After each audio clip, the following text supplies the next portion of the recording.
ないのどうして多分君がいないからそこそこうまくこなしたつもりでも君がいなくちゃ半分半分ピカピカ光る月が丸いから今君に会いたいよ半端なままのはぐれ者としてよかあげまで過ごそうよどんな悲しみに出会っても二人でなら上書きしちゃうほほえみで心配しないで流れたことに艶やかでそうや歴史を変えて避けたことはうやむやかでそうや心配しないでまた作ればいい艶やかでそうや白紙のままでお気に入りだけでもそれを変えてそうやなかなか長く生きてるとどうして何もかも曖昧になって赤らか燃える怒りがはそして消えていてしまいそうなんだだけど君はそれ好きるから自分が小さく思えて悩みも消せらせら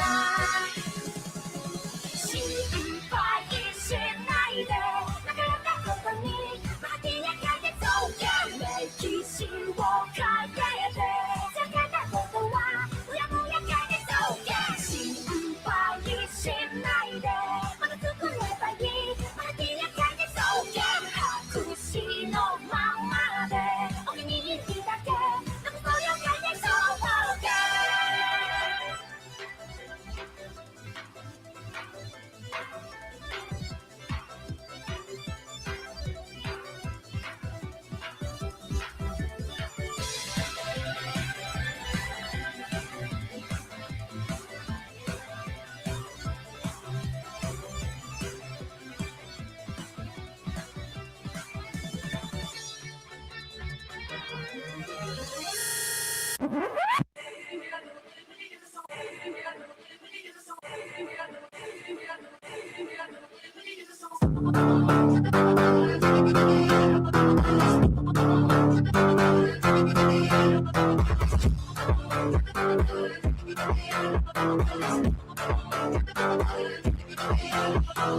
Tá de lance maconha segurando, vai na via safada relaxando, vai na pica safada sem vergonha, vai sentando na pica doida de maconha. Peterson, o bagulho é doidão, trava essa puta quicando safada, senta malvada, quica malvada, trava na ponta da pica e não para, senta malvada, quica malvada, trava na ponta da pica e não para, senta malvada, quica malvada, trava na ponta da pica e não para. Ai, senta no meu palhaço, vai sentar no palhaço, vai sentar no meu palhaço, vai sentar no palhaço.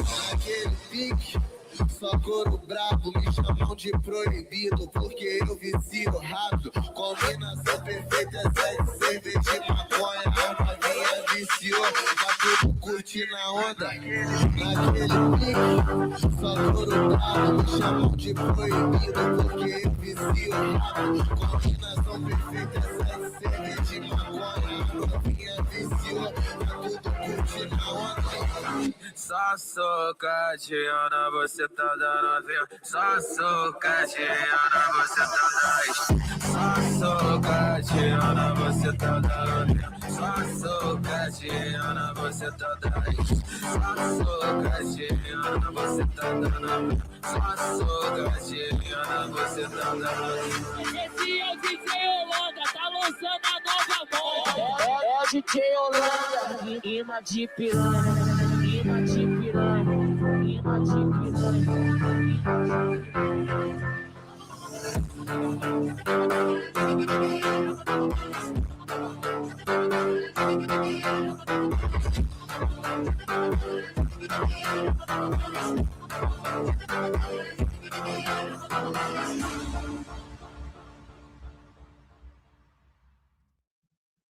Welcome, welcome, welcome. That is kind of a fire intro. I'm not going to lie to you. Is that the first time you've seen it, Anson? It is pretty good. Good to see you, Anson. Good to see you, everyone. If you missed yesterday's stream, you missed an incredible stream. Okay, I would tell you to go back and watch it, but it's like literally 10 and a half hours long. Maybe if you could like quad speed it and then still like understand what's being said, then maybe I'd recommend it. Otherwise, perhaps not. Okay, but it was a great time. New people, old people, atheists, theists. The gamut runs the whole gamut. Okay, of all the religious stuff. Exactly what I want from a religious chaos panel. Okay, and it wasn't even necessarily intended to be that, but when I talk religion, I want the chaos. We are doing part 3 of Dawkins versus Peterson, and you might think that means we're like a long way through it. We're about like a fifth of the way through it. So we are making progress, albeit a little slow, but there's a lot of dense stuff in there, and there's a lot of stuff that everyone, myself included, wants to disagree on. And so good to see you in the chat. Big Soda, yes, also sent donation for Confluence microbladder surgery. Sometimes I have to pee, okay? It's a normal thing that people have to do, okay? Some of us don't. Okay, never mind. I was going to say something else about someone who's on stream yesterday who I adore, but will not say that. Yes, anyway. Where is my video? Where are my panelists? Where are both my video and my panelists? Okay, to recap before we get into it, the last thing, I mean, we didn't make a whole lot of progress despite the stream being like, incredibly long period of time, but that's the best kind of stream in my opinion. They were talking about, if scripture can be, if divinely inspired is different from it being biologically evolved. Jordan Peterson thinks no. And then the real thing that really got us off track was Jordan Peterson saying that the depth of the scriptures is almost infinite, which that started a whole thing about if that's true or not, which led into a bunch of other things. Oh, good to see you, Ag. Good to see you, Agrilopolis, in the chat. Okay. Good to see all of you, man. I had such a fun time yesterday. I'm hoping I'm going to have an equally fun time tonight. But yes, are the scriptures infinite? Jordan Peterson thinks yes. Richard Dawkins obviously does not think so. He thinks it's kind of the same as any other text, probably. I would be tempted to disagree. Also led to me and Marilyn talking about what is scripture, what is not. Look, there's like, maybe I should make chapters so everyone can click on the relevant parts of yesterday's stream, because there was just a lot of stuff, there's a lot of stuff. And I saw Anson being serious for the first time, I think, like possibly ever, like in a for real way. So that was also nice. I didn't expect that, but it was good. It was good. It was all great. I will share this on screen. Anyone who wants to panel up, you're welcome to panel up. It is, after all, an open panel. Okay. So anyone in the chat right now, anyone who's watching this, you can panel up. You can come watch with us. No pressure to say anything unless I ask you questions. Good to see you, Let's Chief. All I saw last night was you trying to steal Manor and her telling you were wrong. Yes, that is like my Valhalla. Like if I ever like die and go to some type of like heaven where I'm always fighting, it'll be like Marilyn saying stuff, me doing my best and thinking I'm doing such a good job of like steel manning her to make her position actually something that people will be able to understand. And then she's like, no, that's not what I mean at all. It's actually all fucking magnets. And I'm like, fucking hell. Okay. So, so that's what happened. Christian, speaking of a baller who was here last night, Christian did a great job. You're welcome back up, Christian, at any time you want. Going to be streaming for probably the next 6 to 8 hours. So whenever you're free, if you want, you could always come up. Oh, we got Big Soda in the back. Big Soda, don't be shy. Why you sitting in the back, Chad, like that? Come up here. Come up here, Big Soda. Don't be shy. Okay, I'm bringing you up. Okay. There you go. You're just hiding in my back, Chad. Crazy times, Big Soda. Crazy times. You don't have to knock. I was You trying to can smuggle in the vents. Yeah. I had to get the CSA or your PSA version of Canada bullshit is. I don't even know what it's called here, to be honest with you. We have something TSA adjacent, but I'm not sure what it is. But yeah, Canada, we have Canada Border Patrol. How are you hearing me? You're cutting out a little bit, I'm not gonna lie to you. I'm dealing with some internet stuff. I may try and go outside and see. Yeah, you're a little robot coded right now. A little robot coded. But I can still hear you. Like how robot coded? Are we talking like okay, let me try to emulate it. I'm about this like a robot. How did that sound? Did that emulate it correctly?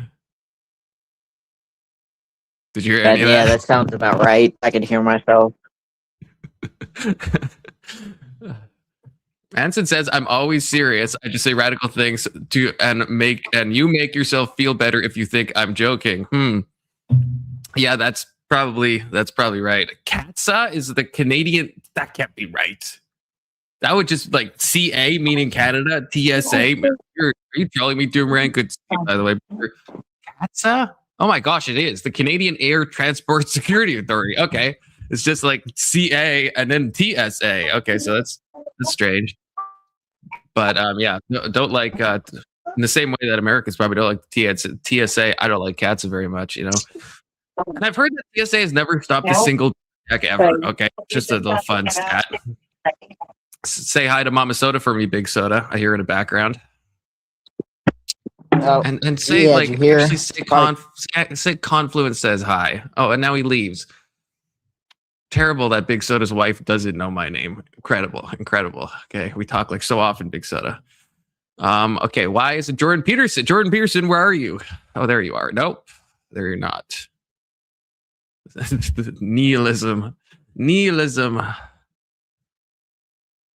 Oh, I didn't do the security check. Wait, I didn't do the security. Is this you? The Daily Dad is you. Okay, it is you. I gotta remember. Can't let myself get too comfortable, you know? How do I sound now? You sound a lot better. Okay, good. I went outside because fucking just my regular service is better than the Wi-Fi. Yeah, this is like way better. Wait, why don't you just shut off your phone's Wi-Fi if you're on a phone, and then so it's using your normal service? Well, when I'm inside, it's kind of shoddy. Like, is your house made of like lead or something? My house was like Or built, thick walls? or my mom's house was like built in like the 30s. There's a bunch of Yahtzee memorabilia all over it. Oh, speaking of, what is your profile pic of? Actually, this does look a little anti-Semitic now that Big Chief or Let's Chief points it out. What the fuck is Shire's image? Blaming the Jace doesn't give you a chin or a lower voice. Lamau, the fuck, bro. I actually don't know what this is. If you type in Shire, that's one of the images that came up for me. Okay, so you don't know what it is exactly either. Well, I figured he was doing a little clipping. I just couldn't see the clippers. Ah, I see. A little clipping. Yeah. Oh, TSA pre-check. Yeah, you're one of those people. Yeah, I don't fly enough for that shit. Okay. They always screw me over. They always screw me over, man. They always do. Because I look so nervous. I'm a nervous flyer, so I'm like sweating. Then they like do the thing where they test my fingertips for explosive stuff, and I'm like, no, please no. And then, yeah, they really give me the old thorough treatment. Okay. To be honest, I'd fuck with you too. If I were to TSA, I'd fuck with you hard.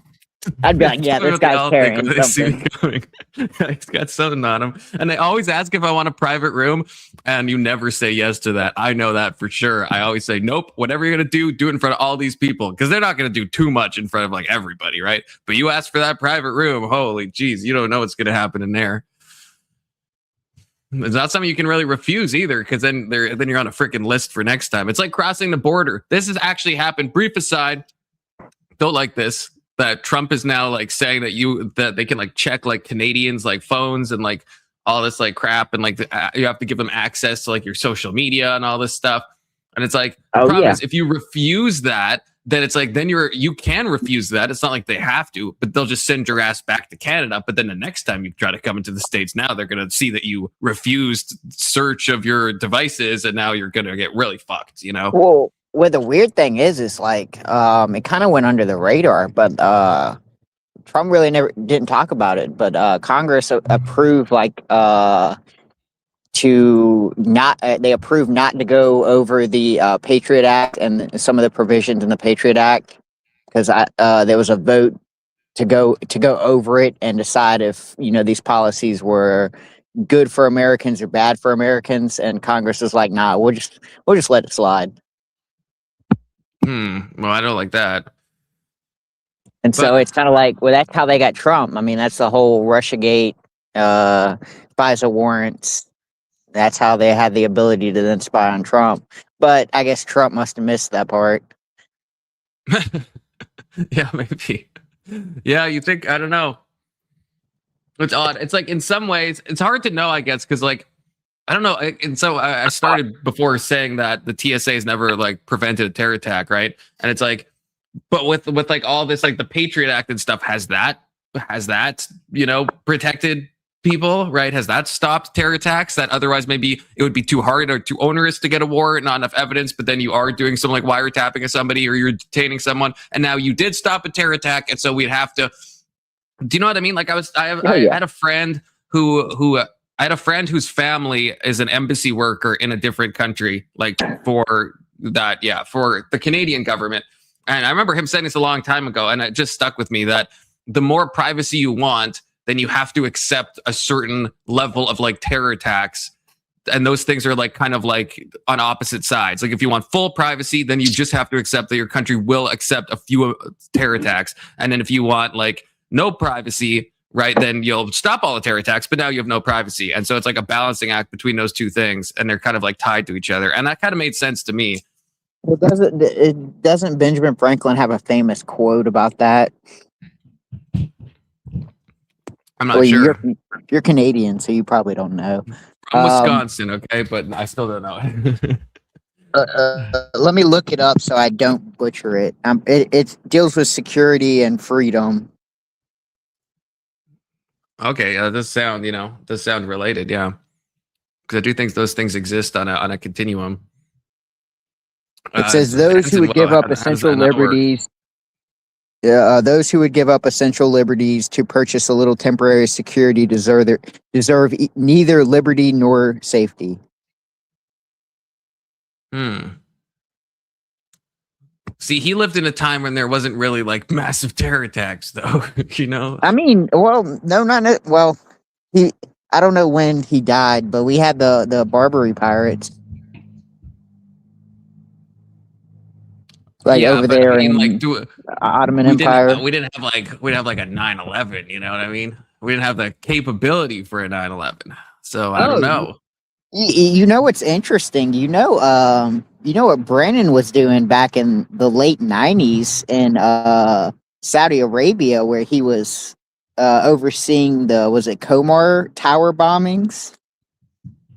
It's funny how that happened before, and then 9/11 happens a few years later.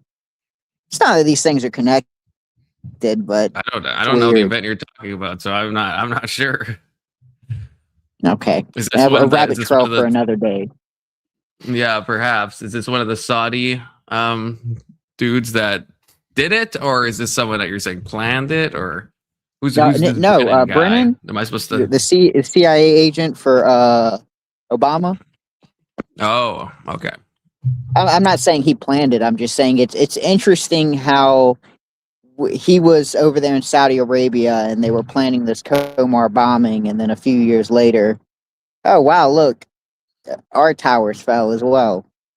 It's almost like, did we teach them that? Do you ever see that video? And I can't really say it, but like it's like dancing blank. Do you know what I'm talking about? Yeah, the dancing Muslims. Yeah. And that video has always troubled me, man. I don't know what to make of that, and all the details surrounding that. I think I don't think even like talk about it at all without. I think it is like ultra like TOS, but it is just like one of those things that like someone tells you to Google, you go down a rabbit hole, and it's like, what the fuck? The dancing blank. Who is this? Is this US? Someone just joined with the title of the dancing blank. I mean, some people think that it's definitive evidence for something, but I would say it's very coincidental. Like it's very odd that happened. It is odd that happened. Welcome, Anson. Welcome. Yeah, hey, what's going on there? Confluence, y'all are talking about some stuff. I wanted to watch this video, but you know, Big Soda's running his cocksucker, so I can't watch the video. This is the preamble to the video. Okay, it's the preamble. First of all, I just want to respond to your comment, Anson. I am pleasantly surprised that Trump is a neocon George W. Bush clone, because George W. Bush is the best goddamn president of my freaking life. Okay, and that's all I'm saying. You've had a pathetic That's life. insane. That's an insane statement. I know, but it's just how I feel. I'm a big Bush fan. Okay, well, that sounded bad, but like a big George Bush fan. I mean. Yeah, I'm a big Bush fan too. Where's Desiree at? I actually keep meaning to bring Desiree back. Desiree will come back. I think Bush doesn't compare to Clinton. If we're just speaking objectively, like I don't think Bush even You think remotely Clinton is compares. better? Yeah. Oh, yeah, economically, yes.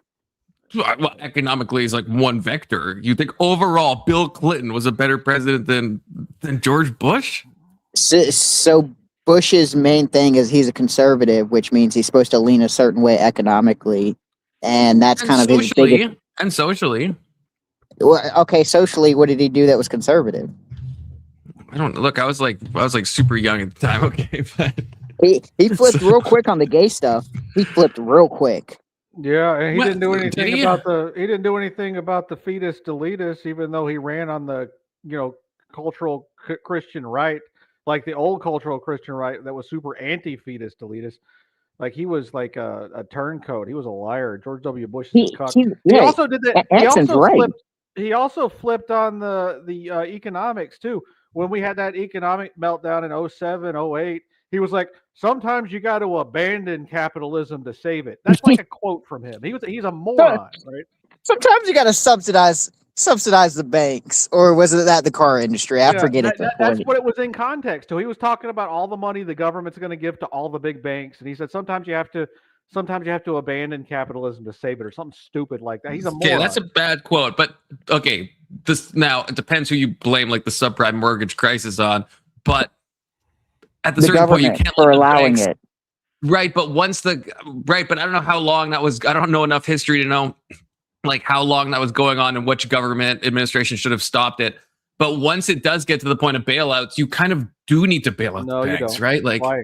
No. Well, I think it's in the same way that like why do you think like when American Airlines declared like Chapter 11 bankruptcy, the government bailed them out? It's like it's a major airline. You need airlines, So you're saying that there isn't a market for airlines unless the government comes in and prevents people who own airlines from making bad decisions with their capital.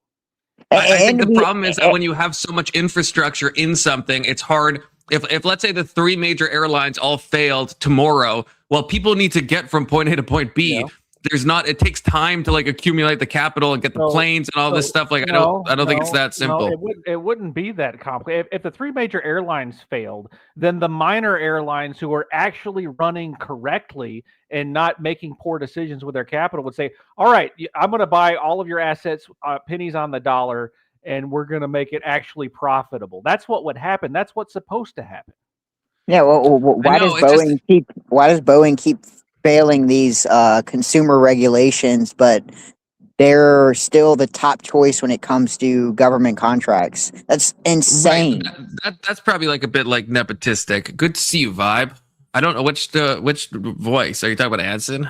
Who's Anson? I don't know any Anson. That Vibe guy's a commie from California. You can't trust anything California folks say. So okay, you must be talking about you, Anson. Yeah. On average, that's generally correct. That is. I didn't know Vibe was from California. Man, I didn't. Yeah, Vibe, you have to give me like a disclosure before I let you on panel. You just come onto the panel. Don't tell me you're from California. Crazy times. I'll let a bunch of immigrants in. No, I'm just kidding. I love Vibe to death. Vibe's like, you don't think? I think let's cheap. I feel like these two things, even if, I mean, Anson, you tell me, okay? I would say you think both of these shouldn't be bailed out. Do you at least agree that both of these are like vital institutions?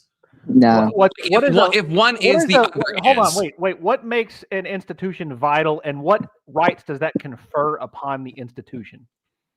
It's just for me, it's just a matter of like practicality. It's like if you let my example, if you let like the three major airlines in the States like all I say the States, everyone gets mad when I say that because that is a Canadian pill thing to say. In America, if you let like Delta and United and fucking, and American Airlines, if they all like went totally bankrupt tomorrow, right, you would have like major logistic crises of like people not being able to like travel. Like it would cause like a massive problem, right? Like, and it would take a long Get your for other fucking companies car to and drive. It would not take a long time to sort all that out. It would take a very short amount of time to sort that out. And the prices for the airlines would go up in the interim, creating a profit for the people who were able to provide it that were the smaller providers, creating an incentive for them, right? The free market sometimes is kind of messy, especially when there's malinvestment caused by government intervention.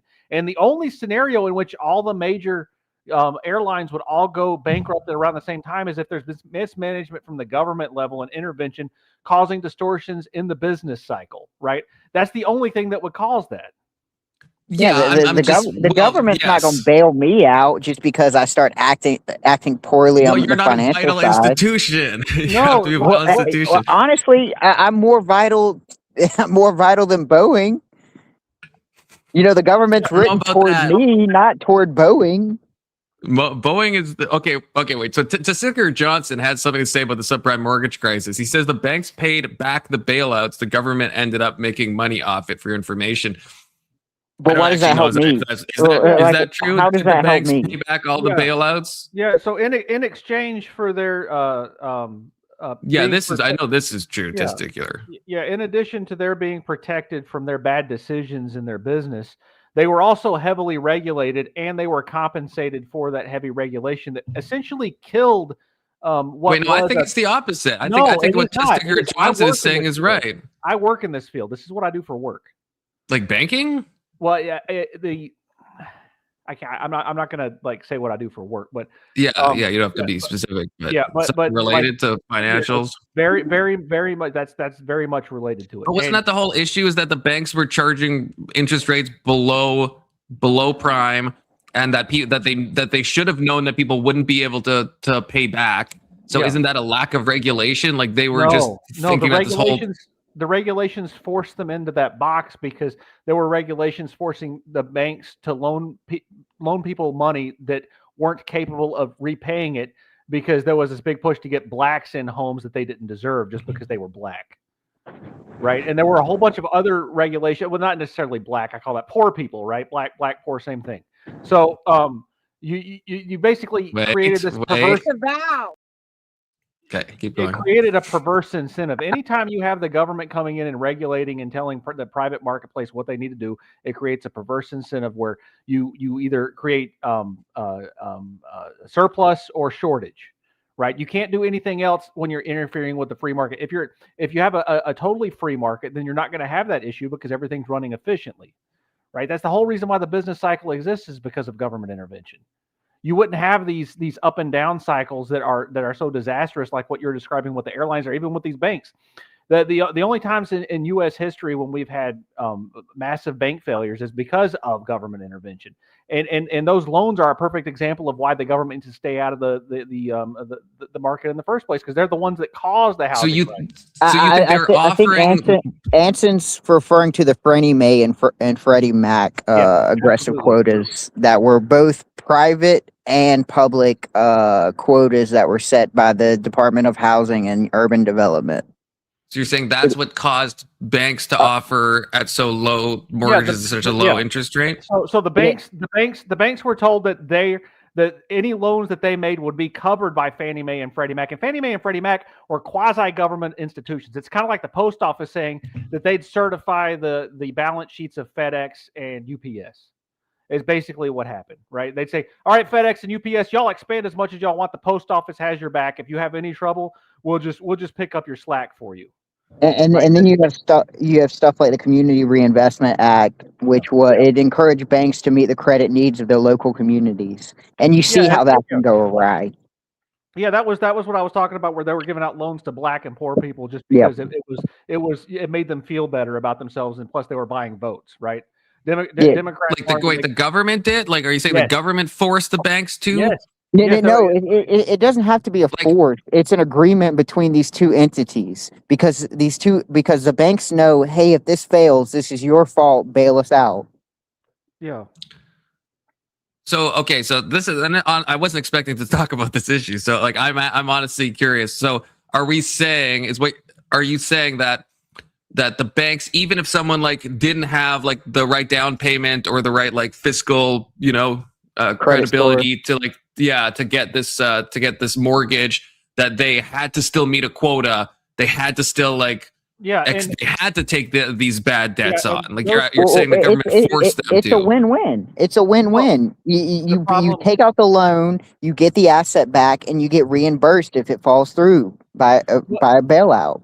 So the way that I the mean, you loans, can't lose. the way Yeah, that but the governments, though, from what Sticker Johnson is saying, unless he's wrong, is that the banks had to pay all the money back to the governments for the bailouts. Yeah, So Well, that is, but they still have the asset, correct?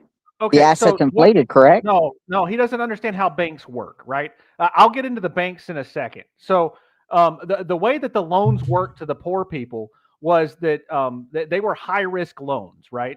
And so Yeah. what they did is set up a balloon payment several years out. And the way that it worked is that the mortgage market, it got hot. And so the value of the homes increased, and so people were able to sell their homes or refinance so that they didn't have to make the balloon payment. And all of those loans were bundled together in something called a mortgage-backed security and sold as a derivative investment to hedge funds. And that's how that was all funded and why it caused a credit problem, because when it all unraveled and the housing market couldn't continue to inflate the value of the homes assets, and there was a minor correction, everything fell apart because people couldn't continue to make these loans that were not feasible for people to actually pay. Because if you're poor, you can't make a balloon payment and pay the entirety of the loan after 8 years or whatever. I mean, it's stupid. right. So everyone Right. throws their keys at that point, basically back at the banks, Right. and then And- they yeah. default on those loans, and then that's when the government comes in, bails them out. And Right. plus, how much do you think So, they but paid is back? this a Like, but like okay, wait. in Greenwich, Well, that's, how, yeah, is it? I guess that's a question. Sticker Johnson saying they paid back all of it. Are they No. paying it back No. with like the inflation? Are they paying it back with the appreciation of property values? I don't know. I'm not sure. And so what happened was from is what I that- see, it's $321 billion, but it's like those assets are worth way more than that now. And they had to, and they Right, paid so it it's like back if like they over got a 15-year period, or not if it's a the same amount 7-year of money, period. they essentially got a free loan of then like a third of $1 trillion, unless they did have to pay back with interest, in which case maybe it does all balance out. I don't know. So what ended up happening is that the banks traded their assets that were worthless to the Federal Reserve, and in exchange, the Federal Reserve gave them money that was actually worth something. So yeah, they paid it back, but they paid it back with money that was given to them by the government. See, and I don't know. I will say though. So Let's Cheap is saying, I like how it changed from banks' hands being forced to what was literally just described as an incentive. And then Sticker Johnson says the same thing. It's both. Yeah, were they forced or were they just incentivized they were to like do forced. something It bad was- because they know they're going to get a bailout and they know they'll like kind of be able to gamble, and if they win, they win. If they lose, they still come out even. It was both. It can be both. It's The a- Community Reinvestment Act and the structuring of the loans, basically subsidizing all of the risk with the quasi-governmental agencies, both happened at the same time. It's literally the same thing that's happening with student loans. Like literally the exact same thing. And student loans were socialized as a result of all this, right? Because the mortgage meltdown, the government said that private student loans were no longer allowed in like 2008, 2009. And they basically, the government assumed all of the risk for student loans. And then the cost of going to college and everything skyrocketed because there was no risk associated with taking the loans anymore, right? There was a single payer college, right? That's what we have, a single payer college. And it caused a perverse incentive for all these colleges to just sort of go wild and say, oh, well, the government's backing it now, so we're going to increase the cost of tuition. Everybody gets tuition. And it's caused all these people to basically like rack up all this debt. And the government spent like 5 years, 6 years since COVID saying you don't have to pay back your loans anymore. So basically it's basically the same sort of deal, right? There's perverse incentives when the government gets involved to gerrymander stuff to make it so that it's not so bad to buy votes. Right, but I thought all that stuff was like overthrown, like the whole like student loan forgiveness stuff. Well, Trump has mentioned it. Yeah, and But like Biden tried to do it, but it didn't work, right? No, I'm talking about the Well, collections Biden tried to do it outside of Congress, and so the question is, if Congress does it, then it would be allowed. But see, it's becoming more and more of a popular issue on both sides of the party that it could go through Congress. Since before COVID, there has been no enforcement action on people who haven't paid their student loans until the last month. Yep. So if you hadn't made any loan payment since before COVID, then you haven't had anybody saying you have to pay. Right. And I think Anthony's right. Like within the last month, they just started it back. But the question is, what happens when they pause it again? And what happens if they keep pausing it? And then what happens when the government decides, hey, okay, we keep pausing this, but we know y'all need y'all's money, and so we'll just bail out what we owe. Yeah. As long as it's not forgiven, though. Well, if it's paid through by the government, it's forgiven. Well, if the government's never going to collect on it, then sure. But you can't. Even a bankruptcy doesn't get rid of student loans, right? Oh no, nope. Well, it's because you technically carry your education no matter what, and so you can't default from it. You can't lose the asset. Yeah, bankruptcy laws prevent you from being able to discharge it in bankruptcy court. You can't discharge it pretty much unless you die. Yep. That's what I mean. So even if it's like paused, unless it actually gets like forgiven, it's like it's not going anywhere, you know? Yeah, but if nobody's collecting it, then it doesn't matter. And is it still accruing interest though? Yeah, but if it's never collected, it doesn't matter. Yeah, I was going to say it's just a number that goes up. They just started collecting it like a month ago or something. Like a very small percentage, like a handful. Well, you can't get blood from a stone, right? At the same time, so I mean, you can only do so much. Yeah, and that's why the government shouldn't be in the free market. The government should have never taken over that market because they've mismanaged the hell out of it. So you don't even think government should give out student loans at all? No, there's no reason for the government to be involved. Nope. See, one of you two, stick your Johnson or Les Chief. One of you needs to like come up. I don't know enough about any of this stuff. Okay, I'm not like a particular Johnson guy. Sounds like a commie, so I love arguing with commies. I mean, I can give you like 4 or 5 industries that have been touched by federal regulations where the price of the actual product has shot up. I mean, one's pharmaceuticals, the second one's housing, the third is student loans, the fourth is health insurance. I don't think it's always. I don't. It seems too, and I'm not saying I have like the data to back this, but it strikes me as too myopic to think that publicizing any industry is just auto bad though. Like there might be examples. Oh, you mean socializing, turning into a socialist industry? Sure, yeah. Yeah, socializing. But yeah, government owned, yeah. Yeah, that happened. What? Can you name an industry that's done a lot better and has been a lot friendlier to consumers that has gone more socialized? Well, I feel like anyone I'm going to say you're going to make fun of, but I don't know if No, honestly, name it, because right now, off the top of my head, I can't think of anything. Like I think USPS I think should be in the hands of the government. I think so. I mean, Amazon took most of their business, and then now they have to fire workers and pay them $100,000 because of unions. But letter mail, I feel like letter mail, that's something that I think like FedEx and UPS and stuff are going to like do. I think there's some industries where it makes sense. Or they now pay third party. They now pay third party. Various commodities like that. I mean, they pay third parties to deliver mail now. In my region, they don't deliver mail.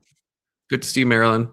So, Maryland, what do you think about the subprime mortgage crisis? Confluence. Do you know why the post office delivers mail to people's homes? Do I know why? I don't know what that question is aiming toward. It used to be that you had to go to the post office to pick up your mail, but a man named Lysander Spooner decided in the early 1800s that he was going to compete with the post office and created a free market alternative that actually delivered it to their houses. And so because a free market alternative came in with an innovation, the post office, the socialist version, had to say, "Oh wait, we're not doing this very well because we don't actually have to compete. Maybe we should copy what this free market guy is doing and actually provide services that people want," right? So what you're doing is assuming that the post office is operating efficiently because it's what you know. But that's just an argument from ignorance of not knowing what the alternatives are that have been fucked up because it's socialized. I don't know, but I'm also looking at like other countries too, and it's like I feel like every other Western country also has like a public mail system for letter mail, and so it's like maybe that's why I've never heard of the thing of what you're talking about with that one company that you mentioned, but feels like if it doesn't mean it's successful, Big Soda, but I feel like if everyone is doing it a certain way, it's kind of like my example with heat or electricity. Yeah. It's like I think those things, there's some things that capitalism will provide a bit of a negative incentive to, that people will, like an unregulated free market is a bad thing. Do we at least agree on that? Like there needs to be some regulations. We don't agree on that. No, I do not agree on that. I agree. I agree with that. Okay, I think there's some level. Anson, let me just ask you the question, Anson. Like if you take like a very basic example of like a factory is like making shit and they're like pumping like toxic smog into the air or into a lake. They have no incentive. They have no incentive not to. They're making the product. People are still going to buy it. It's going to be very unlikely that a big boycott comes out to be like, oh, because they're poisoning this one area that I'm not going to buy it. Now, I would still buy it if it's cheap. What you just, you need like the EPA and stuff to, No. What you just described was a problem where you inserted socialism into the argument without realizing it. Right? You described the problem. I will tell you. You described the problem of socialism causing a perverse incentive and then said it was capitalism's fault, which is usually what socialists do. How? I will tell you. you assumed that no one would privately own the water because it's been socialized, and your bias is that it is not going to be owned by an individual. But if someone damages your individual property, you can have redress in court. And take what about the fucking air? What if someone's just shooting off smog? Do we own the air? Yes. Why can we not buy the air? Exactly. Why is the government preventing us from owning the air? It seems like damn socialism, where they're controlling the factors of production, and it's evil, and it needs to be stopped because it'll solve these problems that you're talking about. And so do you mind if I timestamp this? Because not in a way to make, I just think it's really funny about why is the government stopping us from owning the air? Yes. Exactly. There is also an argument if a large corporation is dumping toxins into a lake that it's now infringing on my rights. It's not. And so I get you could make the argument that individual right of them and the individual right of me are now intersecting in Congress. Well, yeah, I think they do. That's very Fedru coded of you, Hanson. Yeah, thank you. Well, so no one has the right to buy the air, Anson? Well, so what's happened is that the government's basically said that they own the air and they own the water, and you can't have it. And how would you suggest that people own the air? Explain how that would work. Well, I mean, so the same way people would own roads, right? Good to see you, Quab Deck. There was a point. A road is like a specific thing. Yeah, no. The air. Yes, the air, especially since air travel was invented for the past 100 years. You know, the government should have done what they did with the great open. No, but I mean, and said, hey, we're gonna sell these air lots here, and you can own traffic control, pollution, steward. This is like an ANCAP fever dream, though. Like, okay, so no, it's not. Explain how it happens. So a company is like, it was offshooting smog into the air, and then what? Then if you own the air above your property, then you have to like prove and test the air, and then determine where it's coming from, and then like sue the factory. Yes, this is the EPA. No, it's not. This is a nightmare. It would solve pollution. So right now, what you like, the EPA actually sells licenses to corporations to allow them to pollute. It's the opposite of cleanliness. The EPA is one of the largest polluting organizations on the planet. It is causing disease and cancer and evil. And if it were shut down and people were actually allowed to protect their private property, pollution would disappear. But they're prevented from doing that because the government prevents them from doing it. Can I civilly sue someone for breathing my air? Yeah, that ought to be that's a good idea. I don't know. In I in mean, Anson's ANCAP wet dream, then absolutely you can. Did someone come onto my land and breathe my air? I should be able to civilly sue them. Yeah, I mean, let's chief kind of, yeah. I'm gonna make a polluting company near poor people so they can't afford to sue me. Yeah, there's like so many problems that like immediately, I think with like 2 minutes of thinking about this, immediately jump to the problem of like having no environmental protection agency at all. Yeah, you mean Tisticker Johnson is in the chat. Send me a message in the chat so I know it's you, Tisty. That's Orwellian language. Environmental Protection Agency. They're pollution licensing agencies, is what they are. All right, welcome, Testy.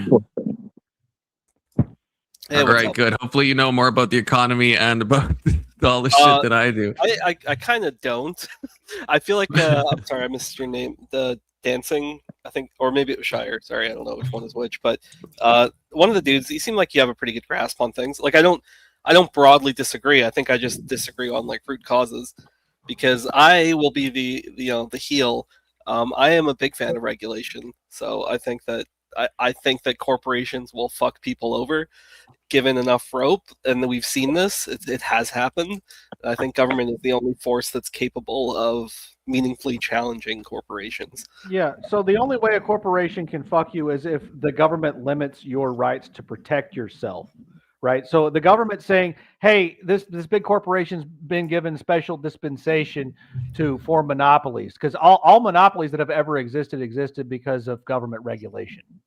Right. That's retarded. There's no That's such retarded. thing as, no, what are you talking about? There's no such thing as a natural monopoly, right?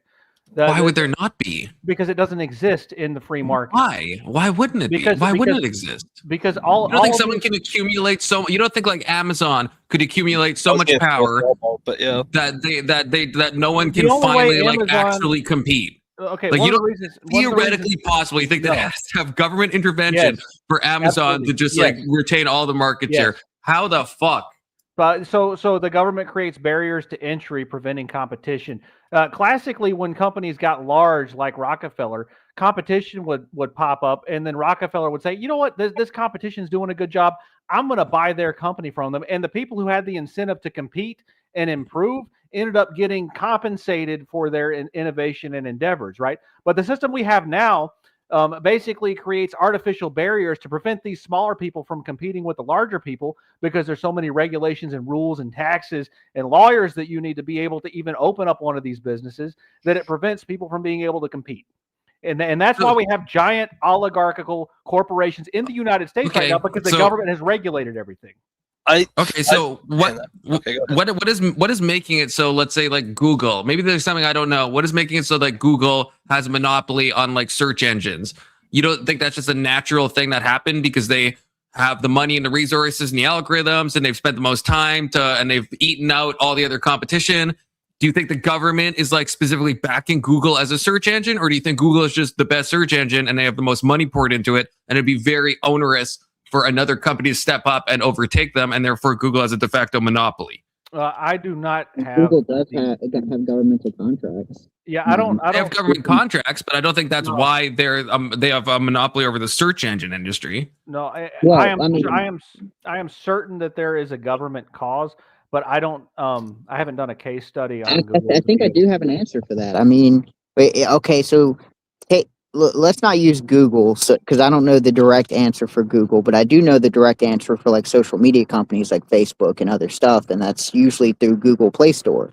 Google Play Store, they get to decide, hey, that since Samsung uses Google Play Store, you have an unfair advantage due to the fact that Google can advertise the social media companies that they want and kick off the other social medias that they don't want.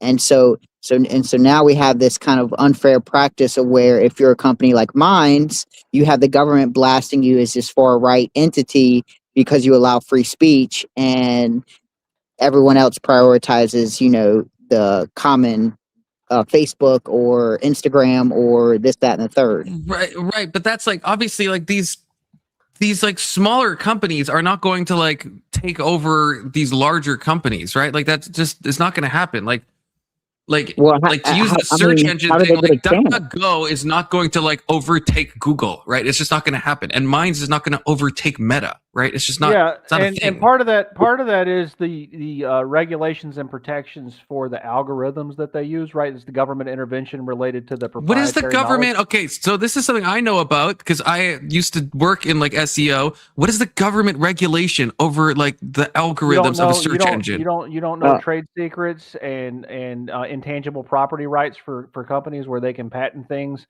and have it protected from competition because they patented it. Isn't that No. But yeah, Go but ahead. I would say that that's an example, and I think once companies get to a certain size, and I think this is one of the reasons they have sway and influence over the government, like corporate interest or whatever you want to put it, is because then the government will shield them. And I feel like that is what you're describing is a lack of regulation because they are getting favorable treatment, which is what allows them to stay within their position. I think that to me that's more like a root cause of like what prevents little guy from kind of instead of removing the favorable treatment altogether, you're like, well, when they become successful, we'll punish them for using the system we've set up. It doesn't make any sense. I don't see it as punishment. I think that they're because in your example, I don't know, maybe this is still the American dream, but like that idea of somebody starting a small business and being able to grow themselves exponentially to reach the size of Amazon or Walmart or anything like that, right? It's kind of like these big fish are at the top, or however you want, whatever analogy you want to use.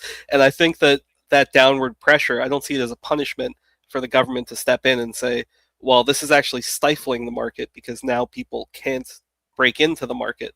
So I don't know. I think it's just we have a different. But it's a regulation. It's a regulation to allow it in the first place.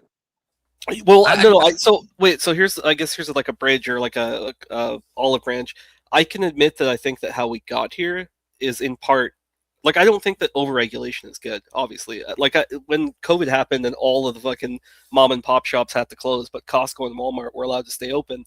Like in one part, they made massive profits over that period of time. But on the second hand, they almost, again, these corporations almost had the government by the nuts, where they were really the only like entities that could kind of absorb these things to be able to serve that amount of people. So like they had their place, but I also think that's kind of fucked up.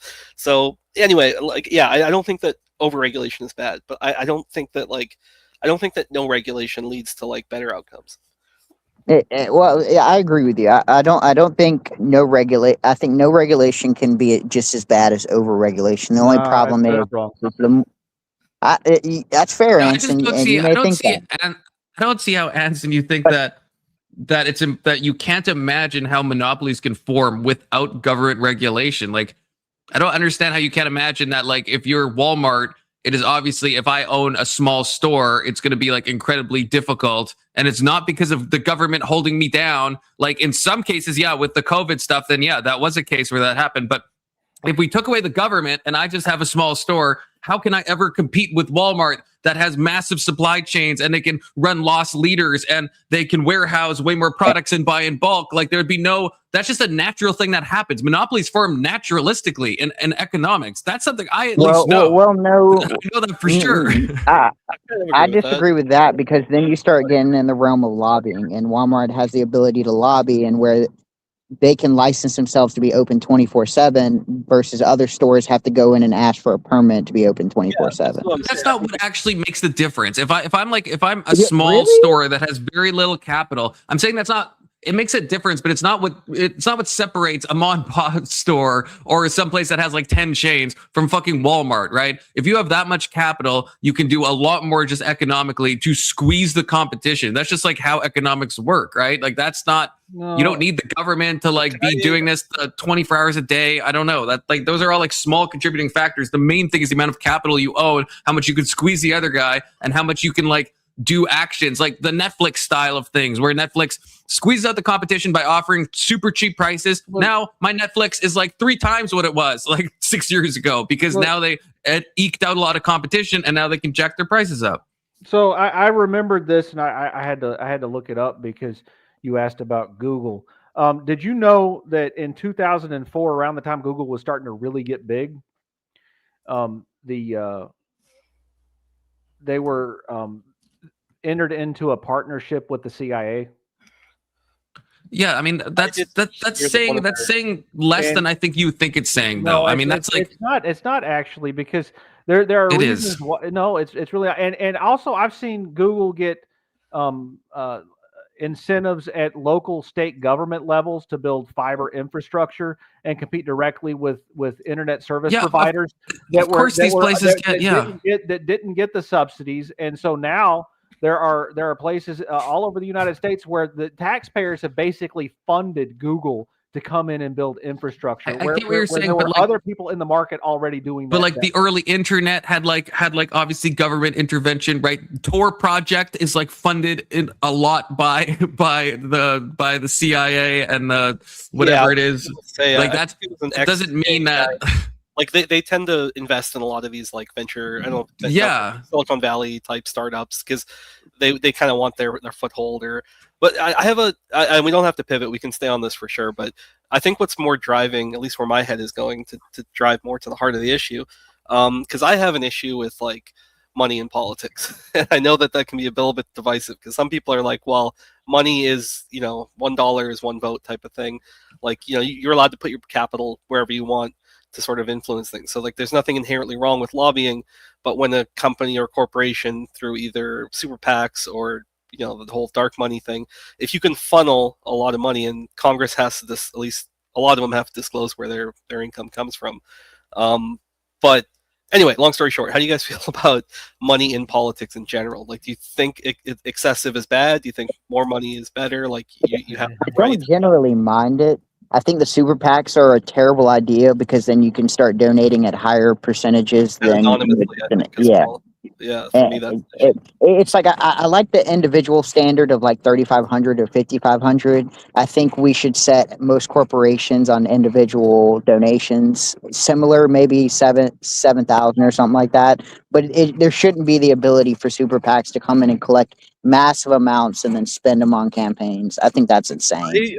I actually, I agree with that. I'm like right on board with exactly pretty much what you said. Like maybe let a corporation, let them go up to 10,000, 20,000, but like have those records public. And okay. So me and you are on the same page. I don't understand what the corporations are people. Why wouldn't they be able to participate? Right. Well, if they're people, they should have limits. Well, I know, but why? No, why would they? I don't understand. But money is speech. Like, why are you limiting their speech? Right, money is speech. That's the phrase I was looking for. Well, because I'm okay with limiting speech in some aspects. I'm perfectly okay with because one person has the same amount of speech. Like, I have the same amount of speech as Big Soda does, but we could have vastly different amounts of money. So, like, money is speech in like some like weird analogous way, but like also not really, because like a super PAC, the amount of speech they have is way more than the amount of speech that I have as an individual. Yeah. Well, it's hard for me to have this conversation because I think that the problem isn't necessarily that there's money in the political process so much as it is that allowing people to vote just generally leads to degeneracy like this. Allowing people it's hard to grasp that, but I think Walmart's speech or money equivalent of speech should be regulated the same way mine is. I don't think that Walmart should be able to get into a super PAC and where they donate, $50,000, $60,000, $70,000 per candidate. Didn't Kamala raise more money than any presidential campaign in U.S. history? It was like $1.3 billion or some bullshit. Yeah. And she didn't pay like 15% of that back. Like there was still like I think over $100 million that she had not paid back through the campaign. It just becomes with the super PACs, it becomes so astroturfed is the problem, right? It's like, and I think we saw that with Kamala, where it's like you have so much like money being fed into the system that just ends up, I think, just being de facto corrupt. I would say that's the exception to the rule, because I think when there is a website, I'll see if I can track it down, but like it's something crazy, like 90% of the time the candidate who spends more ends up winning. Like there's some crazy proportion. So it's like usually the horse that they back, or so a lot of the time, I would imagine, like they don't give a fuck, right? They just want favorable sort of treatment, or at least that's the quiet part out loud is that it would be in some respect be like, oh well, this person donated X amount to your campaign, so. But a lot of the times these corporations, there's no moral aspect of it. So I think that's also a differentiating factor. Like they don't give a fuck if you're a Republican or Democrat, as long as there's Yeah. like some soft, angle that they can play, right? Yeah, they're rent seekers. So let me kind of explain to you the flip side of this coin. So I'm gonna try not to dox too much. I have worked on political campaigns in the treasurer capacity. I have done political fundraising and that sort of thing. I have interfaced with PACs on the internal level. Oh, And that's cool. well, Any yeah, insight? sort of. So if you are a startup and you're not one of the big two Republican Democrat, and you're not one of the establishment within the big two Republican Democrat, there is a massive hurdle that if you mess up on your filings and you don't have a team with the expertise, then you're going to go to jail, right? Or you're going to get fined. And so, Can I add one point to that? yeah, Even if you do fuck up, if you're on the inside, you won't suffer consequences from it. yeah, and Because Hillary Clinton had that happen in 1992 during her husband's Arkansas run, where she did a loan on a house and she didn't disclose that a portion of that came from campaign finances. but also it's used as a tool to punish political opponents. Like the example the other day you were watching, Dinesh D'Souza was defending political campaign contributions that he made, and basically an unfriendly court in an unfriendly state basically took him to task and told him he was a criminal over, campaign activity that nobody else had been prosecuted for, because it's a system designed to punish enemies instead of actually enforce law in a rigid, uniform manner. I'm pretty sure Dinesh D'Souza did like actual fraud. No, it's he may have, but in terms of like being actually prosecuted for it on the level, like usually what they do is a slap on the wrist the first time. But the way he explained it though is so stupid. He's like you have to admit he's at least the worst defender of himself. I remember in that thing that we were watching, he said that, well, it was fraud, and then because I used the mail system, they upped it to mail fraud. Brother, Right. that's what mail fraud is. Mail fraud is when you use the postal system to commit fraud. Like that is the definition of mail fraud. Of course, they hit you with mail fraud. Well, That's how that works. Every political candidate. Because I was frauding through the mail doesn't mean I'm mail frauding. Right. It's like what? But So he's a terrible defender, I think. Okay, I can hear you guys. I'll be back. It's an hour mark. I'm on a Zyn diet, so yeah, 1 Zyn per hour is my max, but it's an hour now, so I gotta get a new one. Okay. Yeah. So And then we're gonna go to Jordan Peterson when I come back. Okay, because that was promised to the people. So so this is actually related to the regulations, right? Because all campaign finance laws are just regulations on the free expression in the political process, right? And what it does is it creates barriers to entry so that smaller startup political organizations and insurgent candidates can't come in and compete. And so getting rid of all campaign finance regulations would allow people to come in and actually compete on a more level playing field and not have to worry about their politically connected opponents using the system to get them put in jail if they make a mistake. And so I'm actually in favor of getting rid of all campaign finance regulations and laws. I mean, yeah, that's fair. You're certainly entitled to that opinion. Yeah. I kind of come from the opposite set, or I guess basically what. Sorry, man, I forgot your name. But the Jewish fellow with the profile picture, what you said. I think I'm. Because if we start with that basis that corporations are people, I think for me it's just it feels excessive, and maybe feel statements are not the best, but compared to an individual, because individuals will get fucked over and corporations have the protection, and they're also capable of donating, providing so much more speech through their money. So for me it's more like it comes as like a quote unquote sensible limit, but I do understand that like not everybody would necessarily share that view. Yeah, sensible limit. Yeah, there's a lot of subjectivity in what I said, obviously, right? Like, what would that be? What is reasonable, right? Yeah. I don't know, man. I'm very, very black pilled from having actually interfaced with people in the political process, which is why I'm opposed to allowing people to vote in the first place. But just to engage in the conversation about it, like creating a system that's like set up to prevent competition, which is what the political system is. They didn't want Occupy Wall Street to take a shower and wake up one day and be like, hey, wait, I just took a shower. Maybe I should run for office. Right? They couldn't do that because there were a ton of barriers to entry for them to have expertise and knowledge. Whereas in reality, they should have just been able to go down to the courthouse and say, hey, I'm running for this office. Here's my name. And then that's the end of it, right? Well, institutionally, I 100% agree. I personally, I mean, I live in a multi-party system, but I think that like a two-party system is like, yeah, massively detrimental because you're forcing divisiveness essentially. Like I always thought that Democrats and Republicans, like neither one of them really represents the. Wait, are you a Canadian? I am Canadian. Oh, what the fuck Testy, am I who'd even you talking to who'd you vote for, by the way, Testy? Who'd you vote for? Voted Was it NDP. fucking Carney? No, I voted NDP. Sing? Really? At least you threw your vote away, so I appreciate that, brother. Well, in my riding, like NDP was winning anyway, Liberals were winning anyway, so I was like, okay, I did sort of throw it away, but it didn't make a difference. But no, and also I didn't, it's not America. I didn't vote for Singh, all right? I voted for the party.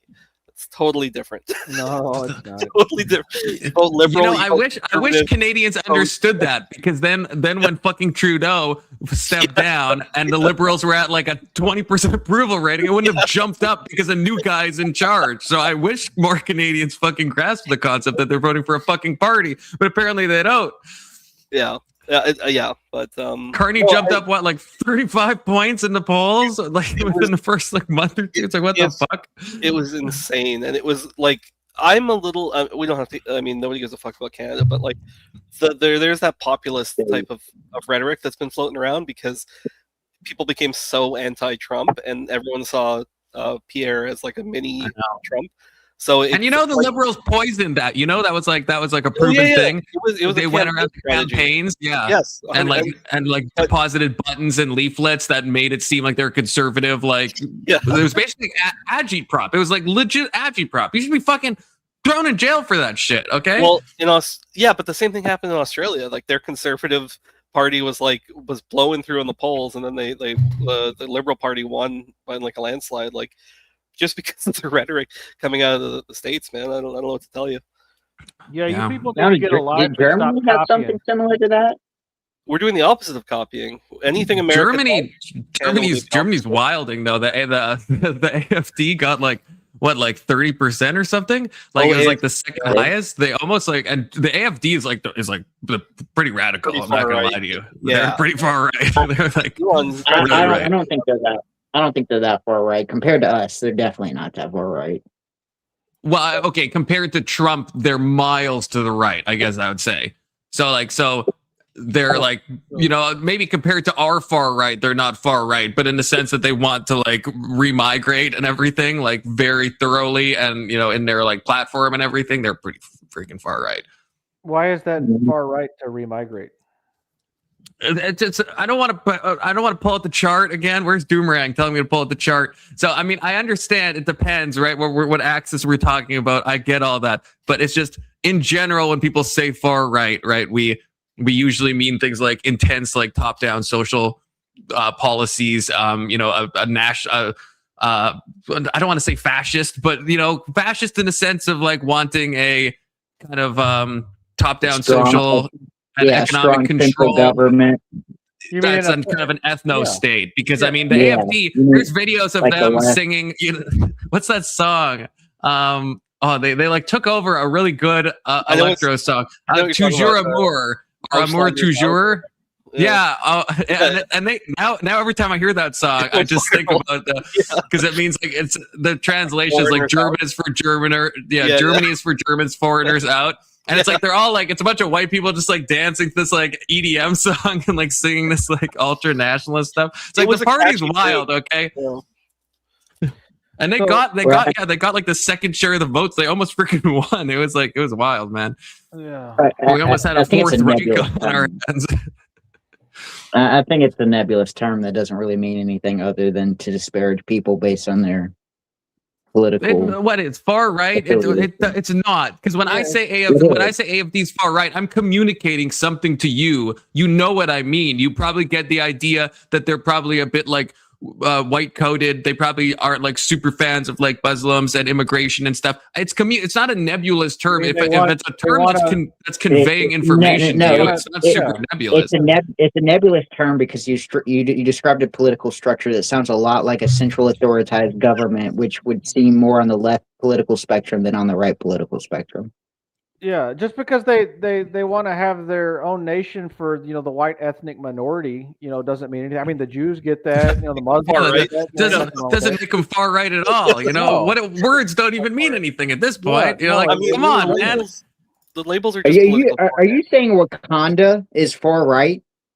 It's like when you say, I don't know. It's the same shorthand, or when you say like leftist, right? Or if you call somebody a liberal, or you call it it's just you can default. I actually don't enjoy labels because I don't like defaulting, assuming people's positions. I would just prefer to have the conversation. But yeah, it's like as Confluent said, you can make some basic assumptions.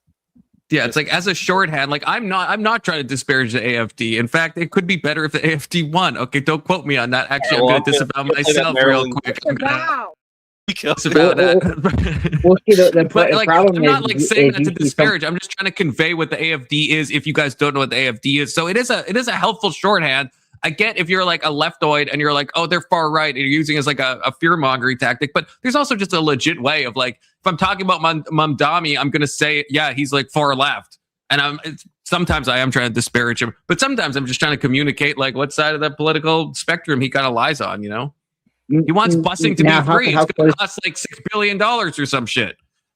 Yeah, but the problem is the only thing you mean by far right is that race is involved, because you've just described Yahtzee and Maduro, and you would call one far left, one far right, even though they have almost I wouldn't say identical. They have very similar both economic and social policies. Well, I believe I don't think Maduro has. No, they don't. They don't. No, wait, not at all. Not at all, Big Soda. The AFD is not trying to socialize. The AFD is not trying to socialize everything like Maduro's socializing everything. The AFD wants entirely different social policies. I said Yahtzees. Yahtzees. Oh, I thought you were. No, I said Yahtzees. Yeah, the political party, not so much. I guess. Wait, are we? Yeah, no, well, yeah, that's more fair because the Yahtzees did socialize a bunch of stuff, so that's fair. Wait, are you guys on the they were socialists? Because they were socialists in name only. No, they were socialist. They did so the H-Man did socialize a lot of Germany, right? Like that was all the corporations. I'm not saying he was a communist or anything like that, but he was like, it's not just name. I don't like when people say in name only. He was actively socializing a lot of things. Well, sure. What was he socialized? He created the metal industry, the car industry, They were to bend towards the government. If anything, it was like this was before they invaded Poland. It was a top-down, like controlled economy, I would say, in certain industries, right? It was a controlled economy, right? So not to the degree of like that Mao was like controlling the economy, but to a lesser extent, yeah, right? Way more than like America has like a controlled economy, like every economy is mixed, but H-Man's economy was less mixed and more leaning to the top-down control. Yeah, H-Man's a socialist that benefits the people in some way. The quote-unquote socialist aspect was 100% geared towards like the government and the war effort. No, that's propaganda. But he did that before Poland, though.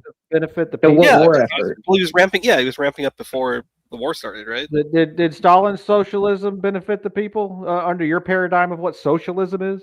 Yeah, did Mao's socialism? It killed like 80 million Chinese people. Did that benefit? Is that where you say it's not socialism because it ended up like starving, a tremendous amount of people to death? I don't think I don't know. I would have to drill down. It's been a while since I've looked into this. And to answer your question directly, I would say obviously Stalin and Mao were self-described like socialist regimes, right? So is the Nazis, right? You National have to Socialist be Party. So why is self-described that to one be in name socialist. only, but nothing else? Do you have to be self-described to be socialist? Well, okay, so they still had private property rights, so they didn't seize any of those types of things, right? Yeah, they were socialist like the United States is now, like a third way socialism. Okay. Wait, like who we talking about? Does socialism Because explicitly like take Mao, away? Mao did seize like a ton of No, private I'm property, talking right? about Germany. I'm talking about Germany. Oh. Yeah. Well, There was- Yeah, well, is that's what I'm saying. Germany is socialism less explicitly? socialist. Well, I guess the question would be: does socialism believe that you have to take away property rights? I think so. Yeah, they have usually like essential. I don't think so. I think that's when you start getting into communism. Maybe you might be right. Because Maybe socialism is mostly about like industry. they also killed social democrats and communists. Like they purged. Yeah, them. well, that was the whole reason why they formed, right? Was to get rid of the communist scourge, right? That doesn't sound like a very socialist thing. No, it is. You can be a socialist and hate other kinds of socialists. What do you think the Bolsheviks were compared to the Trotskyites, right? Yeah, Well, that's a good point. there are all Actually, kinds of that's until you answered. factions exist in all human organizations, and the socialists aren't immune from the problems that other human ways of organizing have. You know. All right, I think it was like authoritarian. I think that there was like some level of corporatism, but it was like I think it went to serve like the government apparatus, which I guess you could make that argument that other regimes did do that. Yep. I just don't think that like the policies were. Yeah, I don't know. Yeah, you're a Bolshevik socialist instead of one of the good. I would say definitely Maduro is closer to H-man than he is Mao. Wait, what? Say it again. I said I would say Maduro is closer to H-man than he is Mao when it comes to economic policy. Yeah, I would think so. That's ridiculous. Mao was like incredible, like top down, like controlling like almost like every branch of like everything. I don't think Maduro is like. I don't think Maduro's like that. I mean, I'm not like super booked up on Venezuela, but I don't think he's like that top down. That spot type thing. Yeah, H-man actually knew what he was doing, and he was doing things efficiently. Right? Maduro's a moron. Like putting them in the same category is just dumb. Like H-man turned their economy around. He made it better for the normal people. I don't think he did though. I think he used like government stipends that he couldn't sell, or he gave companies government stipends that when the companies went to collect on those government stipends, there was no money left. He was also taking massive amounts of heroin and meth.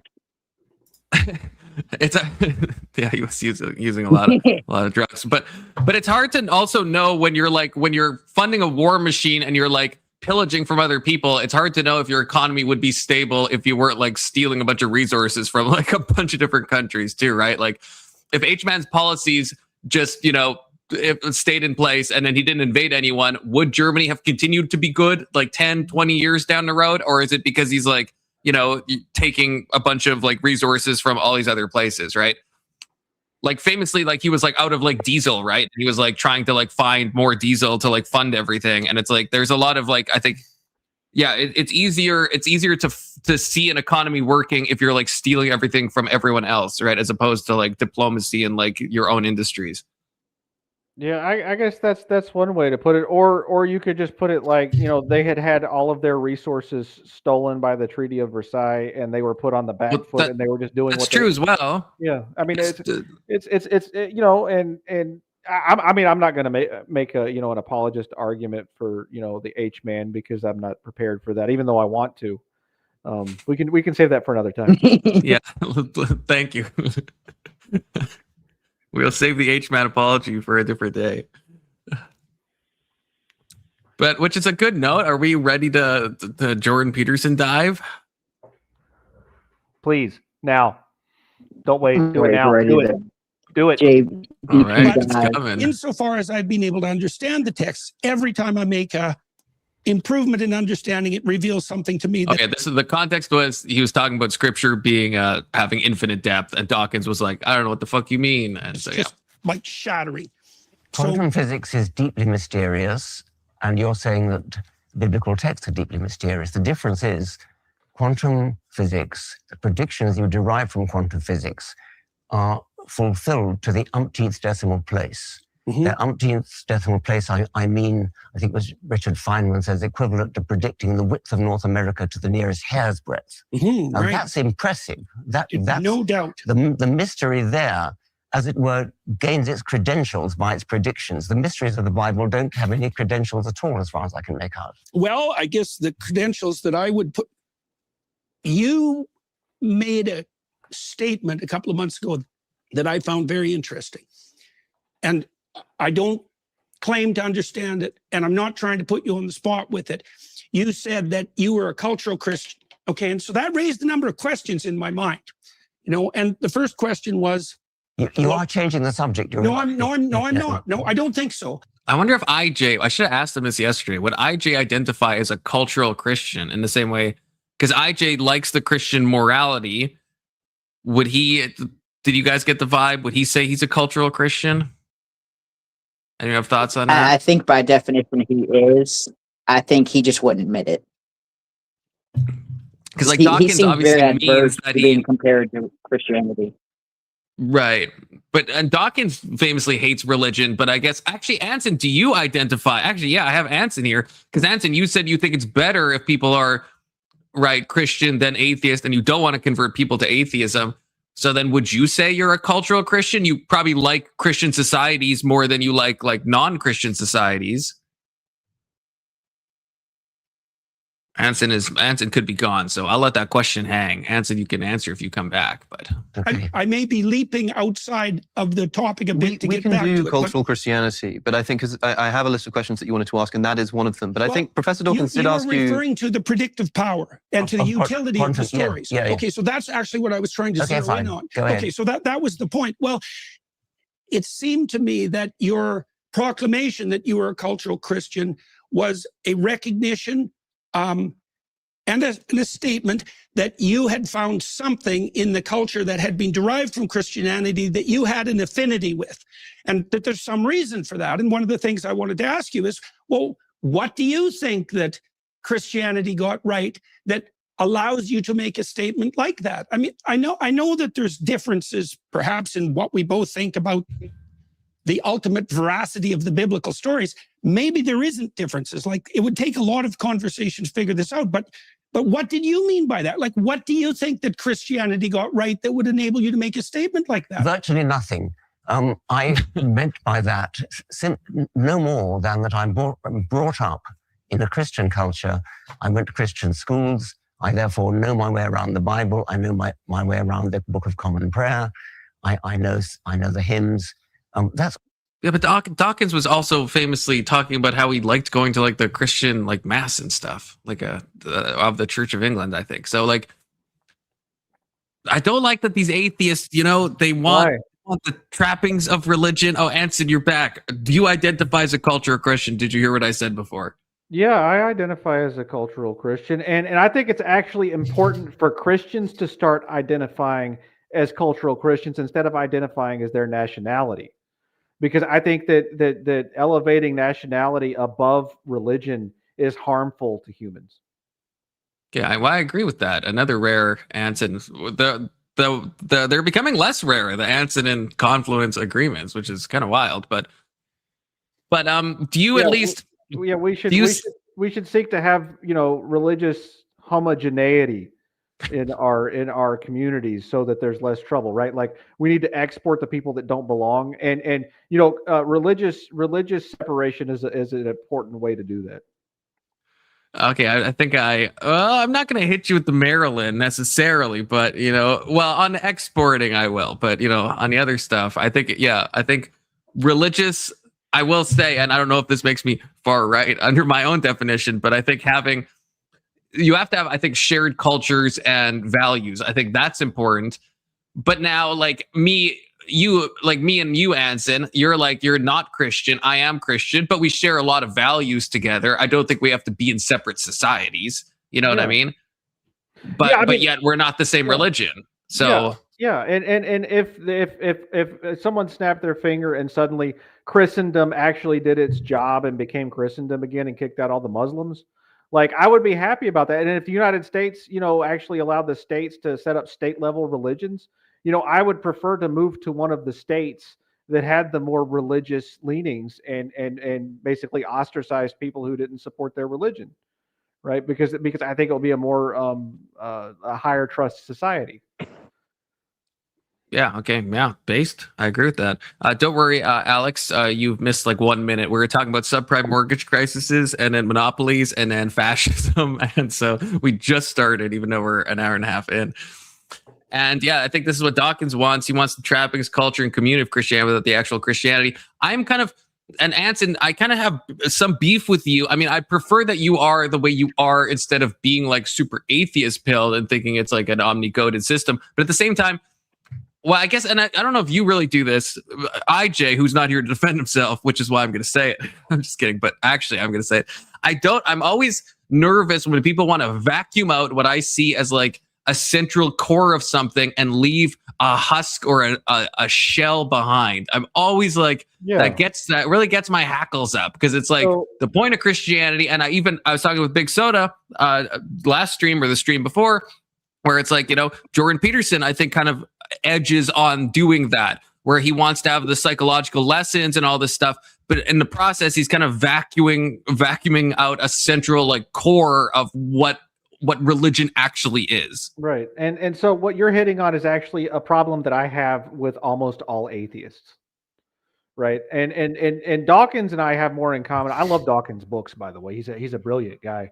What Dawkins is talking about is and I'll give you an example of modern atheists that I've observed compared to atheists like Dawkins and myself.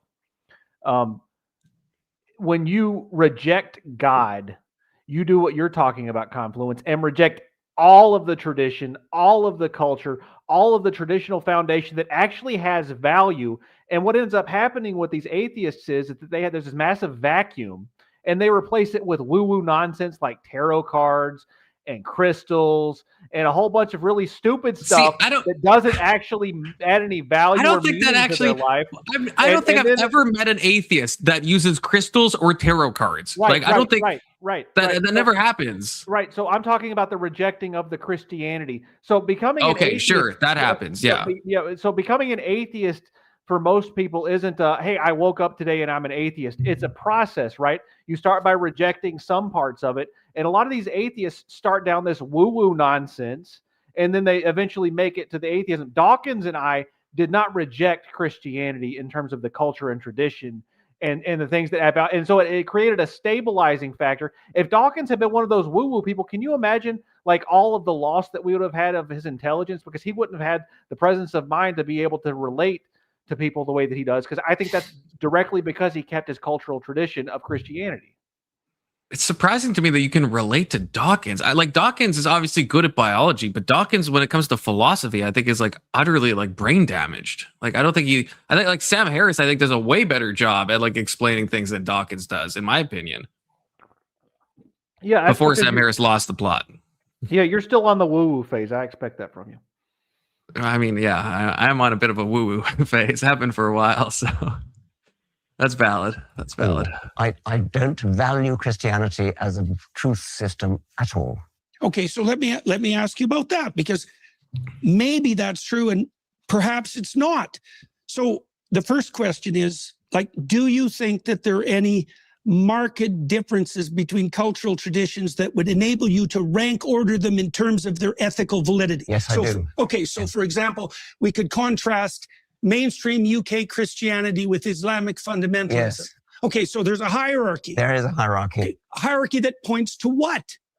Well, in the case of Islam, I dislike any religion which punishes apostasy with death, that throws gay people off high buildings, that practices clitoridectomy.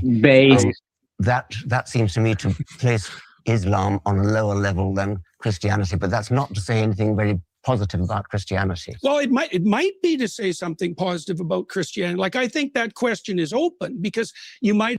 How is that not? Islam is obviously the easy go-to example, but if we compare the same thing that Jordan Peterson said of the average Christian values with Hinduism and what happens in India, or some of the African religions, or some of these indigenous religions, all right? Like or even a lot of like Buddhist societies, right? There's like some like fucked up shit that happens depending on the country. I think it's like how it creates a clear hierarchy, and it must mean something. No. Well, I guess it doesn't have to mean something, but there obviously is. It means something in the sense of this system produces this ethical society, and some systems produce a less ethical society. No.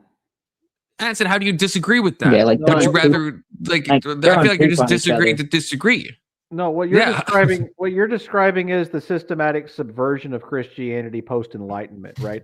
What you're describing is the fact that Christians aren't really Christian anymore. They're going around with these individualistic values that aren't reflected by their actual belief structure. And so, I'm saying even pre-Enlightenment. The long march to atheism. You're saying the long march to atheism makes Christianity better. No, because I would still be talking about pre-Enlightenment, like before, when people were like for real, if you want to say, right? Yeah, sure. I think that was probably a better society ethically than a bunch of other societies, and not just like the Islamic world, right? Okay, good. Yeah, no, we're on the same page. Yeah, never mind. I misunderstood. I was wrong. Okay. Now, I do also, I think even in our societies now, I think we're still, better than the other religious societies. But like, I think post-Enlightenment Christianity, again, I'd rather live in I know, like Canada and the US are, there's a lot of like cultural Christianity, there's a lot of like, post-Christian stuff. But I would still rather live here than India, or here than Saudi Arabia, or here than Kenya. And like, why? There's some reason for that. And other people could posit other explanations. I think a lot of it is like a religio-cultural mix, and it just seems like a lot of it ties into which nations used to be Christianity, and maybe we're going to lose that at some point. Maybe by having a vestige of Christianity and not having the true form, maybe in like 100 years, we're just going to all be like so overwhelmed with decadence that we're just going to all be like absolute shithole nations. That's possible too, but at least in the current moment, right? I mean, these countries are better to live in than other countries. Y'all will. We're remigrating, so that's not going to happen. Yeah, remigration. The DHS. Ask yourself, what did Christianity get right that led it away from those particular presumptions and towards something that you regard as more ethically appropriate? Like, this isn't a trivial question. It's a very modest claim. There's not very much. I mean, to be better than a religion that throws gay people off high buildings is not really a very virtuous achievement. So I don't know. I don't know if that's true, because if you look at the barbarism that characterizes the human past, you might think that any progression whatsoever towards something approximating mercy and tolerance is nothing short of a bloody miracle. Well, like, people are pretty ruthless, and so are our chimpanzee cousins. Yes, they are. Right. So we move forward into the light with great difficulty. And the fact that we can take that for granted now, and that it seems self-evident and deserving of faint praise, it's not so clear to me that that's a reasonable proposition. Okay, let's grant the faint praise, but that has nothing to do with the truth value. And what I care about is the truth value. I see no truth value in the claims of Christianity, the virgin birth, the resurrection, the miracles. Do you believe in any of those? Well, now we're getting into the weeds. Born a virgin. Oh, come on, Jordan. As I said before, there are elements of the text that I don't feel qualified to comment on. My experience has been that the more, I know from a metaphorical perspective and from a mythic perspective what the story of the virgin birth means, and I accept that. I know, for example, that any culture that doesn't hold the image of the woman and infant sacred dies. And I don't know how that needs to be expressed in a form. Do you mean that you don't know? Well, let me ask you about that, because truth, this is something I talked with Sam Harris about too. Truth, it's hyper real, okay? Mary was a hyper real virgin, okay? It doesn't matter if she was like a for real virgin. It matters if she was hyper real. Give me one of these, big guy. Here we go. We got Bradley in the chat. Bradley, how's it going? It's going all right. I'm a little under the weather. I think I'm recovering right now. I'm okay. Ooh. Oh, good. Good to hear it. Is that Bradley the Chaos Agent? That is Bradley the Chaos Agent. Agent of Chaos. And Marilyn, speaking of chaos, Maryland just showed up too. I mean, as if summoned. Now we just need IJ here and we can create the Chaos Trinity, okay? Well, good. It's like, now that it's like Maryland's Yu-Gi-Oh, here, you know, we'll have like Exodia or some shit. All the pieces will come together. good. Now that Maryland's here, I can talk about how I think that JBP may be going to hell because he don't believe in Jesus Christ as our Lord and Savior. Oh, you're casting. I agree with Maryland on that one. You're actually casting a spell there, Big Soda. Rare conflict in Maryland agreement. I'm not saying he deserves it. I'm just saying, based on what I know of him, I think he may be going to hell. HE double hockey sticks.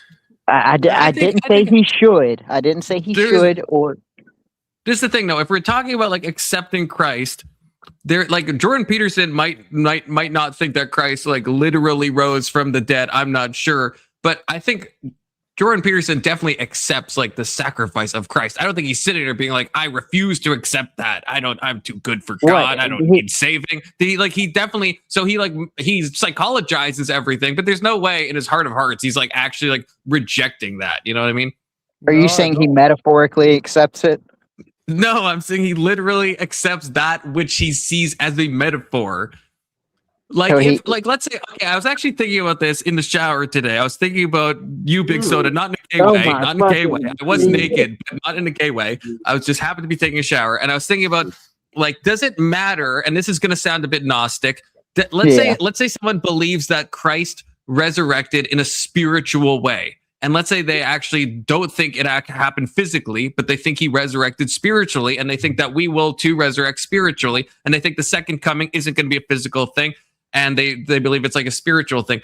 Does that put someone outside the realms of salvation? If they, like, let's say Jordan Peterson believed that. He believes that all the stuff it's a spiritual truth, but he thinks that Christ actually did do something in the spiritual world that conquered death and Satan and hell and all of that stuff. Is that like anathema? Is that like puts him outside? And you're saying he accepts him as his Lord and Savior.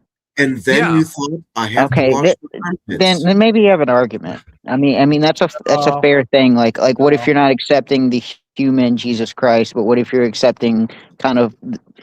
Well, it depends, because are you accepting the message or are you accepting the fact that he died?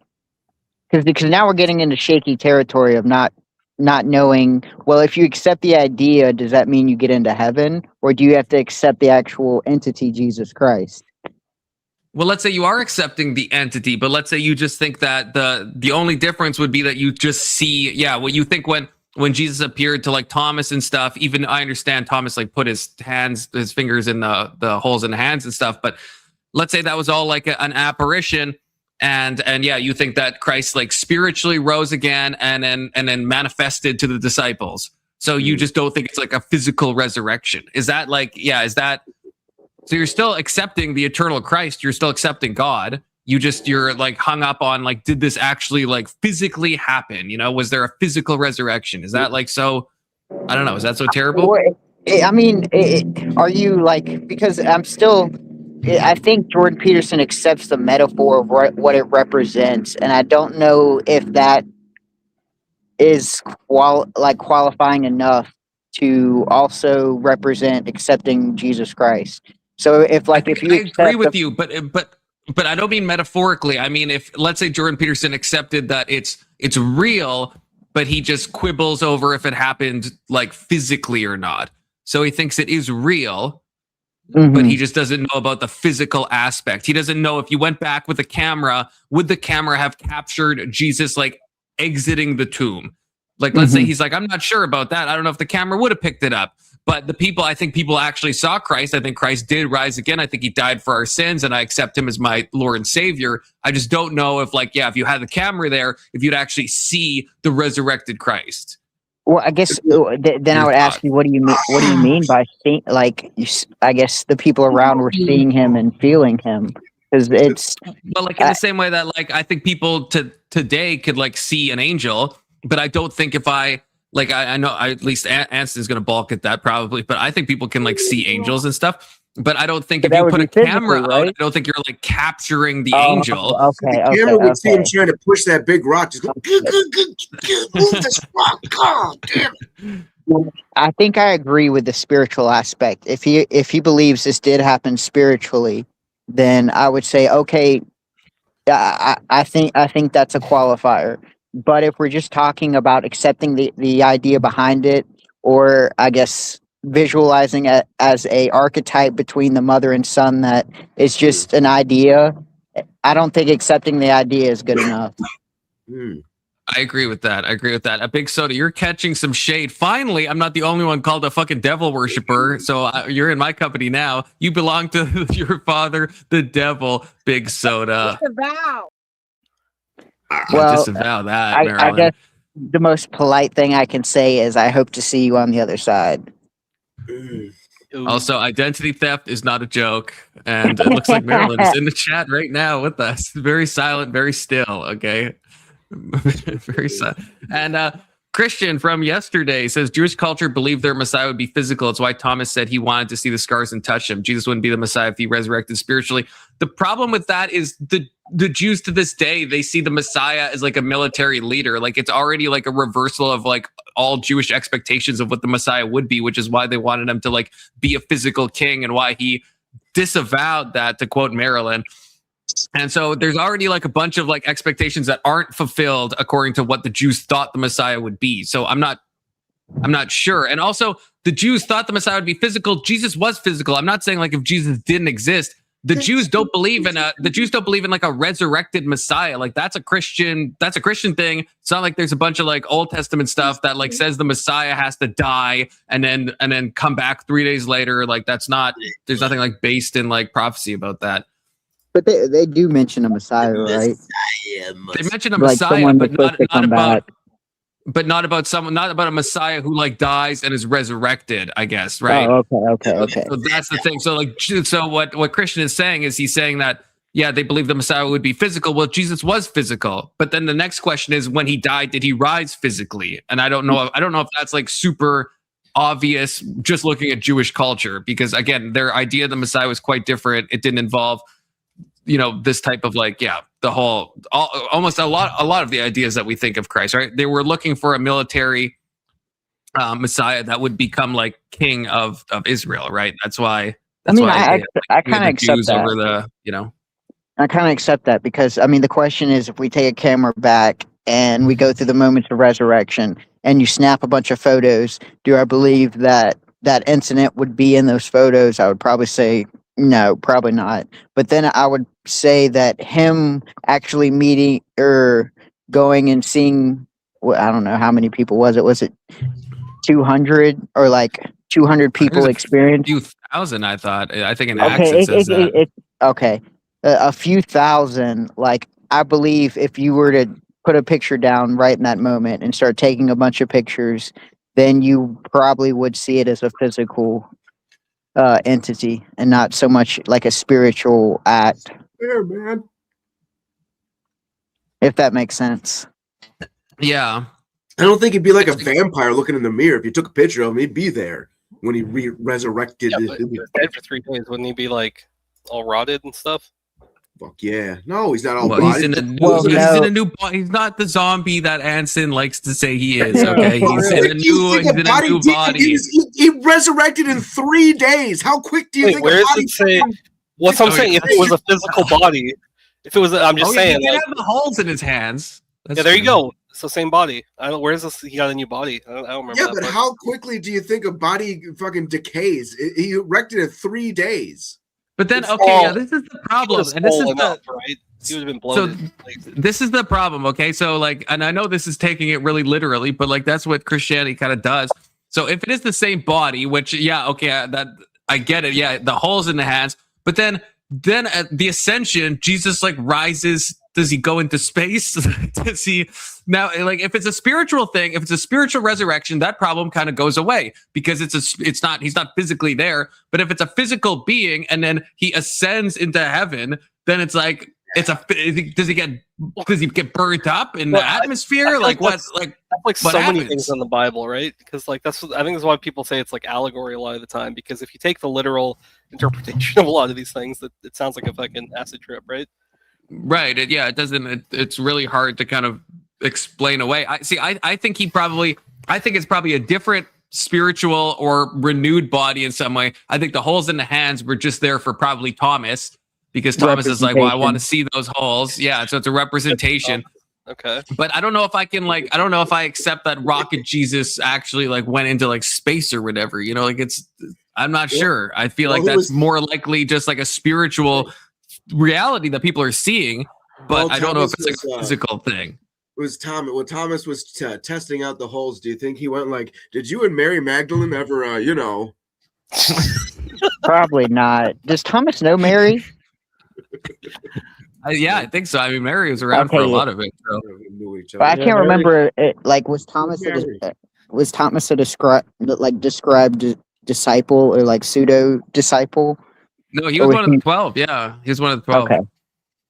Yeah. So instead of quibbling over the mythology, can we listen to the two white men talk? Yeah, that's true. We can listen to the two white men.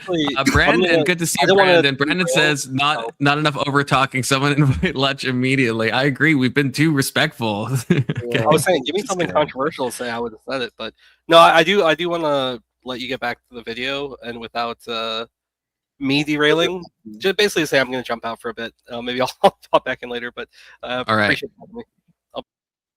Sounds good. Also, briefly, I believe, I could be wrong on this. I believe the word in Greek, I think it can apply to both, because like, you know, the nails, they wouldn't have been in the hand for crucifixion. They would be, I think, in like the wrist somewhere here.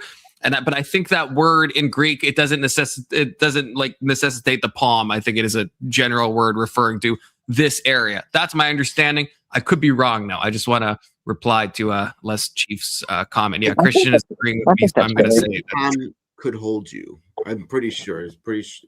This is the wrist is actually smaller than your palm, so there's much more.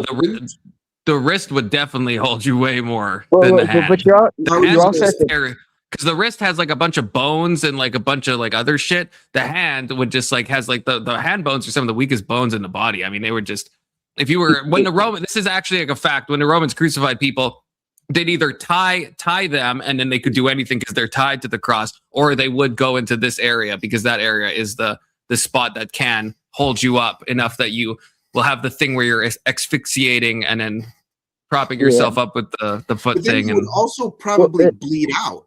And I don't think they wanted him to die immediately. So I would say that they tied a rope around the wrist because it holds, because you got that thing there to hold it. So they would tie a rope around the wrist and then drill a hole. They would nail I don't think you bleed out as fast as you're suggesting. If you put a nail in and you removed it, sure.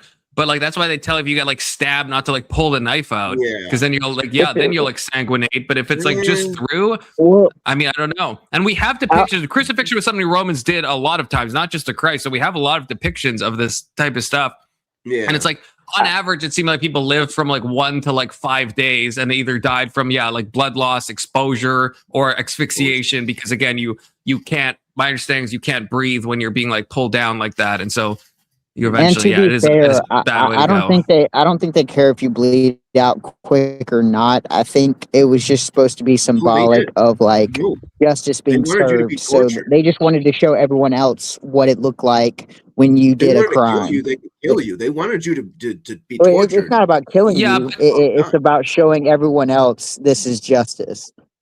Yeah. So they didn't want quick.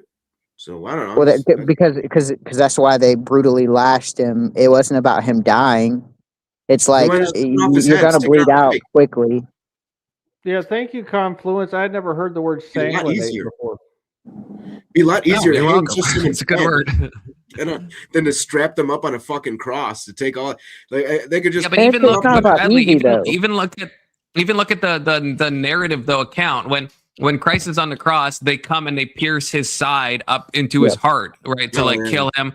So they don't just like, they're not just like, okay, we'll just let him go forever, right? Like they do eventually do a kill shot, you know? Is that in all the stories?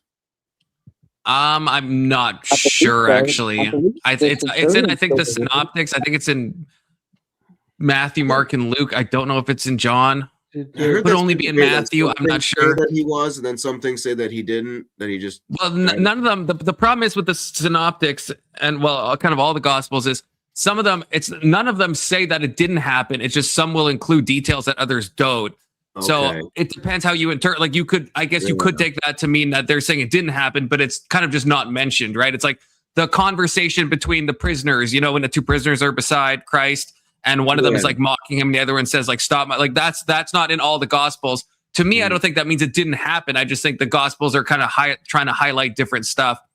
At least, and I don't know if you agree with this, Bradley, but the way it was taught to me, and I think it makes sense studying the text, is like each gospel writer has like kind of a different angle. So like Matthew wanted to like present Jesus as like the Jewish Messiah, and so there's a lot of stuff that Matthew says that indicates that. Like he avoids the use of the word God, even though in Greek it's like kurios and it's not like a bad word, but he still knows that it'll be like off-putting to Jews. So I'll talk about like the Lord of Heavens and all this stuff like that, right? Like or the kingdom of heaven. Like there's a lot of these phrases that'll be repeated.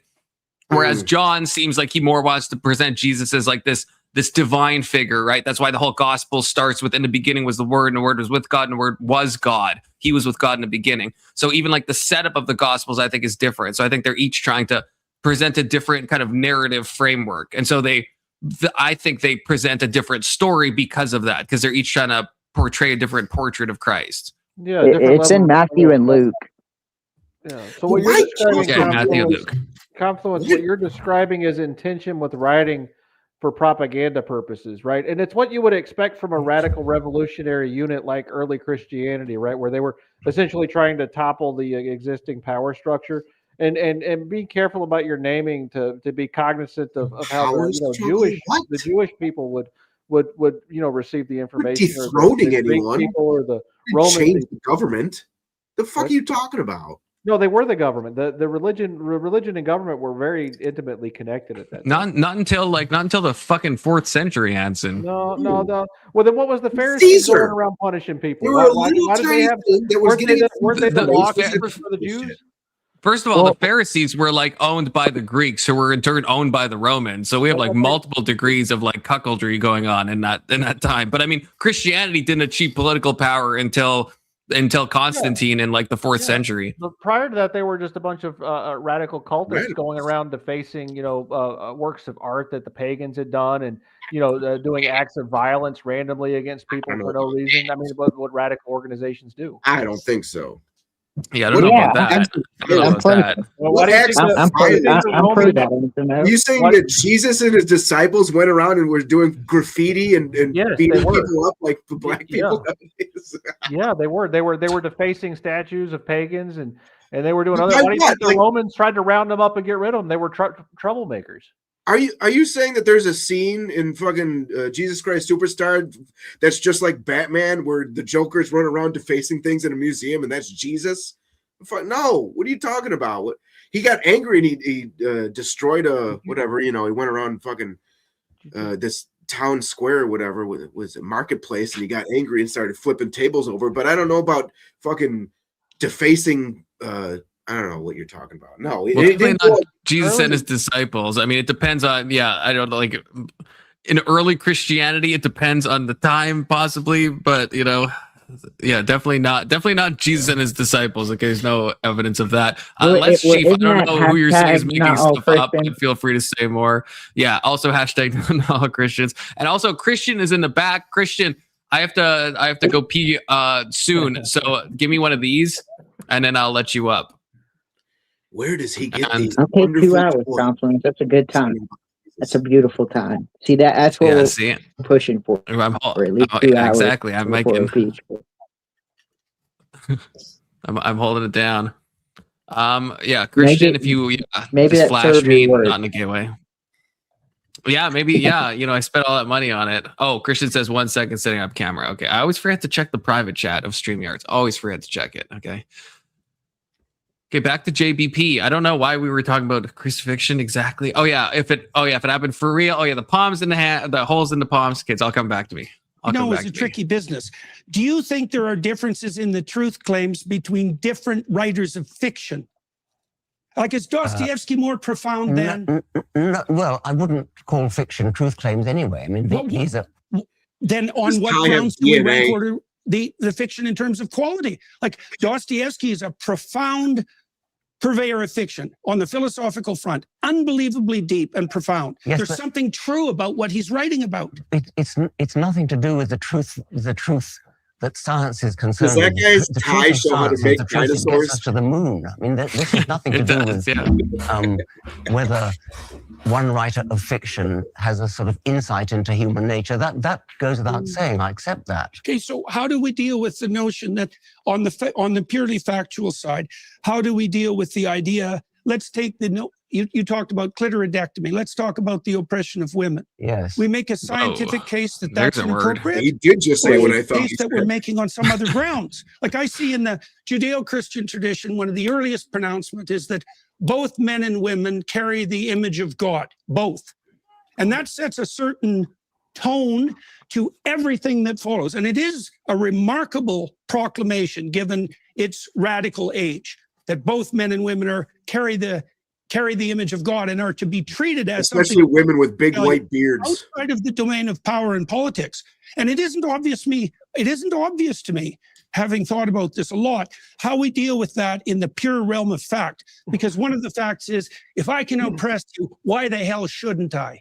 Yeah, my job is to keep things on track here. I think there are a number of questions which Professor Dawkins has asked quite directly that we still haven't really heard an answer for. Okay. When Professor Dawkins asking about the virgin birth, you started talking about metaphor, you started talking about myth. I think anybody listening to this conversation will understand that maybe a society that doesn't believe in the virgin birth won't work. Maybe that's the predictive power that you're talking about. But I think you must understand that when Professor Dawkins is asking you, do you believe that Jesus was born of a virgin? He means something like a biological fact. And by the way, saying I don't know, or saying, I'm not qualified to comment, is an answer to that question, but is that your answer that you don't know? I said earlier, and I would hold to this, is that there are elements of the text that I don't know how to. He's so bad faith. That I'm incapable I don't think he's bad of faith. I don't know. I think he's being fair. I think he's being fair. You're asking a question you don't have the answer to. The notion of the resurrection is my right. I think it's like, what do you want him to say? Like, do you want him to just lie and just like pretend he's more confident than he is, or like? I feel like it's if he's not at a place where he knows. There's certain biblical questions, like if you talk to me about the Amalekites, as has been brought up in the past few streams, right? I'm not exactly sure, right? I'm not exactly sure how to deal with those passages. Never have been, maybe never will be. But I know for sure that he didn't have a mortal father because I was there and I didn't see one mortal penis go inside her vagina. I know for a fact. Could answer it that way. This is a big side. I believe in gravity, but gravity is not a fact. Have you guys ever heard of parthenogenesis? Okay, this is a thing. Okay, I'm just going to say this. Band. Parthenogenesis. That does sound like a bad name, but parthenogenesis is something that can happen in animals and is hypothetically possible in humans, where you can actually reproduce asexually without a sperm entering into an ovum. Okay.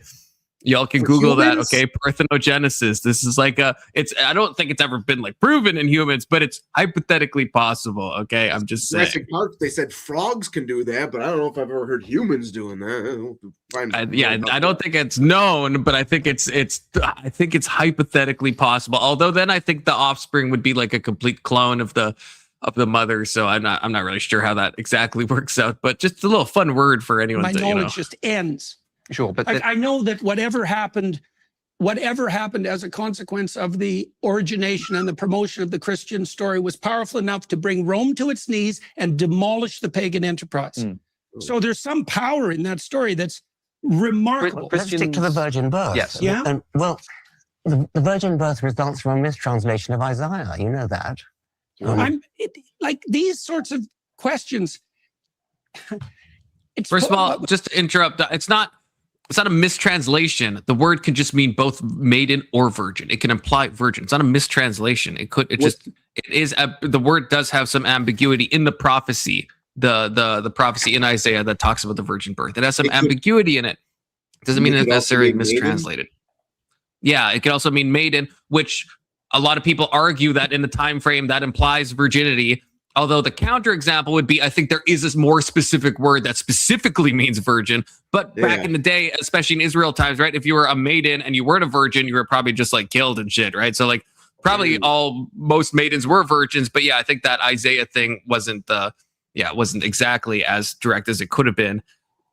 And yeah, Bible wasn't even the first religion with the virgin birth myth. Yes, but I disavow. Where's Marilyn when I need her? I disavow the kind of Christ as like a mythical figure. Yeah. That like he's just a syncretic combination of all these beliefs. I've looked into that a lot.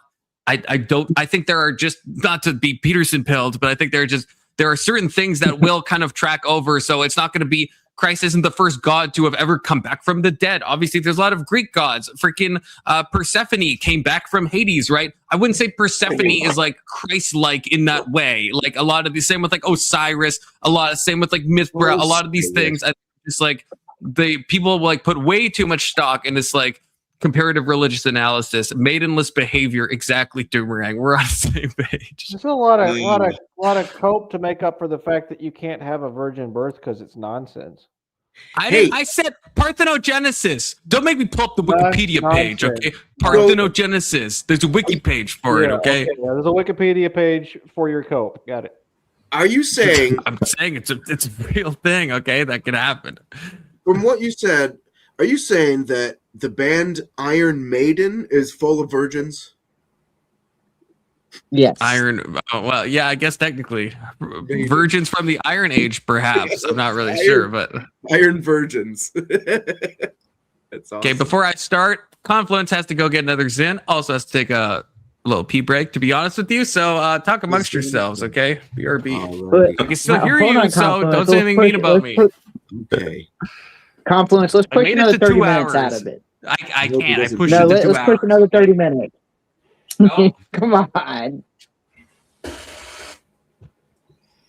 Whoa. Game Confluence. You could have pushed it 30 more minutes. You would have been fine. No, you gotta pee. Can't hold No, it. he needs that nicotine. Oh, that's what he needs. Are you saying? Oh, that's Zin. That's what Zin is? I don't know what Zin is. What's Zin? It's a tobaccoless pouch or no? The pouch, but it doesn't have. It's a nicotine pouch. You know, that's weird because I thought that God didn't want you to Zin. What do you mean? You know, the holy commandments. You know, it says he doesn't want you to Zin. Is nicotine a sin? It is. Oh, it's a play on where Zin sounds like sin. Come on now, you'll catch up. Oh, okay. Yeah, that went over my head. Oh, I got a Zin on my face. You want to pop it? I just smoke a cigarette and try not to smoke too many. Is it supposed to be better than cigarettes? Cigarettes. Yeah, it's like the chewing tobacco version of vaping, right? It removes the tobacco and just basically mainlines the nicotine right into you. It's what they used to use for nicotine replacement therapy like a decade ago. They just packaged it for commercial sale instead of nicotine replacement therapy. First of all, shame on all of you for not getting Bradley's joke. I actually made the same joke in my Epstein video, which you can actually see in the intro to this very stream, where I say at one point that Christ died for our sins. And so yeah, it flew past me. I didn't get it. Yeah, it was a bad joke. You got to see it in my video though. It hits good in my video. Okay, the Epstein video on the Confluence YouTube channel. It got so little views. I think it's one of the best videos I've ever fucking made. Okay, but very little views. That's full of Zin. Also, there's no. The difference between with Zins, it is what Aniston said. Yeah, completely tobacco-less, so there's no like carcinogens at all, because nicotine is just like a mild stimulant, similar like caffeine, although highly addictive, of course. But there's no like cancer-causing agents in nicotine pouches because they're tobacco-free. You know, it's cool. Nick Johnson, I have to disavow this good original joke, Bradley, that you came up with and no one else. I have a date stamped. Okay, it was like a year ago. Wow. It'll hit you though. First super chat of the night. Thank you to Stick Johnson. Who needs a new pair of shoes? Get those super chats in. Come on, you guys. Okay. Oh man. But yes, it is Bradley, how have you never heard of Zins? That's crazy to me, man. You're like, I don't know. I think no, I have. You But vape? I just never, You like, just you smoke like the wacky tobacco. I know that. Do you not smoke like tobacco at all or anything? No, I do, but not too much. I try to. You haven't seen them at gas stations. No, That's true. no. Yeah. I'm gonna buy one. Yeah. They're like in Canada, they're only sold in pharmacies now, but they used to be sold everywhere in America. Yeah, they're all over the place. Any gas station, any 7-Eleven you go, Zins just all over the place. Wait, you don't have Zins. You've got Sonics. Yeah, we don't even have Zins here. Yeah. Zins If I are had a illegal son- here. We have a knockoff brand. I always wanted to name someone. If I had a son, I always wanted to name him Carson, but not after like the Toxa horse. It'd be short for carcinogen. So you're set. So then you could say you're fucking cancer to him, which is pretty based. My name's Carcinogen.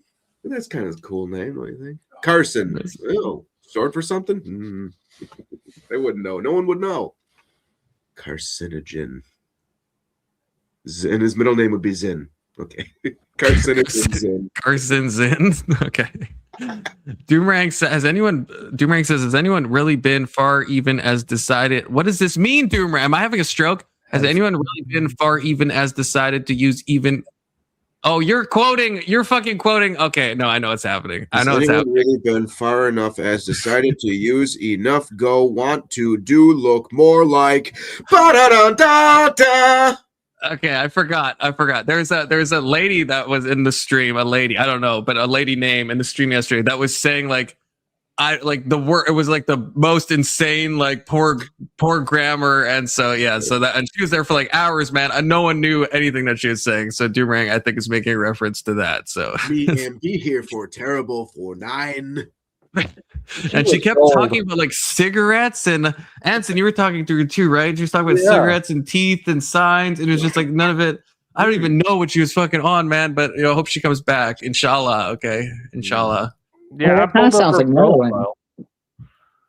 It was like Maryland if Maryland like dropped like a heroic dose of like acid or psilocybin. That's how I imagine. But she didn't mention magnets though, which is a little strange. So that would be the main distinction. What did they call I it? bet when you would that love first the lady started magnet. talking gibberish? Oh. Yeah, she was super trusted. Oh, yeah, she kept saying "sex on me." That was the other thing. Oh. And no one, I don't know what that means, but she just kept saying "no cigarettes, sex on me," and she kept saying "sex on me," which I don't know what that means. I think she wants some sex on her. Perhaps, or she doesn't, or I don't know if it's an autocorrect issue. Not sure. Not sure who that was. I'll recognize the username if she comes back. We'll see if she's more like sober coded. Speaking of sober coded, Anson is now lobster coded. Is that an AI image? Because that's a very nice like lobster crest. Okay, Golden lobster. Yeah, have you seen Jordan Peterson? How he made like what was it, like 10 suits, one for each rule. You know about that big soda, right? He has like these 10 custom suits. He should have like a lobster suit. I don't think he has one, but oh yeah, it was Joan. That's who it was. It was Joan. Somebody let the lobster loose. May or may not have wanted sex on her. Yeah, it's unsure at that point. Unsure. Okay, back to the video. They don't strike me as they're not getting to the point. I know The that. I story know has you a think purpose. that. Yeah. Well, and look, I understand that there's perfect reasons to debate this. I know that, and I know that your question is more than valid. But it's beside the issue as far as I'm concerned. And it's I wanted to point this out yesterday. I don't know where they are. There's like fake dinosaurs in the background. I don't know. I know where they are. Where are they? They're in Star Trek. Yeah, I know you didn't actually know, Bradley. I don't know why I trusted you. There's fake dinos in the background. Enterprise. Why? Like the chairs look strange. There's like a cactus, and then there's like a bunch of fucking dinos. Like I don't know where they could possibly be, but I didn't see the dinosaurs. Yeah. Let me see if I can full screen. Yeah, there's like literal like fake big ass like velociraptors or some shit. I don't even know. So I have no idea. I don't know what the filming location is of this, but I'd have to say Texas, though. It's Texas coded for sure. Yeah. Because, well, when we started this conversation, I said, for example, that it appears to be the case that a description of the structure through which we see the world is a story. We see the world through a story. And so that's a remarkable thing. That's a remarkable discovery, and it's emerged probably in the last 60 years in multiple disciplines, because we have to prioritize our facts. And so we prioritize them according to a particular pattern. And there are patterns that seem to work and to propagate themselves properly and to orient cultures towards life abundant. And there are other patterns, the pattern of Cain, for example, that lead to absolute bloody devastation. And I don't know exactly how to construe that sort of truth. But we talked about the oppression of women, for example. It's like, how do you make a case on purely factual grounds that women should be treated as equals? It's a moral question. And, I know, that's exactly. I was dealing with a factual question, which is, did Jesus have a father? And you won't answer it. Well, Jesus had a father and a heavenly father, like almost all mythological heroes. So he wasn't born of a virgin then? So you're saying that Jesus was not born of a virgin? I said, first of all, that I don't know how to mediate the fact-value dichotomy in that case. I said the same thing about the resurrection. It's not a value. It's a simple fact. I mean, did a man have intercourse with Mary and produce Jesus? That's a factual question. I mean, Jordan Peterson did add, he says he doesn't know the fact value of it. He said fact value. That's what we're being asked here. That even if you think that, say, the author of the biblical texts intended much more significance than a simple scientific analysis of events, Professor Dawkins is interested in scientific truth. That's the kind of truth that he's interested in. And even if you think it's irrelevant to the point of what the gospel authors were getting at, that first needs to be clarified before you can then begin actually uncovering what the stories are about. So I think Professor Dawkins is asking from a scientific perspective, and maybe you think that scientific approach is wrong. I don't like him. And if you just take it for a moment, maybe this is how we find out that there is absolutely zero way to prove anything here. So a scientific, opinion is kind of null and void. You can't prove anything. So I agree. I completely agree. I hate when people. I feel like Lutch was doing this yesterday. No shade to Lutch, but I don't. He was also very drunk, so he was very. But yeah, when people talk about like did this historical thing happen, and we have to science, it's like that's not how science works. You can't use science to prove a historical thing. Like that's the wrong domain. But so many people will say that we need to scientifically know if this happened. It's like that's impossible. You can't know if scientifically if the Romans crossed the Rubicon. You can't know that scientifically. It's just an impossible. It's like you're using the wrong tool for the wrong job, right? You can look you could try to look at history. You could look at various accounts. You could look, but you can't, or you could punt into the present day and say that you disagree with parthenogenesis, which is some loser shit, but you could say that if you're Anson pilled. But at the very least, you can't evaluate a history claim with the method of science. It's the wrong category of thing, right? Well, Jesus' mother's bones. You can't find them. And even if you could, you won't be able to prove nothing that she was a virgin. Right, we can't 23andMe. You can, but you can't do it 23andMe on Jesus to find out what his DNA structure was, right? You can maybe even find out that there's a person named Mary and a person named Joseph and a person named Jesus, and maybe you could find but you can never find out the virgin birth question. I can't even imagine a hypothetical archaeological find or any history book that would prove it one way or another. Even hypothetically, unless it was a Jurassic Park situation and you found Jesus's DNA in some amber or something, and then you know what I mean. If it was that, then maybe. No, there's different actually ways to confirm history, but most of the time, history and science are separate. But especially with the question of the virgin birth, even you, Christian, can you come up with anything? Maybe it's my poverty of imagination, but I can't even come up with a possible thing besides the amber theory that I came up with. But unless Jesus' DNA is preserved in some way, how would we ever know for certain that if Jesus was born of a virgin or not? I mean, there's no way for us to confirm it. What about that cloth that has his face? That cloth, the Shroud of Turin. Shroud of Turin, yeah. Shouldn't that have DNA on it? So I'm gonna actually take a different tack on this and kind of agree with what the Christians are saying in some degree. So I don't think that a man had sex with Mary and gave birth to Jesus, because I don't think that a man named Jesus ever existed during that time, because there's no contemporaneous evidence that Jesus ever existed. All the evidence that Jesus existed came into being after the guy spread by the radicals trying to subvert the governments that existed. I feel like you're going to say this is an appeal to authority, but are you aware that even like most atheist scholars that study that time frame agree that Jesus did physically exist? That's a consensus. Nothing I just said was factually incorrect. There's no contemporaneous evidence in existence, written evidence that during Jesus' lifetime that says that he lived. I don't disagree with that, but that applies to a lot of historical figures as well, right? If Like someone's going around and healing people magically, that would be contemporaneous evidence that he existed. The fact that there isn't is proof that the man didn't exist. It's not. Wait. What? How is that? Wait, maybe I misheard you. Yeah, how is it proof that he didn't exist? That doesn't make any sense. If you're going around magically healing people by touching them, walking around on water and turning water into wine and doing all kinds of crazy stuff, there's going to be people during the time that you're alive who are writing down the shit that you're doing, but that doesn't exist with Jesus because he didn't exist. Oh.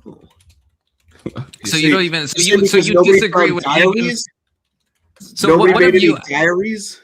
Yeah, I think that the New Testament. First of all, writing was a lot harder back then. Preserving writing was a lot harder. We've talked before about how 3 Corinthians is famously lost to the sands of time. That would have been a very important document written by a very important person, aka Paul, that we've just lost. Like things have to be copied. It's expensive to write things back in the day. They have to be copied by hand. It's like, I don't know. There's a lot of like historical documents we simply like don't have. Like this was brought up before by someone, possibly Big Soda, not sure. Could have been someone else, that the writings of Socrates, we only have them through Plato. Socrates, obviously very influential. I wouldn't say Socrates didn't exist. I think we have a lot of evidence he existed, but we have no writings from actually Socrates himself. Wasn't there vast libraries in like Rome or something that just got fucking destroyed and burnt, and we lost a lot of fucking shit. Yeah. So there's just a lot of things in history that are just gone because guess what? It was a long time ago, and the more time passes, things just fucking go away, and people don't remember correctly. And so the most things that are written down, the things that we have now are the things that people tried really hard to fucking, to store. To Sticker Johnson, you're wrong on both accounts. Okay, the Bible was written in 3 languages, and it was written over way longer than the course of 1,000 years. Okay, so I'm just going to say that. But yeah, I agree. That proves your point more, to Sticker Johnson. But I'm just saying you're still wrong on both of these accounts: Aramaic, Greek, and Hebrew, and more like 1,500 to 2,000 years.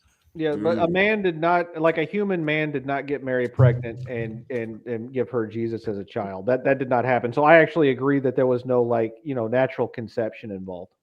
Do you agree? So do you agree in the virgin birth then, in a way, in a roundabout kind of way? No, I'm taking a third way. But you don't know, so that's your opinion. Third wave? Is that what you said, Anson? That's very feminist coded of you. Because I detest binaries. You do. That's your problem. You're so non-binary, Anson. That's the problem with you. I detest buys too. Just kidding. I'm one of them.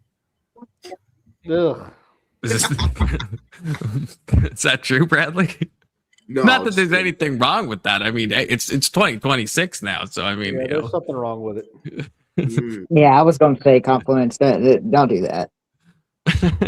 Hey, I'm just saying, it's 2026. Bradley can be whoever Bradley wants to be. I mean, just look at that. Look at that guy. I mean, he's it's inappropriate to use a question like that to attempt to undermine the validity of the entire, what would you say, deep mythological enterprise. Suppose we weren't doing that. Suppose we were asking out of interest. Suppose that we were all here devout Christians, maybe even Jungian Christians, and we thought, this is if this guy can wear that mustache, I can be whoever I want to be. Would your answer just be no? Yes. And you wouldn't consider it, I mean, it's not an inappropriate question to ask. Who decides to wear a mustache? Did this really occur? And I think so often people are asking you that, and especially given the context of this conversation, we've heard everything that you're saying about metaphor and myth, but because the question is still then being asked, did it really happen? You know that that's what you're being asked. And the way you just so easily said yes, I wonder why you struggle to do that in so many other circumstances. I think because I don't look at the situation the same. The way that Dr. Dawkins and I look at the situation are really quite different, and at many, many, many levels. Many. So even on the meme question, for example, I know the literature on the history of religious ideas. I see how these ideas have battled across It's millennia in 2026. a manner that's There are very no reminiscent to me lives. of the same sort of claim that Dr. Dawkins is putting forward with regards to meme. I know that There's a literature. line right here. Dr.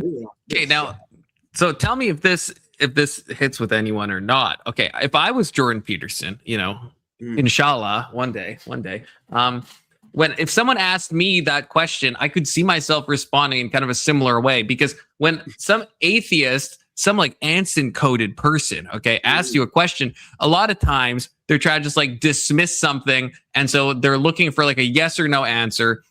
And so it's kind of, they're kind of trying to trivialize something immediately. Actually, I don't think this necessarily applies to Anson. I just want to throw him under the bus. But there is like sometimes where people will ask, like, did this actually happen? No. And as soon as you say no, then it's like, well, then their brain just like stops working. But if what you mean as Jordan Peterson is you think, well, something like the virgin birth or something like the resurrection of Christ, it has such deeper meaning that you're trying to convey. I understand why someone could be like, reticent to kind of explain what they actually mean, and I understand how that can come across as hiding the ball, but I also can see it a different way. Like my mind is going to like when me and Alex have talked about this. Might sound like a weird example, but me and Alex have gone to like a lot of conversations about dreams and if like dreams are like real or not. Now, if someone asks me if they're real, if I say like no, then I feel like they just they'll cut off the conversation. But I think dreams are important. So I have a tendency to not just say, well, no, dreams are like totally fake and don't pay any attention to them, because I feel like I'm leaving that person with a false impression, right? Because I want to say more, and I think they're real, but I don't think they're physically real. And so I feel like I'm lying if I'm kind of Anson pilled right now, where I don't want to give a binary answer about if something is like yes or no. I know I know that person wants that. Or the same thing could be applied with like psychedelic experiences. Are those legitimate experiences? I don't want to give a yes or no. It kind of depends. It's a nuanced discussion, and I want to have that nuanced discussion. And so I don't think, I know how that could be taken as like you're trying to just hide what you actually think, but I also think you're trying to say more. And if you do have that nuanced discussion again about dreams, I would like to be involved. Let me know somehow. Yeah, it's almost like you should have fucking Discord, Bradley. Okay. Oh, I have a Twitter. How about that? Oh, that's the okay. Apparently my whole chat thinks dreams are gay. Dreams are gay. Dreams are gay. Definitely gay. Okay, dreams are not gay. Dreams are everything. Something. Good to see you, Ed. Good to see you, brother. There's something going on with dreams. That's all I'll say. Yeah, I think so too. Apparently, four people think dreams are like gay coded or whatever. But no, I think dreams are. But at least I think you're constantly having sex with men in your dreams, then well, I don't know. Well, maybe yeah, it's that something would to say be about yourself. I don't know. Yeah. Okay. Yeah. Actually, that's what Let's Cheap was. Oh, wait. Yeah. Exactly. Yeah. Con's chat revealing you're all having gay dreams. Yeah. That's what you're going through, Bradley. But does that make sense to anyone? Like what I'm saying? Like, yeah, I'm tracking. Do we? So I think it can be. I don't think Jordan Peterson is trying to like be dishonest or hide things. I think he's just there. He's detecting what the question is leading toward, and he's like trying to give a more nuanced answer, which I think comes across as like not just being like super willing to give an answer. I don't know. Yeah, not bad faith. The doesn't know that literature. And it's very difficult for me to communicate from within the confines of that literature because it's extensive and deep. And we're dealing with things that we don't understand the relationship between metaphoric truth and value predicated truth and factual truth. We don't understand that. It's a big problem. There's no evidence whatsoever from the scientific perspective that we can orient ourselves in the world merely in consequence of the facts. I orient myself twice a day. And it's a fact that's been detailed out in great detail in the last 60 years by people from a variety of different disciplines. We have to prioritize the facts. That's a value hierarchy. There may be true and false ways of prioritizing facts, but you can't determine the truth or falsehood of the way that you prioritize facts by making reference to the facts. That's a big problem. Okay, let's talk about that as perhaps a slight detour here, because I think we do need to come back to this Christ resurrection thing. But Professor Dawkins, would you say that underlying the scientific enterprise is a fundamentally unscientific? Okay, so I understand fucking Button. Okay, so fucking Button says, I feel like Peterson used to just answer and go through to the point someone is getting to, and now he tries to get so far ahead of himself from doing the conversation so often he becomes insufferable sometimes. I understand that, but And I think in certain cases that can be true. But I think like if we like me and Big Soda, at least I know we're both fans of like Jordan Peterson's old lectures that are on like YouTube and stuff. And he's always been someone who goes into like a great deal of depth about anything from Disney stories to fairy tales to the Bible. Like that is, you know, when he talks about psychology and this stuff, he tries to bring more nuance and perspective to it.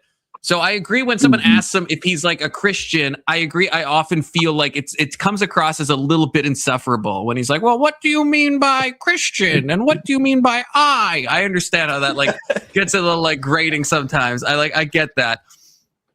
And so, so you say, I like him, but sometimes it's wild. Yeah, it kind of depends.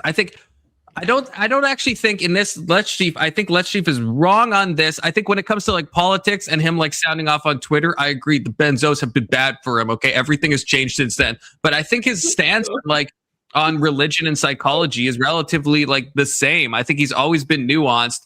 And I agree on certain areas, like, yeah, do you believe in God? And he's like, you know, trying to, but also, I mean, IJ does this too, which is fair when IJ's like, well, what do you mean by God? And there's a degree where that's like sometimes annoying because sometimes I'm like, you know what I mean by God, motherfucker. Okay. But sometimes it's legit. Okay, Bradley, you have your hand up. I see you, Bradley. I know this is a little off, but somebody in the chat there was asking, what do lobsters dream about? And I said, lobsters dream about clams. And so do I. W. Bradley. Oh, I couldn't let that go. Oh my god. You're talking about lobster dreams. Rock lobster. Benzos are bad for everyone, says Ed, which is low-key true, you know. They made Jordan Peterson more functional and tolerable. Colin, when Lutch talks to you and asks you, what do you mean by God? Don't you think it's given with you being a Christian? No, which God you're talking about when you refer to God? Yeah, and that's kind of the thing, and that's why there was an interesting point, and I want to talk to Lutch when he's like more sober, because I had said to him at one point, like, Lutch, you used to be Christian. You said you read the whole Bible, so what you must have some idea, like I probably mean something similar to what you thought back then, like. Yeah. And so now he acts like he has absolutely no idea. And I mean, I understand his need for like a good definition, but yeah, like when he's talking to me, I feel like we've talked enough about God that I think he does kind of know what I mean by God. He just, he doesn't, I don't know if he just doesn't like my personal framing of it, or I don't know. In some ways, it feels like it's an easy out anytime someone mentions God to be like, well, I don't know what that term even means. So, as opposed to actually like contending with like what I'm saying God means or what I've said God means before. Yeah, well, I mean, when you get like a Christian and a Muslim in the same room and they're talking and they're referring to God, they're referring to different gods. Like within that conversation, it's kind of understood between the two parties, right? So when you refer to God, it's like, first, like you're a Christian, so you're talking about that God. If he has read the Bible, like you said, then he should have an idea.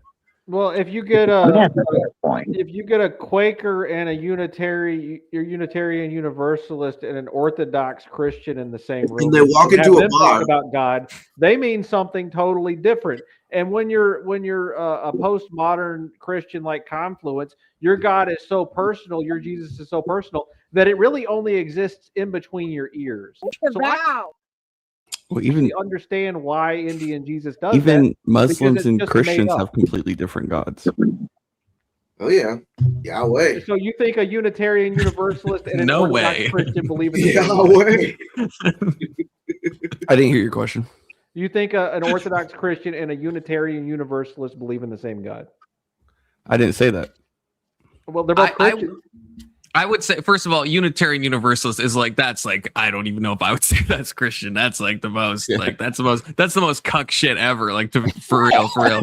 Like, I think I have more in common with a Muslim too with the Unitarian Universalist, to be honest with you. But I think there still is commonalities. I would say, like, I don't know, like between me and Christian, like the guy named Christian, not like the religion. I would say that like there still is, when I say God, even to a Muslim, in some ways we're talking about different gods, but in some ways we're still a lot of stuff is still in common, like the omnipotence, the omniscience, the omnibenevolence, right? Like there's the creator aspect. There's still like a lot in common, right? There's like in the details, for sure, they're different, and they're different enough that you can say they're different gods. But I think in like a philosophical conversation, right, it's like there's a reason that like with the cosmological argument, it was refined to be called like the Kalam cosmological argument. That was done by the Arab world. That's something that William Lane Craig talks about a lot, right? It's the better formulation of the cosmological argument, and it was made by Muslims. But it doesn't fundamentally change how the cosmological argument works. So I agree, like on a boots on the ground level of like the biblical stories and the Quranic stories, yeah, obviously very different between Allah and Yahweh. But like, do you agree that at least in like kind of a macro level, like the gods have like similar traits, especially like the Abrahamic gods? Yeah, I mean they fill the same gap. So yeah. Christian, what do you think? Do I think on like when talking about God just in the philosophical sense, on the macro level, is it the same?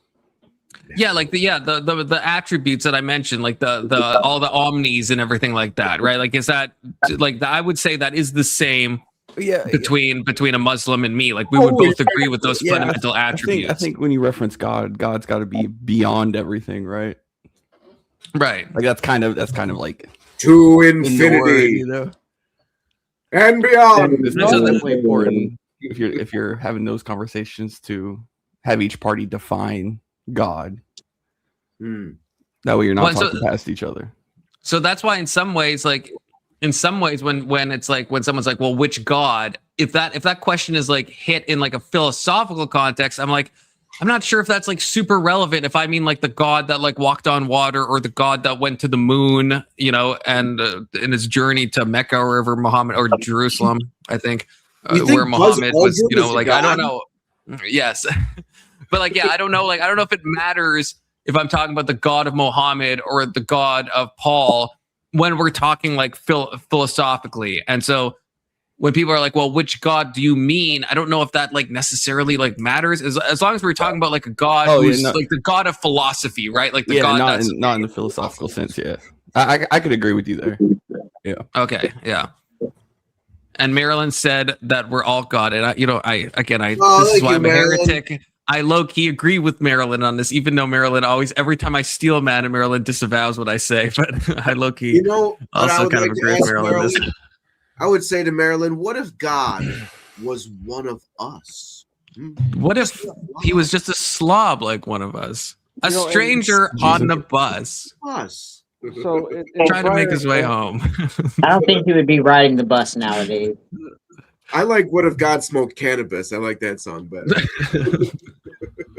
So I brought up before that the Unitarian Universalists, Orthodox Christians, and Quakers, if you got them together, they would all like not, functionally share the same God.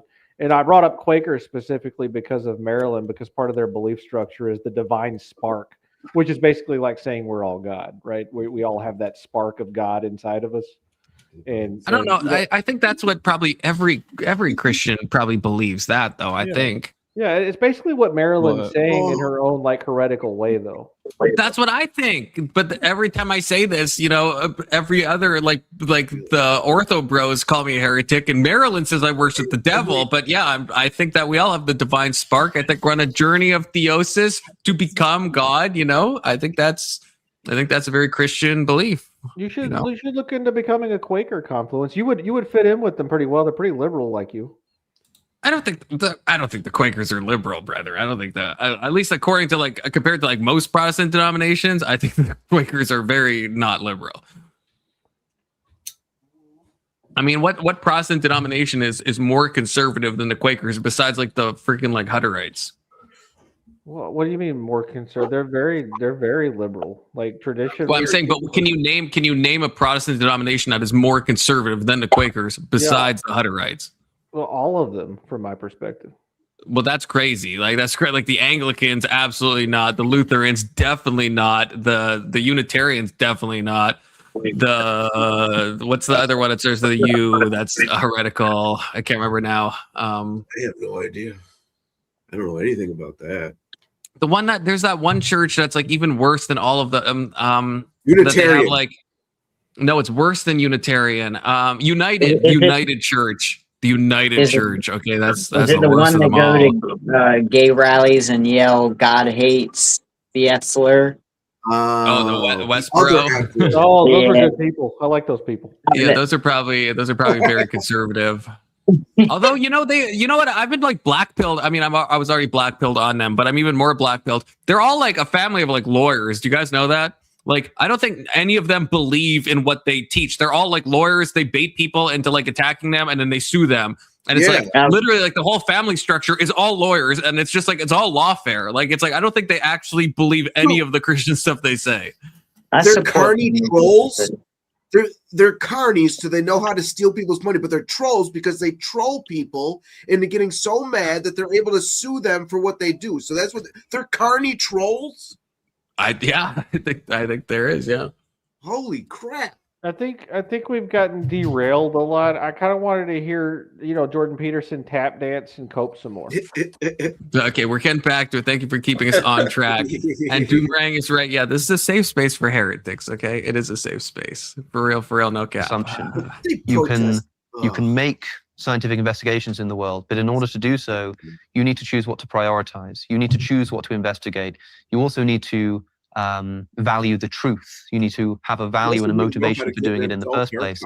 Those kinds of things cannot themselves be scientifically justified. And so does the scientific enterprise have an unscientific assumption of space? I suppose it does. I mean, I think that maybe just be Jordan and Richard, by the way.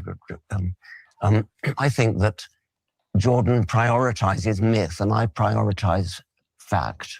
And, what a cucked way to say that. Is kind of I hate Richard Dawkins, but it's not the be all and end all of my life. I think it's somewhat secondary to scientific facts, sort of facts. When it comes to things that old, that you tell us how old the universe is, how old the world is, the history of life, the engineering achievements of landing a spacecraft on a land a dick in your ass. These are the things that science can do. Statement for someone who believes in scientific theory. Quantum theory, to come back to that, the predictions of quantum theory, which are verified to a sufficient number of decimal places that it's equivalent to predicting the width of North America to one hair's breadth. Now, that is, however difficult quantum theory is to understand, that is what you can get from quantum theory. Now, the mysteries of the Bible, if they are mysteries, aren't in the same league. I mean, they just don't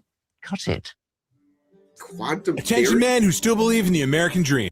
Sorry, Jordan Peterson, we're skipping your gay ass ads, okay? Gay in the happy way, not in the homophobic way. Okay. We're skipping that shit. Also, I just have to say, they're like, it's just like, it's not the same category, right? Like a narrative, the truth of a narrative thing is not the same as, it's just like not, they're two separate categories. This is why Dawkins is so retarded. Okay, I just have to say this, and even Anson, you have to agree with me. If we're talking, if I'm talking like literature, like as Peterson brought up, like he brought up in the when I went through yesterday, like I think Crime and Punishment, Dostoevsky, you can't compare that to quantum physics. That's a stupid comparison. We're not talking in the same thing. You can't you can't compare Aeschylus with like the theory of relativity. We're talking about like a poet versus like someone like or a scientific theory. Like they're just not in the same ballpark. You can't. They're like it's like the biggest category error of all fucking time. It's not, so you are can't you saying that them. if I were to talk to you about professional wrestling and you were to start talking about quantum physics, you would fucking like how when you suplex someone, the quantum physics behind a fucking belly to belly suplex, fuck out of here. Exactly. If I'm saying like, oh, I really love Silk Song, the game I've been playing, it's like a great video game, and someone's like, how does that compare to the theory of gravity? It's like it's not in the same ballpark. It's not like they're not in the same. Dawkins acts like everything is in one fucking autistic continuum of like truth values. It's like that's not how life works. That's not how anything fucking works. Yeah, Doomerang is right. Apples to oranges. Okay. Stealing a car in GTA. I'm just wondering. Influence, you got to get mad about things more often. It's so much better than the chill go.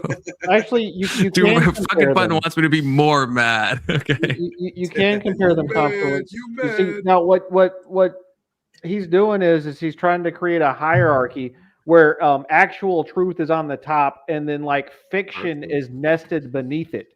But you're doing the same thing, Anson. No, It's I'm like not. to say that like it's the wrong category to say that like, you know, the Mona Lisa is not like actual truth. Like that's not a category that applies to the subject of art. It's just not, right? Like you can evaluate facts as being true or false. You could evaluate art as probably being meaningful or non-meaningful or persuasive or not persuasive. Those are like different. We're talking like different axes, right? Different axes of like reality and what we mean by things, right? And when you take the art axes and try and glean fact from it like Christians do, then you butt into the category of what is real and true, which is what Dawkins is talking about. He's saying that Jordan Peterson and all you Christians are basically saying, hey, look, we get to make up stories and pretend like they're real, and Dawkins is like, no, that's not how this works.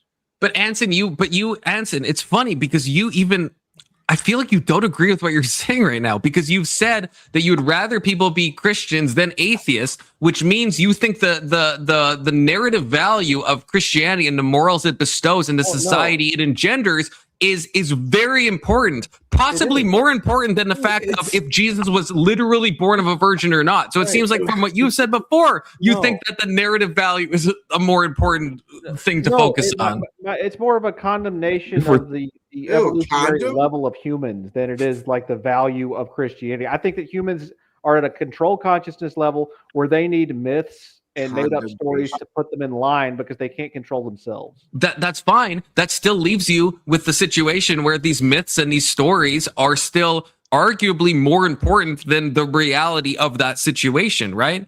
No. I wish I lived in a because if everyone was like Dawkins coded and believed that Christianity was false and then rejected the morals, they would be atheists. And you already agreed, right? Atheists, a society made up of atheists at this time in this place would be a bad thing, right? So then a more persuasive mythology like has value, arguably more value than, again, if Mary was born of a virgin or not, right?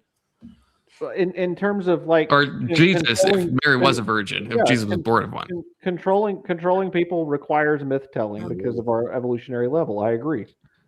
Right. So I'm saying, at least in this, I agree. Maybe we could all be like Ubermensch coded and we could all like transcend this stuff. But in the present moment, we're not. Wait, are you talking to me or Hanson? Hanson. What do you want me to walk you through?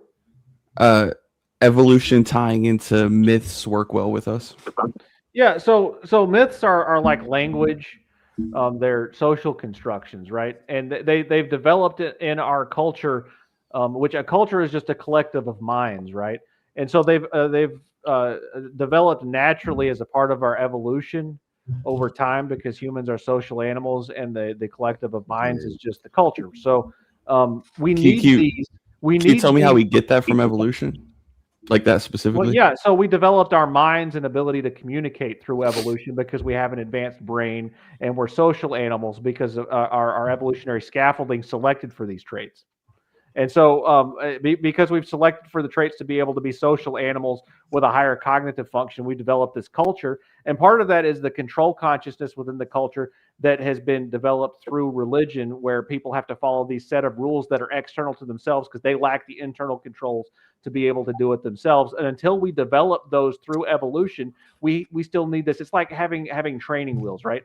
There's a large segment of the population that will just delete themselves if they realize that there is no external sanction or no Satan, no devil, nothing bad to happen because they lack the moral ability to be. Might as well just delete myself. Yeah. Okay. Well, don't they do that in reverse? Like, don't we see higher levels of suicide of people who are non-believers? That's what I'm saying. Okay. Then I'm following. Hanson, you're using. Do you agree at least? And I'm not. This isn't like me trying to say I disagree. I'm just making sure we're on the same page. When you say evolution, you don't mean biological evolution, correct? Yeah, I do. Yeah. Well, then you're retarded. Yeah, You're how retarded does- yeah. because biological evolution does not happen in 1,000 years. We've like the cultural shift you're talking about. That's not a biological evolution thing. That's a cultural evolution. It has nothing to do with natural selection, sexual selection at all. It cannot happen on that small of scale. It never has. It never will. There's no evidence for that. Yeah, that's ridiculous. There's no evidence whatsoever for that. That's why I was talking about mind and cognitive function, because culture is just an expression of a large number of our specific kind of ape having more cognitive function and being able to share information with each other in a more efficient manner collectively, right? And that's part of what our species has evolved to be. And that's all culture is, and that's all religion is. Well, yes, but cultures build on other cultures. I'm saying genetically, we have like barely shifted, right? In like the past, 5,000 years, right? Like genetically, there's not enough shifts that are happening to produce any kind of change you're talking about. If you took everyone and every baby, let's say that's born, and you throw them on a new planet, it's like they're not going to be like super advanced. We're building off of each other in a cultural way, in a learned way. It has nothing to do with genetics. Like the genetic evolution happens at like such a macro level that it's not even like close to what you're saying is possible. Like it can't be a biological evolution. It's a learned thing that you get from your parents, from your culture, from your society. I respectfully disagree. That's just like the science. That's like just the science. You're making assertions and losing track of the fact. You would be making assertions. No, he's making assertions. He's making assertions that it's not possible to be biological related. I'm saying that it's not possible to be anything else because humans are only biological.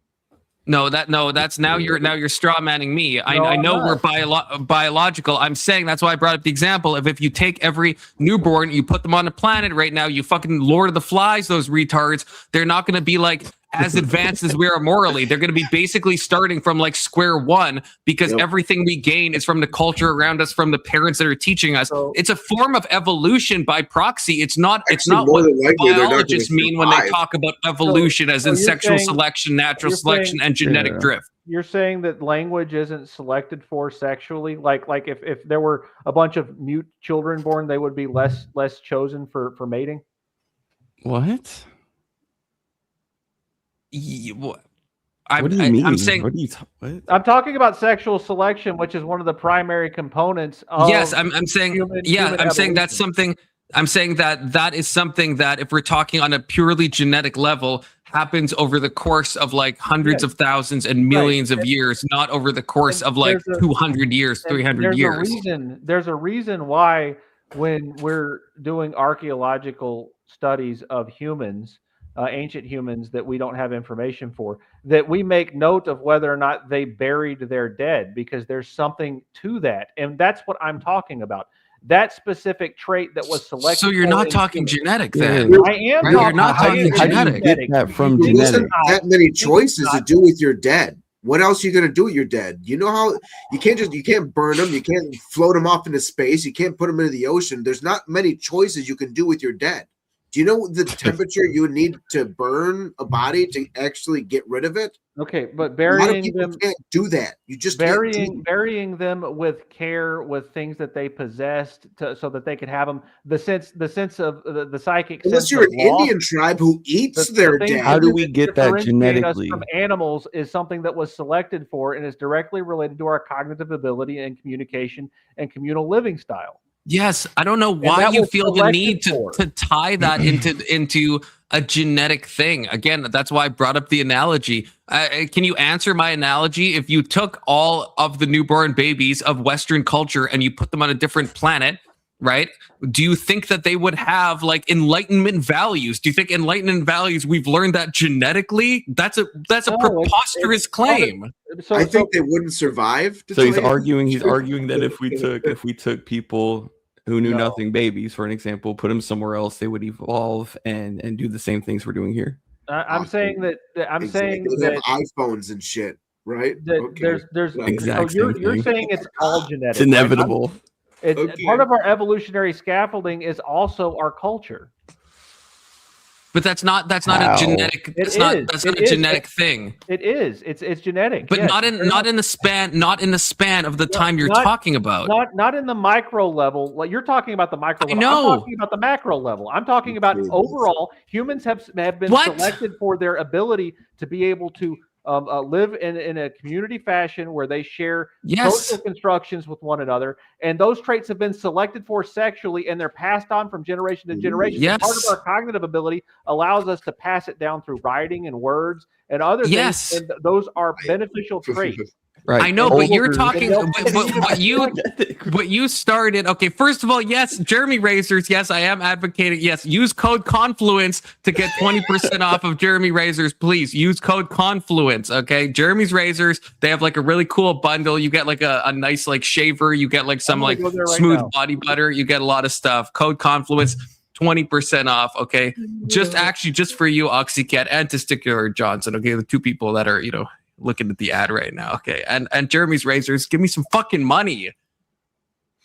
And Anson, I feel like you're doing so much stuff to just say that what you mean is like not like fully genetic though. Cause like when you're talking about like Christianity and that we're not evolved right now, you're talking about like the micro level, unless you mean like if you mean we're not evolved right now and we need another 100,000 years to get to that level, then okay, is that what you're saying? If you mean we can achieve that state in 200 years, not through fucking evolution, we can't, unless you're using evolution as a metaphor to just mean like what we learn from each other and cultural evolution and stuff, but not like literal like biological evolution. Pardon me, I don't mean to interrupt. I got to get out of here. It's getting late for me. So I didn't want to stay up too late tonight. So nice. I should have joined earlier, but I was doing some stuff. But it was fun. Had a fun time. Hope you have a good night, everyone. Peace and love, and most of all, I have you. What a man. Code Confluence doesn't do anything. That's a lie. Fucking Button says it blocked him from the website, deleted his account, and charged me $300. Well, yeah, that's $300 in my fucking wallet. Fucking get wrecked. Okay. Actually, I'm just kidding. Everyone else use that code. Okay. And enter your credit card information. Jeremy's Razors.com. I want to buy the legendary bundle for $160. You should. That's a great bundle. Just remember to use code Confluence for your 20% off. I guess we'll keep going. I feel like we're, Ahmad has put the link in chat. There we go. Jeremy'sRazors.com. A proud sponsor of the show. Okay. All right. Code Confluence. Is it with a capital? Code Confluence. Real quick, I'll be right back. You see that?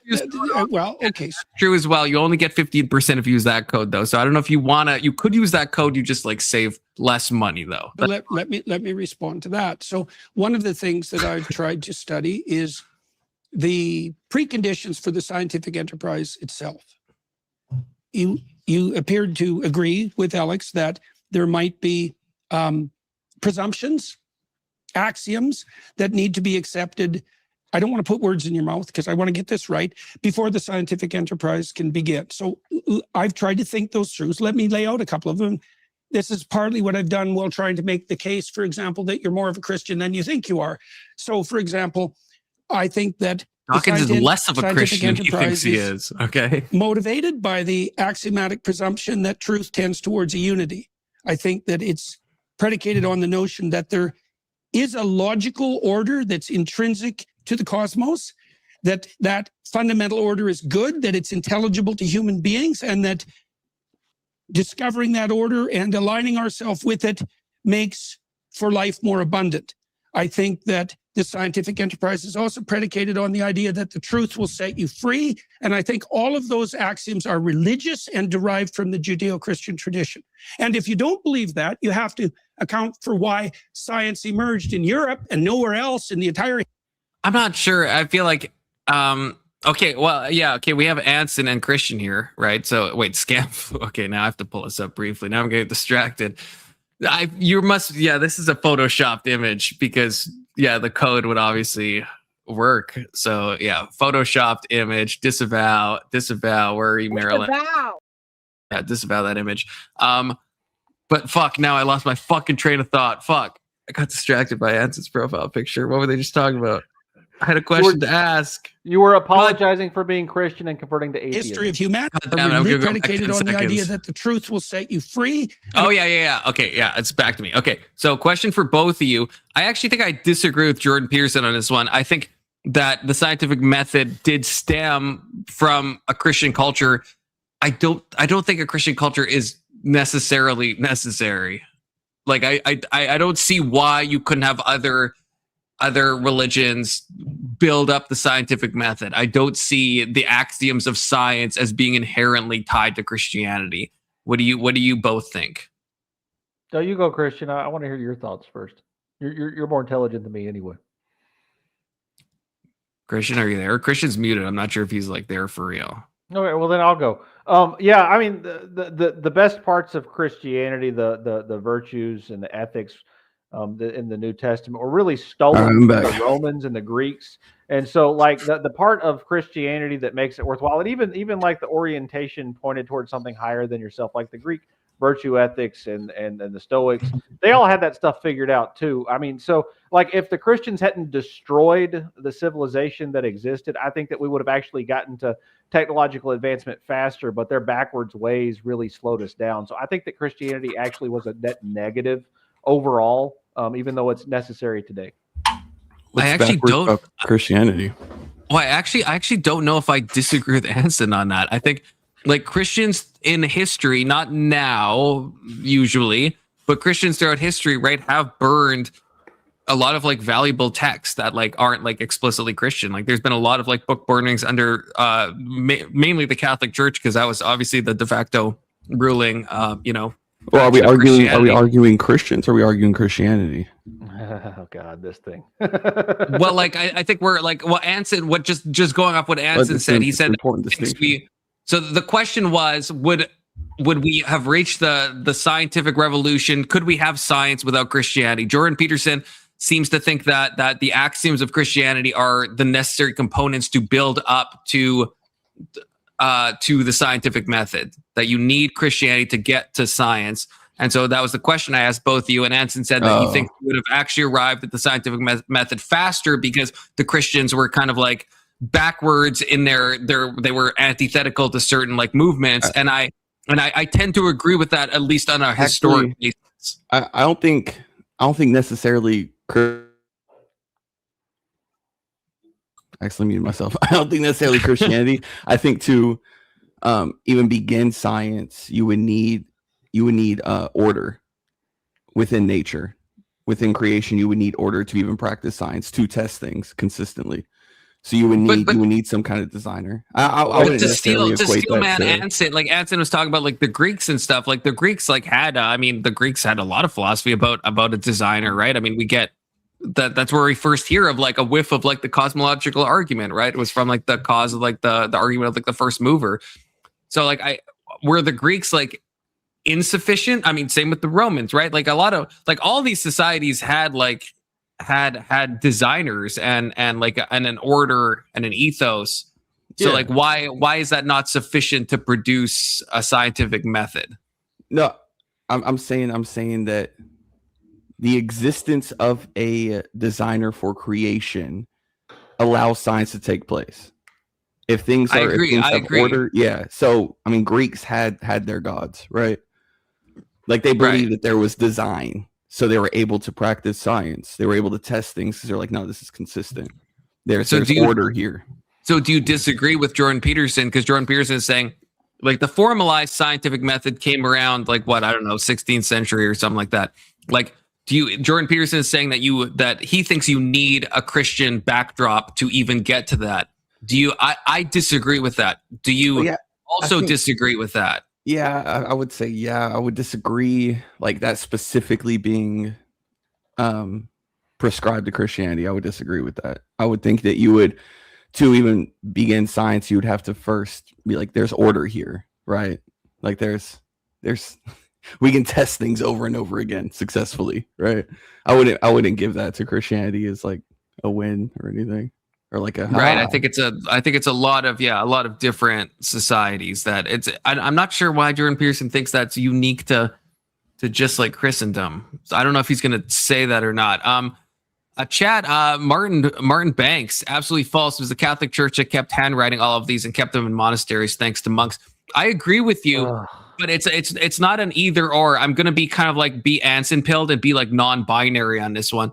I think that the Catholic Church kind of held a lot of documents and kept the documents safe. They also destroyed a lot of other documents, right? Like there's a lot of like papal book burnings that happened throughout church history where they burned vast swaths of scientific and occult and other religions and kind of anything that they just didn't think fit. They burned them. There was a lot of that happening. So there is a preservation aspect to the Catholic Church, definitely. Like I wouldn't disagree with you on that, Martin. I just think that both the things are true. In some cases, there were certain leaders of the Catholic Church that like just got rid of a lot of shit that probably could have helped us, and there was other times where they didn't. And like to bring up a cliched example, like Galileo, like people. Yes, I think there's like some misinformation about like if he was tortured and all that stuff and what exactly he was on trial for, but the church was broadly against heliocentricity in favor of geocentricity because, in my opinion, I think they misread the Bible. But of course, that's just me. At the time, they thought the Bible did teach geocentricity, right? That the Earth is the center of the universe, and right. So there is a lot of like points where the church is kind of like butting heads with like certain like theories, right? That's just, I think we have to accept that that's true. Yeah. So I also like Martin, your assertion here that the Catholic Church kept handwriting all of these. So like there are a lot of like for example, Aristotle, like he was only kept because like after the Christians destroyed the Roman Empire, which still viewed Greece as the center of philosophy and thought during their time, right? They didn't destroy the Greeks. They adopted them into their culture. Like after the Christians essentially destroyed their culture and their writings, the only reason why we have Aristotle's works is because the Islams thought it had value, right? It had reached over into that sector of the world, and there was a lot of Aristotle that wouldn't exist thanks to the Christians, right? But thanks to the Islams, it does. So I actually disagree with you that giving the Catholics any like virtue about this whatsoever is wrong, because the Christians are the reason why we lost a whole lot of stuff. No, you have to agree it's both. Catholics kept the writings of Aristotle, but it's thanks to Islam. No, the Islams did. The Catholics destroyed all that stuff. I guess the Catholics preserved a ton of documents. Okay, that we can't. Yeah, I mean, you can't deny that. Yeah. Did they destroy? Yeah. Did they keep? They did both after destroying an entire culture. So no, I don't give them a pass. That's like saying, "Oh, we're gonna beat you, but you know what? We're gonna keep you, fed." I mean, right? Islam's destroyed culture. It's weird to say that Christianity destroyed the Roman Empire. I think that's like some cucked shit, to be honest with you. Yeah. I have to pee, so you guys hold down the fort. Okay, I can still hear you, but we're gonna talk about you. Back. Yeah, don't say anything mean about me. Yeah. Confluence has a very short urethra. That's why he has to continually go pee. Oh, he's been peeing a lot, right? Yeah, I know, right? Well, I mean, urethra or vagina, whatever you want to call it, like the short urethra on women generally make them have to go pee more. Look, I came back just to say I disavow that, okay? You're interrupting my fucking pee.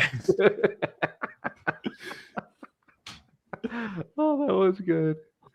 Oh, that was fun. Yeah, so yeah, if you go to Jeremy's Razors and put it in the code OxyCat, they'll give you a free sheep body pillow with every purchase. Oh man,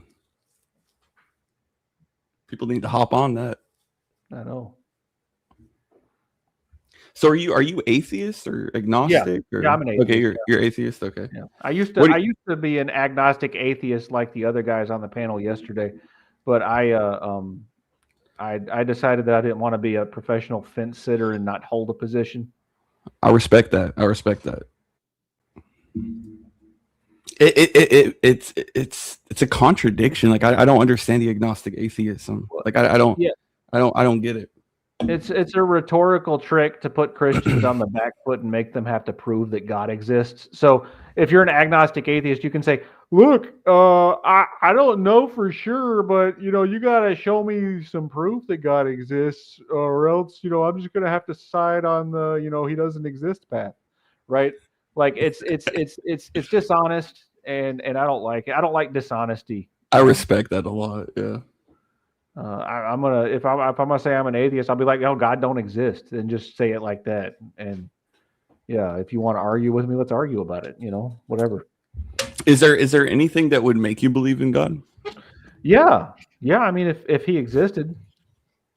I'm saying like what evidence would need to be presented for that to happen? Well, the evidence of the existence of God, like whatever that is, it would have to be that.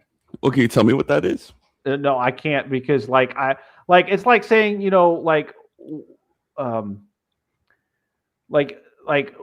which captain of the Enterprise is better, Kirk or Picard, right? Like you would have to show me like incontrovertible evidence of which fictional character was the best one. Picard, and it doesn't really exist, so I don't think that they proof it exists. But if it did, it would have to be proof that it existed, right? So okay, hold on. So it has to. Yeah, you want to repeat that. Repeat that last bit. Right. So you're asking, the question you're asking me is there proof that a fictional entity exists? Right. Right. You're smuggling in that it's fictional. Right. So from my perspective, that's the question I'm being asked. I'm not smuggling it in. That's okay. Sure. Yeah. We can live in your paradigm. Yeah. Yeah. So from my perspective, you're saying if a fictional thing is actually a non-fictional thing, like what proof would I need to see to learn that fictional thing that I've thought is fictional is actually non-fiction? Okay. Right. And it's just like any other category of thing. Like if there's a fictional thing that you didn't think was real, and all of a sudden you learned a new data point and we're like, oh, I guess that thing is real. Right. You've experienced things like that in your life before. Okay. So what you're saying is what would convince you is what differentiates fiction from nonfiction. Right. Yeah. It's and I'm open to like learning some new piece of data that says, oh, wait, I was wrong about this. Like, I've been wrong about a ton of stuff. I think I told the Confluence I was wrong earlier when I prejudged him about something stupid he was saying. What was that? It doesn't matter now. Oh. I don't like it. I've tried to be Christian. It's not like a matter of like not trying, it's just like, I can't get the whole like believing that he's real thing now. Like, are you I can't remember if you're here for this, Anson, but are you like Lutch pilled because I asked Lutch, or someone asked, maybe it was Christian somebody asked Lutch this, that if like all the stars in the sky, right, if they like spelled out that like that God is real, or that Yahweh is real, right, would you believe then? Or would you is that not enough? Like if we got specific, like would that be enough to convince you, or would you still be like, nah, fuck that shit? Favorite question. No, that would be enough to wait. Now say it one more time so I get it right. If all the stars in the sky, if everyone can see the stars in the sky and they realign to like spell out a message like that Yahweh is God, or that God is real, and that we can confirm that the stars actually did this, they actually like rearranged themselves, would you believe in God? Because Lutch said he wouldn't. I think that's crazy. I don't want to like poison the well on your answer, but I know I can't anyway, because you're no problem going against me. I saw this realignment, and there is like secondary scientific evidence to prove that the realignment actually occurred. Yes. Yeah. Okay. Then yeah, that would be proof. Okay. Second question. Now this is my question. I want to this is a bit of a lesser standard, but let's say you and this example I gave yesterday, you and let's say 10,000 people, you all, let's say, have the same shared experience of like seeing God, like Jesus appears, and you're all like sober, and you and like 9,999 other people all like see Jesus, and he's like doing miraculous stuff, and he's like doing stuff that's physically impossible. There's no cameras though, let's say. So this is a lower standard than the previous example. Would that be enough? Or would you 1,000 or whatever? Yeah, you're one of them. Yeah. Okay. So like if I observe like the existence of like a character that I thought was previously fictional being real, like if all of a sudden like the Incredible Hulk came out and did a Hulk smash, then I'd start believing Incredible Hulk. So there's no reason for me to not believe in. Okay, that's based. Okay, yeah. Lutch was saying he wouldn't, and he would, and a lot of the chatters at the time too were saying that they wouldn't. They would chalk that up to mass delusion. My counter was that mass delusion doesn't happen in a scale of 10,000 people with that degree of like Not seeing the certitude same and one, like seeing the same thing with like no drug use going on. Like there's no historical precedent for that at all. Yeah, and I've said before that like I would become Christian more likely than not if like my IQ dropped and I had some mass like emotional distressing issue occur that caused me to like basically change my entire personality, and something like that would probably like have some sort of significant psychological impact that would distress me, emotionally, and so that would fall into that category. And if I'm believing in something that is that fantastic, my IQ probably dropped also. But it's Anson, can I ask you a question? It's personal, but it's not more personal. It's not revealing anything than you said yesterday. No, I've never been with a dude. I mean, I've thought about it, but I've never been. No, just like when the stuff that you were saying when we were talking with Sally, was that like a for real thing that you were saying? What is this conversation? What did I say? Like you said stuff about like your brother, and I just had never heard that before. Is that an actual that's an actual thing? Yeah. Okay,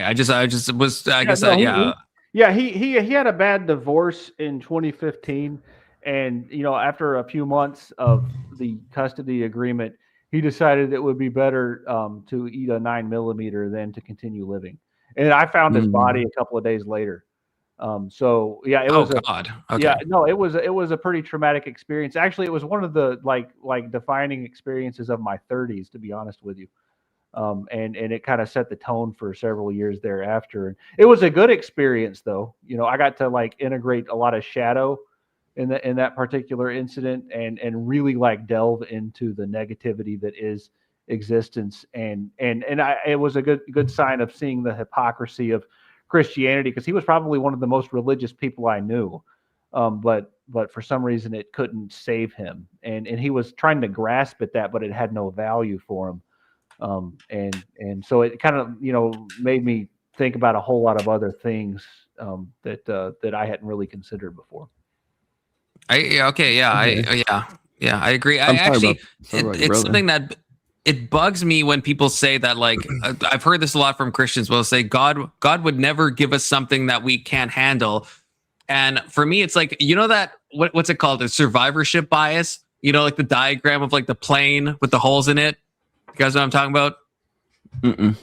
Anyone? Okay, I'm gonna pull this up because it's like it's relevant. It should only take a second. How do you spell survivorship bias? There's like a famous diagram. Okay, and I'm gonna do my best to explain this. So I think it was in World War II, right? And the idea was that they saw the planes that came back and where the bullet holes were, and they thought, okay, where the bullet holes were, that's where we have to reinforce. And then some genius came around and was like, wait a minute, actually it's the opposite, where if the planes are coming back and we see bullet holes, that's actually the areas we don't need to reinforce because those planes made it back to us. It's the parts where we're not seeing the holes. That means those planes got shot and they got shot down.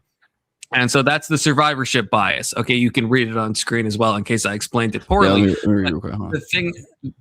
So the survivorship bias is a type of sample selection bias that occurs when an individual mistakes a visible, successful subgroup as the entire group. In other words, survivorship bias occurs when an individual only considers a surviving observation without considering these data points that didn't survive the event.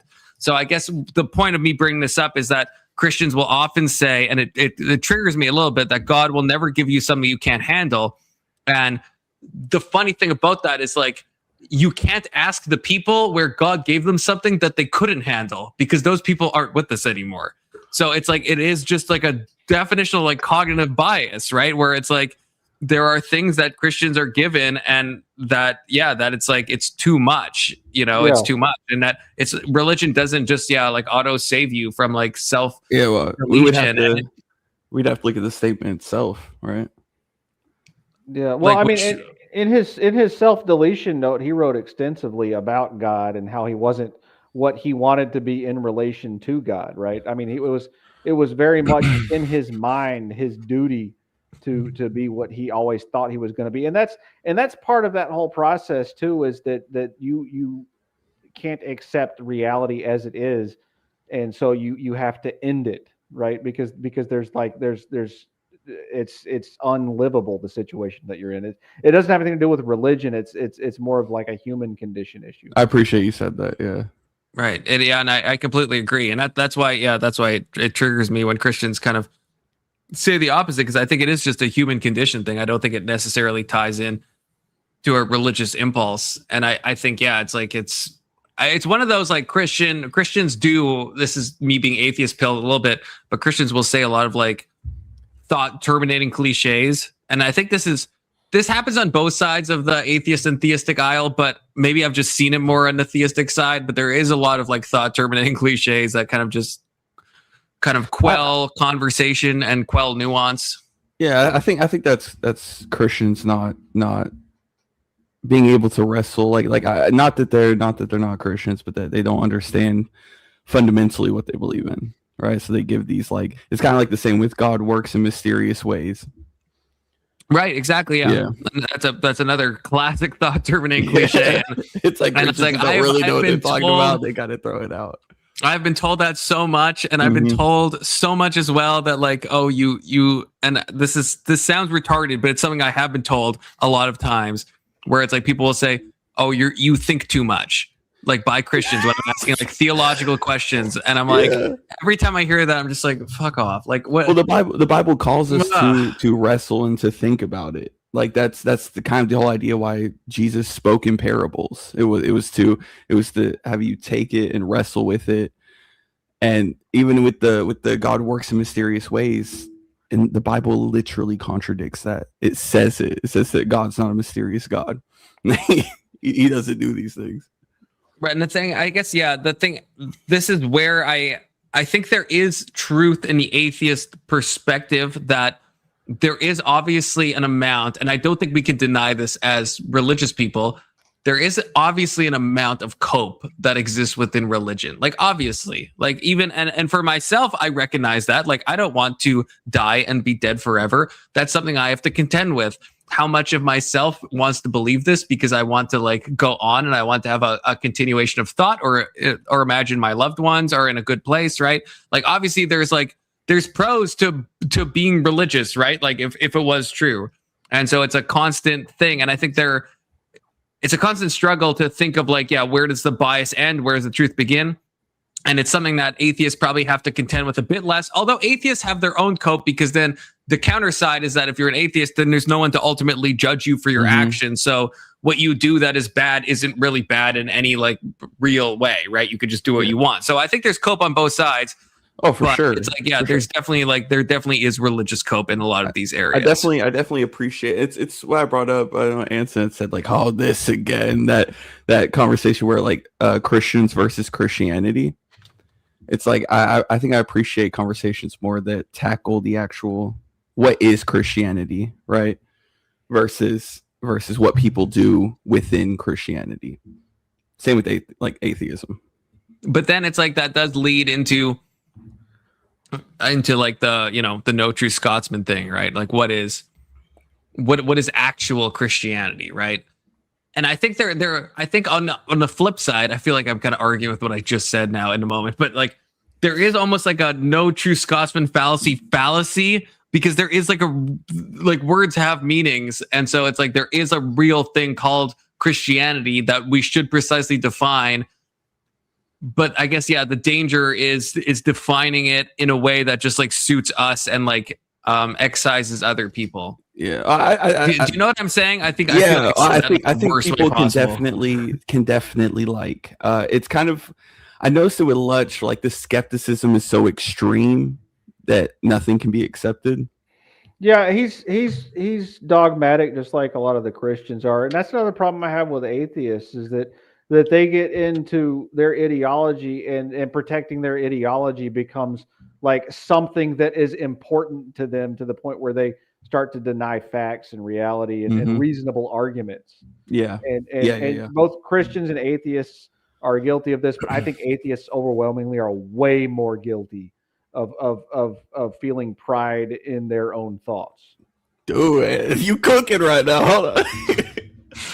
You cooking. I appreciate that. I appreciate that. Yeah, I think Kanye had kind of touched on it. Like both sides are prone to this, and I think the conversation needs to be about what's being spoken about, not the people within each side. Yeah. Yeah, there's so many. It's weird. I'm just thinking now. I don't know why my mind went here, but there's incentive. There's so many incentives on both sides. Like I remember the first atheist I ever met in my life, and it was when I was really young, and it was like before the age of like Reddit or any of that stuff. Like before, like really the internet was like that much of a thing, and it felt like it was just like some countercultural thing. It was like a friend's brother that I had, and he's like, I'm an atheist, I don't believe in God. And it was just like, oh wow, that's crazy, that guy doesn't believe in God, you know. And it seemed like for him, yeah, it was probably just at the time, at least, it was just like, this is a way to be countercultural. The main culture is Christianity, and this is counter. And it makes me think of like the black metal scene in like Norway and all those countries, right, where they're like burning down churches and stuff. It's like you're kind of just like going against what the culture is. You're not like having like a legitimate expression of like some like philosophical opinion. You're just like your impetus is just something to react against what you don't like that's in the moment. And if the culture was atheist, you'd probably be like a fundamentalist Christian, because that would be countercultural. But there's so many incentives on both sides, right?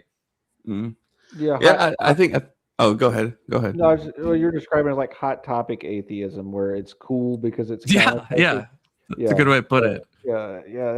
So that people do that with all sorts of identity related issues, and religion is an identity, and because of the way that our society has evolved, like the whole counterculture thing, like being identified with that makes you special. And that's why I go back to the whole pridefulness thing, because that's really what feeds that, is that if you make this your entire, like, I don't consider atheism to be like in the top 5 or top 10 even of what I am as a person. Like it's one of the least important aspects of who I am. And so like, what would you say is number one? Number one, being a father. A father. Okay. Yeah. Testicular Johnson says doubt is good, and it just made me think of this quote that I'm going to read, okay? I slept with fate and found a corpse in my arms on awakening. I drank and danced all night with doubt and found her a virgin in the morning. Okay. Think about I am. Where did you whip that out of? Did you just have that on standby? It's a good quote. It's a good quote. You know, doubt is good. Doubt is the kind of the opposite side of faith, I think, in my opinion. I think maybe some people disavow that, but you know, no, I think doubt is good. Yeah, you got to dance with doubt, you know, to wrestle. Yeah, and disavow this. Disavow this. Yeah, I want to disavow. Where's necrophilia is wrong. It is not. Yeah, it's not just morally neutral. It depends on whether or not there was consent involved. How does a dead person give consent? Like, wait. Is this one of those, like, the person said that you can do anything you want with my body, and then they died? Presumably, prior consent, yeah. But that what the libtards tell me. Well, I mean, I think it's like kind of. Well, I don't know. I'm not. They say consent has to be able to be withdrawn at any time, which I think I mostly agree with, but also don't in certain like weird instances. I don't know if anyone has seen Andrew Wilson debate that feminist on a whatever podcast, where this is a stupid thing to bring up, but they were talking about, Andrew Wilson was talking about having sex with Rachel Wilson while she was sleeping. And the feminist was saying that is like definitionally like rape, because consent has to be able to be withdrawn at any time. I think that's retarded. I think that with the necrophilia, that one, I'm like, okay, that one I can kind of see. The sleeping one, I don't know. Oh, Alex is in the chat. Is this you, Alex? Is this you? Message me on Discord, Alex. Message me. All right. I'm assuming, I don't know anyone's cosplaying Alex, but. Yeah, I gotta go shake the weasel. Christian, you're in charge till I get back. Don't let Confluent say anything. All right, I got you. All right. See, Anson has like a really small urethra if you think about it. So So that's why he has to go shake the weasel. Wait, Alex is gone. Alex was here for like a second, you know. Alex, that was Alex from last night, yeah? Yeah, the Alex. Well, not the Alex on screen. That's a different Alex, but yeah, the Alex from yesterday. Alex was here. I'm hoping he'll come back, but I don't know if I can pull that message up. But there's a message in the chat that anyone can read if they want. I don't know if we're gonna put it on screen, but what if you're gonna have to hold it in, bro? It's crazy. No, not this one. This message, I will put this one on screen. The one after it, unless YouTube removed it. Yeah, the one for fucking button. That's the one I will not put on screen. We know what you mean in context, but yeah, that's a bad screenshot. You know, I was gonna ask you, Colin. Do you agree with the idea that not that philosophy isn't important, but that you can get so enveloped in it that you do become kind of foolish in your thinking? Yes, and I don't know. I might even go further than this. This is like something that someone that was like teaching me at one point said this, and it like stuck with me like in my head like a fucking worm. And I actually think it is true. They said philosophy for the most part is good to train the mind, but isn't actually good at like discovering truth. And that hit at the moment. I thought that was in the moment I thought that was like super retarded. I was like, no, because I was like, I really like philosophy, and I was like, no, what? Philosophy is like so great. But the more I've thought about it, the more I'm like, yeah, it's a great like mental exercise. I still like it. But yeah, I don't actually know if you're like actually coming to like actual truth through philosophy. I think it might just be like a mental exercise to sharpen the mind. It definitely allows you to exercise and question and wrestle. But there's definitely there is a ledge to philosophy where you're lost. Like it's kind of that whole idea of skepticism, right? You doubt everything to the point where you kind of lose it, right? Like you're no longer looking for truth. You're just doubting everything. Yeah, exactly. And there was even someone I met when I first started studying theology, like at an academic level, and he was like a philosophy major, and he was like at the end, like he was at the final stages, and he was still a Christian, but there was something like so off-putting about like the way he talked, everything he said, everything was like intellectualized to like fucking death. Nothing was experiential. Nothing was like real. Nothing was lived. It was all just like so heady. And I just like something was so repulsive. And I still, when I think back to that, I still think that is a repulsive thing, I guess. I don't know. It's like whether either side, it doesn't matter if you're atheist or religious. It's like there are things, whether you like it or not, that are known, you know? Like there are things that are true in a sense. Yes. And we have Alex with that. We have Alex. And also, why is this post-affluence, and why do I look so good if I became trans? Okay, I don't understand that. I just don't get it. You do look good. That's true. Alex anytime. How's it going, Alex? Hey, it's good. You? It's going great. Yeah. See, you guys have gotten really far in this show. We've gotten, I think we've done, Richard Dawkins and Peterson actually talked for 6 different episodes. So we're actually on episode 5. So we've actually made a shocking amount of progress. Wow. Okay. Yeah, incredible. Did you leave it playing like you weren't streaming or something? Well, if you've been watching, then I have to retract my statement. But if you haven't been, then we made so much progress. Oh, okay. I wanted to ask you, Alex, yesterday. Are you Christian or atheist, agnostic? I really don't say. I could float either way. A woman never tells. So you just exist. Like you're just like, I float between these ideas. I am what you might call a true agnostic. Oh, you know what? All right. Okay. I think you labeled yourself a little bit there. All right. Nope, I didn't. Yeah, Alex thinks he'll be pigeonholed by people if he reveals his true stance. Yeah. So, like, let's say I believe, but I don't know, and I realize that, so I don't know what I believe. What would you call me? Repeat that again. I believe, but I don't know. So I don't know what I believe. Okay, so why do you believe? What's the why? Why are you asking why? Well, I think that's important. I think why should arrive before anything else. Why is the last question you ask? No, why is the first question you ask?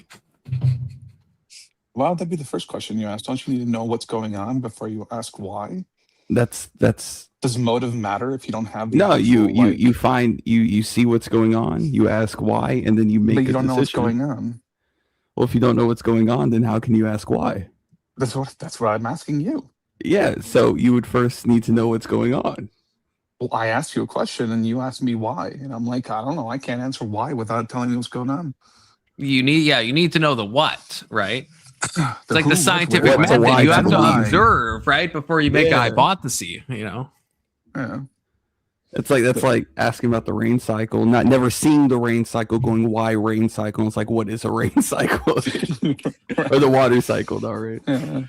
So, Testicle Johnson's chat there about the philosophy being useless unless it can be applied in some way. I actually like that's my belief structure related to philosophy as well. Which is why I follow the Greek and Stoic virtue ethics to inform what I believe philosophy should be, because it's all context based, where it doesn't really exist outside of whatever situation you're in, and you have the details of how to apply it. The arriving at what's right and wrong is less difficult than actually like doing the right thing.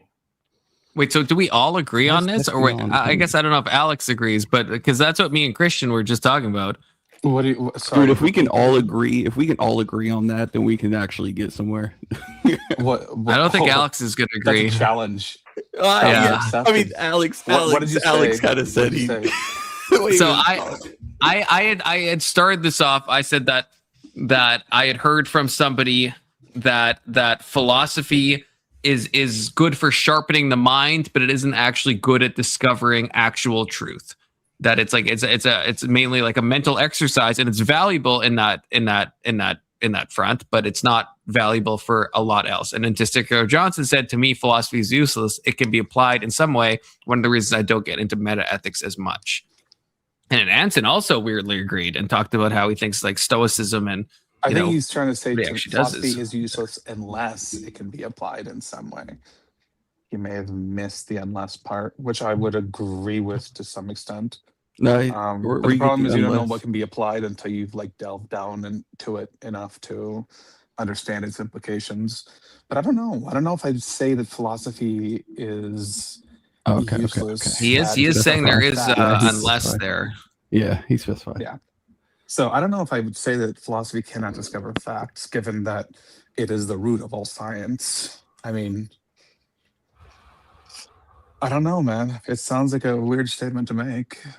It's a very like every single scientific. It's a very weird question. Can you derivative? No, I don't know. Wait, example? I think Alex, I think I would disagree with you. Like everything used to be under the umbrella of philosophy. That's different than saying everything stemmed from philosophy. Like everything used to be considered philosophy, and then one at a time, everything like went out from that, with like psychology being one of the last things. But that's not the same as saying that every single thing stemmed from like these philosophical theories, and that we couldn't even have psychology unless we first had philosophy, right? Those are different kind of claims, right? I don't. Well, I mean, I would agree that we pulled the science out of philosophy, but philosophy definitely is applicable to science, isn't that? In a basic way, like philosophy is so broad that yes, like if by that you mean like the world exists in like in an actual way, and it's like we can depend on things being repeatable, like that level of philosophy, yes. Do I need to like delve into like Kant to like understand really anything about how like science works? Like probably not. Do I need Hegel? Do I need like any of these people? Well, no, they weren't trying. They weren't like that. Wasn't within their purview. Yeah, I'm not saying you study like Hegel. Well, it kind of was in both of those. It kind of was about science, but Well, and I don't know. I think I disagree on that. Well, you just said the opposite. Well, I'm saying they talked about it. I don't think you need them though. I think they did. They set up theoretical. They set up theoretical constructs for us to exist in a scientific world. But I don't think we actually need that much. Like, you could just like accept that the world is the world, and like if you do something, you can kind of repeat it, and things are mostly dependable. You don't need any philosophical language. You don't need any like fancy statements. You don't need any premises. You can kind of just like vibe with like. You need to assume it has order at least. There's some. I agree. There's some like baseline assumptions. Nothing that requires like any treaties or anything like that. And then you can kind of like just kind of go. Like, I don't know if you actually like need all of that, that extra stuff. Well, okay, so the baseline assumptions, like the good night, foundation of science, the scientific method, falsifiability, all those things, those are like those come directly from philosophy. But I guess you're right. I mean, it's useless in science, so. I guess what I'm saying is like there's like philosophy goes like so much further, I guess, than the basal premises we need to do like all of science and like most of like everyday life, right? Like there's one fucker I was reading, Wittgenstein. Anyone ever read that guy? Holy shit! Am I saying? No, I haven't. Let me see if I have him right. He was a philosopher of language. Oh yeah. This guy. Okay, I'm gonna put him on screen right now. This guy, Ludwig Wittgenstein. Okay, and he wrote in a philosophy of language. This shit is retarded. This thing right here, the Tracticus Logico Philosophicus, nonsense, absolute nonsense. Like, you guys don't even know. You read like 2 pages. Fucking nonsense, absolute nonsense. No one ever needs that. It's probably great for training the mind, like, but like no one needs that shit. Like it's so dumb. It's so dumb. Okay, so that's what I'm talking about. Like when you get into the weeds of philosophy, it just becomes like, yeah, it's helpful mentally. It's the same with reading Kierkegaard. I like Kierkegaard, but if you ever read Kierkegaard, it's like, bro, I don't know if I like need to be reading this. Like it could be like an intellectual exercise, but I don't know if like I actually like I'm gaining there's from this. Like you dive too deep, you definitely get lost. There's no way. Hold on. Those things like they underlay all of science. So we see the end result. Like we not this guy, not this retard. No, bro, no, I'm not talking about that guy. Stop. I don't. Yeah, he's a moron. Those aren't even words. I don't know what those were, but they don't exist. All words are made up. So like all these things sit on top of philosophy. So saying that like it's useless now because it's already given us the direction to arrive at all the conclusions and evidence I agree with Button. that we need to create those conclusions or to like validate them. I mean, yeah, I guess you could say that it's useless now that we've used it. But there's still plenty of scientific fields that rely heavily on philosophy. Yeah, I don't know. I'd actually argue that most of the philosophical advancements of the last 2,000 years are nonsense. Oh yeah, the stuff you're talking about, like where they delve into meta ethics and meta conversations about things like hypothetical nonsense and gibberish. Yeah, I would agree with you on that. But again, it is the backbone of literally every scientific field there is. Like a baseline of science. I guess that's why I brought this up. By the way, this guy Wittgenstein, okay, he literally wrote this whole thing thinking that he could like prove that like language was like a logical thing that all like interconnected, and then he spent years on it, and at the end of his life he's like, actually fuck that shit I did before, that shit was actually wrong. So he wrote a bunch of nonsense that is one of his main works, and he's like, actually I don't believe in this. So like that's like there is a baseline of philosophy, and actually I'm being triggered by a chatter. Holden Shin Okay, sounds like argument from incredulity, aka you were happily, very, very dumb. More argument of pure proudly being stupid. Are you talking about this, brother? If you want to come up on panel, explain the Tracticus Logico Philosophicus to me, okay? You want me to pull up the PDF? You don't even fucking know what's in this nonsense, okay? This shit is like absolute nonsense, okay? Form is the possibility of structure. The structure of facts consists of the structures of state of affairs. The totality of existing states of affairs is the world. The sum total of reality is the world. That's the best part that is pulled. Okay. It gets like way worse than that. Way worse than that. Holden, you're welcome. The link's in the chat. Okay. The link's it's pinned. It's in the description. Okay. You can explain how this level of philosophical obfuscation is actually helpful to us. Okay. I don't think it is necessarily, but I do agree with Alex that, yeah, you need a backbone of philosophy, but I think that backbone is blessedly small.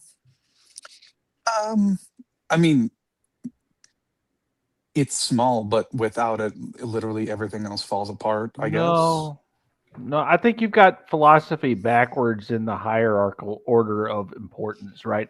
Like on the top of importance is understanding what the universe or God is, depending upon what you are, and then beneath that is understanding like the logical, physical, scientific structure of the universe, and then beneath that is how you derive philosophy, because philosophy is derived from what is. Like you can't you can't go backwards and say, well, God is this because I've created this philosophy. It's or nature is or the universe is this because I've created philosophy. You should be describing what those things are and not prognosticating what those things are. You can't prognosticate, the nature of the atom with philosophy. It's you understand the nature of the atom and then you draw conclusions from that about what your philosophy should be because you understand the natural order. There's a degree of observation you have to make. I wouldn't say you have to do like formal science though. But yeah, I agree. Like baseline observation, obviously, yeah, I think you need that. This is reminiscent of kind of like the why what thing that I think Alex and Christian were talking about before. So I do agree with that. But there is a I think it's a baseline observation that can lead to the philosophy that then gives rise to the scientific method. The problem is that every not I guess I can't say every. But I can't think of any what that doesn't stem from the question why. Like why does a ship sail? How does wind work? Where does it come from? These things are all philosophy. That's science. That's different. Well, that's no the why now. But the why question is a philosophical question, I think, right? At the end of the day. Yeah. Why do planets orbit each other?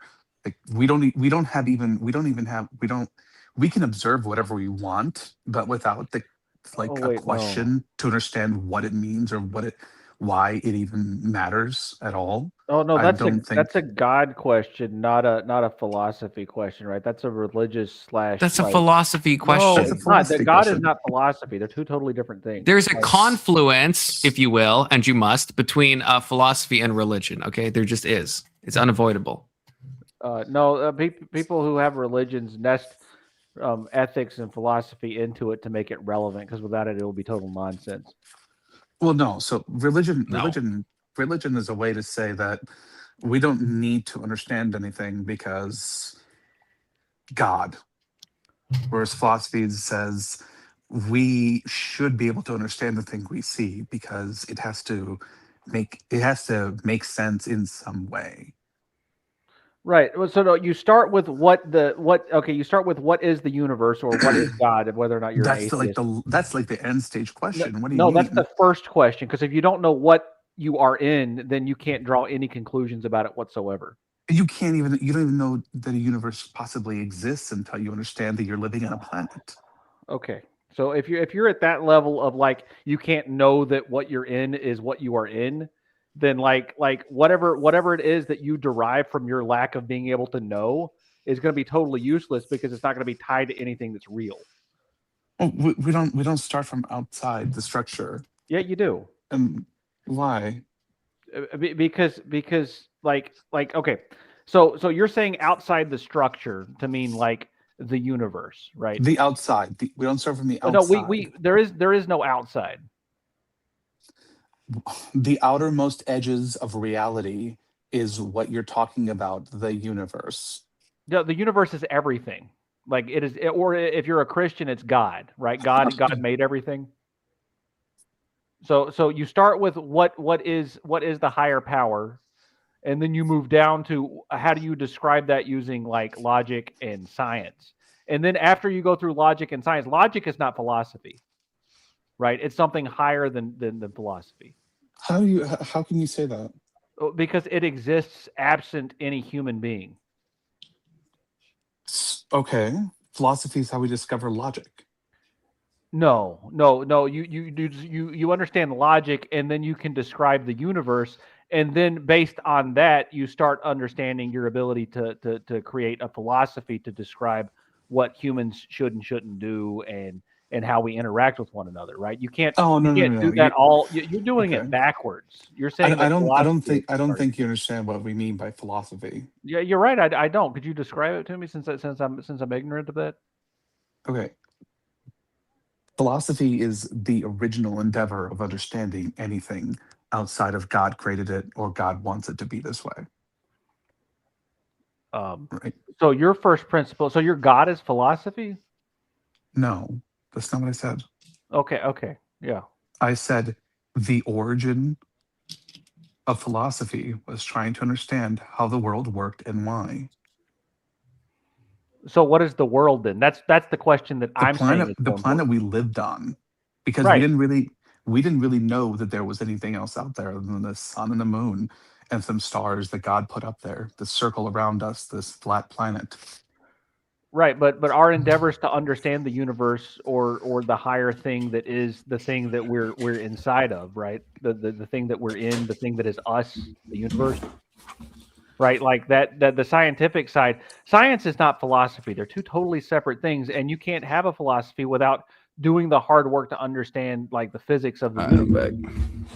No, that's not. No, that's not true. That's not it true. is. It derives. What's happening? It's a hierarchical. You start with God or universe, and then you move down to describing it with the characteristics of what you observe. But you're using at least a very broad use of science. Works because you put gasoline in it.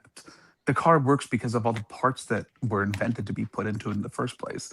The gasoline is useless without the engine, without the tires, without the rotors, the mechanics, everything else. Like.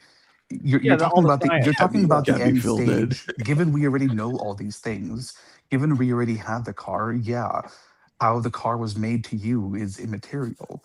But the car itself still exists outside of that. You may not care because you have a car, but somebody has to make another one. Right. So they use the science that they've developed in the hierarchy as basically like the evolutionary scaffolding of our collective consciousness is allowing us to just sort of like carry that forward, right? I understand what you're saying, right? But you could say that right now, under like the current information we have, philosophy is less necessary in terms of discovery because we already have used it to begun discovery. But without it, discovery would never have begun in the first place. Nah, you still got it backwards, dude. I'm talking from the perspective of like 2,000-year-old ethics. I'm not talking about from the perspective of modern ethics. Well, I'm not even talking about ethics. Zero value. Philosophy isn't just ethics. It's not just morals. Okay. The philosophy that you use to derive your ethics is what's important for human interaction.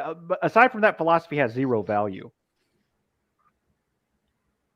I don't know how you can possibly say that. Philosophy only helps you derive your ethics. Outside of that, it has no value.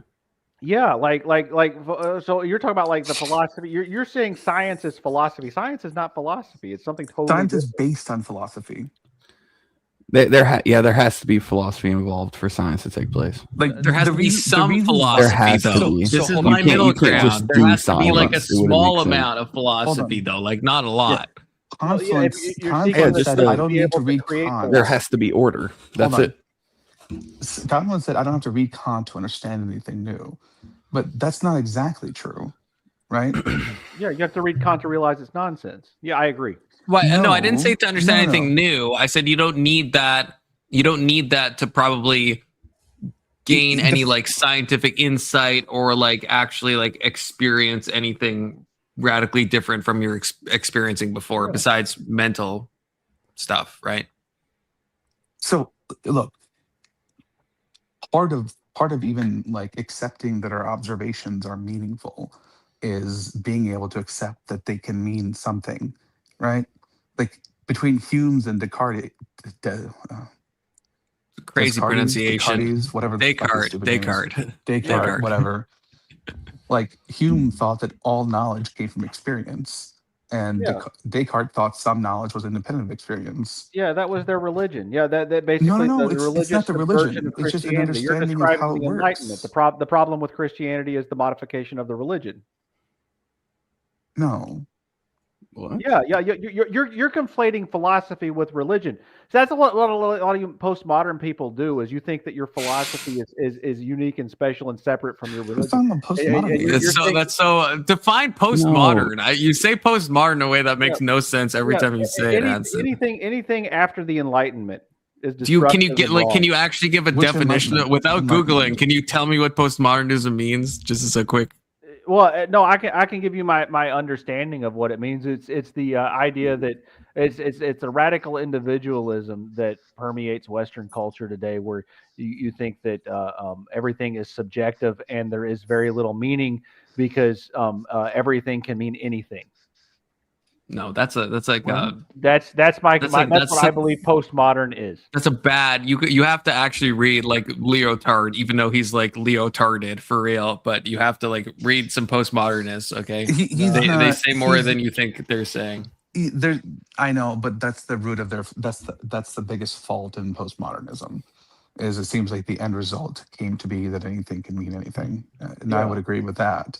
But the end result, maybe, but this isn't about postmodernism or anything like that.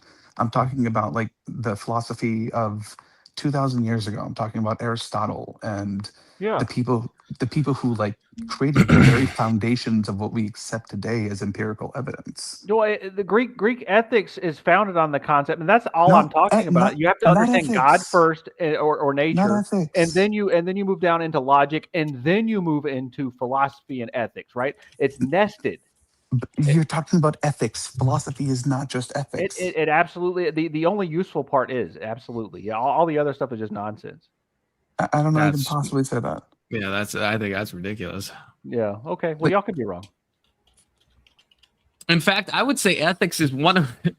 I think ethics is possibly one of the most useless parts of philosophy. Yeah, because I don't think anyone actually changes their ethical principles after they read something like Kant. I don't think anyone reads Kant and is like, "Oh, the categorical imperative. Actually, that's so goated. I'm going to change all of my ethical views." If it's a post hoc justification for what you already think is right or wrong, it like rarely shifts you. Ethics is a branch of philosophy. It's not philosophy itself. It's about understanding what you think and why you think that way. It's not about telling you how you should. Yeah. That's not. I didn't say that correctly. So it feels like that's the culture argument. So you're saying that the philosophy is science. Yeah. Actually, okay, well, it was. So you can call philosophy science, and I'll just call it science, and then we'll be talking about the same thing. Everything used to be philosophy, right? Like back in the day, that's just true, Anson. Like everything used to be under the umbrella of philosophy. I thought they were too rigid. You said philosophy is science? That's the way he's using it. Yeah, I mean, and I just don't want to talk past each other, because if his concept of philosophy is what my concept of science is, then we can just agree that, we'll use those words. And science isn't philosophy. It is not philosophy anymore. Philosophy is now a separate category. I don't think philosophy was ever science. Yes, philosophy. All science started within philosophy. Science used to be philosophy. Yeah, but like just because something stems from something doesn't make it that thing that stems from it. It doesn't. It's not just it stems from it. It's literally rooted on top of. If you were to science is rooted on top of philosophy, it's nested, as Anson said. If tomorrow somebody were to posit, "Oh my God, all of philosophy is wrong," like everything we know about philosophy is completely wrong, then all of a sudden we can't trust what we see. We can't trust observations. We can't trust the scientific method. We can't trust almost anything that we currently have today. Like we can only trust these things because philosophy gives us a reason to do so. Okay, so your argument is just that because science stems from philosophy, ergo philosophy is science. No, it was philosophy and science were the same thing. Right. So why did we separate it? I'll give you an answer to that in a second. Everything stemmed off. Everything used to be philosophy, and it got more specialized, right? So that the same thing happened. Psychology, to my knowledge, the last thing that separated, right? Psychology used to be considered philosophy, but then eventually it migrated out of that. But that's what happened with, I think, all the fields. Yeah, so Aristotle, he wrote about physics, biology, logic, ethics, metaethics, or metaphysics as all like one thing, right? They called it natural philosophy, I think. Basically, it was understanding reality using reason and observation. Does it do experiments or collect data? It used argument as their form of collecting data and experiments. Yes. Right. It uses argument, but does it do experiments or collect data? It depends on what you're philosophizing about. I'm just specifically asking: does philosophy collect data or do experiments? Just general, like just philosophy across the board. Philosophy in today's day? No, probably not. No, I'm just philosophy in general. There's a reason why things are separated. Like that doesn't just happen. Yeah. So that's my point. Okay, Is you going science stems from philosophy, but philosophy was like the original thing. It's like, well, no, there's a reason why people who are in this field separate it. So I'm just asking, does philosophy collect data or does it run experiments? So it's separated because reliable methods appeared that didn't need constant philosophical debate. I don't know who's Ed, you got a close stream. You got a close stream, Ed. You're echoing. Like I don't disagree with you that philosophy, like science, stems from philosophy. Like you need philosophy for that to take place. I would just disagree that it's like when we use the word science, when we're talking about science, that is different from philosophy. It is different now. And Yeah, I would. Today's philosophy is largely not all that useful. But to say philosophy in general is not useful is just a flat out. No, that's not my argument. I agree that science stems from philosophy. Like philosophy is a very, very important thing. What I'm saying is to call something one thing, even though we have separated it for a reason. Yeah.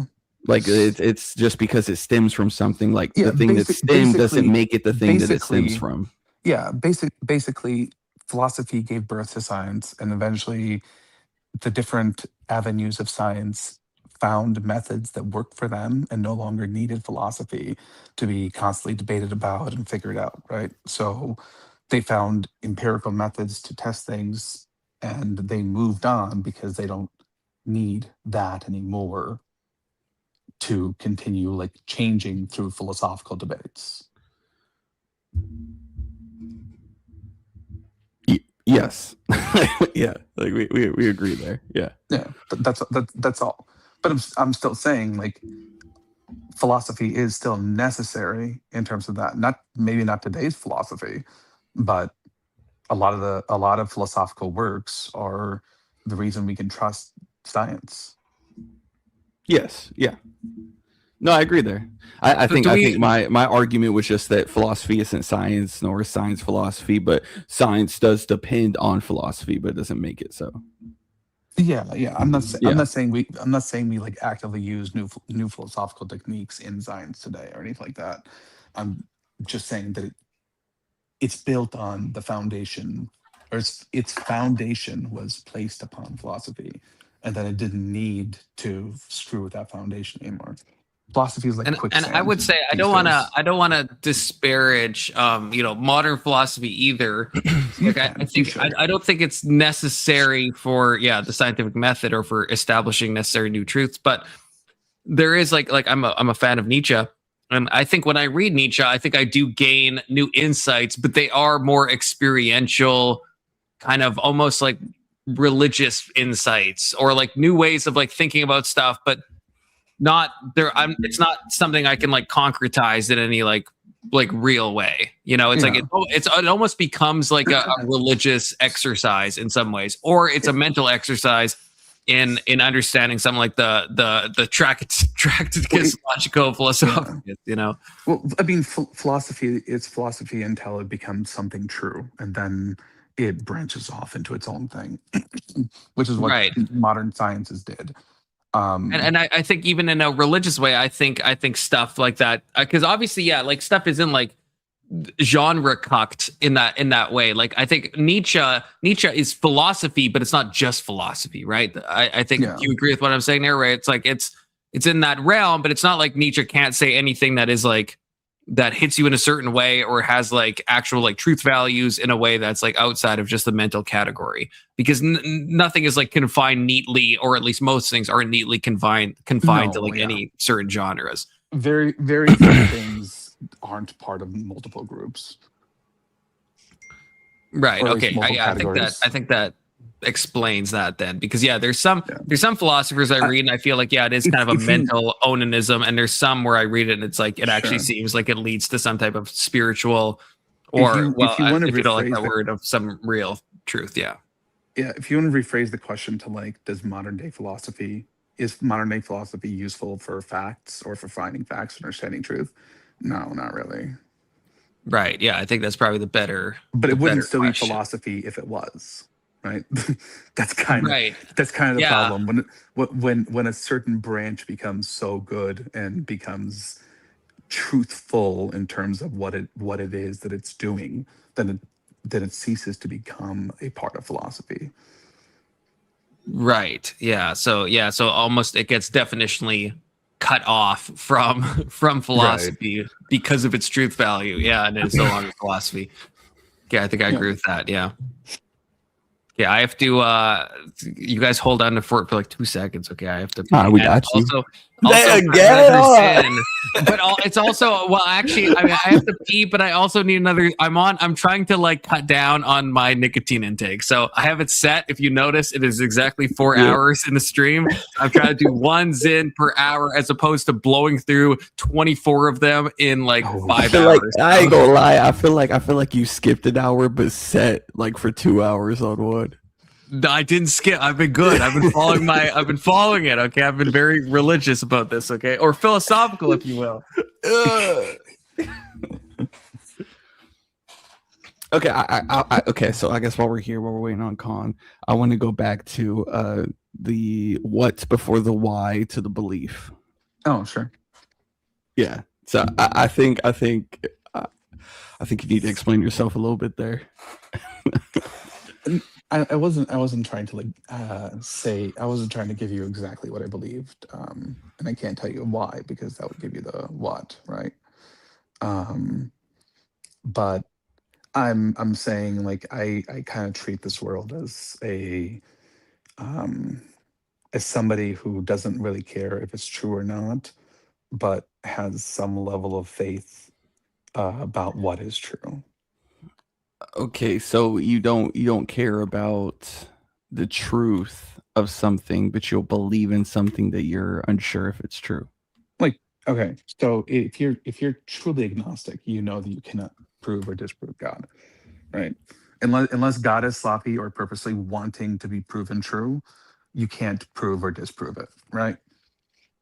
You can disprove certain variations of what people think God is, but you can't disprove the concept of a being who created a universe that is perfectly reasonable in its shape and the way it works, right? So you jumped the fence. You essentially well, I can't remember the philosopher's name, but it was the idea that if you're agnostic, just jump the fence to the side of the No. believer. No. So you haven't No. done that. I've not jumped any fences. I'm like halfway inside the fence. I'm not over the You're fence. like one with the I've fence. committed to being I've committed to being a part of. You the are the fence, fence. People jump I over am the you. fence. Okay. I'm Very I have a Maryland foot coded. firmly in both sides of that. Okay. Okay. So do you live your life like that across the board? In the middle of everything. Yeah. No, You're not in the really. middle of everything. Okay. So why do you hold it here but nowhere else? Because here's the one place where you can't prove anything. What does it mean to what do you mean by prove? Can you prove to me that God does not exist? Can I prove to you that God does not exist? Yes. No. Can you prove to me that God does exist? I can give you evidence pointing prove. towards that. Proof. Well, that's why I'm asking you the definition of proof. When you're saying proof, beyond what a do you mean? reasonable doubt, would you convict somebody to death for it? Would I convict somebody to death for not believing in God? No. Do you believe strongly enough that if it was a case against another person and it was a death penalty case, you would vote yes? Yeah, what were they accused of? Doesn't matter. Are you he's saying are you so certain of God, like that level of certainty, like let's say you're 99.99%, whatever that percent is, would that be enough? Like, is that the same amount that you would need to say this person deserves to die? Can you provide evidence that God is true to that level of certitude? Okay. Does that make sense? I personally, I would say yes. In that weird. You feel I'm that way, right? killing someone. Right. Sure. And I don't believe that I can ever get that certain.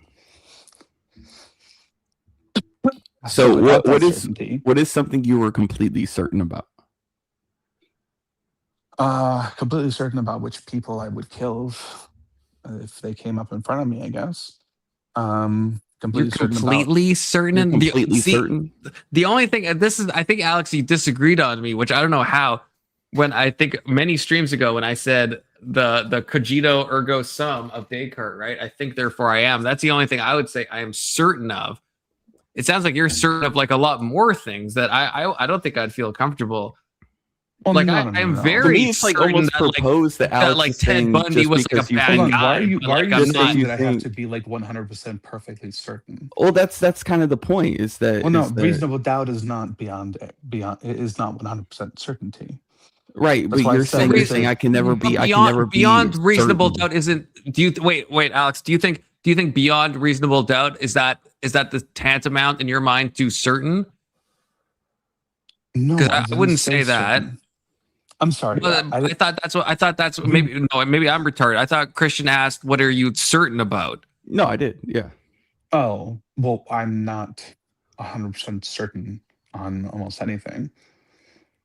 Well, okay, almost anything. Okay, but you so are what's the- willing on what's things the that almost you're in more that? certain about. You are willing to kill someone in that on the certainty of if this person No. stepped in You're front of using you, you would kill them. certainty. I'm just using reasonable doubt. Yeah, so yeah, I get that. But you said, Alex, you're not certain on almost anything, but that almost then means you're certain on some things. So are you confluence pilled on the No. you know you The only exist? thing I'm certain of is my feelings uncertainty.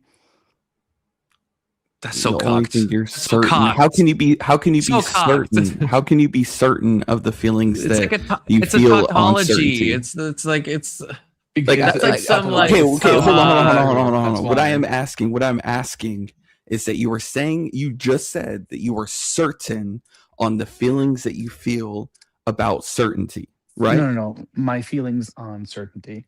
Or Right. like, Okay. So my how? thoughts, my beliefs What I'm on asking is, certainty. where is the line? How can you be certain on the feelings that you have on it? Because Like, where does that my- stop? Like, where can we go? Okay, you've hit the wall where you're like, yes, I can be certain like the only on thing that's this certain thing is about nothing this is thing. certain, right? That's the. I would Yeah, but disagree with this is that. like the apologetic thing about like, well, how are you certain that you're certain on that nothing is certain except the fact that you're not certain? You know what I mean? But It's how like, can it's you like a be certain about tag. that? No. It's I'm a tag certain that kind of argument, nothing right? else is certain.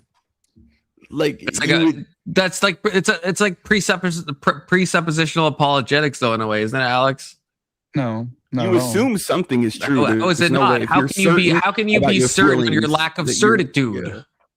yeah. No. What I'm saying is, to the degree of absolute 100% conviction that something is true, regardless of anything else that exists, I would say that I don't feel that way about anything except the idea that I can't possibly feel that way about anything. And how can you be certain about that? Yeah, now you're making me be a presuppositional person. That's Yeah, the how are you point. certain like on that? how you're saying you're declaring things, but the only Because you're not there's no you're not amount of certain about the evidence things that you're could declaring. convince me, because there's no amount of evidence that could convince me that something is absolutely true. Like, it would have to be something outside of our universe. So then nothing is true. No, I So you can't say believe that with there's absolute truth. certainty that anything is true. I could be delusional and you guys all exist in my mind. I don't know that. Right? Okay, that's the okay. So you're just like you're nothing. Well, if you're is going to get everything's this fucking in the air. pedantic about the word certainty, then I'm going to have to be just as pedantic It's, about a response. it's. Do you not think about this when you're like sitting there wrestling with your beliefs? I don't wrestle with my Like, beliefs. where's the line drawn in what you're certain and uncertain in? I already told you. I don't. The only thing I'm certain of is I don't know. I Nothing is can't true, think of everything's anything that I'm relative. certain of. Okay, so everything's in the air. Well, everything's in flux. There's always some room for doubt, right? There has to be. Well, what's the point in doubting if nothing's certain? How are you? How are you not certain on what I'm certain about? When I was like peeing like a hot minute ago, it sounded like you were like super like confluence coded, where you're like, I don't even care like what reality is. I don't know exactly what you said, but it sounded right. Where it sounded like you were saying like, I know. Well, I don't know. I feel like now I'm just going to insert my own thoughts because I don't remember exactly what you said. But the vibe I got when I was peeing was that it sounded like it didn't matter if you existed in a simulation. It doesn't matter if you exist in the real world. That those things are irrelevant to you, and that your perception is real. But that's like me adding a bunch of stuff. Possibly, do you disagree with that? Because like I don't personally care if I exist in a simulation. I don't care at all. Yeah, can I just give you like I'll just give you my like personal view on this, okay? Okay. So I don't care about simulation theory. I don't care about Descartes whatever bullshit. I don't care about any of these things that are just like great thought demons that sit there and screw with your head because there's no way to prove or disprove anything, and because your life cannot change even 1 inch because of it, regardless of which way you fall on it. Right? Those things are, to me, just useless. You said there's no way to prove or disprove anything without, beyond any doubt. I can't think of anything that you can prove or disprove to that extent. Okay, so if I watch someone get murdered and I recorded it, it's in court. I have the murderer right there on footage murdering someone. Is that like without doubt that they've murdered the person? If that person walked in through the doors, would you doubt what you saw? If they walked into the doors, would I doubt what I saw? If I have it on footage? Yeah. Well, I mean, like, what do you mean? I wouldn't have Cartesian certainty of it personally. If you're sitting there in court, right? Right. And they're like, okay, and the defense attorney's like, okay, you're saying he killed this person, Mhm. but, and then the court doors open and that person walks in. Right. You wouldn't be doubtful at all about what you saw. If I had 100% footage, certain. if I had Sure. footage of them killing the person, Sure. I would 100%. I'd be like, yes, that person just walked. That person right there just killed that person. I have footage. I have But video the other evidence. person's right there in front of you.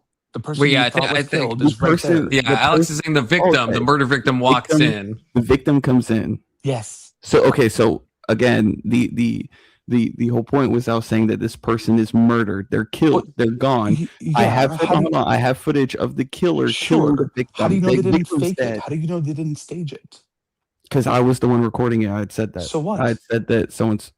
That I'm the one recording. Did you put your finger? Did you put your finger in the hole left by the knife or something? No, I watched the person get killed and recorded it. Okay, and that couldn't be staged. It couldn't be like somebody playing a prank on you. It couldn't be anything like that. Couldn't It's the not other, possible at couldn't the all? guy walking in be a prank or a doppelganger or something though, Alex? could Like be a both of twin. those Okay, could well, be. So why could. are we in court if this person's not dead? Well, it absolutely could be a twin. It could be that person left town and they just found him now. Okay, do you not see where like the plot's completely lost? No, this it's not could lost. apply It's a to very. anything. I'm asking you. I'm asking you. Are you so certain in what you saw that nothing could shake you? How about this? I record it. I touch the wounds. The paramedics come in. They're like, "Oh, this person's big dead. They dead." Sure. Go to court.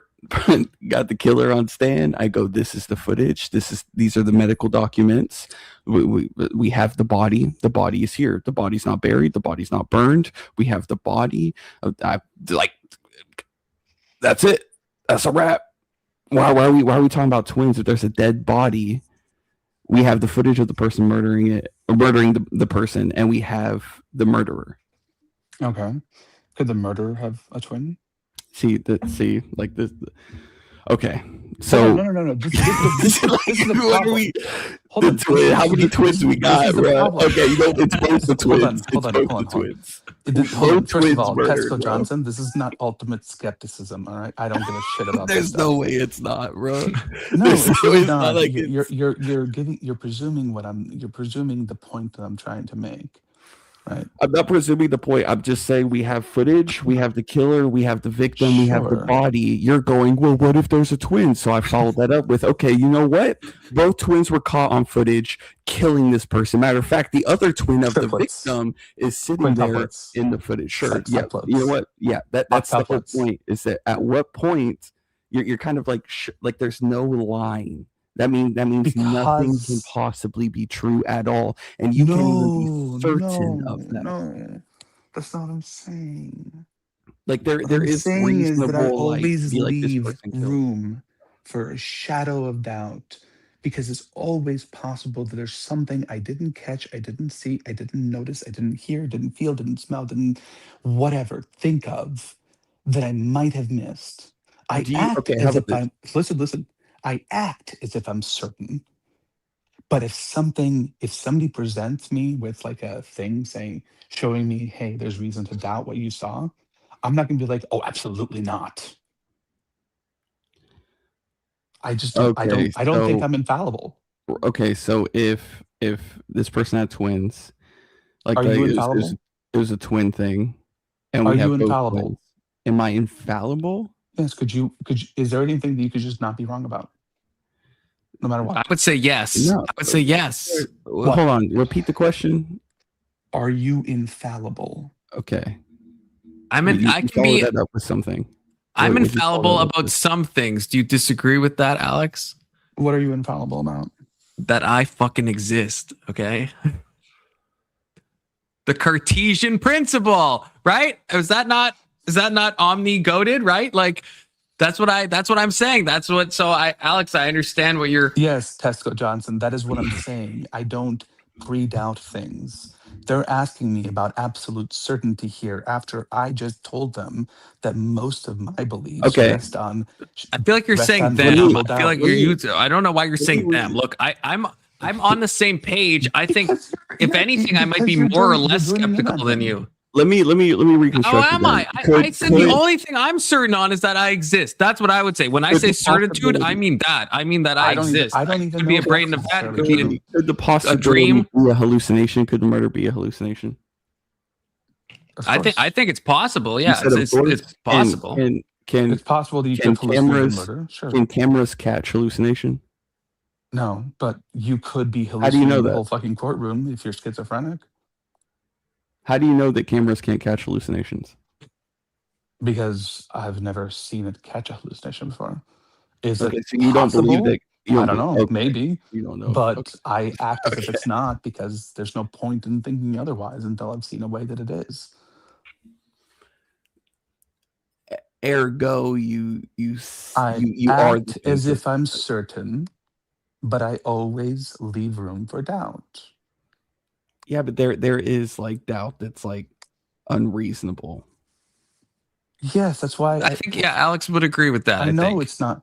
I would agree with that. Yes, there's doubt that's unreasonable, but there have been times in my life where I thought it was unreasonable to doubt something, and it turns out I was fucking wrong. Fine, Beyond. I think you're like a Stacy sock puppet. I'm not gonna lie to you, but I'll read your message anyway. And if you are a Stacy sock puppet, again, you're not permabanned. You just literally threatened a panelist, which is like a TOS thing. So like it's just not allowed on YouTube. So if you are Stacy, that's what I have to say to you. But I'll read it. Where's that cool guy, Stacy? He was awesome. Rescue, you guys are the rest of you, not rescue. I'm assuming autocorrect mistake. Rest of you guys are dicks, especially AI Jesus. I guess that's Indian Jesus. What an asshole. More Stacy, less of the assholes. Clean up your act, you dickhead. Lack of punctuation throughout. Hey, I think that's Stacy. Stacy, you're welcome back. Again, it was just a TOS thing, Stacy. Please. Yeah, this is very Stacy coded message. Capitalization on point. That's great. I'm happy for you. But punctuation of some sort might be useful. That's true. Commas are important. Check what you actually type, because you seem to miss or have autocorrect on. Just saying. Mm-hmm. But also, I think this is Stacy. I'm very convinced. But Stacy, again, you were only banned because you weren't even banned. You were just in a timeout because you literally said you would like unalive someone that was on panel. Again, that's a terms of service issue on YouTube that can get my channel taken down. You just can't say that, okay? Am I Mr. Rogers? Am I Mr. Rogers? In this message, I don't know. Who are the guys that's like talking reels? Oh yeah, you're probably Mr. Rogers. You do have a very soothing voice, Alex. Not in a gay way, in a normal way. It doesn't strengthen his argument. He sounds like an asshole. Oh, is that what it's called? Fallibilism? I don't know how you've used that, but so Alex, fallibilism. You're saying all you're saying is my that guess is it's understanding that you could be wrong about something, even though all you're saying is that absolute certain doubt is doubt, and there's always doubt in everything. There should be room for some level of doubt, even if it's unreasonable. Yes. Okay, so does that doubt, that some level of doubt, does that dictate what you could be certain of? Well, it dictates whether I can say that I'm certain about something. But if you're asking me about like the typical use of the word certainty, so like 99.999% of the Cartesian certainty, then we can talk about that instead, and I can drop this whole stupid line of dialogue. Okay, it seems like unreasonable doubt is permitted if you're allowing it to make you 99.9% certain of something. Well, yeah, but there's a 0.01%. I can admit that exists. You don't seem to be able to. Because when I asked you in that court that the guy walks to the door, you're like, well, there's some explanation where that's not true. Okay. Well, I didn't know you were talking about the victim. Oh, well, yeah. Okay. I thought you were talking about the killer. Yeah. Well, no, that would not make any sense. But yeah, okay, I get what you're saying. Yeah, that's fine. Well, that's genuinely. I thought you were talking about the killer walking in. I was like, yes, I would accuse him. Hold on. Beyond, are you saying that he didn't say it, but he was provoked? So he did say it, but he didn't say it. I think you need to like figure out what you're trying to say and not be on both sides of this. Either admit that he like screwed up and said something he shouldn't, provoked or not, or excuse it because he was provoked. Whatever you want to say, but just choose one, okay? I agree. Stacy, look, Stacy, again, you're welcome back on. You don't need a sock puppet. Again, I'm not like I didn't permaban you, okay? You don't need this sock puppet. You were provoked. I agree, but you then think that's Stacy. This is 100% I would bet in the same way that Christian has been talking about certitude and yourself. I am like certain that this can't be certain. Okay? Yeah, but like almost though. In the same way as all the examples, this is 100%. Okay, 99.999% Stacy. And Stacy, yes, you were provoked, but you still crossed the lines into a way that is just, it was this, and I think I can't even say more because I don't want. I think there was even a visual thing that happened that I tried to end really quickly. But it's just TOS, Stacy. It's no hate to you. Yeah. So, Stacy, if that is you, just saying, like, you can't say that regardless of how provoked you are, especially if you don't want to sound like a snowflake who's freaking out over words. Okay. Because it's just words. And it's also, again, it's just not the main thing, Stacy or Stacy's friend. It's also not allowed on YouTube. Like, even if I was gonna allow that, it's just like it can get me even just if he like didn't care, he would be gone. Yeah, it's like you just channel can't for that shit. So you can't do that.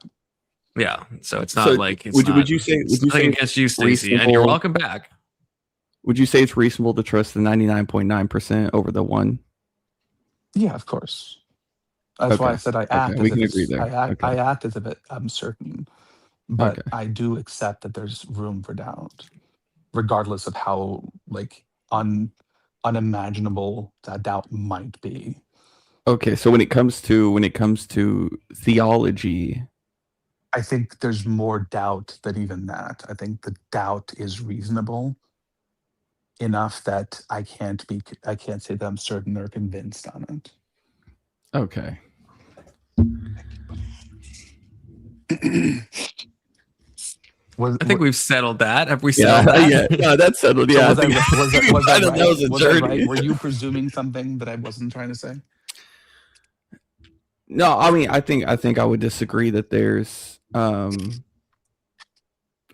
which it's more of a personal preference. The evidence presented for like God, I would disagree that it's not enough to be, I guess, and we're using percentages, certain that God exists. I would disagree with you there, but yeah, I full-heartedly was like, yeah, you're just uncertain about everything. Yeah. Let's say that I accept that.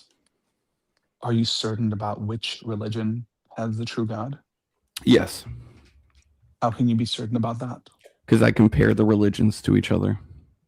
But what if none of the religions have it right? Then you would have to present something different from the other religions. Okay. So I run off of, if every single religion has thousands of years of work, I look at the work that's done in these religions, and if that's all we have, that's all we have. If you have something to offer up that can counter these different religions, just religion in of itself, all the different religions, if you have something that you can bring up that can counter it, I'll wholeheartedly look into it 100%. Okay. Interesting. Yeah, I don't know that I've ever been like,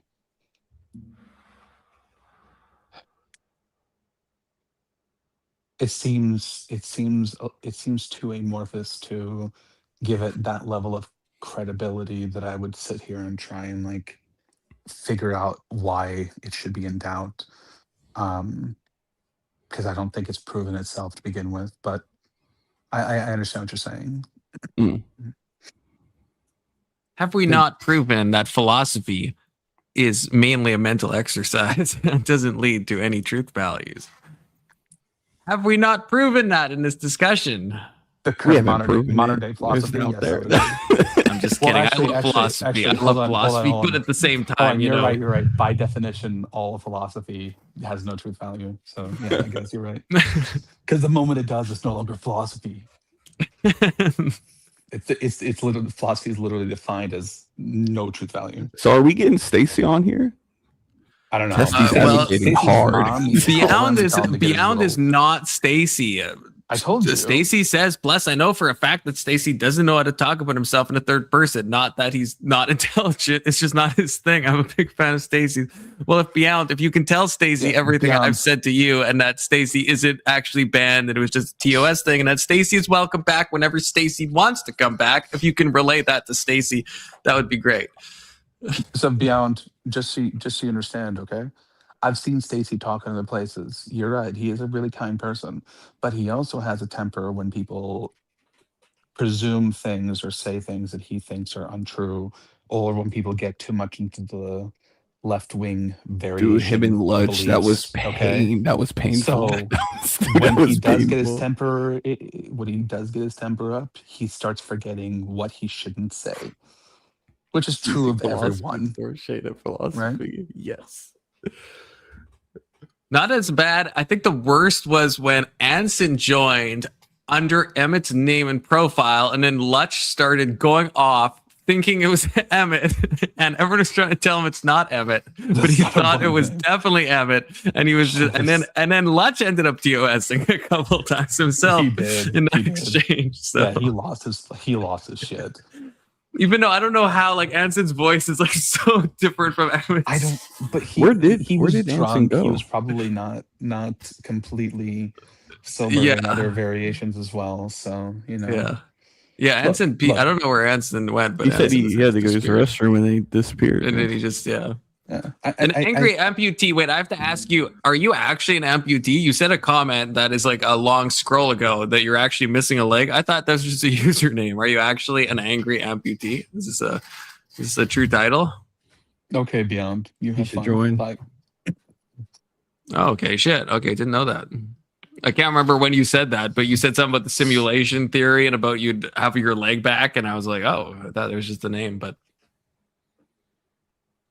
just I just like to learn fun facts about my chatters, Okay. Hey man, those are the best kind of facts. Okay, we're gonna go back into Peterson so we can get out of this philosophical rabbit's hole, okay? And I think all Are of you those satisfied? aspects We're are starting religious to and loop derived from the at a certain Judeo-Christian point. tradition. And if you don't believe that, you have to Although account they're for looping why too, it's looping all the way science emerged down. in Europe and nowhere else in the entire history of humanity, for example, and why it's under assault from like all quarters now as that underlying metaphysic disappears. Like you haven't had to be concerned with the mythological substrate in your lifetime in some sense because it was intact. Yeah. And so the universities could flourish and you had your freedom, remarkable freedom to pursue your scientific enterprise wherever you wanted. And people lauded you for it. Like that time is threatened, and seriously so. And I think it's partly because these metaphysical assumptions have now become questionable. And that's part of the reason that I'm attending to them. It's not because I don't admire the accuracy of quantum prediction, for example, or celebrate what Musk is doing with his capability of sending rockets to Mars. It's like more power to the technological enterprise. But you know what's happening in the universities? It's awful. And that's not a scientific problem. It's okay. I agree about that. Okay. I think it's an interesting question why science emerged in Europe. I mean, and I'm not enough of a historian to know. It is even possible that Christianity did have something to do with that, and I wouldn't categorically deny that. But that doesn't in any way increase my trust in the validity of Christian propositions like the resurrection, the virgin birth, the miracles, and Jesus is the Son of God. Christianity may have had some kind of historical facilitating effect that led to the Renaissance, that led to the scientific revolution, and that would be a very interesting historical analysis, but it doesn't bear upon the truth. It's funny because this is exactly what we were talking about with philosophy. Now that it's laid the foundation, apparently we just don't need it anymore, and that's his exact like response to religion as well. Yeah, I was thinking the same thing. This is kind of like the ground that we just like pre-treaded in a way, but at the same time, I don't know. Anson had said this earlier. I don't know if you were listening, Alex. I can't remember. I don't think you had joined at this point, but Anson was saying that he thinks that if anything, Christianity slowed this type of thing down. And he was talking about like the Greeks and the Romans, and that they did have the foundation for science. And my opinion was that, Christianity both kind of limited things, but also like preserved things. So I guess, what do you think about that? I think religion itself is a great limiter and a great promoter of things. If you tell people we need a wall for God, like people will build the wall for God. But if you tell people the walls are wrong because God says so, then people start tearing down walls. This is, I'm using this in like a very loose sense, but this is what happened during the Enlightenment in in the Middle East, where Islam all of a sudden turned around and started suffocating people who were trying to figure things out. I think Christianity was probably holding science back to some extent, and once it let go and encouraged it instead, then it helped to accelerate it in a way that it might not have been accelerated without it. Would you say that science, like if the Islamic like golden age didn't like start getting cucked, if it kept going, then you would think that we could be in the same situation? What do you mean? Like with like science and all this stuff, right? And empiricism. Like could we have what we have now, the scientific discoveries, if Islam, let's say, made it through the Enlightenment and the Islamic golden age like kept going and it didn't start like kind of regressing into like a fundamentalist version of itself? I mean, yeah, but the problem with most religions is once you start showing that there's explanations for things that you don't have to say is like a miracle, they start seeing their power lost and they suddenly want that back. I think Christianity's done a great thing by like letting go of that idea, right? They're the guardians of the afterlife, not like the be all end all of the life we live in. So they can allow that kind of progress without feeling like it's attacking them directly.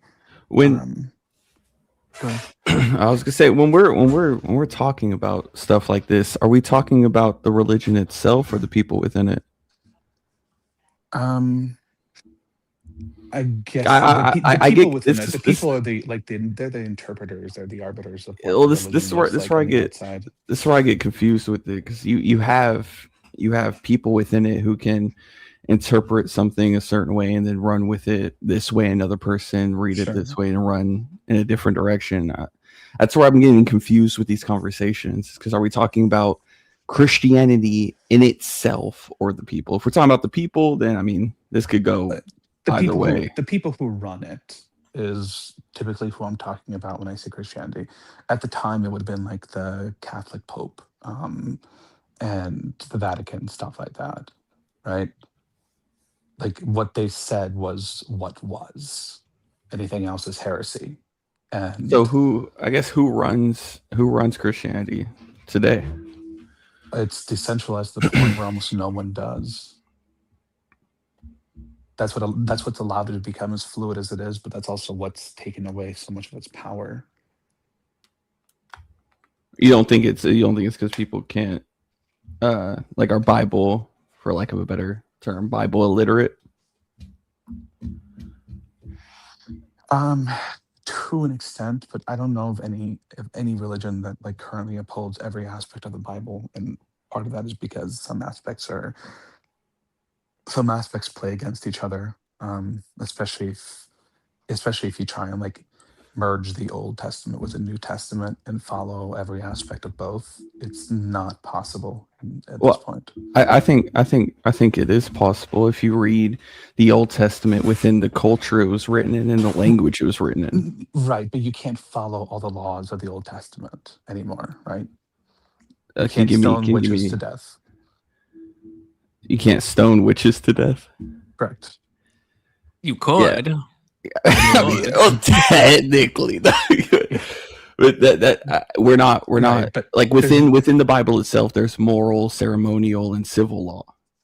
No. I understand all that. Yeah. I'm saying like, no matter what you do, each group of people can pick what they think is ceremonial and moral and legal, and see it through their own lens because it already fits what they want to believe in the first place.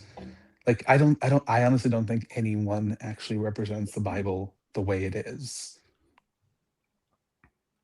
Okay, so declaring that, what makes you think that to be so?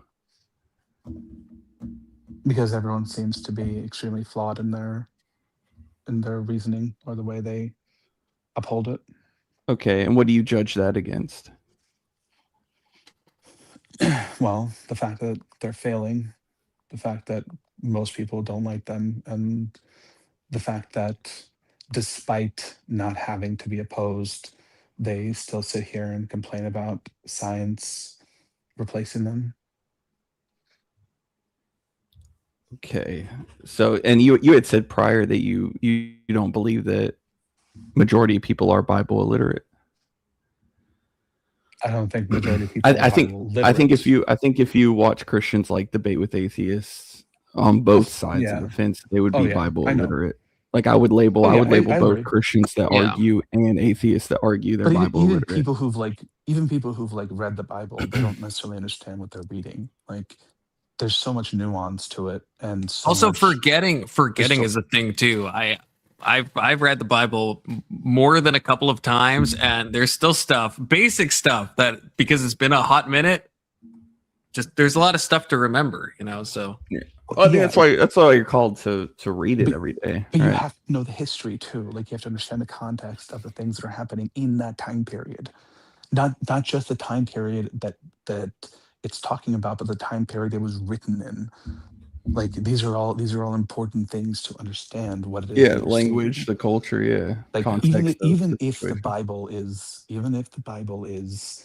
the flawless word of God, it doesn't mean that your interpretation of it has to be flawless, right? You can be wrong about every part of your interpretation.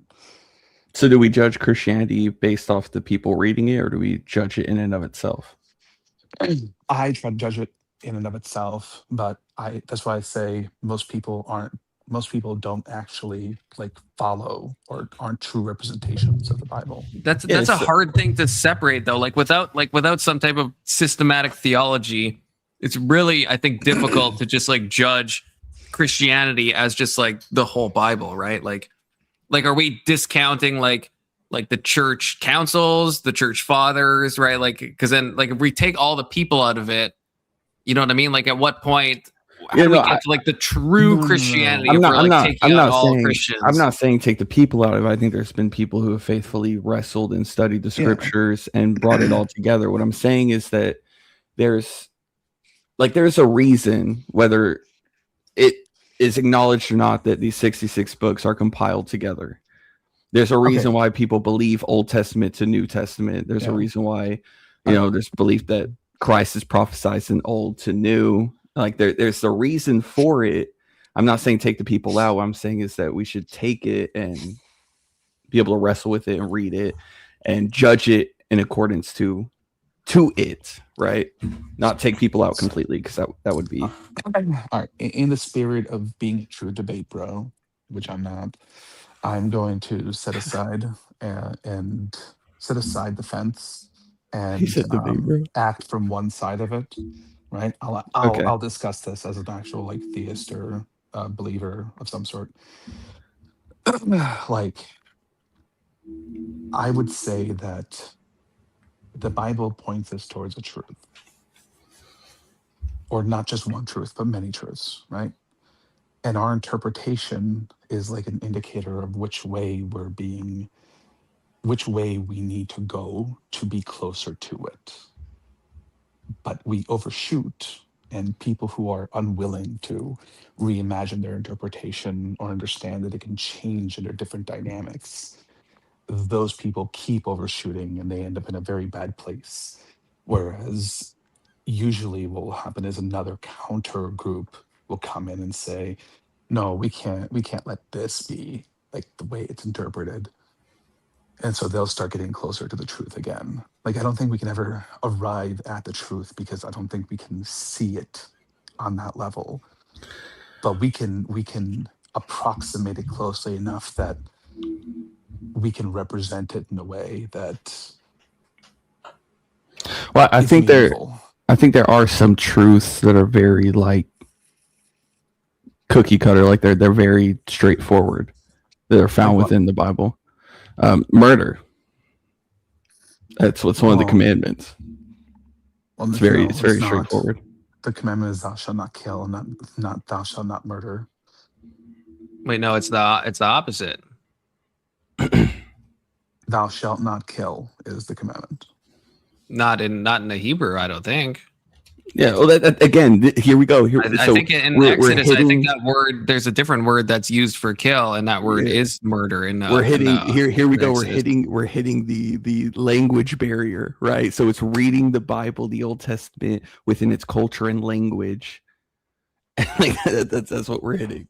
But even like I think they're unlawful. The question would be, can you point anywhere in the Bible where murder? So you're right. You're like right. Murder, the word in and of itself is permitted.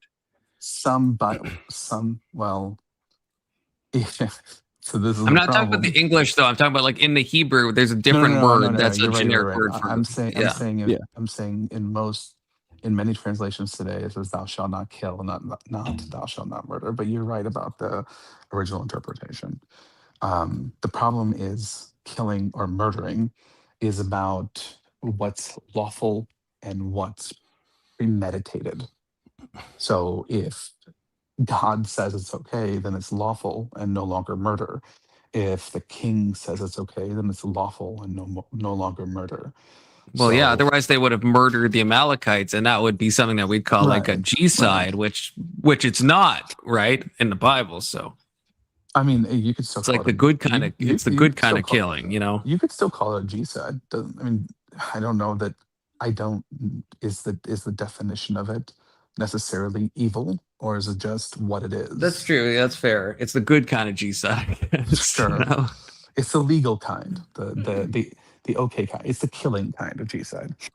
But, yeah. So when you ask that question, it's like, well, no, because everything it talks about was permitted by God. So by that definition, it's not murder; it's killing. Which is, I mean, it's kind of it's one of those questions where it's like, well, I win because definitionally, it's always okay. Yeah. Definitionally, that's always okay to kill.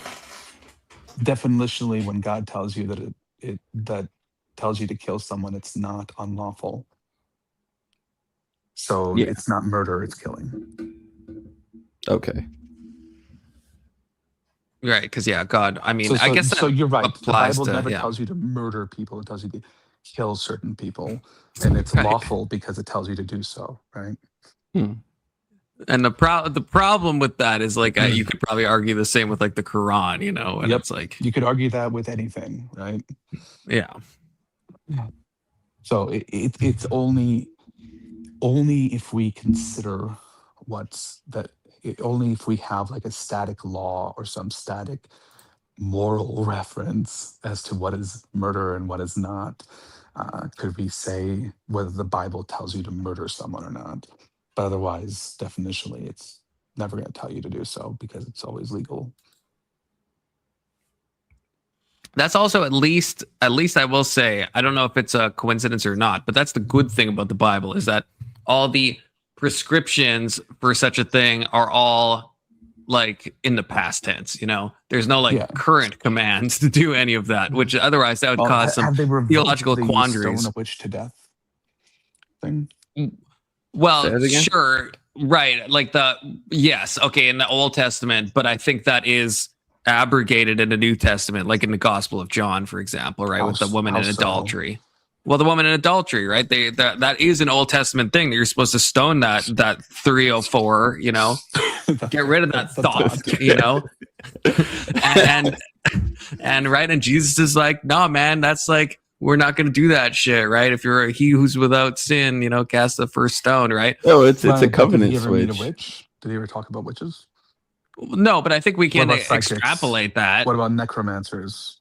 I think we can. If he's not killing the adulterer, which is an Old Testament thing, right? I think it's the same thing. And I think Paul codifies that even more, right? When Paul's in all his epistles and everything, right? He's saying we're not held under that Old Testament law, right? So then none of the Old Testament applies anymore? No, that's why we No. divide it correctly, I think, between moral and customs and Well, ceremonial, right? yes, Which we should do. there's That's why we different can laws. Hold There's on. eat moral them laws, piggies. ceremonial, and Correctly, civil laws. you These are think- different laws. So when you're So reading the by Old Testament to the New your- Testament, by you have your to separate reading, these laws. These are Not this by is my what's- reading, by church fathers, by But the do New you have to Testament accept writers, that by Well, church to believe councils. It's made. It's No, made and like, myself. So it's not just me. It's also like a You bunch have- of I other people. understand, You but have those were in all the Old people who Testament. decided after the fact what Well, hold should on, hold on. be People classified inspired in by that In way. the God in the in a Old lot of Testament, cases, in the right? Old Testament, you can't No. eat pork. It says you don't eat pork in the Old Testament.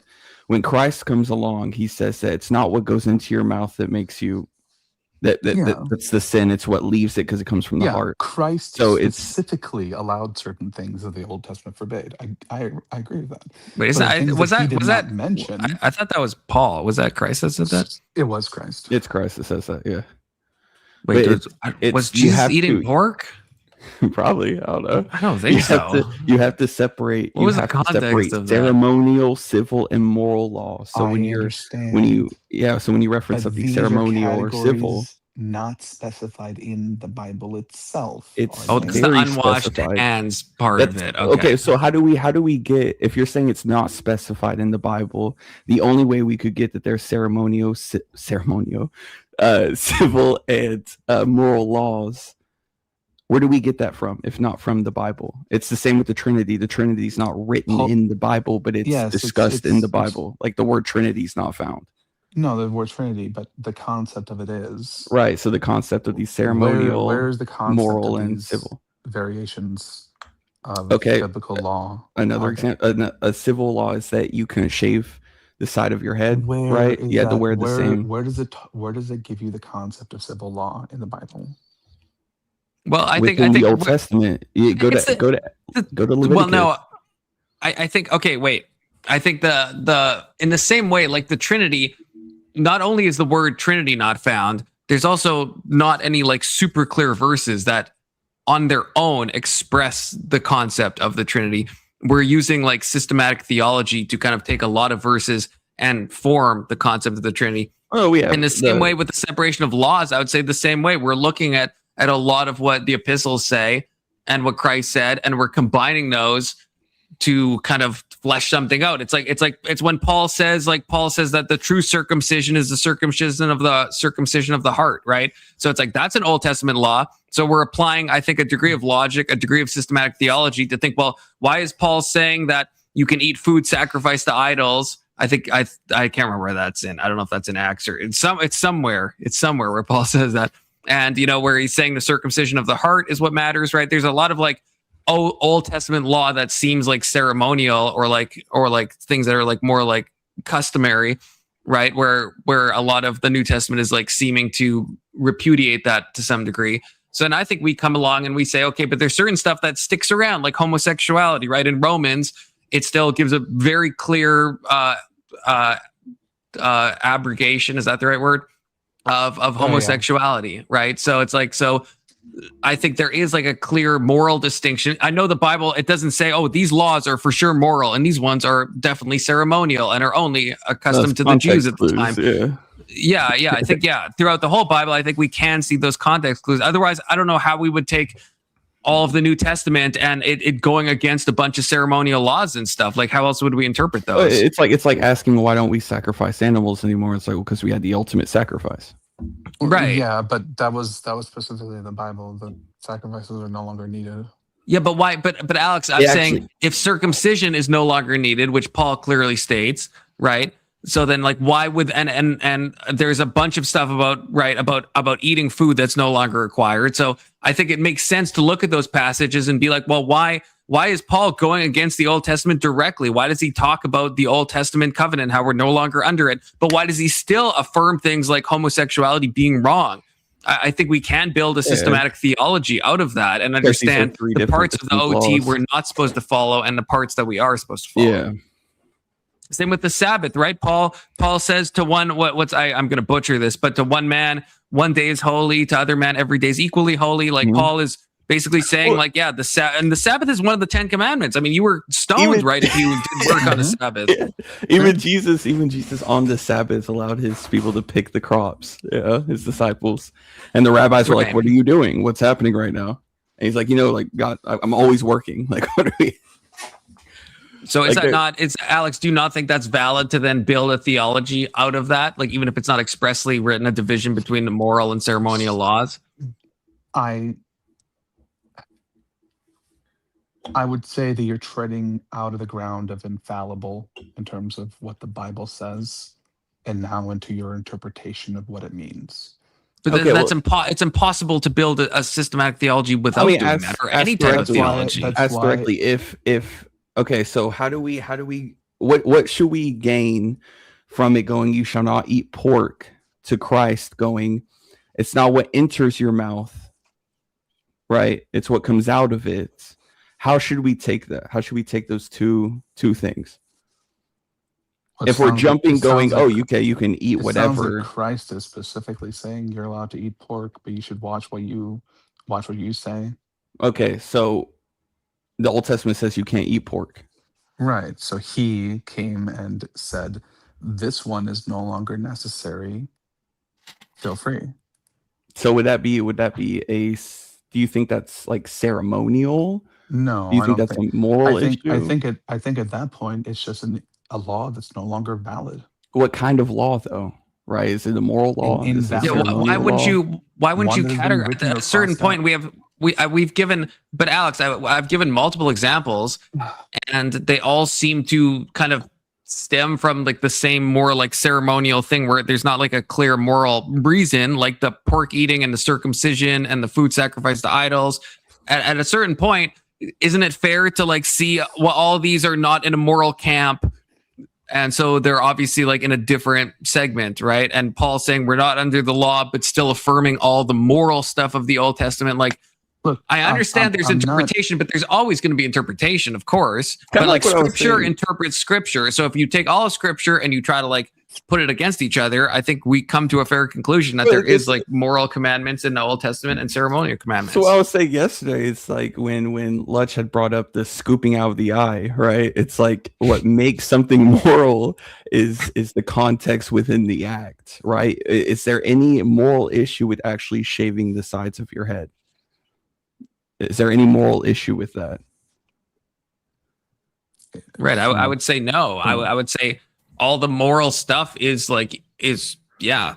There's not. I don't know if there's any, and I'm not sure, but I don't think there's any moral commandment that all three of us would agree is a moral thing in the Old Testament that is repudiated in the New Testament. I think the moral stuff that we would all agree is probably a moral issue is maintained, and it's the weird stuff like the shaving the sides of your head or like the or circumcision where it's like, well, it's not really clear what the moral reason for that is, that then is like spoken against. Ceremonial. No other neighboring nation was doing those things. Yeah, I'm aware. Yeah. Right. So Alex, so why wouldn't be doing those things? I would agree. So how it feels like you're arguing that there's not a distinction between the moral laws and the ceremonial laws. I can accept a distinction. I can even say that it makes sense. What I cannot say is that I am beyond a reasonable doubt certain that we're interpreting it. Oh, you're going back to that. You're fucking going back to that. I smelt it in the air, bro. I was like, nah, he's going there. I can sense it. My fucking spidey senses, man. Well, sure. I mean, can you say that I'm? So let's say that I'm a theologian. Christian. I'm a real true Christian, and I'm sitting there and I'm reading the Bible, and I look at all these laws and I say, "Holy shit, we got these stoning witches." And someone comes and shows me this stuff, and I'm like, that actually makes sense. I guess I can accept it being this way. And then like 6 years later, turns out they got that wrong, and we need to go back to stoning them. Would you say that it's possible that their interpretation was wrong? You would have to wrestle with the idea that Christ said, whoever is without sin, cast the first stone.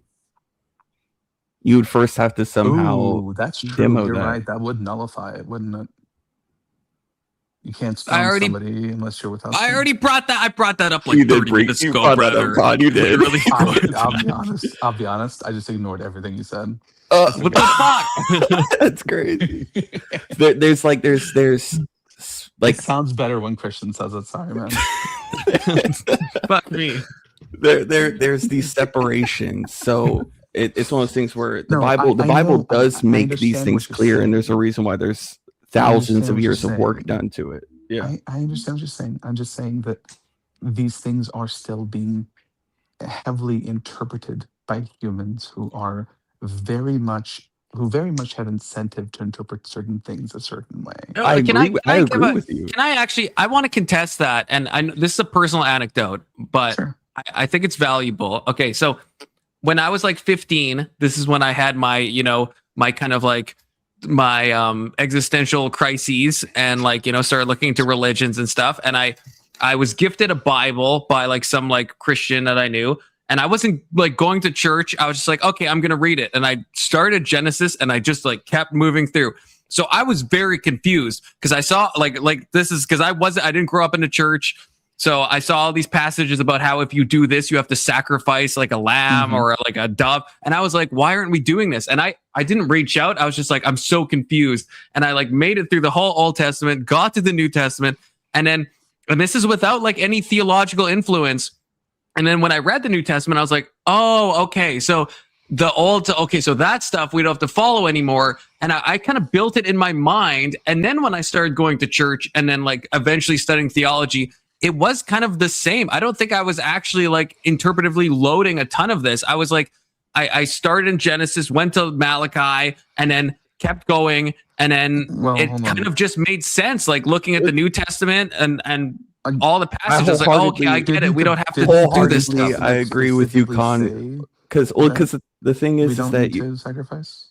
You're saying. Oh, well, we can get to that. You're saying that because people are interpreting it a specific way. The whole point from the jump is that the Bible makes things very clear. So just because someone's interpreting something doesn't mean that it's correct. It wasn't just because 50 people can. Clear 1,000 years ago. It wasn't that clear 500 years ago, and it wasn't that clear 200 Well, it was. years ago. That's why we have the Bible. Yeah, there's what are you talking about? Objectively, it like, was clear 500 years ago. It was clear 1,000 years ago. We have scholars. We have people who had very different interpretations of it at that time. There's no way it wasn't. Of what I'm saying? You think 500 years ago people thought they had to sacrifice lambs, or they thought they had to be circumcised? No, absolutely not. Certain things are specifically said. You can't say something's Other not things are clear not specifically when said. So give an example, I guess, of something 500 years ago that was like super unclear. Like what are we talking about? When did the Salem witch trials happen? I don't know, like 300, 400 years ago. I don't know if that was like. They thought like drowning witches was the right thing to do because the Bible said so.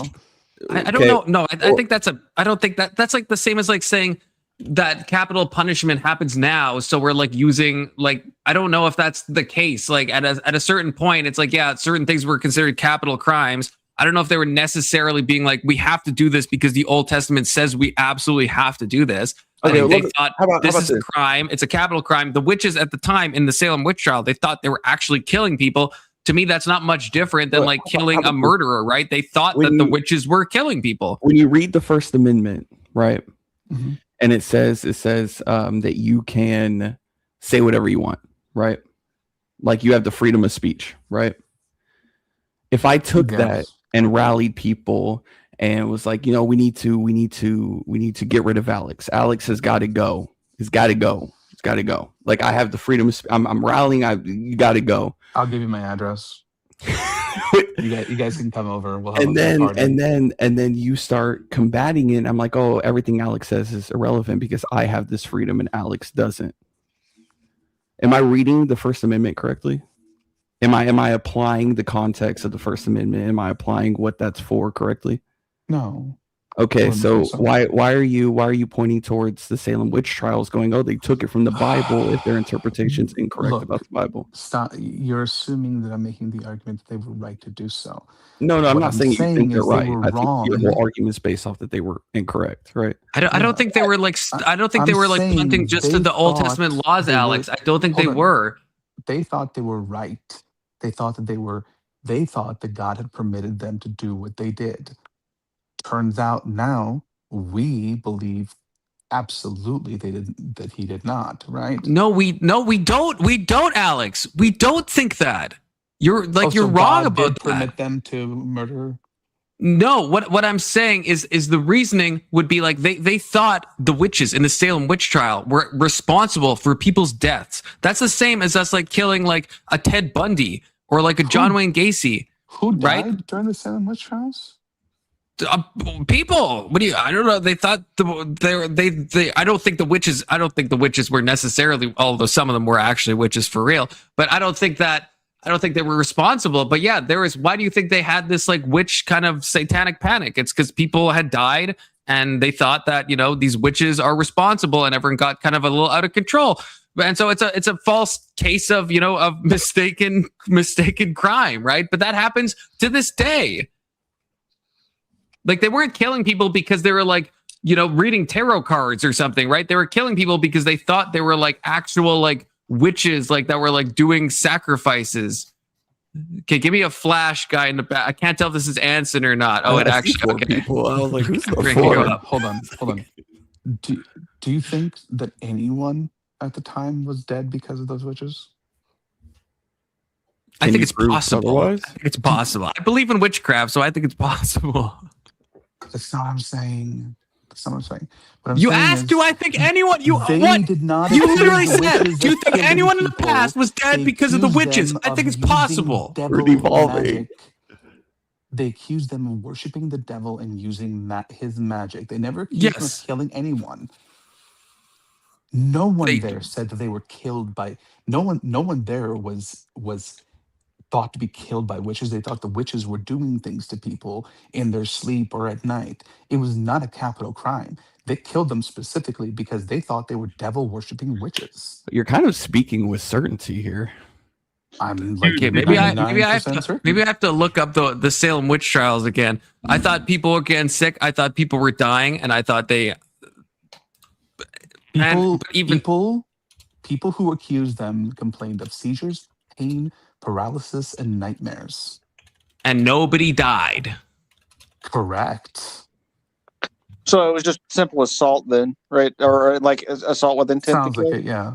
Yeah, assault. You can still be killed for assault, by the way. Okay, if the assault is bad enough, I'm just going to say attempted that. murder. Attempted Hold on. murder. Those witches are you attempted seriously murder. telling me that if any of these women had just like beaten one of these guys up, they would have been hung the same way? Hopefully. I mean, it's if you're going and giving people seizures and making people sick. I need you to tell me right now that you believe them being witches was not related to them being killed. I think it was like probably a little related. A Sure. little, Yeah. really a little. I think people were. I think if you witches can't in, admit like, this much, witchcraft. there's no reason to go on to this conversation. I think people were accused. And I think people were killed because they were accused of being witches. That's right. I think They weren't people killed who because- weren't accused of being witches were also killed. I just what I don't know if I'll give you. I don't know if they're punting to Old Testament things about stoning witches, and they're like, that's our sole justification. My thing is, you're speaking with such certainty that every person that was killed was accused of being a witch. There were 200 people accused of being witches. How many people died? It's like I think 5 or 20. some shit. It was like such a small amount. It was 20 people. 19 were hanged. Okay. One was pressed to death. Oh, 20 people died like 400 years ago, and people are still whining about. I can't believe this. Although Like, the several lack of several did die perspective. in jail, but that's not. So it's everyone talks about this like it's a massive thing. On the So even planet what you're is saying, tied Alex, to one 20 specific people. thing. Hold on. Why are you trying to minimize this? It was a simple point.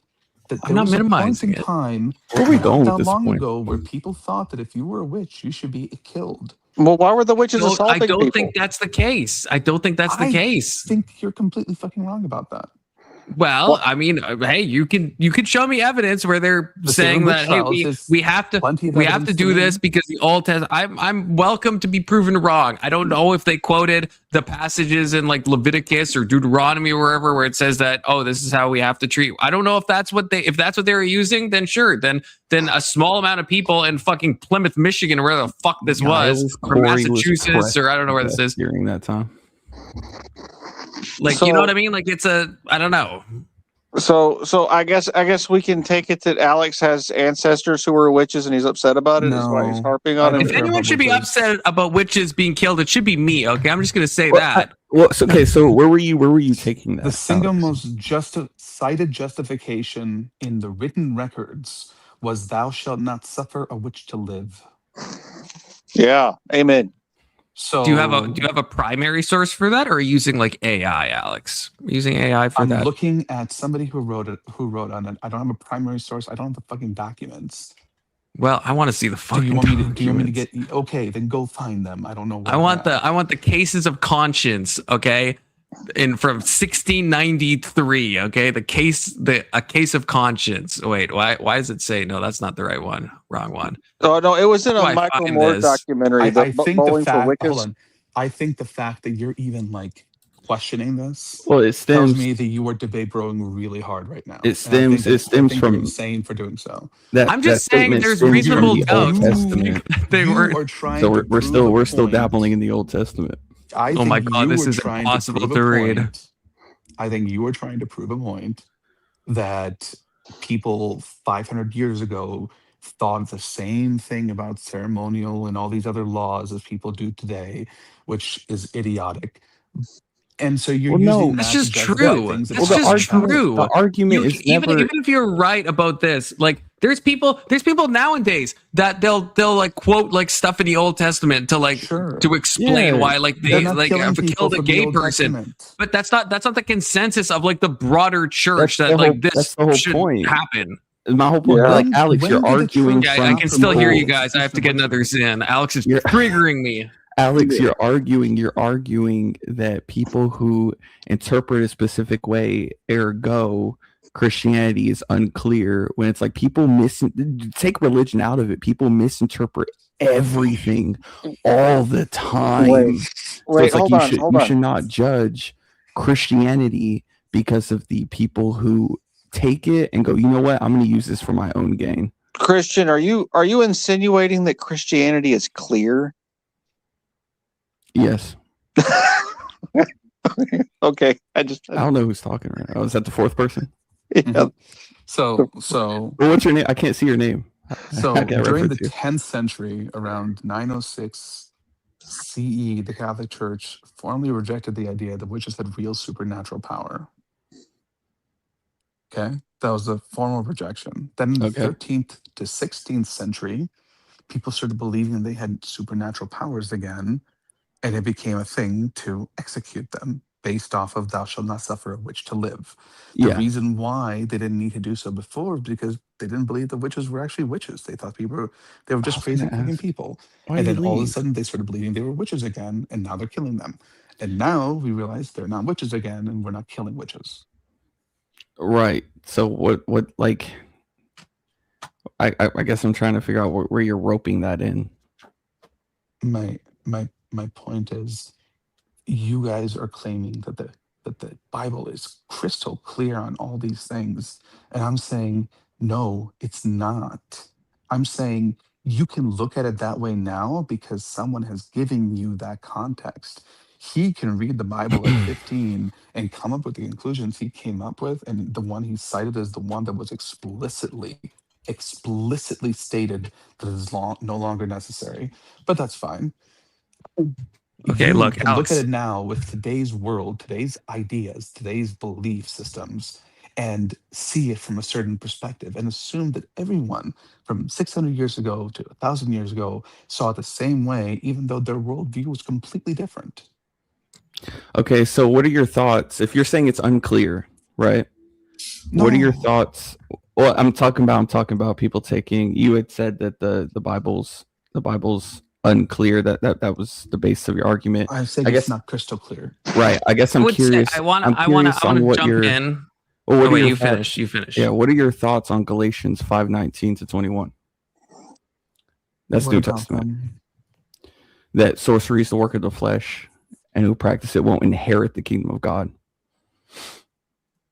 Not Sorcery to is kill the him, work of not the to, flesh. not to kill him. It says all nothing about it's murdering saying- him. It says they just won't inherit the kingdom Yes, of God. I understand.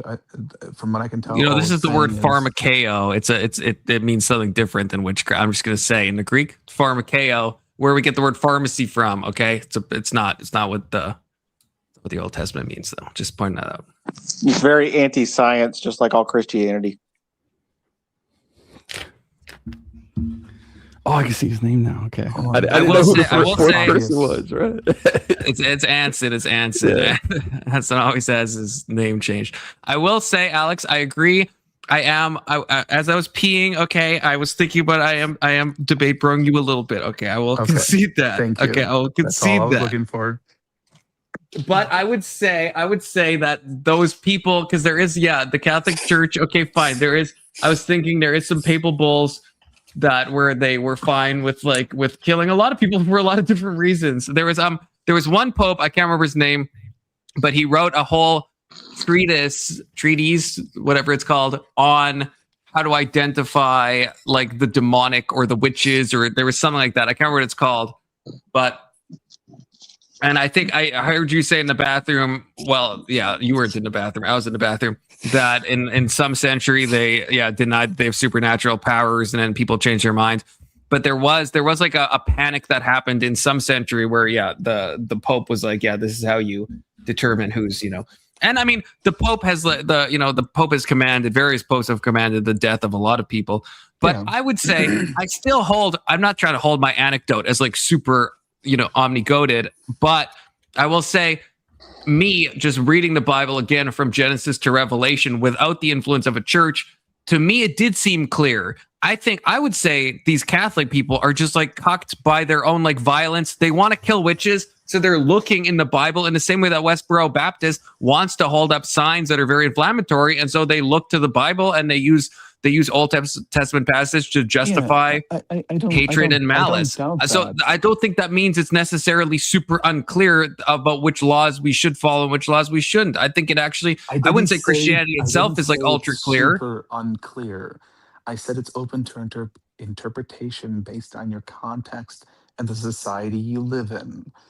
If in a society of people dying and people claiming they were witches and people seeing hallucinations and eating hallucinogenic mushrooms or eating poisonous berries and suffering from certain events, those people will look at it and say, oh shit, thou shalt not suffer a witch to live, let's hunt them down and kill them all.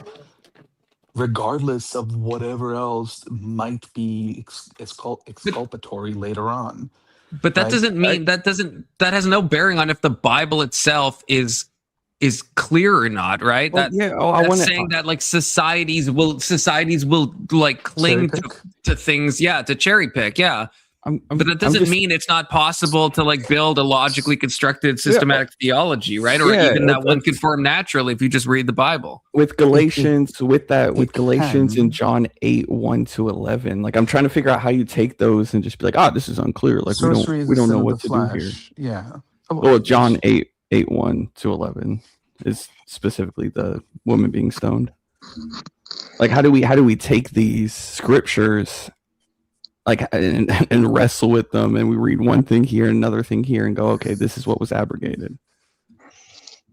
I don't know, man. I don't know if that's possible, right? I mean, these words mean whatever the people who say they mean what they mean what they say, right? They're not like they're so fluid and made up. Each generation just sort of applies it however the people in control want it to be applied, right? I mean, y'all are saying that's not true Christianity or whatever, but I mean, it's real Christianity. People who were in power in the United States during that time, the Plymouth Witch Trial, whatever y'all talk, Salem Witch Trials. I mean, that was just this expression of what the purpose of the Bible is. It's to force a framework on people and make them do stuff. So right? we're judging the Bible according to people who read it. Yeah, I know. Yeah. So what are your thoughts on what? My point. Oh, go ahead, Alex. My point was that depending on the context, depending on the society you live in, depending how peaceful things are, depending on how safe you feel, your interpretation of certain passages of which one is more right than the other, which one is ceremonial, which one is civil, which one is moral, may change because of that.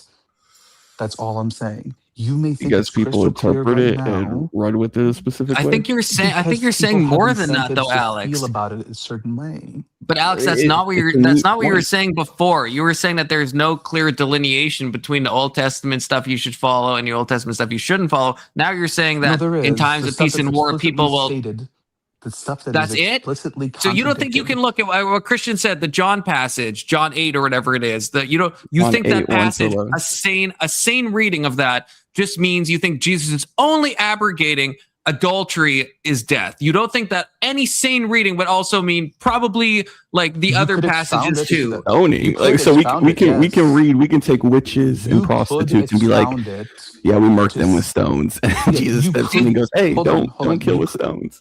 You could expound it to saying that, hey, nobody should be killing anyone with stones because they too are sinful. You could. Is that But a you don't- fair you don't expounding? You have don't. to. It's a I know, fair but don't one, you yeah. think the But you don't text have like to. begs for that? A proper No, like I you're don't think it now it begs sounds for like that. you're Well, like it does. being like You- super pomo. do You're you being like read- ultra pomo. Like do you a read- normal Stop. reading of that text Do you would not read mean books that. the same way you Can read you the tell Bible? me? Can you tell Do me you, that do you if read were in a history different- books and stuff like that the same way you read the Bible? Marilyn, You we hold need you that on same panel, logic? okay? I read history books as what they're talking about what factually happened. They're not describing what should happen or how it should happen. I'm not. It's not even history. Just any kind of literature. Do you just read it like I just read it with the just like seriousness that? that it Like, presents just- itself. Okay, so when it's very clear that Christ's going, hey, stoning is not the way. Like whoever is, matter of fact, it's so like clear. He goes, whoever is without sin can cast the first stone. Sure. Like that is beyond. Yeah, how would that clear. not apply? You- How would that you not can apply only- to like you can homosexuality only or pick up a witchcraft? rock. Yeah, you can only pick up a rock and throw it if you are without sin. That's You it. guys are acting as if you are forced to translate it this way. You are not. This is no, the way we're just you can reading. translate it. Crack open the verse, now read it. because Wait, translate you are or in a- interpret? You are that is the trans. Whatever. We did Interpret. translate it. You could interpret it this way now because you are safe. There are not gay people attacking your kids. There are not. I mean, I beg Okay, to hold on. disagree. Whoa, Stop. hold on. Stop. If Alex, Let me if I walked finish. up, Let me finish. oh, Let me hold finish, on, please. Alex. If I walked up to you and handed and there, I placed a gun on the table and there was 10 people in the room, and I go, whoever has no freckles can pick up the gun and shoot. Is that like a kind of? Is that not clear? Shoot me for what? Or just No, saying I'm not. one- I'm not. so Yeah, I'm no not. one- I'm not specifically so- saying. Like we just get 10 You- people in the room. I if- put a if- gun if at the you're table saying- and I go, anyone If you're not without citing a freckles crime, can go. if and you're not shoot. citing a crime, then you're just saying that if you don't have freckles, you can shoot this guy. If No, you because do, sit there and the shut question. The question was asked.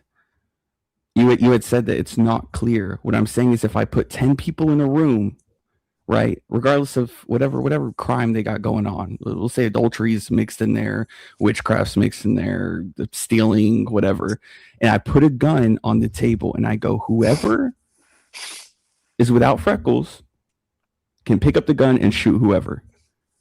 Is that not clear? Is it not clear what I'm saying? What is the requirement to pick up the clear gun? that you're setting a rule that people without freckles are allowed to shoot other people. Okay, so when Christ goes, whoever wants to throw the first stone has to be without sin. Is that not clear? Are you saying that people aren't allowed to throw stones unless they're without sin? Yeah, for the execution, yes. Did he say That's that? exactly what I was saying. Did he say that? That's the context of the passage. Yes, the They're gonna context is kill also her. that she was an adulteress, not a freaking witch. Yeah, that. How do you not Like you're acting like that You're transposition. cherry picking which parts of the context you want to No, include. absolutely not. How about this? How about Yes, this? you How about this? absolutely are. How about this? Alex, your argument is that in a time of fear, people will use the Bible and cherry pick other verses. I agree with you, but a normal, in a non-fear based way, if you're just reading that passage, right? That would be how you read that passage, right? It wouldn't. There's no reasonable way to read that chapter and think it only applies to adultery. When Christ he's not saying if you are without adultery, then cast the first stone. He's saying if you are without sin, cast the first stone. There's no other way to read that in a normal way. There isn't. But I don't. And I think your points like clear it up. Like you said, if you're at threat of witches, then yes, you will go beyond that. Now you're acting in a fear response. You're not interpreting things normally. Limited to what it says, rather than expounding it onto the other things that you realize are probably wrong as well. You probably realize that it's wrong to stone people, regardless of whether they're an adulteress or a witch or anything else, right? That already fits within the moral framework of the world you live in. But I think even if I'm just reading just that chapter, I think it's clear. Now the thing I don't want to mention about that chapter is that chapter that chapter actually isn't in the original manuscripts. I don't want to throw a monkey wrench into that, but that chapter in John is actually a slightly later edition. That chapter is like God himself saying it, okay? God himself said those words specifically. Then the interpretation of that, I think, is actually very clear. I don't think I'm expounding anything. I think that actually is very clear. Okay, I don't know how you can see it a different way. If a Muslim picked it up and read the same chapter, do you think he would expound it the same way that you do? I think any reasonable person, yes, that has any. You're wrong. What kind of person? You don't understand people at all. For a psychologist, for somebody who has like a master's or doctor, not a psychologist, bachelor of psychology, you apparently don't understand like human intuition or their need to translate things a certain way at all. But that's what I'm saying. If it's based on like a fear response, or if you're like super like biased in one direction, but you're acting like you're like so postmodern coded right now, and you're saying that we all have our unique interpretation. Everyone will read that in their own lens. Okay. That's so like gay coded though. That's so gay coded. Like there is a normal interpretation of that passage, and yes, we're still going. The question is the scripture that you can't cast the first stone unless you're without sin, is that unclear? That part? No, that is not unclear. Okay, so the scripture is clear. It's the people that want to take it and manipulate it however they want to. It's clear that you should not throw stones unless you are without sin. So how can you throw a stone at a witch if you are not without sin? You don't have to throw a stone. You can just drown her. Okay. But is that the law? The Old Testament, the Old Testament said to stone. So now you're agreeing that you can't stone. The Old Testament said, "Thou shalt not suffer a witch to live." It I can't pick up a stone. There's other passages where it specifically says to stone. There's no passage where it says to drown anybody. So, do you think that every witch was stoned to death? There's actually no. That's people acting outside of the Bible. That's what I'm saying. That's Even people in the Old like. Testament. Like during the times of the Old Testament, do you think people stoned witches? Every witch was stoned to death? Or do you think some were thrown off of a building or hung or executed in some different ways? Those people were not following the Old Testament then. Those were like if only they had the perfect translation of the Old Testament. The Old Testament? They did. What are you talking about? There were designated spots where they would go and stone people. Like Stoning was a reason because it was a communal punishment where everyone in the community was supposed to like take part of it. Like so if you're drowning a gay person or a witch in the Old Testament, you're not following it. It's not about you don't have the right you're actually not following what it says. Like if there's one thing interpreted to mean just that they need to be killed, especially with a "thou shalt not suffer a witch to live." No, that's with the other point. That's ceremonial, moral, and civil laws. If there's one thing the Jews like can 100% boast about is that they followed every single one. You're applying the rationality you have today to the way things were. It's not. Like okay, and Confluence. Just to be clear, what I said just studying Jewish culture, you could be like, no, they didn't go and take a witch and drown her. They stoned her. Like that. That's what they did. Like the whole idea is to separate them from the other nations. That was the whole goal. That's the whole goal. 100% they did it that way. Confluence. What you said about every person having their own interpretation, to a small extent, sure. Every person might interpret things slightly differently. But I said that this was based on the culture and the moral systems you grew up around. In a world where we don't stone anyone for anything because we don't even believe in witchcraft or magic, then saying that we should stone witches, you can interpret this as widely as you want to the idea of never stoning anyone for anything. That's a bit silly though, because it also says that homosexuals should be stoned. Those very much exist. So it's not really. It's not about if you believe witchcraft is real or not. We believe that people can do sodomy or not. What are you afraid of with a homosexual? Nothing. People are afraid of witches for a reason. It's more of you don't think I mean, I said this before, but like you don't think there's like conservatives that are afraid of like the LGBTQ movement? You don't think there are conservatives afraid of that? I know, right? And are they like stoning those people? Like, are they feeling biblically justified in doing that? I'm going to guess some of them wish they could. Yeah, I don't. Are they following? Are they following the biblical it's stuff? Illegal based on secular law, and they would go to jail for it. But are they? If they did, like, because obviously there is lynchings that happen of gay people. Would you say those people are like, yeah, they're actually like following? They're like actually interpreting the Bible. Lynching. As far as I know.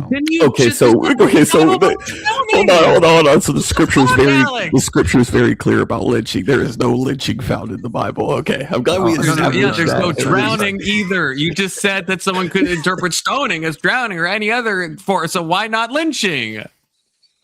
I'm sorry, I misspoke. Give me a moment. You guys are like both attacking me for this last fucking hour, and you're unwilling to accede to even a single thing I've said. Except I did. I came back and said I was debate throwing you about the Salem witch trials. You went to go pee, stop talking, and actually thought about it for a minute. Yes, I know. I'm aware. Okay. Okay. There you go. W confluence. Yes. Yeah.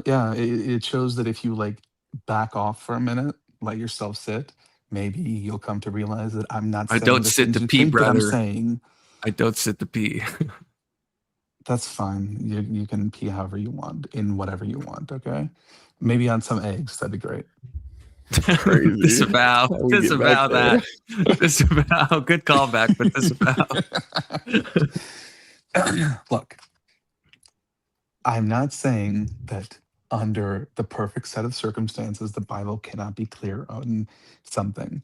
What I'm saying is it's going to be very context dependent based on the society you live in and the things going on around you. Yes, to you, it is clear that this is the way it should be. To people in the US today, this might be clear that this is the way it should be. To people all around the world who are not in a war-torn region or whatever, it could be pretty clear to them this is the way it should be read. But if your culture doesn't accept that, didn't accept that, or has reason to not accept that, then you will not interpret it that way. I agree, but Alex, hold on, because you. I want to say something. Alex, like what triggers me is that you think I like disagree with that. I don't disagree with that. No, what I'm saying is it's ultra postmodern of you to think that all of those interpretive lenses are equal. I agree. I said if someone is in fear of witches, they might go and use and cherry pick passages. But you're saying that because I live in this time, therefore I'm interpreting it this way, and it's not actually the best interpretation. I'm saying it is a clear interpretation, and if you're in a different culture, you can cuck yourself into thinking it's not the right interpretation. I think the text is clear. Even if we're talking about the same culture, it was Jews that followed Christ. They were within the same culture. Matter of fact, they mingled with other cultures. Because there was no Christians. The Jews that followed Christ became Christians. Christian just means to follow Christ. It actually means little Christ. Come on. It's the same. It's like they were Jews within the Jewish culture. They knew their Torah back to front to back, and they followed Christ. I mean, Christ Yes. was a Jew. Like it's the same culture bringing in Yes. this idea that hey, I mean, Christ said whoever picked up God can't himself pick up a told stone. them differently, and they're like, "Oh shit, okay, we're wrong," right? Right. Even if they couldn't accept that at the time, Your argument they still is followed what that they were told. your argument was just that because we find ourselves in this culture, we believe that. If we found ourselves in a different culture, we wouldn't believe that. My whole point is that the Jews that followed Christ were embedded in the culture. Like even when Do you Rome th- conquered them, do you Jews think had like their Jews in own that time separate didn't still thing. stone witches? I'm not saying that they didn't. My point is that Well, they that apparently Jews, only the saw it as Jews, relating to an hold on, the adulteress. Jews that followed Christ were embedded in their culture, and they came out of the culture of stoning adulterous women. Yes, and at the time, even with Christ there, they only interpreted it to one single classification of sin, adultery. Why do you think that? Why do you think that, Alex? Because it wasn't until the 10th fucking century that the church finally said, "Oh yeah, this isn't real. Don't stone witches." No, that's not true. That's not true. Really? That's not true at all. Yeah, that's not true. I can't really think of any. Church history, it goes back and forth on who should be stoned and why, and yeah, it's not. There was times where the church wasn't stoning anyone. There was times where they were stoning people for saying something like slightly heretical. It's all over the fact place. that Christ said the first person without sin should cast a stone. Well, this is why when I was P-fluence, why I came back, because I agree. Like, yeah, there is the Catholic Church. I mean, they killed whatever the guy is who translated the Bible into English for the first time, right? They killed that guy. The Protestant. I had asked you, Alex, if whoever is without stone or stone sin cast the first stone. Cast the first sin. Yeah. whoever is without sin cast the first stone. I'd asked you directly, is that clear? You had said yes. Yes, that's that clear. is clear. Okay. It's not clear So about why Luther, hold on. the guy Why who is the translated into Bible? English. Why is Christianity the Bible? Why is it responsible for the misinterpretation or the rejection of a society or individual? I didn't say it was. Okay, so the Bible's clear. You guys are not arguing. You guys aren't arguing with me. You're arguing with like the shadow version of what you think I'm saying. First You've of all, been arguing that people I did interpret not it, say that ergo all it's not clear. interpretations are equally relevant or equally the same. What I said was, depending on the context of your world, the place you're living, and the morals of the society that you live in, you may interpret something differently. This, I would agree, is the best interpretation of this time. Maybe Jews, it gets reinterpreted in 200 years to mean something vastly different. The Jews that interpretation might be followed better Christ, or worse. the Jews that followed Christ, were they embedded in their culture, in their society? What do you mean?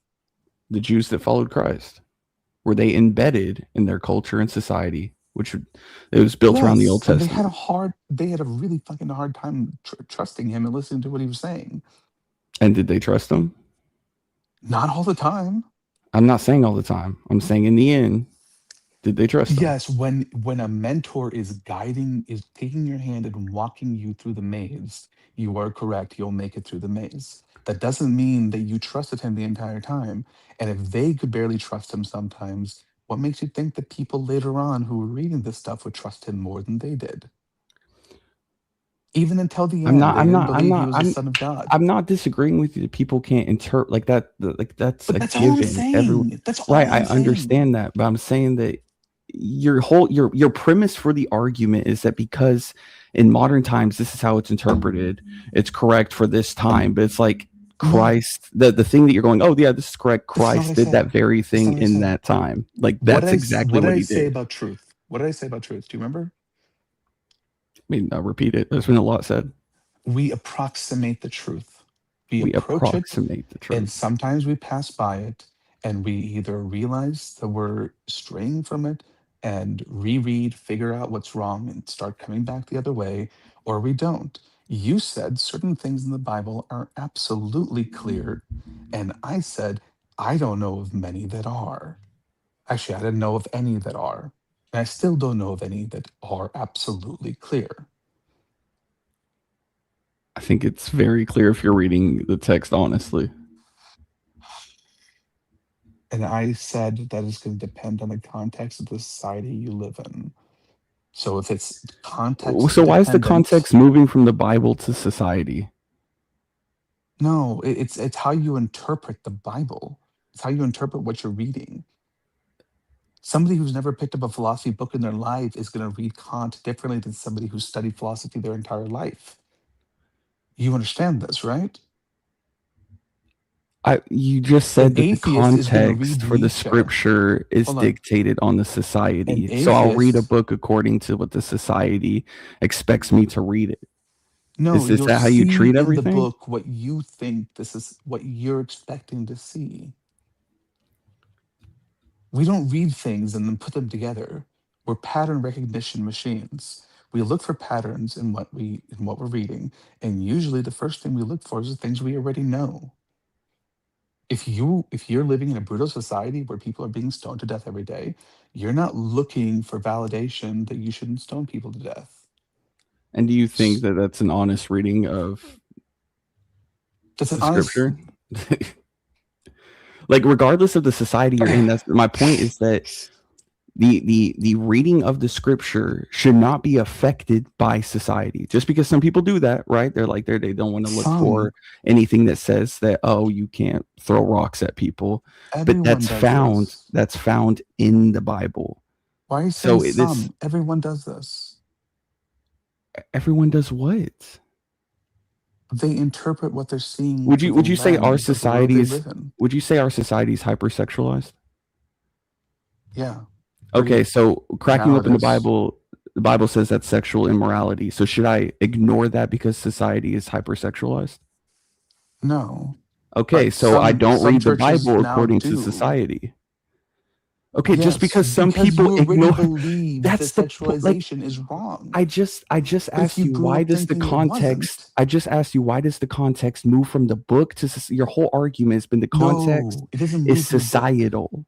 Okay, so if it doesn't move from the book, then society is irrelevant to the actual context and It's the not. reading It's of not. the scripture. If I Society live is in a relevant to the society, words of the scripture. It is if not I live in relevant a to the way society you that's read them. hypersexual and the Bible goes, hey, hypersexuality, that's wrong. Then these are opposing ideas within this book. Either I'm purposely ignoring it or I accept it and I read it as is. Okay. What's your point? That the context stays within whatever you're reading. If you're reading it out, if you're taking some kind of societal, like, oh, I'm only going to take from this book what my society agrees with, then yeah, you're going to get Mostly pro dishonest girl. interpretation. Like 100%. There's no that's without fail, right? So if you're in a society that believes that you are defining stoning every witches, bad interpretation as people just not being able to understand what it 100% says. all the way. Yes. Okay, and I would argue that even with the interpretation you have today, you probably don't fully understand what it really says. The interpretation I have today, I can't fully understand what it says. Or you mean like translation? Interpretation. Yeah. You, even with all of your beliefs in what it says and how it says and what it all means, you are probably still wrong in a lot of things. Maybe not off by much, but you are wrong in a lot of ways. Would you disagree with that? Am I still learning scripture? Yeah, 100%. Okay. But I don't let society dictate how I study the scripture. No, we don't let society dictate. What we know serves as the frame of reference for what we read and what we learn. As we discover more things, our frame of reference gets bigger and we're able to understand things more deeply. But if I was trying to teach you quantum physics and you never even picked up a physics book in your life, you would have no context or frame of reference to understand anything I'm telling you. So you're going to If pick you up gave bits and me pieces of what I say, and you're going to go back and tell your friends, "Oh, did you know this works this way?" When in reality, it does not work that way at all. so if you gave me a physics book, I would read it however I'm framed to read it. I wouldn't just read the physics book. If I gave you a, if I gave you a, if I gave you a physics book that is like the end stage of physics, Okay. talking about So quantum everything theory and physics. Okay. superposition and Yeah. everything else, it Yeah. doesn't cover any of the basics. It Okay. doesn't start from anywhere. It starts like at the end. If I were to Okay. give you that, how much of that would you be able to comprehend? Well, I would need the basics. Right. So why is this book not including the basics? Because most books are tiered. There's beginner books, there's middle stage books, and there's end stage books, right? You don't. There's no. So why did you give me the there's first no book? there's no introduction into calculus unless you start with the basics, and no calculus book is going to include You know what? freaking algebra. All right, so you give me an advanced book. You gave me a top tier book. It doesn't have the basics in it. How would I go about? I might be condescending right now. How but would I I'm go sorry. about? How would I go about understanding this book that you've given me? You would have to go back and start from the beginning and learn. Can you identify the beginning for me? I'm trying to figure out how this ties into your society and the way you read scripture. Because it's the context for how you can understand anything. It's like if you've never seen a square before and I talk about a cube, you're just not going to get it. Well, You how can does try and grasp some truths from it, but you'll be mostly wrong. so how does society, like I'm trying to figure out where society ties into this. Like I'm trying to figure out where you're going with this. Because in today's society, it's normal not to stone people. 300, 400, 500 Alex, years ago, it wasn't. Do you Well, 600 think years ago, it if wasn't. this, can I ask you a question, Alex? If let's say we like were like super like stone coded right now, and let's say everything else, all theologians play out the same. We have hermeneutics, we have all the manuscripts, we're doing systematic theology. Do you think that like an honest look, then we'd be like, yeah, we should actually stone witches? So even if we're I used to don't know that, if we could do you have think all that and still be in that stage of in our society still be in that stage. I don't know if we could do that. But let's say we're still in a state where we do capital punishment. Let's say we're not stoning. Let's say we in the same way we kill for murder in some cases. Let's say we kill for witchcraft. Do you think if we look at the Bible and we actually do all the proper stuff that we do now with the Bible and with theology and everything, all the shit that we do, all the effort that scholars put through, do you think we'd be like, oh yeah, we're just like, because we hate witches and we're used to like this kind of like barbarism, that we will interpret these passages to mean this? Like, is that what you're saying? Because I would say that yes, we need a degree of scaffolding to have like rationality and to get to the point where we're able to do systematic theology and hermeneutics and study the scripture and do all this stuff. But once we're at that point, I don't know if our society is as fundamental as you're making it out to be. Well, it may not be as fundamental as I'm making it out to be now, given all the things that we have, right? But you don't know what we don't have.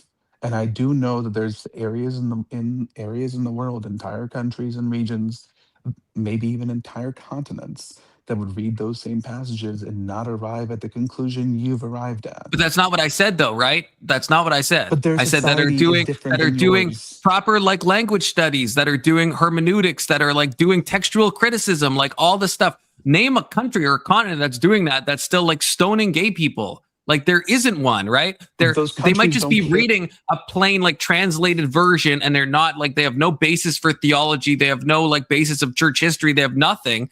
And yeah, so like some random tribe, you throw them a Bible in their translation, they might come up with some nonsense. But if we have the scaffolding that we've built, like the theological and language studies, all of that, right? Like, do you think that there could exist a country that would still be stoning gay people, stoning witches? Because I would think that's impossible. I think once you, once you have that all the- baseline of study, yeah. I don't think you're doing that anymore. If your society has progressed to the period where you believe all these things and you have all this information and knowledge and you trust it, then no, I don't think you could reasonably come to that interpretation. But we don't base like executions today off of an eye for an eye. We base it off of it's not worth keeping certain people alive. It's not like a religious justification that we execute people in certain states. It's just a convenience one. Right, but okay, I guess what I'm thinking, like, and tell me if I'm missing something, but like, okay, so like U.S. culture is tangibly different from, let's say, Canadian culture, which is very different from Polish culture, which is very different from English culture, right? It's all, there is a backbone of like Western civilization there, but they're all very different. But like all of them, if you look at the way they do theology, there might be like small changes, but you never see this dramatic change that you're proposing. Like you never see that in any country, again, unless you just like throw a Bible at someone with no like interpretive ability at all and no language study and nothing. But any society that you could point to, I would honestly bet this, any society that has the things I mentioned, like textual criticism and hermeneutics and systematic theology, none of them are coming to the conclusions that you say people might come to if they had different preconceived notions. Why is that? All these diverse cultures, they all come to almost the same thing, right? Well, no, we didn't come to it independently. We shared information. We have an internet. We have relationships and airplanes now to fly across the world and teach people different things. This stuff didn't come up in a vacuum in each country individually. We all but in all these countries, there's different laws in Poland versus Russia versus Canada. There's different morals. No, but there is different morals in these countries as well, right? Yes, of course. So why is it that they all seem to like do this like Bible thing like roughly the same? You know, like there's like you can split things down denomination lines, but it's not like the we live in. This is the translation that makes the most sense to everyone. So it's not tied to you keep saying but you mean interpretation, right? You don't mean translation, or do you mean translation? Interpretation. I thought he meant Forget it. If I say translation, just think interpretation. I'm mixing up the words right now. No, that's fine. That's fine. No. I get. Yeah, I guess it's almost impossible thing, I guess, to argue against, because yes, obviously, it's the only societies that I think are like doing everything I named are like, yeah, it's in a globalist context. Yeah, they're all westernized. So I guess I can't separate that. But what about China? Pretty sure they still kill certain people for their beliefs. I'm saying like to the Christians, that's like to the they Christians actually hide in China underground. Do that? Right. They hide underground. That's true. We have to hide underground. Yeah, that's a good point. Like there is, I will say, I mean, I guess the counter to this, I remember seeing a Vice documentary about Christians in, I don't know, some like bad place in Africa, and they were like talking about like killing gay people and stuff, and they were like still Christians, and that happens in Africa. I mean, they do female genital mutilation, right, in Africa, in places that are like Christian, but I would say they have like a very bad view of any type of the Bible stuff I've talked about, right? They might have a copy of the Bible. They're not doing like scholarly, like biblical stuff, right? They're not trying to like get to the root of things. Let me ask you a question. What do you think the Bible says about slavery? I mean, I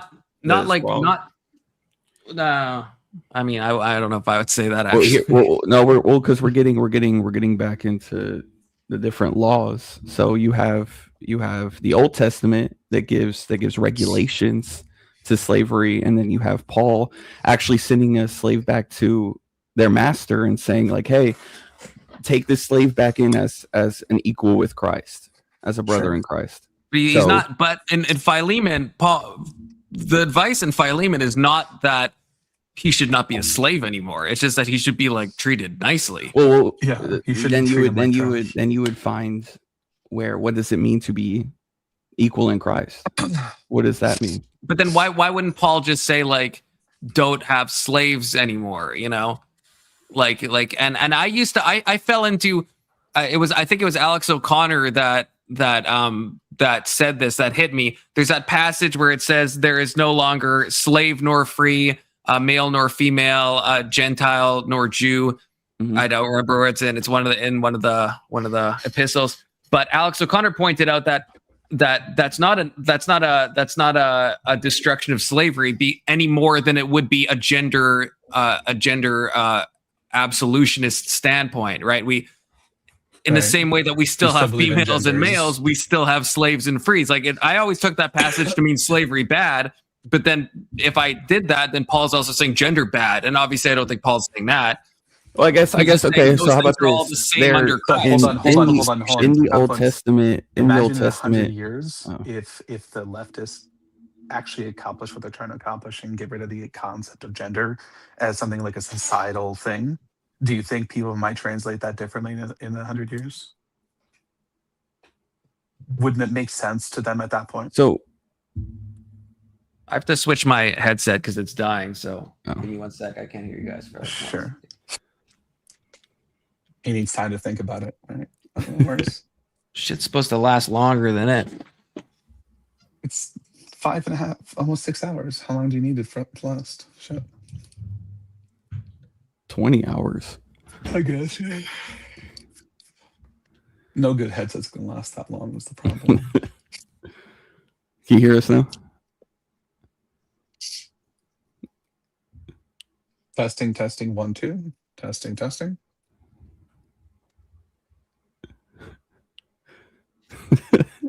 I'm back. Okay. So Con, I have a question. When it's product, Anson. It's product. It's not grease. It's product. It's product. Okay. In the Old Testament, when it talks about neighboring nation slaves finding themselves in camps with the Jews to not enslave them or return them to their master, but make them one of their own. In the Old Testament, I think it's the Old Testament is like not a great example because it depends on the context. Like the Jewish concept of a bond servant is one thing, and they're released at a certain time period. But when you take slaves from other groups, then those rules don't apply in the same way. Did you hear what I had asked? I thought I did about neighboring slaves fleeing to the camps of the Israelites to not enslave them or send them back, but to make them one of their own. It depends on the passage. I would say, like, again, there are certain passages that seem like they're nice to slaves, and like the whole year of Jubilee and all this stuff. And so, but it depends. I'm saying there's different categories of slaves and how you get them and how you. So like that. I agree with that. Yeah. But that's not anti-slavery though. If you're at a war with another nation and you can take like a young virgin female as your slave, that's not really anti-slavery. You know what I mean? Okay, so that there's no male female slave free. That line. You had said you don't take that as slavery is wrong, right? Right. In the same way, I don't think that Paul is saying there's no such thing as genders anymore. Paul obviously talks in many places about the differences between male and female. He's not trying to say gender doesn't exist, Well, maybe he was talking about sex and not gender. That's possible. Maybe he had a very nuanced understanding. I will say like Christian, I used to take that passage. It was only, and this is to my like chagrin, I don't know why I had to hear it from Alex, because just everyone quotes that passage. But then when he said that, I was like, oh yeah, right. There's still male and female, obviously. And so I can't then in good faith take that to mean that, oh yeah, that slavery is bad and there's no distinction. There's no distinction under Christ between a male and a female, but Paul is not saying you shouldn't have slaves and you shouldn't have free people. He's just saying they can both be Christians and there's no moral distinction between those things. Right. And the question I asked to you was, in 100 years, if leftists have their way and we abolish the concept of gender as anything more than just like societal roles you play, do you think that people then might say, well, Paul abolished the notion of gender, but he still kept male and female because those are the sexes? Yeah, that's possible. I mean, would you say that would be a reasonable interpretation for them to come to? I don't think so. Based on, I think that's exactly what Paul said. Well, yes, but when you like, I think a proper Whose side are you on, Alex? tell me if I'm missing something. But when you read the Bible, right, you have to read it in the context it was written in, right? So when we read Corinthians, we have to the best of our ability, understand the historical context, what the words meant at the time, and it's obvious that Paul at the time was not distinguishing between sex and gender, and didn't have this kind of like trans inclusive kind of thoughts in his head. So I think we have to be honest with what I mean. You don't think that's obvious?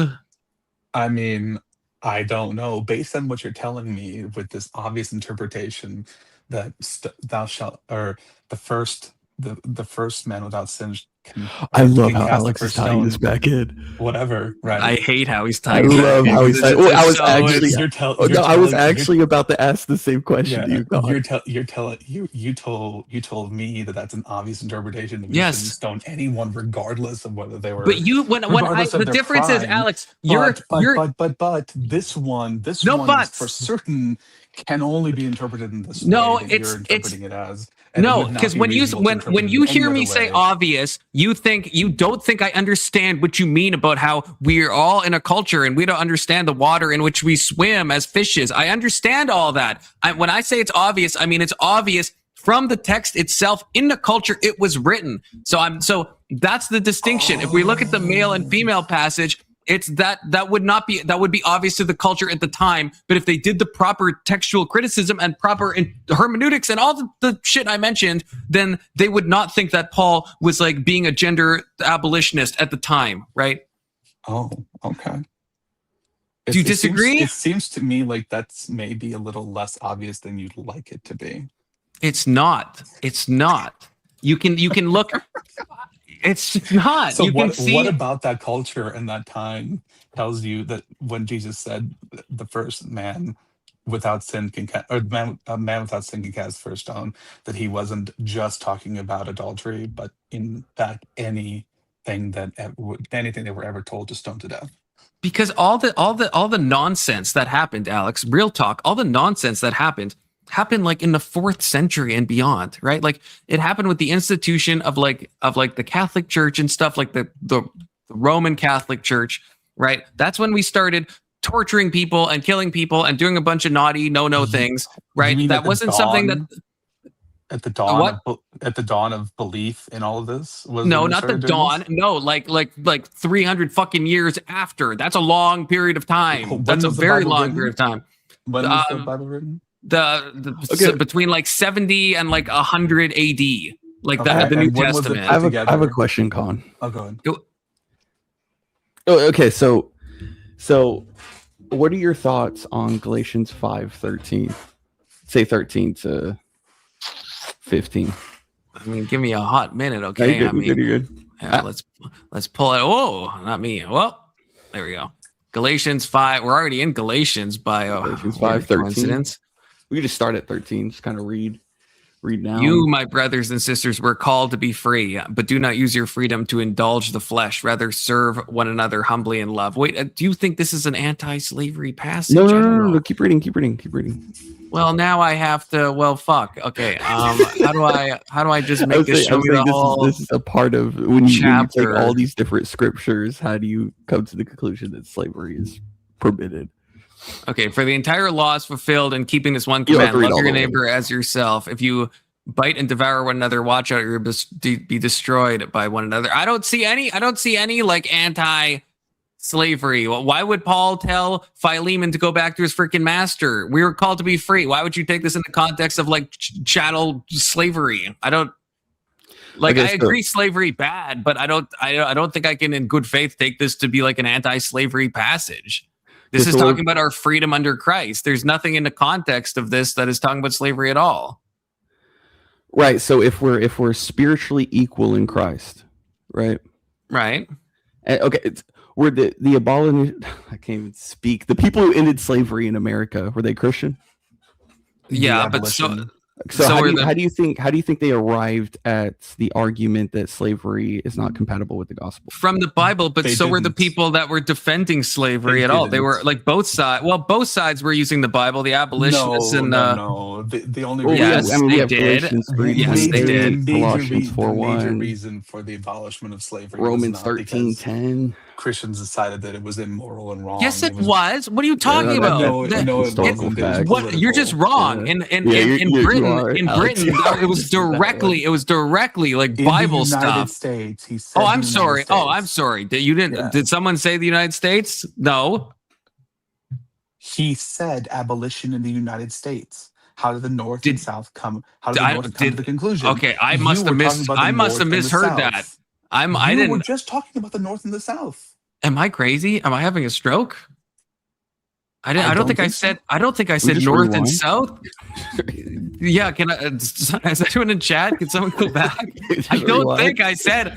I think he asked about abolitionists, and I said both sides that were pro-slavery and anti-slavery were both using the Bible. That is I true. admit I could be wrong. I have plenty of reasonable doubt that I heard you correctly. Someone go back. Someone watching this, please. Someone go back. Prove that Alex's reasonable doubt is just wrong. Okay, I don't know. Well, no, my reasonable doubt would be correct if you didn't say it.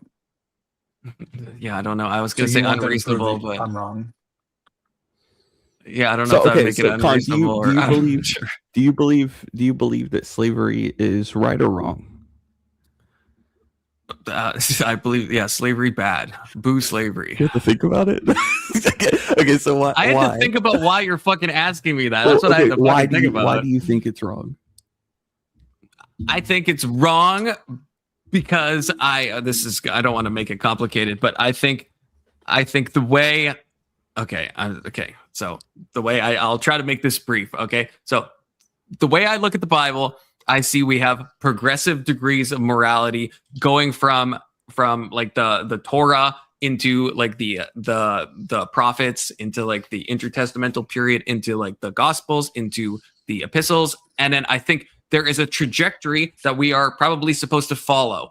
So this is the same thing that brought up the whole my fight with another friend of mine about animals and all this stuff. That's what started it all, is because I said, even though the Bible doesn't say much about the good treatment of animals, I think we can follow that trajectory to apply certain rights and stuff to animals, that we can say, even though there's only like one or two passages in the whole Bible that really say anything about the treatment of animals in like from a humanitarian point of view, we can still kind of punt beyond that. And so even though I don't need a specific one passage in the Bible to convince me that like slavery is bad, I think there's enough passages that kind of will lead in a virtuous way that I'm able to use my own moral intuition in conjunction with the broad Bible to tell me that slavery is bad. Okay, so I don't know if that can you do me makes a sense. favor? Can you do me a favor? I was gonna throw around the different scriptures, but I don't know how to pronounce it. I'm probably gonna butcher it.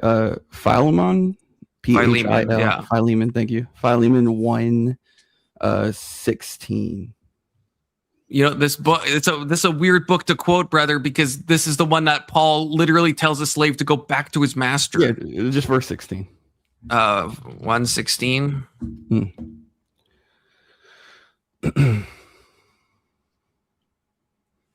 Okay, no longer as a slave, but better than a slave, as a dear brother. He is very dear to me, but even dearer to you, both as a fellow man, as a brother in the Lord. Okay, let's see this whole reading thing. the whole letter. I'm here for it. Because I wanted to bring like the other scriptures to kind of tie it in, but we can just go directly to the letter.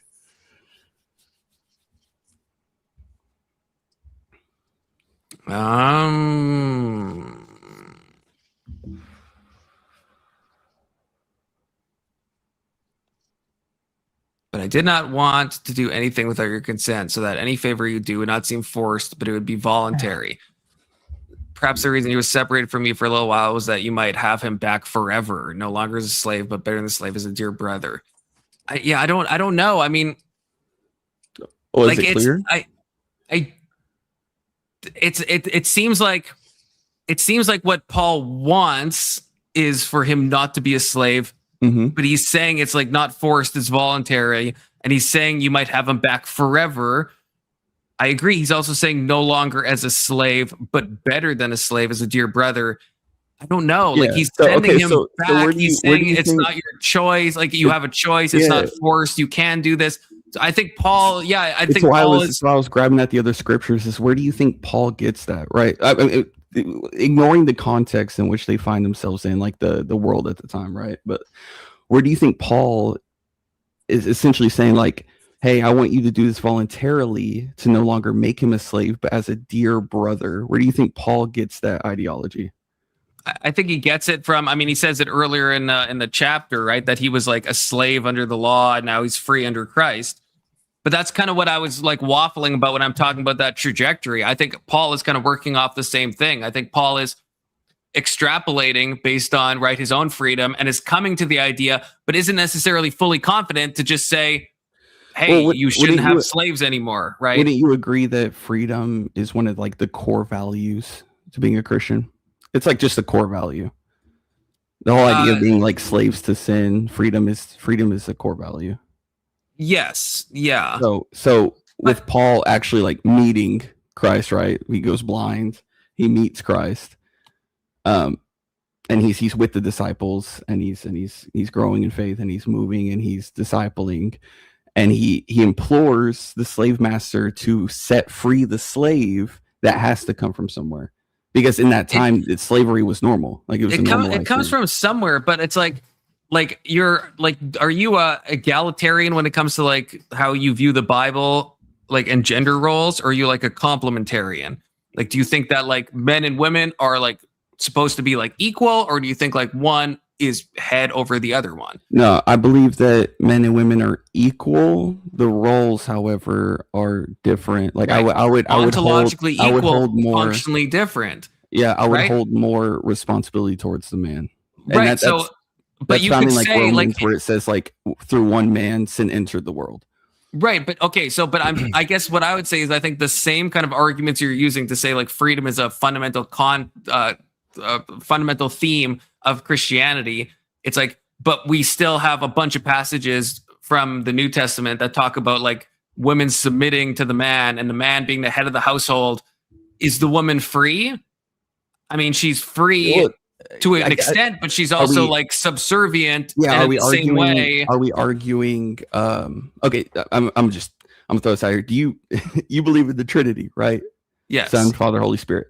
Okay, does the Son submit to the Father? No, I don't actually think so. I don't actually think so. That might be controversial. Yeah, it's something called the eternal. He does, but no, he says it on earth. So on earth he was, but there's something called like the eternal submission to the Father or something like that. I might have the theological term wrong, or the eternal subordination to the Father. I actually think that's not theologically right. I think on earth, Jesus had that position. I would look at passages like, I think in Hebrews, where it says he made himself lesser, right? Like, so God the Son made himself lesser and then made himself be a human on earth. But I don't think he's eternally subordinate to the Father. That's maybe a bit theologically rarefied, but that's my position. I don't think it is an eternal subjugation. Even when Christ, Sterling in the back. Hit me with one of these. Let the paralyzed man walk, right? He said he was given authority from the Father, right? So the Son of God can show you that I have the ability to forgive sin. The whole idea behind that is that he is God. So even on earth, he declared that he was God, Alpha and Omega, right? Right. But that he still does the will of the Father. It's the same with when Christ says, when I go in my stead, I'm going to send the Spirit. Yeah, I just think when Christ says like I do nothing about what my Father says I can do, that's all like Christ on earth, and I don't think we should interpret that in the context of like the eternal Trinity. Well, it's the submission aspect. Like marriage is heavily symbolic to the Trinity. It's how God operates. So submission, when you're saying the word submission, because it almost seemed like you implied that submission means that you're not equal. I guess the question would be when you're like, when you go to work, right? You have a boss, right? Right. Do you submit to your boss? Yes. Are you equal to your boss? You're equal ontologically, But brother, this is what I'm saying with slavery. You could make the same argument with slavery. You could say there still is a hierarchy, an earthly hierarchy, and a master should still or a slave should still submit to their master, right? But they're still ontologically equal in the same way a wife should submit to their husband. They're still ontologically equal. You could make a functional distinction and still have that same hierarchical thing in place. Also, good to see you, Sterling. Haven't seen you in a hot minute. Let's do something. Thanks for having me. Can you hear me okay? Yeah. And you sent Wildheart over, he said. So thanks for that, because he's a fun person to talk to. He said you told him about the channel, so appreciate that. So where did Paul get this idea? Why did he implore the slave master? Well, that was, I think slavery was, it's obviously, I mean, it's been a thing since like the beginning of, time, basically, right? Super normalized, yeah. Yeah. So, and I think, I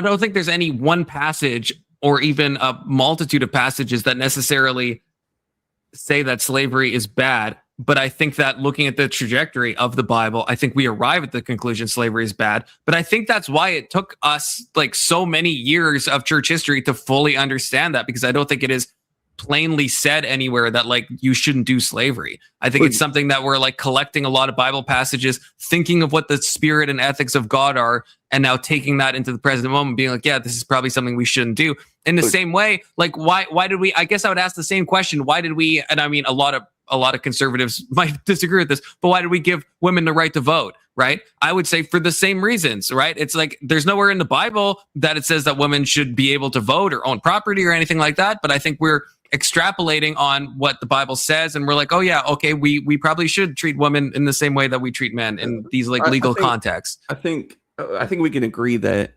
especially just all throughout history, slavery's been normalized, right? Like it's a normal thing. Yeah. So the rabbis had asked Jesus, why did Moses give the certificate for divorce if it's against God? Right. You know what Jesus responded with? Yeah, because the hardness of their hearts. Yeah, so the regulation found in slavery in the Old Testament, and then you go into the New Testament, you see that's messy though. That opens a different can of worms though, right? If you think about it, because then it's like, what other parts? Was the stoning of witches, was that given because of the hardness of their hearts? But then what commandments were given? I think nations surrounding were doing witchcraft. Right? Like that's the whole idea of but that commandment to stone witches. Like if the divorce, because there's nothing in the text, if you actually look at the passages that talk about divorce, there's nothing that indicates that's given because of the hardness of anyone's hearts. That is just given like a normal law along with all the other laws. It's only because Jesus said that we look back and think, oh, okay, it was because the hardness of their hearts. If Jesus didn't say that one example, we wouldn't know that one example was hardness. We're kind of slipping. I gotta make sure you believe Christ to be authoritative, right? Right. This kind of goes back to the adulterous. You're kind of running one direction. I need to make sure that you're like, because but then we can't abrogate all of the Old Testament, right? We can't. How do we decide what was given because of the hardness of their hearts? Like what passage was? No, but how do we know? Why was the divorce one? Is it just the divorce one, or is there other Old Testament laws that were given because of the hardness of people's hearts? Well, I think it's fair to argue that the pork one given slavery, huh? Like is not eating pork, was that given because of the hardness of the people's hearts? Probably not. Here we go. There's moral, ceremonial, and civil. You're talking about ceremonial law here. But is divorce moral or is divorce ceremonial? I would say divorce. I would say it aligns with a little bit of both. I would say ceremonial and well, that's the problem. Moral. Yeah, so I think when you get now, I feel like I'm Alex coded now because now I'm like, well, how do we know? When you get something like marriage, where it's not only like it symbolizes the relationship that God has within the Trinity, and it even translates to Jesus being the groom and the church being the bride. I think you get it's a commitment. Like I think there's a lot that plays into marriage. Like it's like you have it can be ceremonial in a sense, right? You have a ceremony when you have marriage. It's also a moral thing. Okay, the truth is the line between moral and ceremonial is not is not always perfect. Alex, don't listen to this. Alex, mute, deafen me. It's not always as clear cut, okay? But sometimes it's very clear cut. Sometimes there's room for ambiguity, okay? It's clear cut because you don't because you agree with it. It's not clear cut here because you disagree with it. I'm not agree with Alex there. This is absolutely. Look, I'm about to agree with Alex. Wait, what am I agreeing with? What am I agreeing with here? Well, I think because Alex had asked it before. Alex had tied this entire thing back to the stoning of witches. Right. Is that you're fine going, adultery, you can't pick up a stone without like you can't have sin to pick up the stone. You applied that to an umbrella of punishments regarding stoning. Mm-hmm. Right. And then we get into slavery, where one of the core values of Christianity is freedom, and you're going, it's, I don't know. Well, I don't actually know. I think Alex gets a W, but not the W you think he's getting. Alex gets the W based on the divorce thing and Jesus saying because the hardness of their hearts, and us being unable to determine what laws were because the hardness of their hearts. That's where Alex gets a W, not for the slavery thing. I will not give a W for that. Okay, so hold on. That's revoked. Hold on. Okay, so.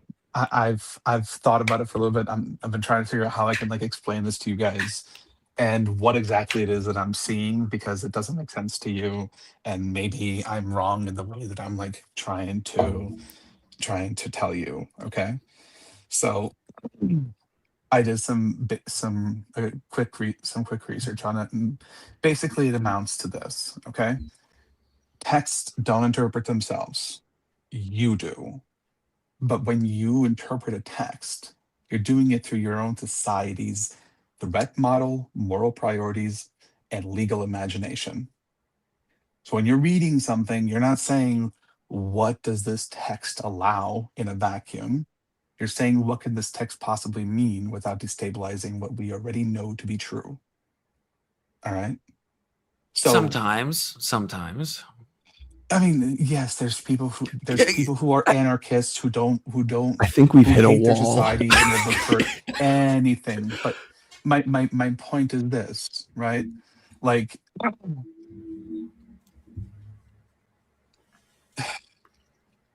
wasn't sure if I was lagging or he went silent. The reason why. Okay, let's just imagine something. All right. Let's say something happens tomorrow, like a gate to hell opens up, and suddenly a bunch of people start practicing witchcraft, and they can kill people from different places. It's almost impossible to tell who it is. Do you think we'd be like, oh, we can't stone witches? Or do you think we'd be like, oh, I guess Jesus he wasn't including witches in this statement. This is absolutely not including them at all. We need to get rid of them now. I think we might, but this is what I said before. I agree that humans do that, but I don't think that. Would you do it? Would you do it? No, Tomorrow. I would. I might add that to the list of what I already accept for capital punishment, but I wouldn't go back to the Old Testament and be like, oh, you shouldn't suffer a witch to live, and reinterpret the scripture. I wouldn't do that. Right. I might just say, oh, they're killing people, and so. All of a sudden, the context you have is not only are witches real in the terms that they used to think they were. I already think witches are real. Okay, you don't gotta. Also, they are communing with hell and using their powers to kill people or do things that are unimaginably difficult to detect or determine. You're not going to be thinking this is a normal sin that Christ said we shouldn't kill for. Right, you're thinking, we're arguing this is under no longer even remotely in the realm of morality. I don't like that you think that everything has to be this is why I said it's so postmodern. You don't think it's possible in that situation. You can't even imagine a situation where people could put those biases aside and still try to interpret scripture using a proper hermeneutic and proper principles. So this analogy I did some is research on this as well. Hold on, just I'm sorry. 1 second. Oh, okay. Right after you were right. They didn't stone witches for a long time. But it wasn't because they didn't think that, it wasn't because they thought witches were okay. It was because they thought the witchcraft was just heresy. Like these people were deluded and their magic wasn't real. There was no like power involved. They weren't actually communing with demons. That was the belief at the time, right? It was only during like No, the that's not Dark true. Ages. That's not true. That's not true. assuming- Simon Magus. That When? motherfucker is When? literally in the fucking Bible. When? He's in the Assuming- Bible. When? What period of time? When?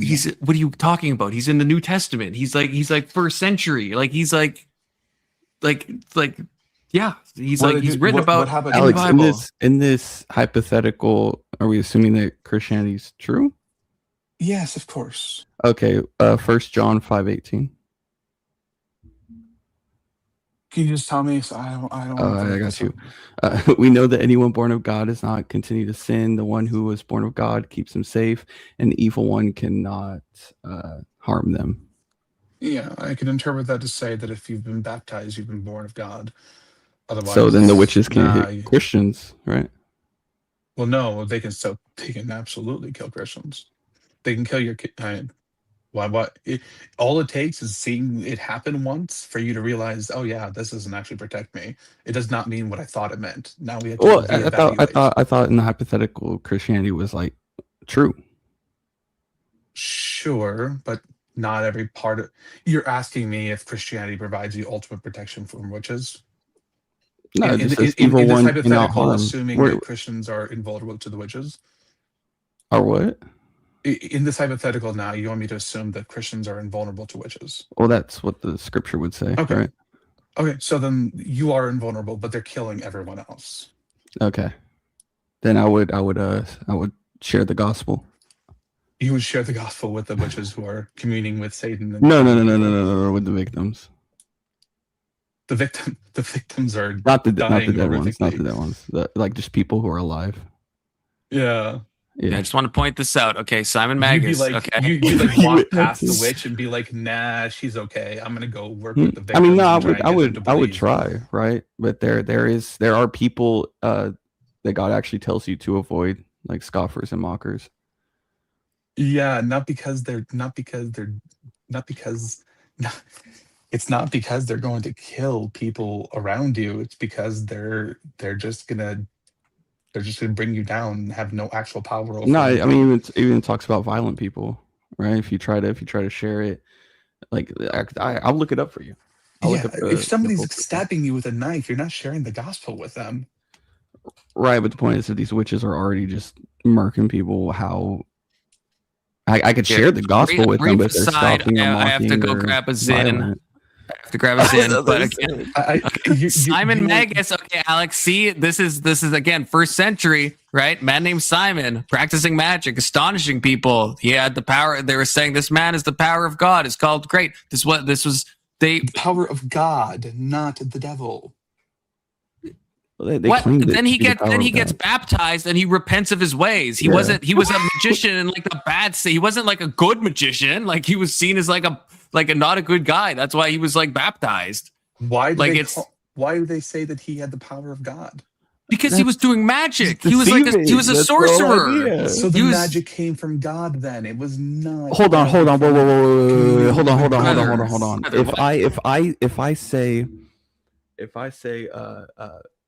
If I say something to be true, does that make it true?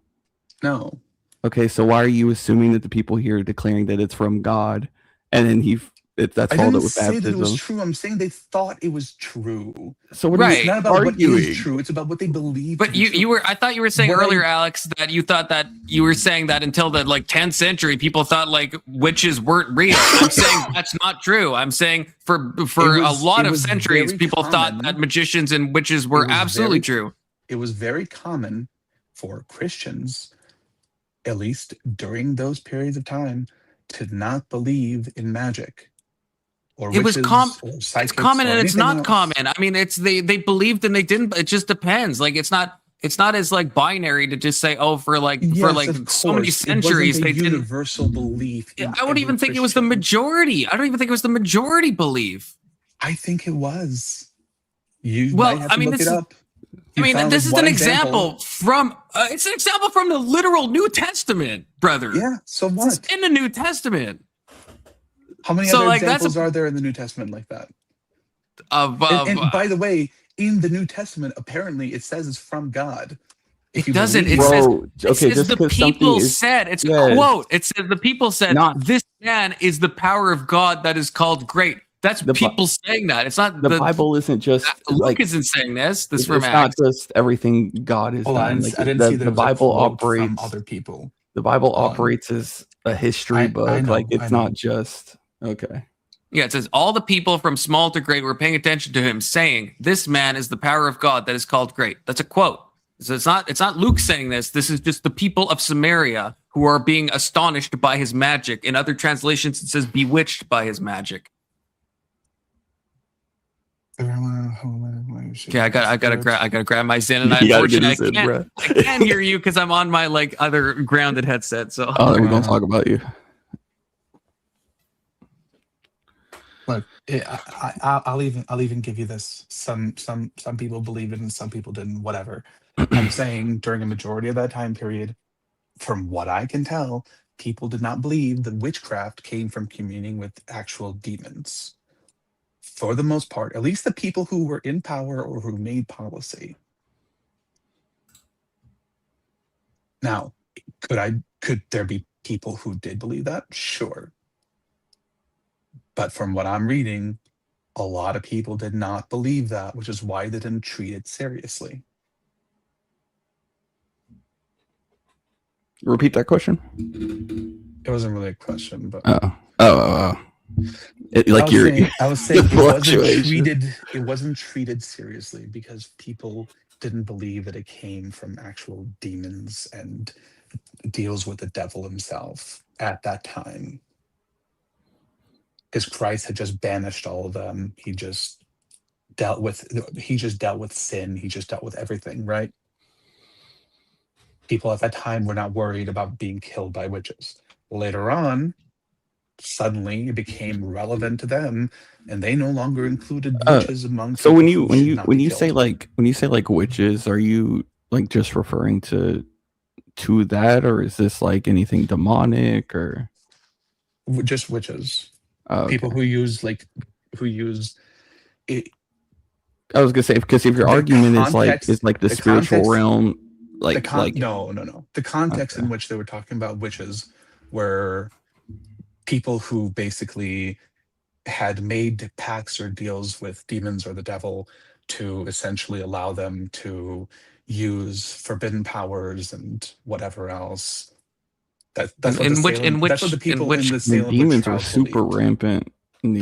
Salem witch trials. In the Old Testament, sure. Not in the New Testament. When they use witches again, they're talking about people that use drugs to induce some type of shamanistic, right?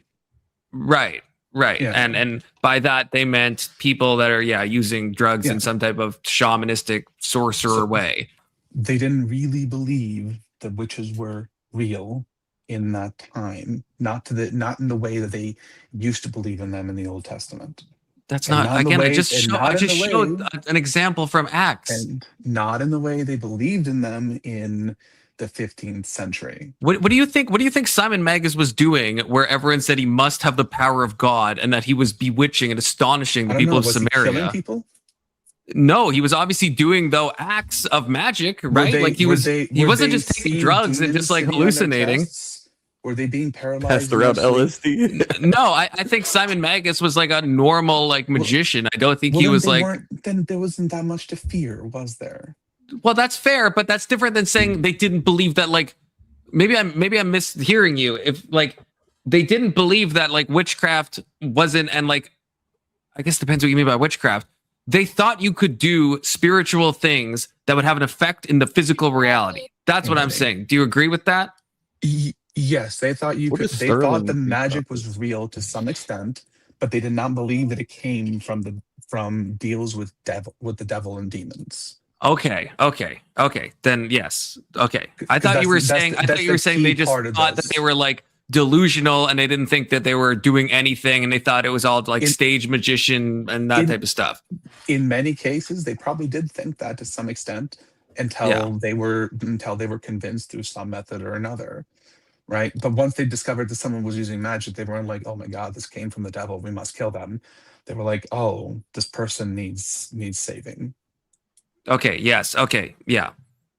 Okay. Sorry. I misinterpreted you to think that they just didn't believe in magic at all at the time. The Magus guy wasn't like an existential threat to their lives or to their society or anything else, right?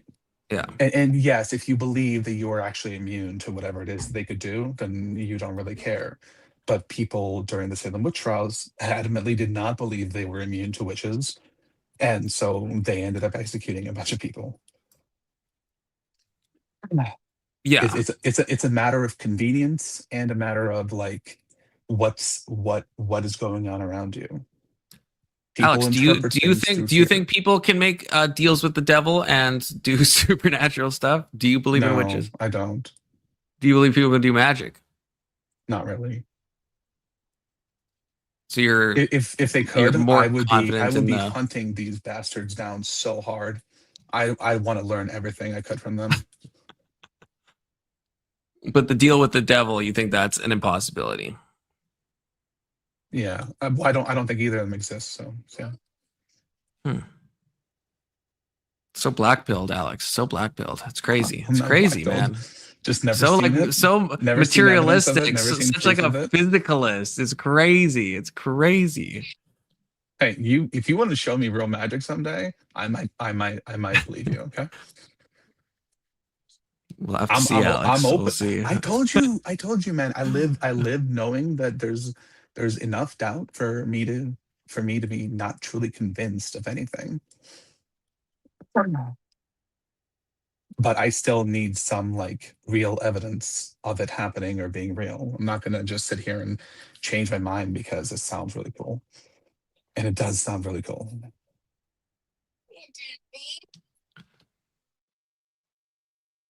Sterling, what do you think about all this? Wow. I don't know how long you were listening to any of this, so since I've been up here, like not before I joined, well, a little bit before I joined, because I think it was about like biblical slavery. And let me know if my audio sucks, okay? But I never think it's okay to own a person as property. Period. Whether it's for like 6 years or 7 or whatever, whether it was because of war or because God told you to or whatever. That's just I think it's wrong. And I think that for people, and I think that if we're talking about does the Bible allow it, there's more passages that I feel like directly just straight out condone it. And you pile those up, and I think it weighs more than some other verses in the Bible, like treat each other fairly and equally, and say, oh, cause see there, like that means slavery is not permitted in the Bible.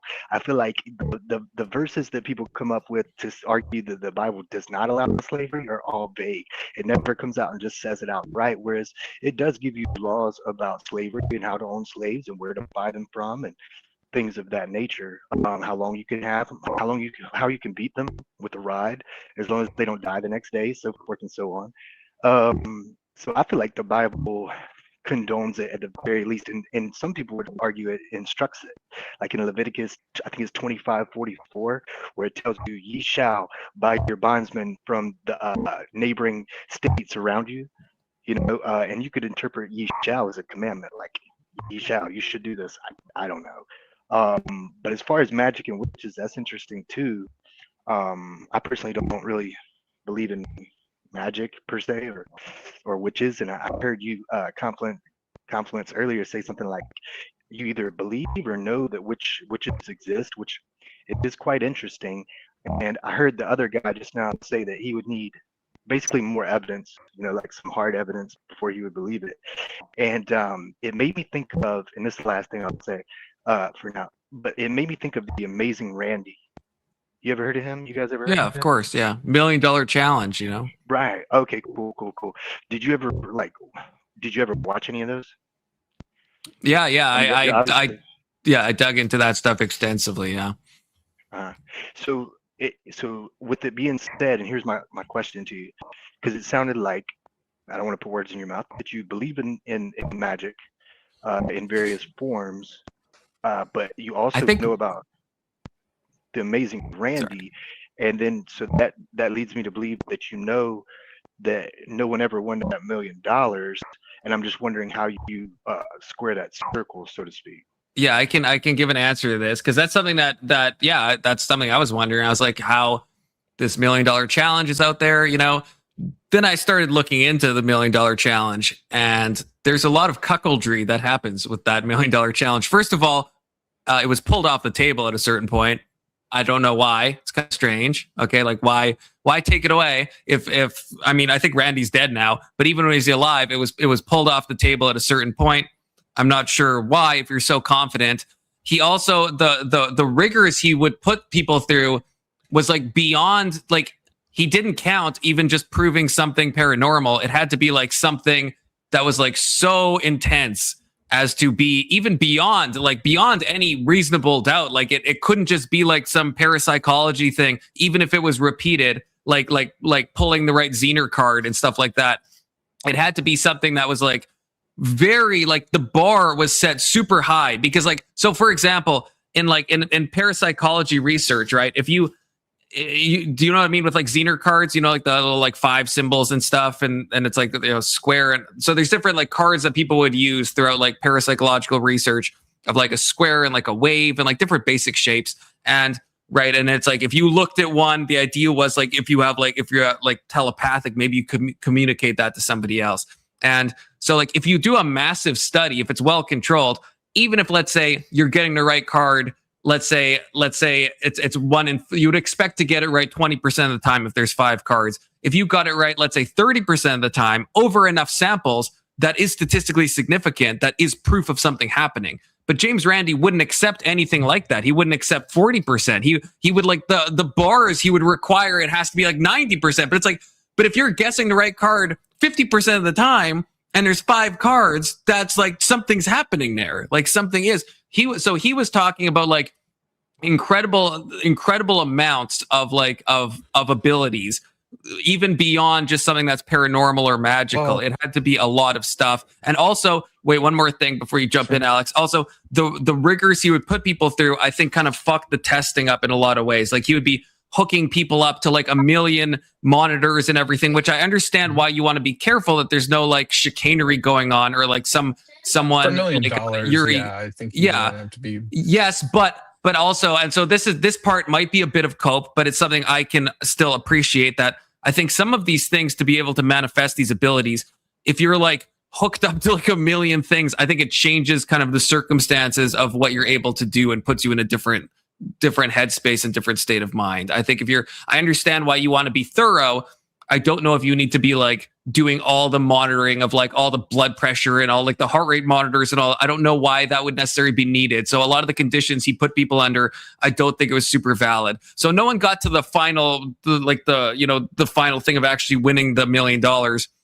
But I think there was a lot of steps along the way where I don't think it was as legit as it's meant to seem. How did Randy, how did the show or the challenge get the numbers you like in the example you gave, where like 30, 40, 50 wouldn't be good enough? If his number, just make it up, was you had to be like 96.5%, you know, how did he get that number? Did he just make it up? Did he come up with it? Yeah, on all the different, it depends on the test. It would be kind of arbitrarily decided on like what would count as like demonstration of abilities. It was because with some things. Sorry, go ahead. Well, I thought I remembered him involving like statisticians and mathematicians to find out like the p-value, and it was mathematically determined what you would have to achieve to be mathematically and statistically like significant. No, it went far beyond that. It went far beyond that. It was at the point of like, it was at the way James Randi understands things. It's like he thinks that you should be able to basically pull the correct Zener card like 100% of the time. And so he allowed a bit of error there. But yeah, no, he did not accept things that were even statistically significant. And I mean, most people don't now. Like there is journals of parapsychology that have done the same type of tests I'm talking about. And, you know, and people talk about methodological flaws and stuff like that. I understand that. But yeah, even under the tight testing circumstances, what he was looking for was not just something that was statistically valid. He was looking at something that was like incredibly consistent. And yeah, I think that's possible. I think that's probably very difficult to replicate under tight lab conditions in like a one-off case, you know? And the stuff, yeah. So I think the bar he set it at was super, super high. And like when I say I think magic is real, I don't think people are like able to like shoot fireballs from their hands or anything. Like I'm not saying that's possible. But I think James Randi put it at an incredibly high bar. And also, and I mean, from one degree, he should, because there are a lot of charlatans. There are a lot of charlatans that tried to win $1 million, that are trying to deceive and trick and that claim abilities and like, you know, like Uri Geller with his like spoon bending and everything, right? There's like a lot of like, you know, fake people out there. And so I understand why he wanted to be confident. But then I guess I don't think it shows things one way or another, because if you try to be so confident that you're like, oh, you should be able to estimate a Zener card instead of 30%, which should be good enough over enough trials. If you're like, it has to be 60% as a random thing, you're setting the bar way higher than it needs to be, because, you know, 30%, 35 over enough trials is proof of something, right? It's not, so, at a certain point, it becomes mathematically like impossible. I'm gonna make 2 points, okay? One, you need to look into like the possibility that there's like some sort of mind or body reading that's happening to us. Like you may be able to guess more often because someone is holding the card, simply based on the way they react to it or things like that.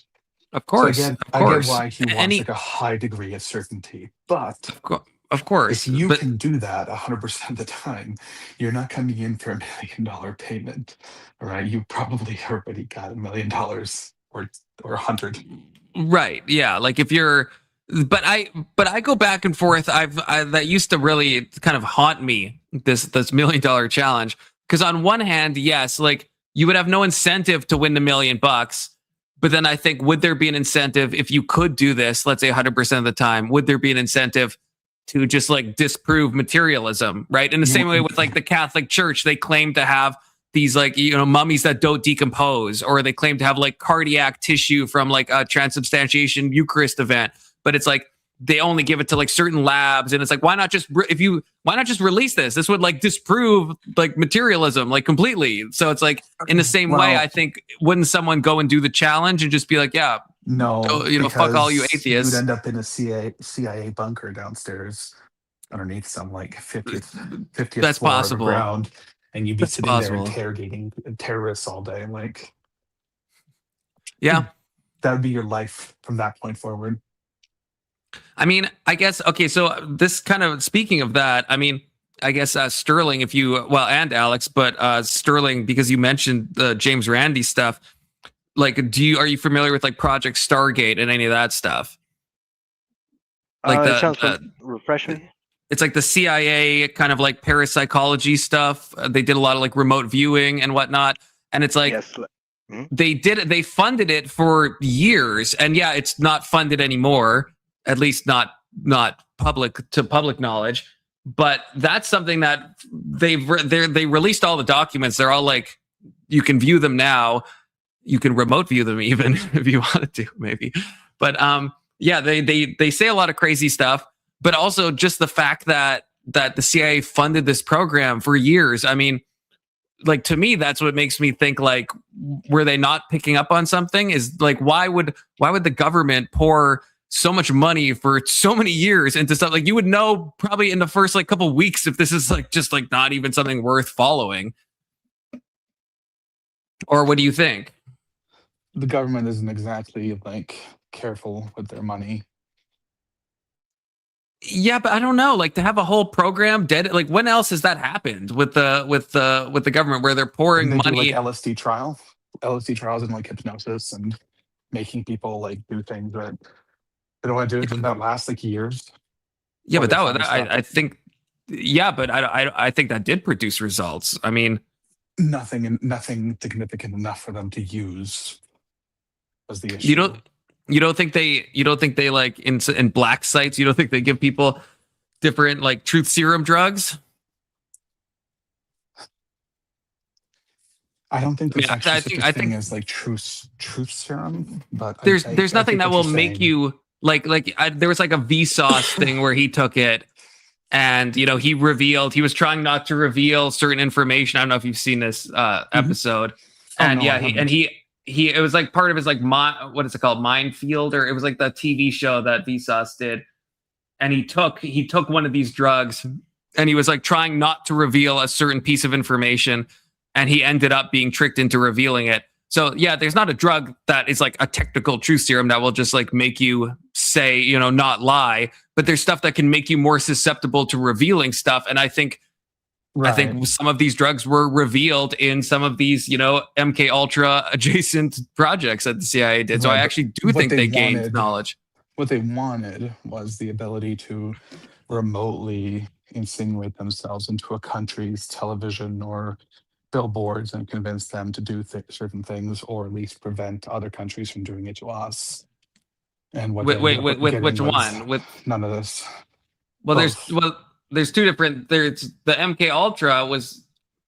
Which project are you talking about? Because the MK Ultra, I think they did gain knowledge again with the use of drugs, hypnosis and stuff like that.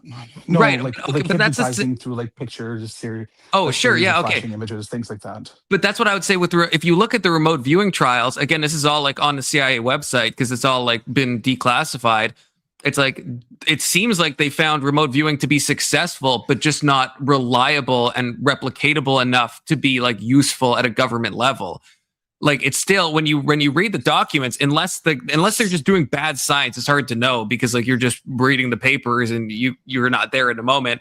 But it seems like they had legitimate things happen that were like way beyond statistical chance, but they weren't enough that you could like remote view into like Soviet Russia and see where everything was, and find all the nukes. Like, yeah, it's not like it just seemed like it wasn't like precise enough, and that's why it was abandoned. But I think that's why it was kept going for so many years.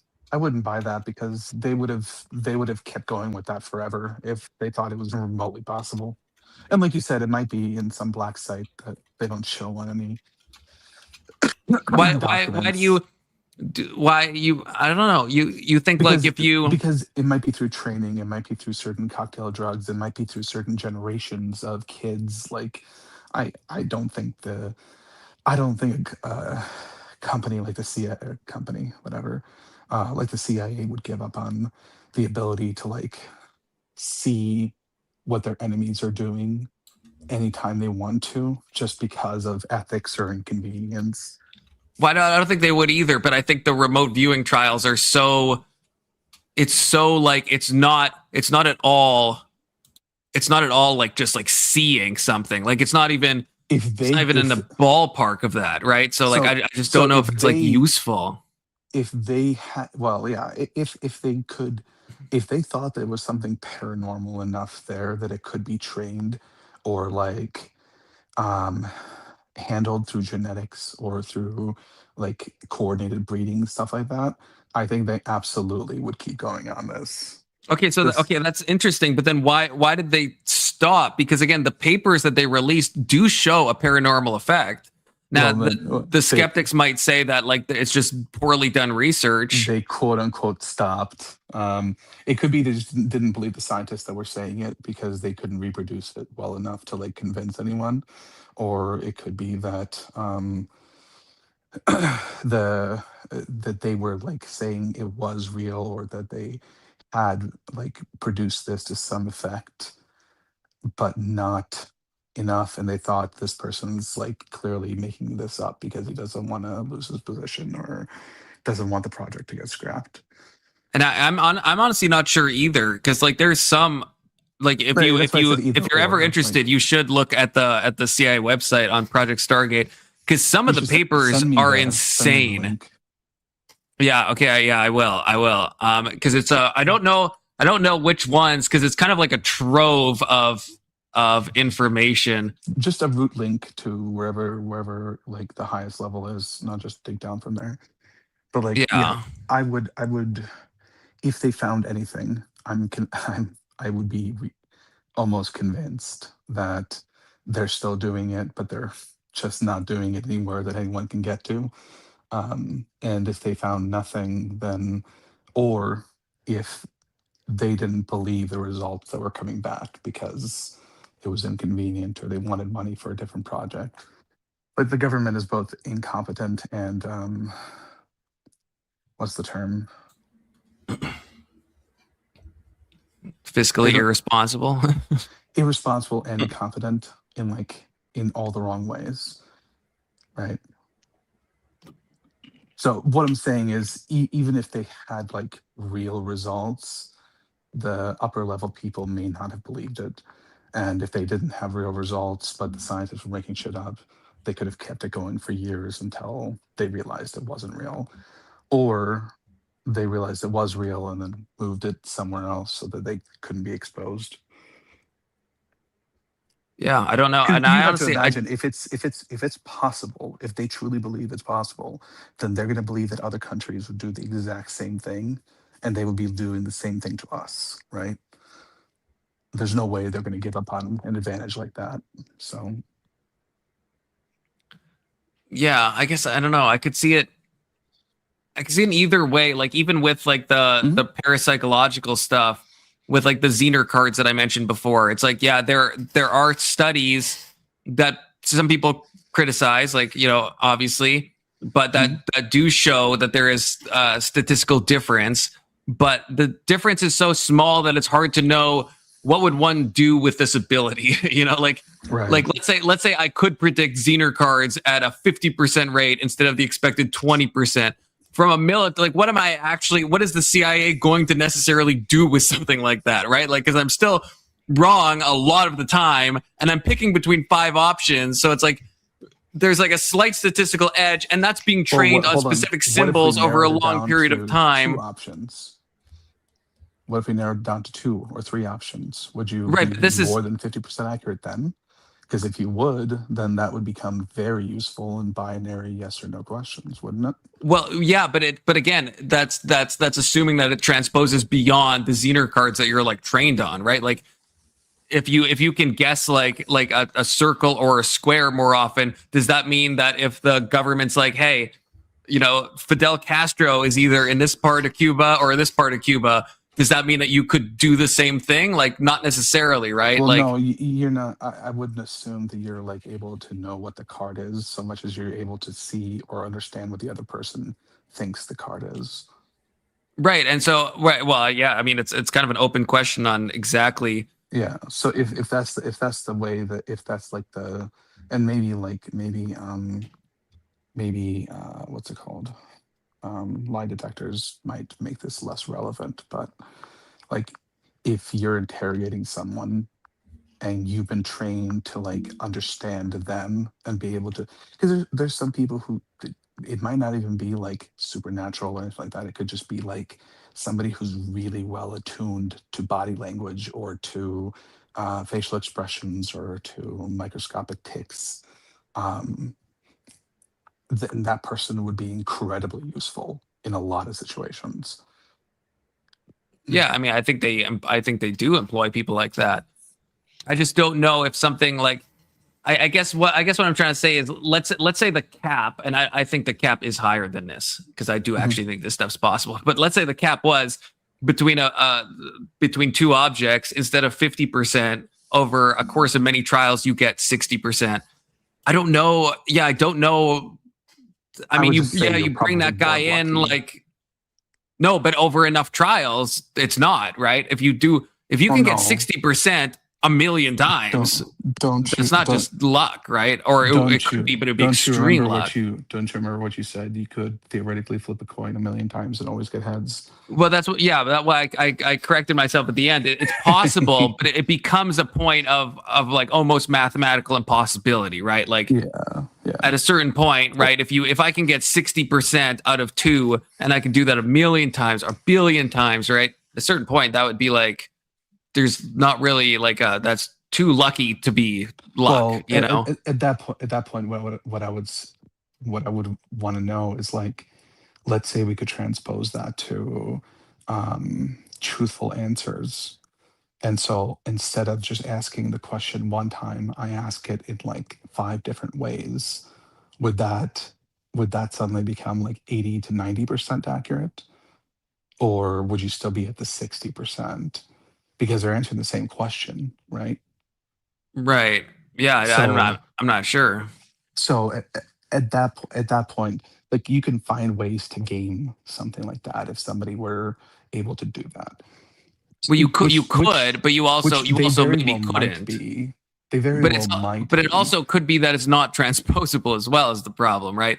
Like, I don't think we know how any of that stuff actually works, if it even does work at all. Well, I don't think it's obvious that we can like stack it to, you know what I mean? So I'm not sure. We're like, just positing a scenario, right? Yeah.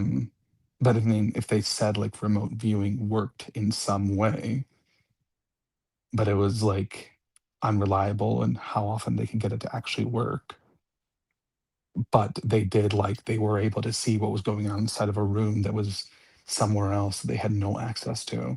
I think at that point they wouldn't really care. They just get enough people, they could figure it out. Like, yeah, and with that, like, especially some of the more insane claims on the link that I sent you, I honestly don't even know which direction I lead, because I do think remote viewing is a real thing, but there are some pages on that CIA website where someone has like a 5-digit code in like a box, and then like someone else is remote viewing and like gets it like fully right, and I'm like, was there like information leakage? Like that seems like hard to believe, you know what I mean? Like with that specific, that precise of information that I just don't know, but it's like it's in like a research paper on the site, and I'm like, who did this study, and is it accurate? Like, I don't know. If you trust the researcher to not be like gaming it so that he can keep the money for research, then sure. Like, there's, with everything, like you're talking about people who are motivated to find things a certain way, and not finding it is tantamount to getting fired. So yeah, there's always incentives, I guess. Yeah.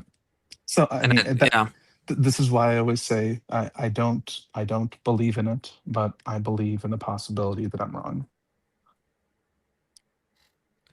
I think it cuts in both ways though, because like a lot of these like parapsychological stuff, it's like, I think if you're naturally skeptical, then you'll discount something even if it is like statistically significant, whereas you wouldn't do that, let's say, for a drug trial. Not you, but the general you, right?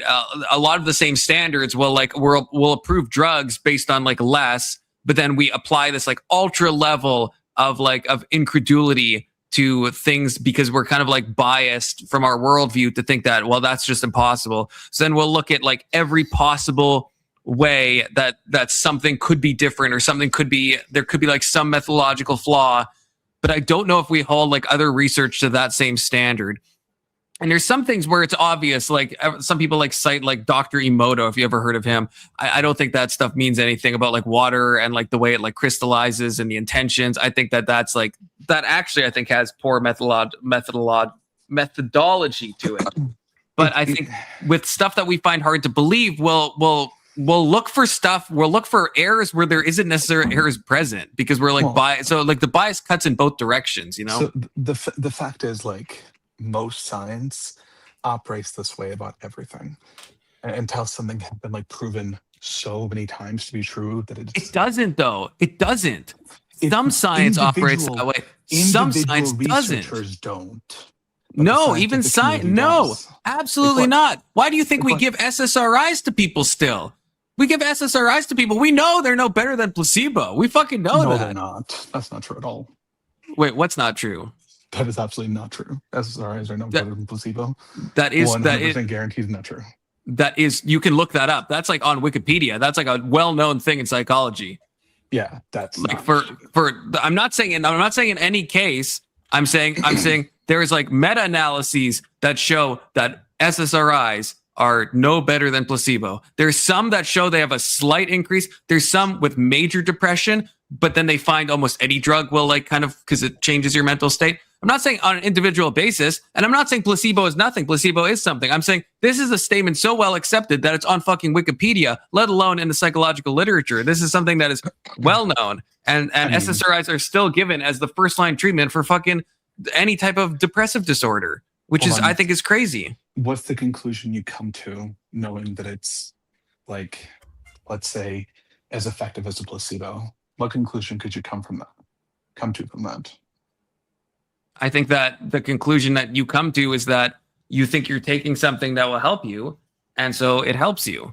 So it's not that it's not doing anything, because again, placebo is not nothing. Placebo is still helping you, right? In the same way, most headaches get taken away with either Tylenol or a placebo, right? Acetaminophen is a very shitty analgesic. It will still take away most of the headaches. So will most sugar pills that people think are acetaminophen, right? It's not. In most cases, it's not doing anything for your headache. When you're talking about treating a disease, right, or some sort of like mental condition, right, which is very susceptible to placebos. Hold on, it's very possible that what you're saying is it's not the appropriate treatment for every case of depression, or even for most cases of depression.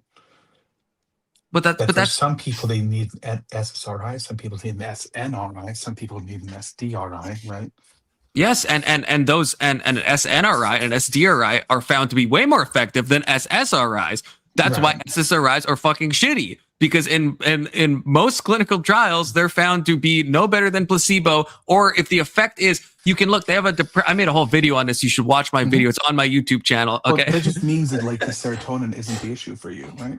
You need but it's not for most. But it's not for most people. Again, like in broad scale clinical trials. But it's the first thing you start with.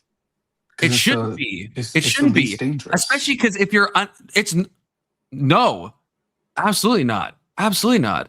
Like a pill like Effexor, I would say is like probably arguably way safer than a pill like fucking Lexapro. Like a lot of these. Tried to get off of Effexor. Well, no, I know it has. Yeah, it's very hard to get off. The side effects of it are incredibly obscene. Don't like getting off of like is super easy. Yes, that's true. But SSRIs, I mean, like one of the main, well, not one of the main side effects, one of the most dangerous side effects, right? And I'm assuming you know this, Alex, based on what you're saying. Yeah. Right, is increased suicidality. We're a fucking antidepressant. Like, Jesus Christ. Like, if someone already wants to rope themselves, you're giving them a drug that will make them possibly want to rope themselves even harder. But why is that true? Is it because it gives them more motivation, and thus they're able to do something? We don't know. They don't have the motivation. We don't know. Right. It seems to only affect people like under 26. Each person is different. I know, which means we probably shouldn't give it as a first-line treatment to a 19-year-old who's fucking depressed. We should probably do other things before we fucking throw them fucking... Nothing, but if we give them nothing and they end up doing something to themselves anyways, whose fault is that then? Hey, so what's being argued here? We're talking about SSRIs. No, I know, but I'm saying like you're saying because it could be a placebo, it shouldn't be the first. I'm saying in broad clinical trials, they are found to be no better than placebo. Yeah, and they have a host of side effects. You ain't lying. That doesn't mean they're not effective. See, I didn't say that, Alex. Are you arguing regardless if it's a placebo effect or not, it should still just be the first thing? No, I'm saying it's not a placebo effect. But studies do show that it does operate that way. No, studies show that it's as effective as placebo. Yeah. So, okay. But you know, if you're that is Alex. That is what it means, because in a double-blind test, you would already be getting the placebo. If I hand you pill A and pill B, and one of them is a sugar pill, and the second one is fucking citalopram, right? And you're getting the same effect, you're also getting the placebo from the citalopram, because you don't know what the fuck one you're taking. So if it's no better than placebo, it doesn't mean they're doing something different. It means the benefit you're getting is from the placebo, because you're getting the placebo from both A and B, because you don't know what you're taking, right? It's a double-blind experiment. Oh, I see what you're saying. I think I misunderstood the the effect you were talking about. My apologies. So it sounds like the claim Well, I've heard. Hold on, then what you're saying is they do absolutely nothing. In terms of all the criteria that they use, there's, I can't remember what the test is called, but where they try to quantify depression, which is a bit dumb in some ways. Impossible to do. Yeah, Sure. but when they will use those metrics like self-reported mood and sleep patterns and all there's a bunch of stuff that they'll ask you about, right? Yeah, they it doesn't seem like they're any more effective than placebo. So I'm not saying they don't do anything, but they definitely, for most people, they don't do anything helpful in relation to their mood disorder. I think it's crazy you went from paranormal to antidepressant. I mean, they're kind of along the What were you same gonna say, lines, Sterling? Oh, well, I'm here for it. Like I keep hearing the claim that SSRIs, and correct me if I'm wrong, are no more effective than placebo at basically like generalized depression, a general depression. In most clinical trials, there are some clinical trials that show a small boost, but if you look at that small boost, again, I have a video on my YouTube channel. It's called what's it called? It's called antidepressants. Link it to me. Oh yeah, okay, I will link it later. You should. Yeah, it's one of my, it's got a song in it. I made a fucking song. It's like it's incredible. Okay, so I will link it to you. So like, and then with the drugs that you named, citalopram, fluoxetine, sertraline, whatever, I'm assuming that there are double-blind studies with most of these versus placebo. Am I right? With everyone you mentioned, yeah. And so what you're saying is that if we looked into it, then their studies would show that there is no significant effective difference between them. Is that what you're saying? Yes. Again, I will say most clinical trials. I'm not going to say all, but even in the ones that do show a benefit, when you actually look into it, it's the score of like depression. It's out of like 25. It'll be like 2 points. And if you look, those 2 points can be something like you're sleeping for like slightly longer, and maybe you're eating slightly more. Like it's like the effect, at least on a large scale. And this is my problem, and I think this is what Alex is balking against. And I agree with Alex on if this was an individual level, there's some merit, but it's not. It's a first line treatment. If you just walk in to a normal GP and you just say, I'm depressed, they'll be like, hey, do you want some Celexa? Do you want some Prozac? That's what happens, right? It's not like you're going to a psychiatrist who's really getting to know you. Like some people have that luxury. That's not most people. Most people will just be handed it to them by a general physician that doesn't know them from fucking Adam. And that's a terrible way to do medicine, because we wouldn't do that with like any other drug. If it was that clinically ineffective, we would not do that. I'm going to post it in the normal chat as well, in case any of you want to go check out. You're like, I made a song, okay? I made a fucking song, okay? So you should at least stick around for the song. And I'll send it to you, Alex, as well, okay? Yeah. Thank you. Well, yeah, I would, it seems to me like if the overwhelming majority or even the majority of studies showed that placebos were just as effective, it seems like the general physicians would prescribe placebos. Well, hold on. Can I ask you a question? You ethically can't prescribe a placebo. That's the problem, Sterling. That's if you can't actually. Can I ask you a question? Alex, go ahead. Yeah, I'll be right back. In terms of making the symptoms of the depression better, but what about suicidality? What do you mean?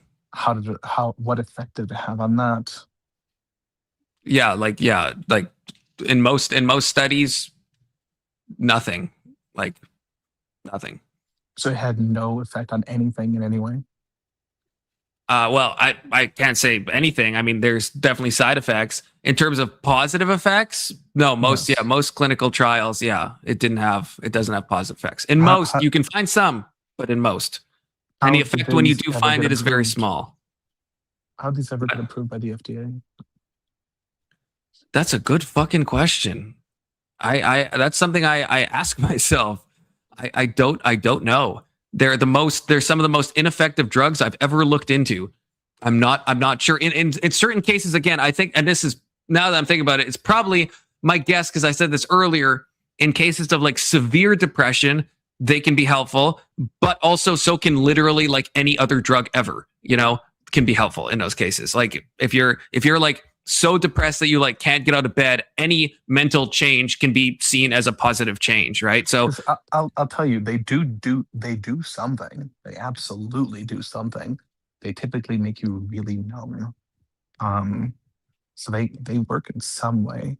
I'm not saying there's like, look, if you gave someone a placebo for 2 months of any of these antidepressants and you give someone a real drug, they could definitely, the person would guess more likely than not that they're on a drug. I just don't think they're having any type of like mood boosting effects for most people. But again, if you're severely depressed, whether you're depressed or just like drained or not feeling anything, you're probably going to have some similar responses to the questions, right? You might. There's a lot. Okay, 999. You got stop talking about the Jewish people in the chat, please. It's a lot of Jewish talk. I'm just thinking. I know. There is a significant effect on the brain and on your mood.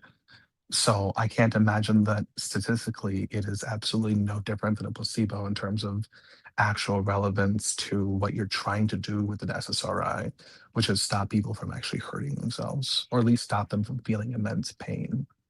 Yeah, I think that's why I think they were probably approved. I think in cases of severe depression, but like I said, I think there's other drugs that I think work. Yeah, the whole way better. The whole self-diagnosis thing is stupid. I would agree with that. I don't think it should be any of this stuff should be given outside of like a psychiatrist or a psychologist. But even a psychiatrist is still diagnostic, right? Like what? Well, all mental health conditions are. Well, that's what I mean. Yeah. Not all. Like there is. Like if you have like there is like if you are, let's say, like I don't know, let's say you have like borderline personality disorder. If a psychiatrist talks to you long enough, they can pick that up, right? That's if you have a personality disorder. They talk to you long enough too. Yeah, but they usually, a psychiatrist will usually just ask you like, well, like how much meaning do you have in your life? How much are you sleeping? No. How do you want to off yourself? They have like a list of questions they ask you, right? No, God, no. Yes. Maybe that's today. It was not that way like 10, 15 years ago. You had to go through a freaking 2-hour test to get results. For depression? Yeah. That's definitely not how it is. Not since I studied psychology, and definitely not today. It was like 360 some questions, I believe. To get just like a major depression diagnosis? Yep. Yeah, that's definitely not today. Definitely not since if you're walking 2014. I don't like my life right now, then that's the stupidest thing I've ever heard. Well, yeah, you can. They hand out the diagnosis for major depression like literally like nothing. Like I don't think nothing. they even consider major depression a variation of depression anymore. Now it's all just like based on mood or whatever. Like I think it's still. Is it not called that? I haven't been in school. They've changed it because they thought it made people who didn't have major depression feel like they right. I think it might have fallen off the DSM or whatever it is. But I'm out of touch with the DSM-5. I will say this because I was only in school when the DSM-4 TR. Mm-hmm. I could be wrong too, but it says in brackets. It says depression in brackets, a major depressive disorder. So maybe it's I don't know. Maybe it's. Yeah, I guess I'm confused because and again, I'm just googling this as you're saying it to be a fact checker, I guess. But it's telling me the overwhelming majority of studies show that SSRIs are more beneficial than placebos for depression. So it just I'm getting mixed information here. Yeah, it's something you'll have to look into. Like I said, there is studies, but this is what I'm saying is not controversial. When did you go over the actual study that showed this? Like Sorry, I understand it's on like a lot of websites and stuff, but so is a lot of misinformation. I know, but like I don't want to just to say I'm not saying this proves anything. But this is something, at least the last time I checked, that's on the Wikipedia page for SSRIs. So I'm not saying that makes it true, but I'm saying, Wikipedia is pretty like heavily fact checked with stuff like this. I'm just saying it's like it is something on there. Could we pull it up and if I wanted to be a jerk and say let's pull it up and Yeah, I will say, you know, it's not like I've looked at it today or anything. So Okay, sure. I'm just curious. I'm not trying to prove you wrong. I'm just trying to get things can change. There might have been like a big meta study that found discrepancies in the results. There could be. There's a lot of reasons why it could be something.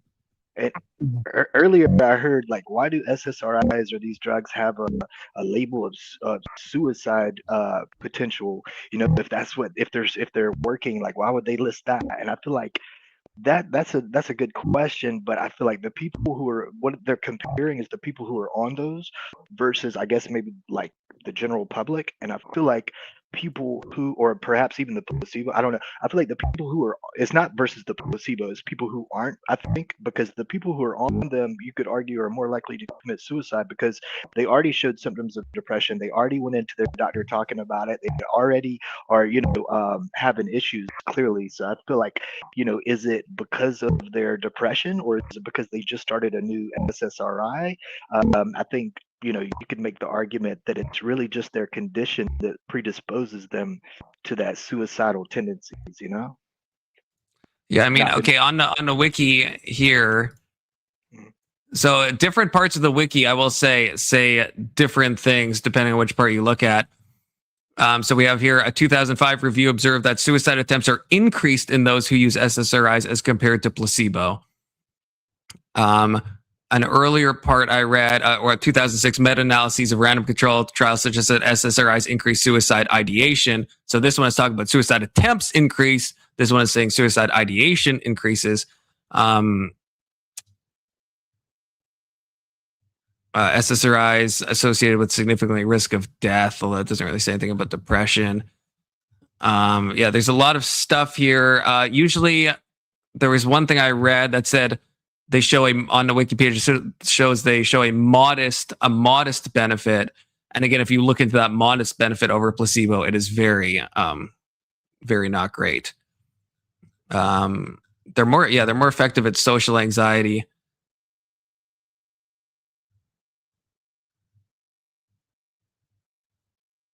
So yeah, the sources are here. Again, you'd have to look into it. Yeah, so okay, here SSRIs have modest benefits over placebo with uncertain clinical significance. So it just kind of depends. Oh, Alex got disconnected, he said. But yeah. So, and again, all the sources, Wikipedia is best used with the sources. So you can see the meta-analyses. So when they say, yeah, modest benefits, it really is very modest. And again, with uncertain clinical significance. So this is like on like this is like the very early on in the wiki page with uncertain clinical significance.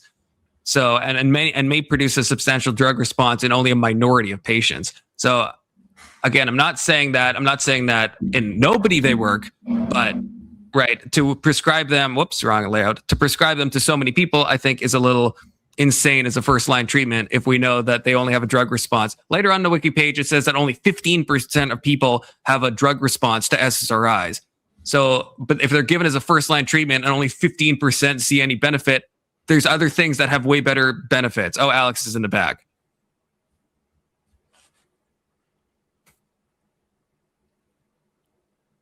Not in your bag. You ever seen a bitch with SSRIs? SSRI eyes? Oh my God, swoon. That's true. You do want you don't want some mental instability in your woman. I do agree. But yeah, so again, you'd have to look into this. This is probably, also watch my video. But yeah, I honestly look into this. Look at a lot. Again, some meta-analyses show a modest benefit. Some show nothing. Some show increased suicidality. Some show increased suicide attempts. Very scary things, I think. And yes, those are absolutely true. And yeah, and in a small amount of patients, success in times where you do try. Right. Yeah. So I guess that, but also like the ideation is a weird one too. That doesn't seem like it's just like motivation, giving you the motivation to game end. If you have an increase in suicidality itself, right, then you're getting thoughts. And people have reported that, like people that don't have thoughts of suicide otherwise, they're just like depressed, will, all of a sudden start experiencing thoughts of unalivement, which is troubling. This is the common problem in psychological conditions. A lot of this stuff is like a diagnosis of meeting certain criteria or diagnosis of exclusion. And when you have to diagnose things that way, there's a lot of overlap between different problems. Hey, is that your second Zen within the hour? No. This is why. No, because that's why I go. This has been very successful. That's why I keep the Zins in the bathroom. Okay. Nice. They're in the bathroom. I'm actually 20 minutes. I could go and get one actually because I didn't get one at the 7-hour mark. But this is the same one. I just take it out of my mouth. I put it back in. Did you use the vape or smoke cigarettes or? I used to smoke cigarettes and then I used chewing tobacco for years, or like dipping tobacco. And then I started smoking cigarettes again, and then I eventually switched to these. But when I stream, I because I'm so focused on a conversation, I'll burn through a pack of these a fucking day. And it's like, in Canada, a pack of these bad boys is $16. So $16 a day is like a fucking an insane amount of money. That's like $450 a month. So I'm trying to cut down at least to. Does it hit harder? Like I've heard people say that they've taken in, like they immediately get dizzy or lightheaded. Definitely not harder than a cigarette. When if I'm like at a party or something, then I'll like smoke a cigarette once in a while, and it's like then I get that head rush, man. I get that head rush. These don't give me a head rush. It's very imperceptible, but it does you feel a bit like, you know. Okay, because I vape. I haven't tried Zen. I've never smoked cigarettes, or I avoid those like the plague. Well, that's a good call.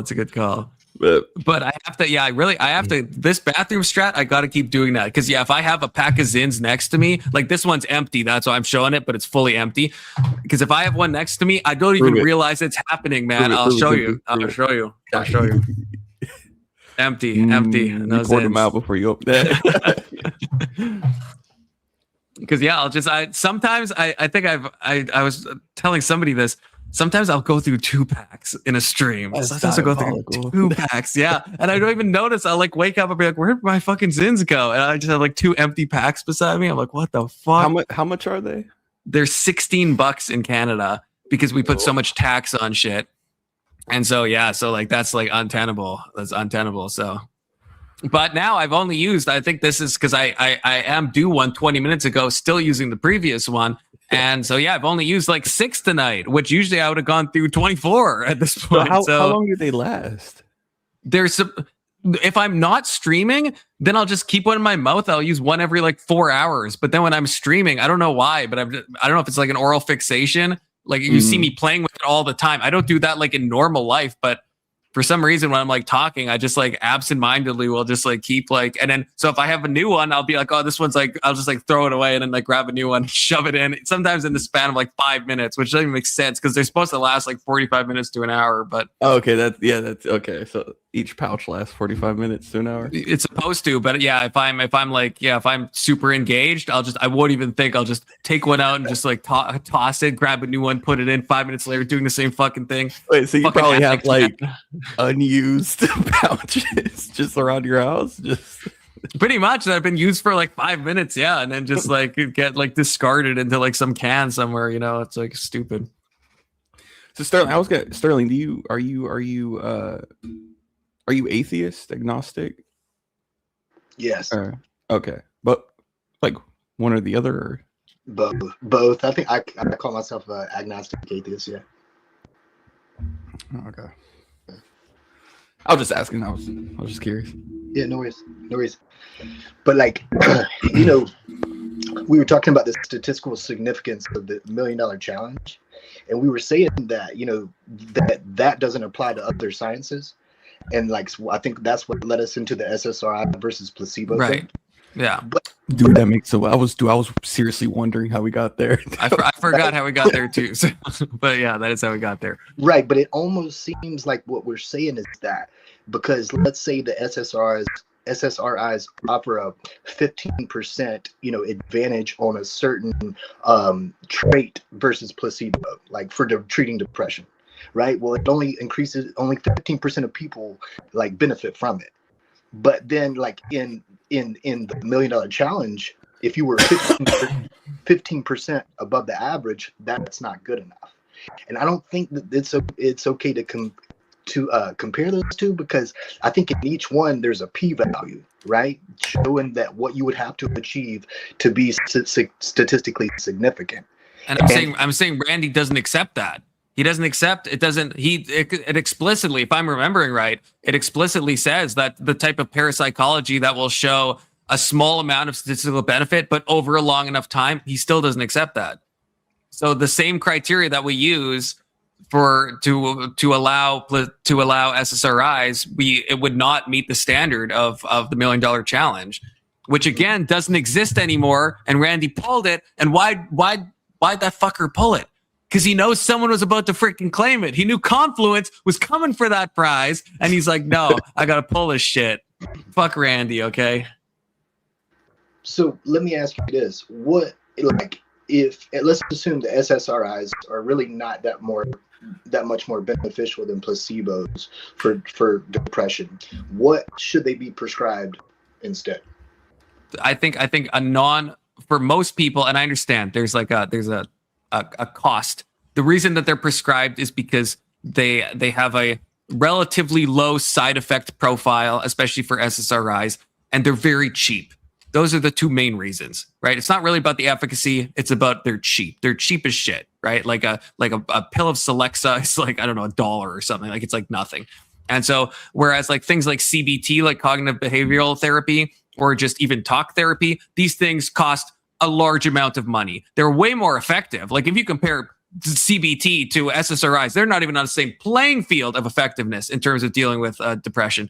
But it's just one of them, I think, is just way more cost effective. Also, it's hard to get people to follow any actual program. Like if you compare even exercise to SSRIs, exercise wins out like all the time in studies. But to get people, it's easier for a depressed person to pop a pill than it is to convince them to like go to the gym for an hour. So there are legit reasons why they're given out. Again, the ease of compliance and the cheapness of them and the low side effect profile, but they're just not at all. And this is maybe just a broader critique of the mental health field in general, but they just end up being used because it's like, hey, it's better than nothing. And again, to answer your question before, and I did, but I really want to hammer home on that. We're in a position where we can't ethically give a patient a placebo. If we could, I don't think we would probably give anyone SSRIs. We just give them something and tell them it's an SSRI, and it would probably do a lot of good, and it wouldn't make people off themselves more. But we can't ethically do that. Like we're literally not allowed in like the U.S. or Canada to do that. I've always wondered why antidepressants increase suicides. Like, how does that take place? How Alex gave one hypothetical, but I don't think it fully explains it, where maybe it gives you more motivation, but you want to off yourself. So now you have more motivation to off yourself. And so it could increase suicide rates in that way. But it also will take people that are not actually suicidal, that are just depressed, and actually give them thoughts of suicide. That is a known effect under like all these SSRIs. And I don't know why. I don't know if it's just that you have more serotonin, and and that's just causing. I mean, serotonin is responsible for so many things. That's why SSRIs make me nervous. Joy. No, serotonin is responsible for like sleep and appetite and like sex drive and motivation and mood and anxiety and like a bunch of stuff like that. That's why they throw SSRIs at like everything. Like if you have OCD, you can be prescribed SSRIs. If you have general anxiety, you can be thrown SSRIs. If you have a panic disorder, you can be thrown SSRIs. Like there's so many things and it's because serotonin does, act on a lot of things. But the scary thing is that serotonin acts on a lot of things. If it was just about a happiness boost, then there could be more justification to that. But that's why they have such broad range of side effects. Most of them not fatal, some of them fatal. Can't you OD on serotonin? Yeah, you can get serotonin syndrome if you have enough SSRIs, which can be cause seizures and stuff. Yeah, it's horrible. It is absolutely horrible. You don't want that ever. It's okay. So it's a question of like psychological states versus neurochemical dynamics. So SSRIs, if they adjust your neurochemistry faster than they adjust your psychological state, it can cause a mismatch early in the treatment that causes you to do weird and stupid things. Okay. people who've been on an SSRI for any real period of time have much lower levels of suicidality than people who are just starting it, regardless of how you weigh it. Do you know why? Because this is something I've never known. Why does it happen in people that are specifically like young adults? Because it is a very like the side effect is a very like so many hormones age thing. Yeah, the hormone development and the brain development is in a different state than most adults and even most like kids who are younger, right? So like during your teenage years, you're already prone to a lot of crazy thoughts, intrusive thoughts, and things like that, simply because of puberty and everything else that's going on in your body. But even when you're like 24? Yeah, that's still happening. Your brain doesn't finish developing until you're like, what, 27, 28? I thought that's a myth. No, that's real. I'm pretty sure that's a myth. I think that's like bad. I think that's bad only science. one way to Everyone always says that, but well, your brain technically never finishes developing, but the part of your brain that allows you to like have real respect for your life and to not feel invincible, that part of your brain takes a little while to finish developing, far later than any of us thought it did. I don't know if it's I don't know. Maybe I'd have to look into it again. I don't think it's like a steady, like, oh, at 26, yes, this area of the brain is now fully developed. This is like the approximate age, right? Could be. Like the age cutoff for voting for all these things was like 21 or 18, because that's when they thought people were old enough to act like adults. That turns out not to be very true. Especially depending on like drug use. I think it's as true as almost any other number, though, in a way. Like no, I think it's people who are in their late 20s to early 30s are vastly different from people who are in their early 20s. Yeah, and people in their 50s are vastly different than people in their 30s. Well, you're talking about a 20-year gap. You're not talking about a 5-year gap. Well, sure, I agree. The effect starts to slow down. But it's like I don't right, but I don't know if there's a good argument to like say it should be 22, 23, 24, 25. I don't know if that exists. Like it's like every year, yeah, you're adding more maturity, and yeah, it is like following like some fucking asymptote where it's like tapering off. I don't know if there's an easy like optimal number at which we should like move age of consent or like voting age to, though. You know, are we talking the brain maturing or to be mature? I guess, I mean, probably, both in a way. I mean, you can get a 50-year-old who's super immature, right? Right. Yeah, the level of maturity is not necessarily dependent on, I mean, it is dependent on age to some extent, but like I also said, like drug use will keep you mentally very young, especially when you started young. Alcohol can like freeze your brain development to some extent. Like, there's a reason why people who started drinking when they were like 15 and never stopped, like, you know, drinking a lot, those people still have like the mentality and like the emotional control of a 15-year-old. Okay, yeah, so I think you say that the prefrontal cortex is still undergoing heavy structural and functional development into the mid-20s. Right. I just think the whole, everyone says like your brain is like, it's like 25, 26. I think I'm just saying it's kind of, it is. I thought the age was 30. It's an arbitrary, from the studies I've seen, it's pretty arbitrary. It's pretty arbitrary. Yeah, it could be 25, it could be 30. Just depends on who you are and what kind of, like, how your development has gone. So, Confluence, you were saying that, what were you saying about, and I stepped away, and as soon as I came back, you said something I think was interesting about the age of consent, like there is no particular number. What were you saying that?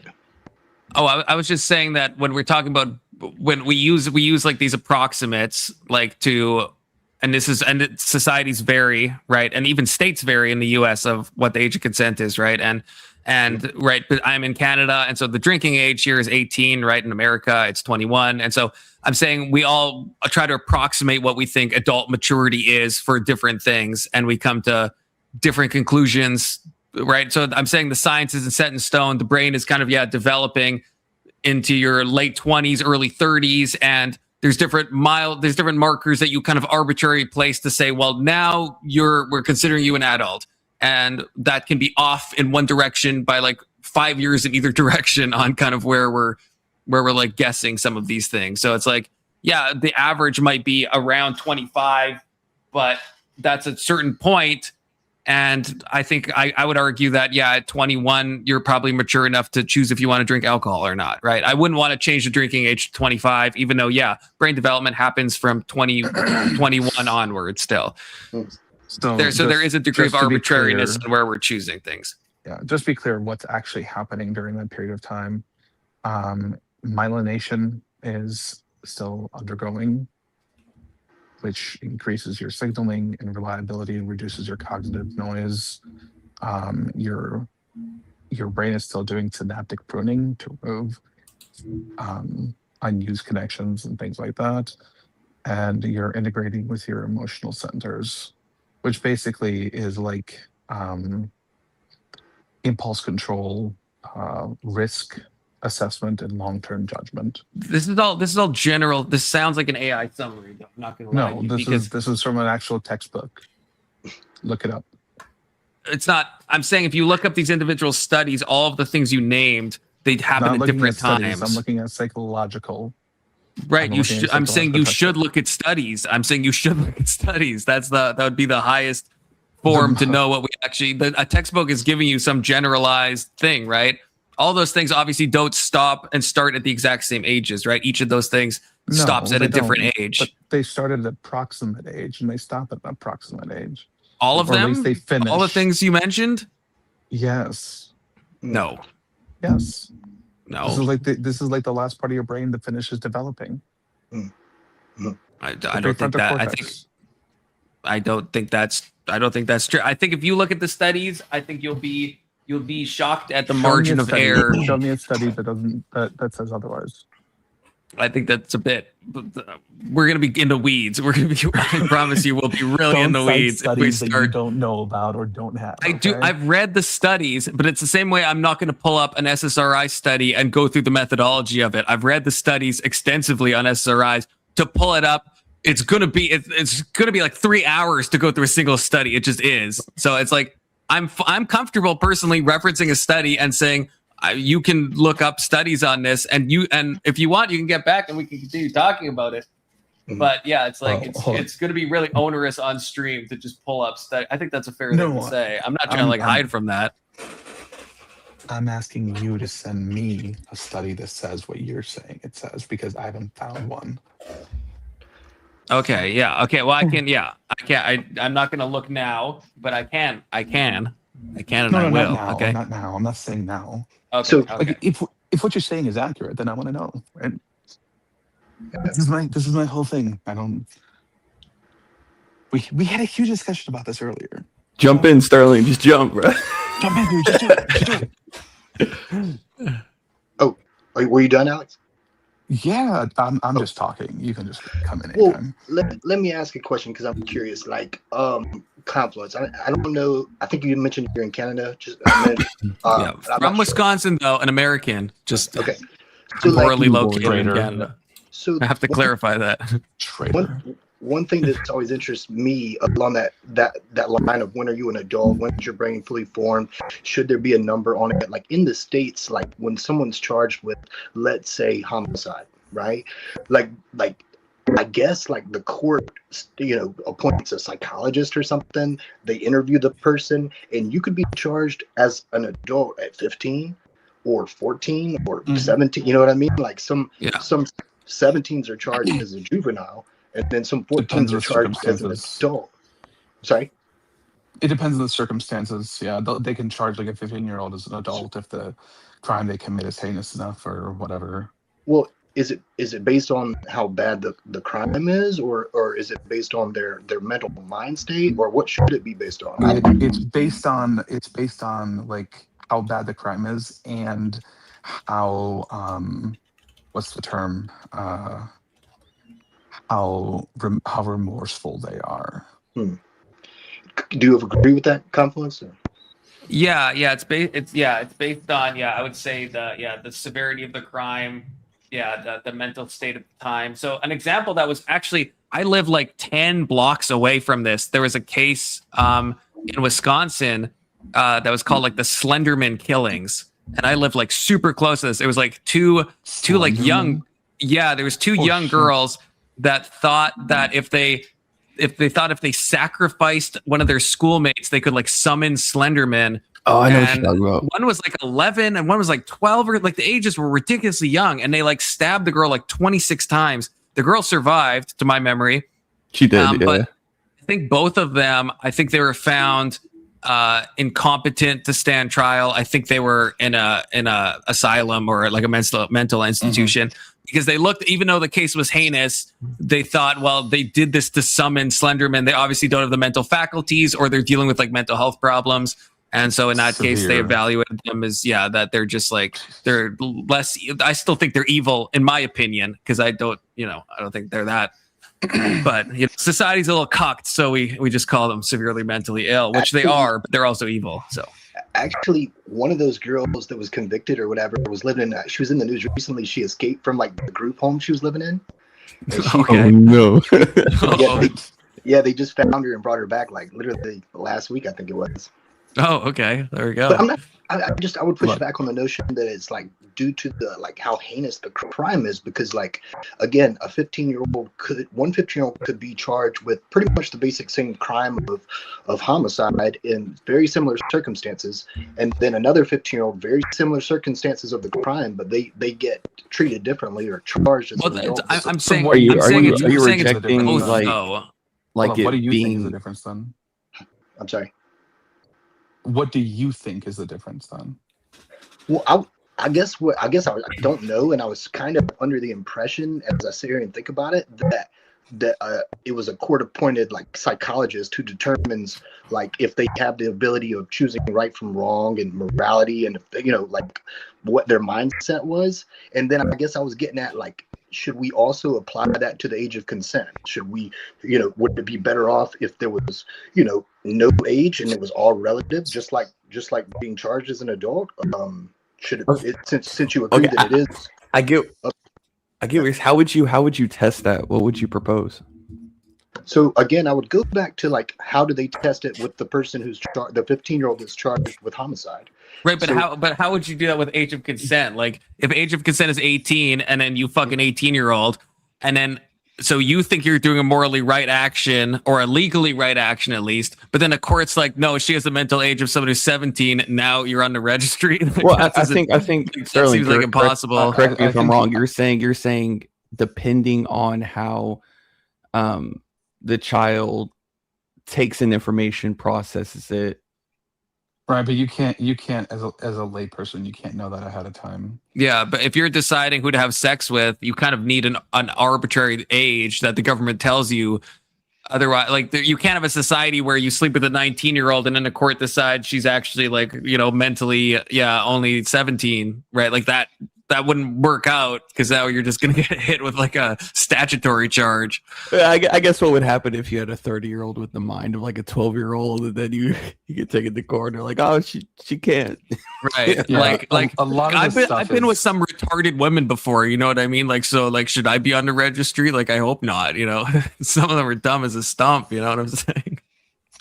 Yeah, I would think though, if you took advantage of someone who was not of the mindset to make that determination, maybe regardless of their age, it should be a crime. I don't know. That's true. Like, if someone is like, but that would have to be a severe case. Like, yes, if you like, I think that does happen, at least in a lot of places. Like, if someone is like developmentally delayed, where it's like, they're like, they can't live. Who determines whether they're developmentally delayed? I think that would have to be, which a lot of crimes are left up to like a reasonable standard. Like, would a reasonable person think that this person can't consent? Right? There is a lot of laws are written that way, and it is a bit wishy-washy, but it kind of needs to be, because like, if someone is like has the mental age of like an 8-year-old, well then that probably should be like a statutory charge, right? Or it should at least be illegal in some ways, right? Like, if they're actually but it has that line has to be severe enough where it's like you can't get confused as an adult. You can't be like, oh, girl seems a little dumb maybe, and it has to be like they're like someone with Down syndrome or something where it's like it's very obvious that you should not be like engaging in this act, for it to be legislated upon. Otherwise, I think you're catching too many strays. This is why we just look at them as statutory acts. We don't really care about the fact of the matter because we don't want it to ever be acceptable under any circumstance, right? Right. What do they call it? I always forget the name of this. They call it what's it called when a crime? Because no. I mean, the term for most crimes you need to prove like the mens rea of it, like that there's like an intent. But then there's some crimes where you don't need the intent. And statutory cases fall under that, and there's a term for that I can't remember what it is, where it's like even if someone like shows you an ID and you met them at a nightclub and stuff, you'll still get hit with that charge, even if you had every reason to think they were above the age. It does not matter if it's a crime of fact. So even if this person had a fake ID, they had a fake like passport, their like parents said that they were a year older than they actually were, and like all strict this stuff was liability like offenses. Strict liability. Yes, right. yes. Strict Thank you. liability Thank you. offenses, And I feel like that law should be changed a bit. Like if you are shown, what else are you supposed to do? You're supposed to like, how else do you determine someone's age? If they have like an ID, you met them. Not sure. But if you are sure, let's say you're 20. Wrong. Well, that's what I mean. But let's say you're wrong. That's not. I don't like that legal Just standard. never sleep with anyone ever again. Yeah, never sleep with anyone that looks like could be under 25. Get contracts. To be.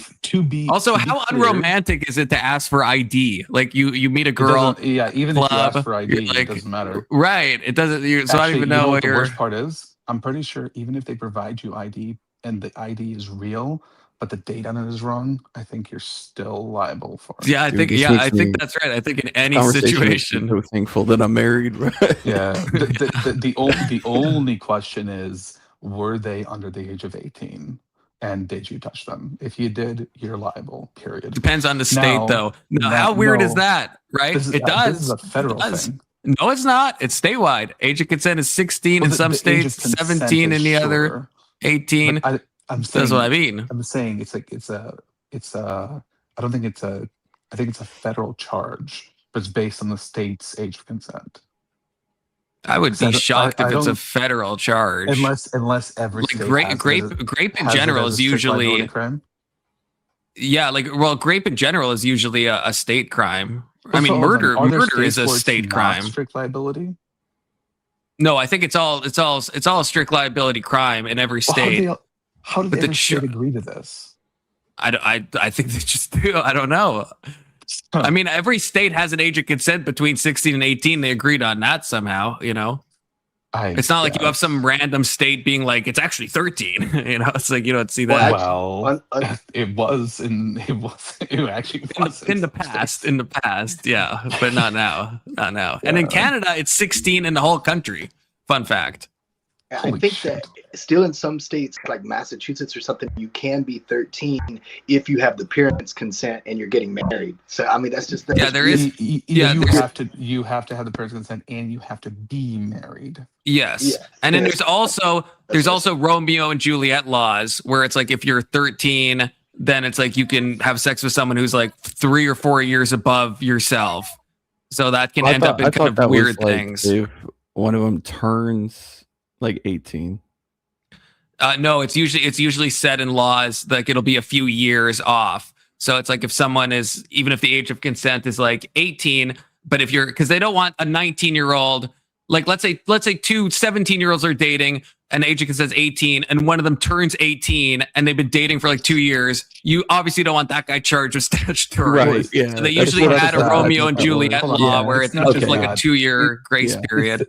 The mental stage between a 17 and an 18-year-old is not a big enough difference to. Right. That as well. Pronoun. So, if we can't take it on a case-by-case basis and we need that age of consent, for society's purposes, like how do we determine what that age is? What should that age be then? Like, and if we agree that we can't come to a strict number that it should be, if we all can't agree, not even the states in South Carolina, as you point out, or like not the states in the United States can't even agree, then I was gonna say if we can send them to war, but yeah. I don't know. I just like, what's the number? Yeah, it's well, that's what I mean. It's all kind of a, and it's an awkward conversation to have, because like in states where it's 16, right, you would get hit with like a, or in states where it's 18, you would get hit with like you'd be on the registry, right? Like that's like your life would be ruined. But then if you did the same thing in one state over, you're totally in the legal clear. Like it's a weird position to be in. But I guess it's just, it's like you have to pick an age, and you're going to pick an age that you think is safe. And I guess, but there's not some magical age that you just become capable of making this decision. And so we have to kind of give a rough estimate of when we think it's like safe. And it's like, it's not going to, I don't think it'll ever, like, we could all try to agree that it's 18, but we're not really making 18 a magic number. Just like for drinking, it's like drinking is 21 in the States, it's 18 in Canada. There's not necessarily a set reason or why one is like better than the other, right? It's like you could argue for as late as Alex was saying before, you could argue into your late 20s maybe that you should be able to drink, right? It's kind of, so I think we just set a heuristic and we're like, okay, this is the best we kind of have. And we want to balance two things, because if you're 18, like it's a weird thing I always thought in the States with the drinking age in college, where it's like, you have like college people that are together. Some of them are allowed to drink, some of them aren't. That just seems like a nightmare. Like in Canada, at least it's like everyone in college can drink. Everyone in college can all drink together and it's fine. And in America, it seems so strange to me that it's like they have to try to figure out, like, wait, are you 21 yet? Did you not, or you only turn 21 next month? Oh, now it's underage drinking. And it's like, you're all in college. Like it's stupid. So I think that, 18 is probably a good cutoff for a lot of these things, because it's like probably a big, even social transformation happens when you leave high school, right? For both drinking and, sex stuff, right? Like 18 is probably a safe bet for like both of those things. Do you think when people hit the required age to do these things, do you think it makes them want to do it less? Probably. I mean, I've heard in European stuff, because I think in Europe, at least a lot of places in Europe, I think that the drinking age for like beer and wine is like lower than 18. And then for like hard spirits, like 40% or 80 proof in America, right? It's like, it's 18. And so, but I think in a lot of places, like I think Germany, I think you can get beer when you're like 16 or something. Like it's, as long as the percent is like low enough. And it seems like in those countries, then you also have, it's less kind of taboo. It's just something that's more, because now you're not like, you're not doing some like naughty thing by drinking. But then I also, in Canada, I see the reverse, because Canada has fully legalized cannabis as of a few years back. And cannabis use has gone through the roof, man. Like everyone's fucking smoking cannabis now. So it's like sometimes the taboo makes people want anything different. Well, I mean, yeah. But in some cases, like with what Christian asked, I do think that there is a thrill of underage drinking. Like the first time I was drunk was when I was 17, and there probably was a bit of like a thrill of like, ooh, I'm only 17. I know when I hit 21, I like started buying drinks less. You're like breaking a barrier, right? You're doing something like huge. It's a big deal and whatever. I honestly never really drank, so I don't really give a shit. But imagine how thrilling that barrier would be to break, Alex. You've gotten thrilling. This long? It's a terrible. Why would I want to break it? Just to feel the rush, brother. I'm just kidding. Don't feel the rush. I have to go get another Zin. Speaking of substance abuse, be right back. At a certain point, the barrier is more of a guiding principle than something that you need to cross or breach. It just depends on the way you look at it. Is there a specific reason you don't drink? I just like to be in control of my mind, my faculties. Do you smoke? Nope. You don't do anything? Nope. All right. I respect that. I respect that. Yep. No drugs, no smoking, no drinking. Have you ever done any of them? Nope. Not at all? Nope. You have people like around you to do? I typically avoided most people who engage in it too much. I mean, I didn't think as much of them at the time, so I didn't want to be around them. You like looked at, you're like gross. Yeah, kind of. It's more like, I think Confluence knows this. There's reasons for it, but like I feel like letting go of my self-control is stupid. And then on top of that, these things can be addictive, and maybe I don't get addicted, probably won't get addicted. But what if I do? Then I have to deal with this for a lifetime, right? It's not a road that's worth going down. Okay. Do you have a fear of losing control? Like whether it's a major fear or a minor fear, like do you just have like a fear of that? A fear of what? What are we talking about? Fill me in. Losing control. Oh, the substance thing. Yeah. Yeah, I do. I mean, okay. Yeah. I don't know if I call it like a fear so much as an unwillingness to experiment with it. Well, like I have, like if I get too drunk, that trips me out. And the chat's been taken over by Venezuelans or people that are pro freeing Maduro. Okay, I'm just gonna say that. I share yours. If I get too drunk, it's very unpleasant. Yeah. And that's why at least drunkenness, I don't know, is like predictable. This is why I don't smoke cannabis, because I feel like I can get I'll like have like some fucking anxiety attacks on that shit, man. Bro, me too. It's not good. It's not good. So yeah, I mean that's why I still drink. It's like that is definitely predictable. You know, you can kind of coast and you smoke weed. There's like I can only imagine what my nightmares would do to me if I was high when I fell asleep or something like that. I don't think I dream when I dream when I'm drunk. I've never dreamt when I was high. I dream no matter what. I always have dreams, yeah, but I think when I'm high, which I haven't smoked in like years, but I don't think I ever had dreams then. Yeah. My dreams are not like your dreams. What does that mean? What Alex says very haunting dreams. Happening? Okay. I'm working on it. I'm trying to. This is how I'm proving my magic to Alex slowly. It'll work one day. You've proven absolutely. So what are your? Hold on. I'm working on it. Okay. What are your dreams? Your stuff is power. You got some powerful fucking demons, man. It's like it's treatment resistant. Okay. Have they gotten any better since I've been doing my shit, or not at all?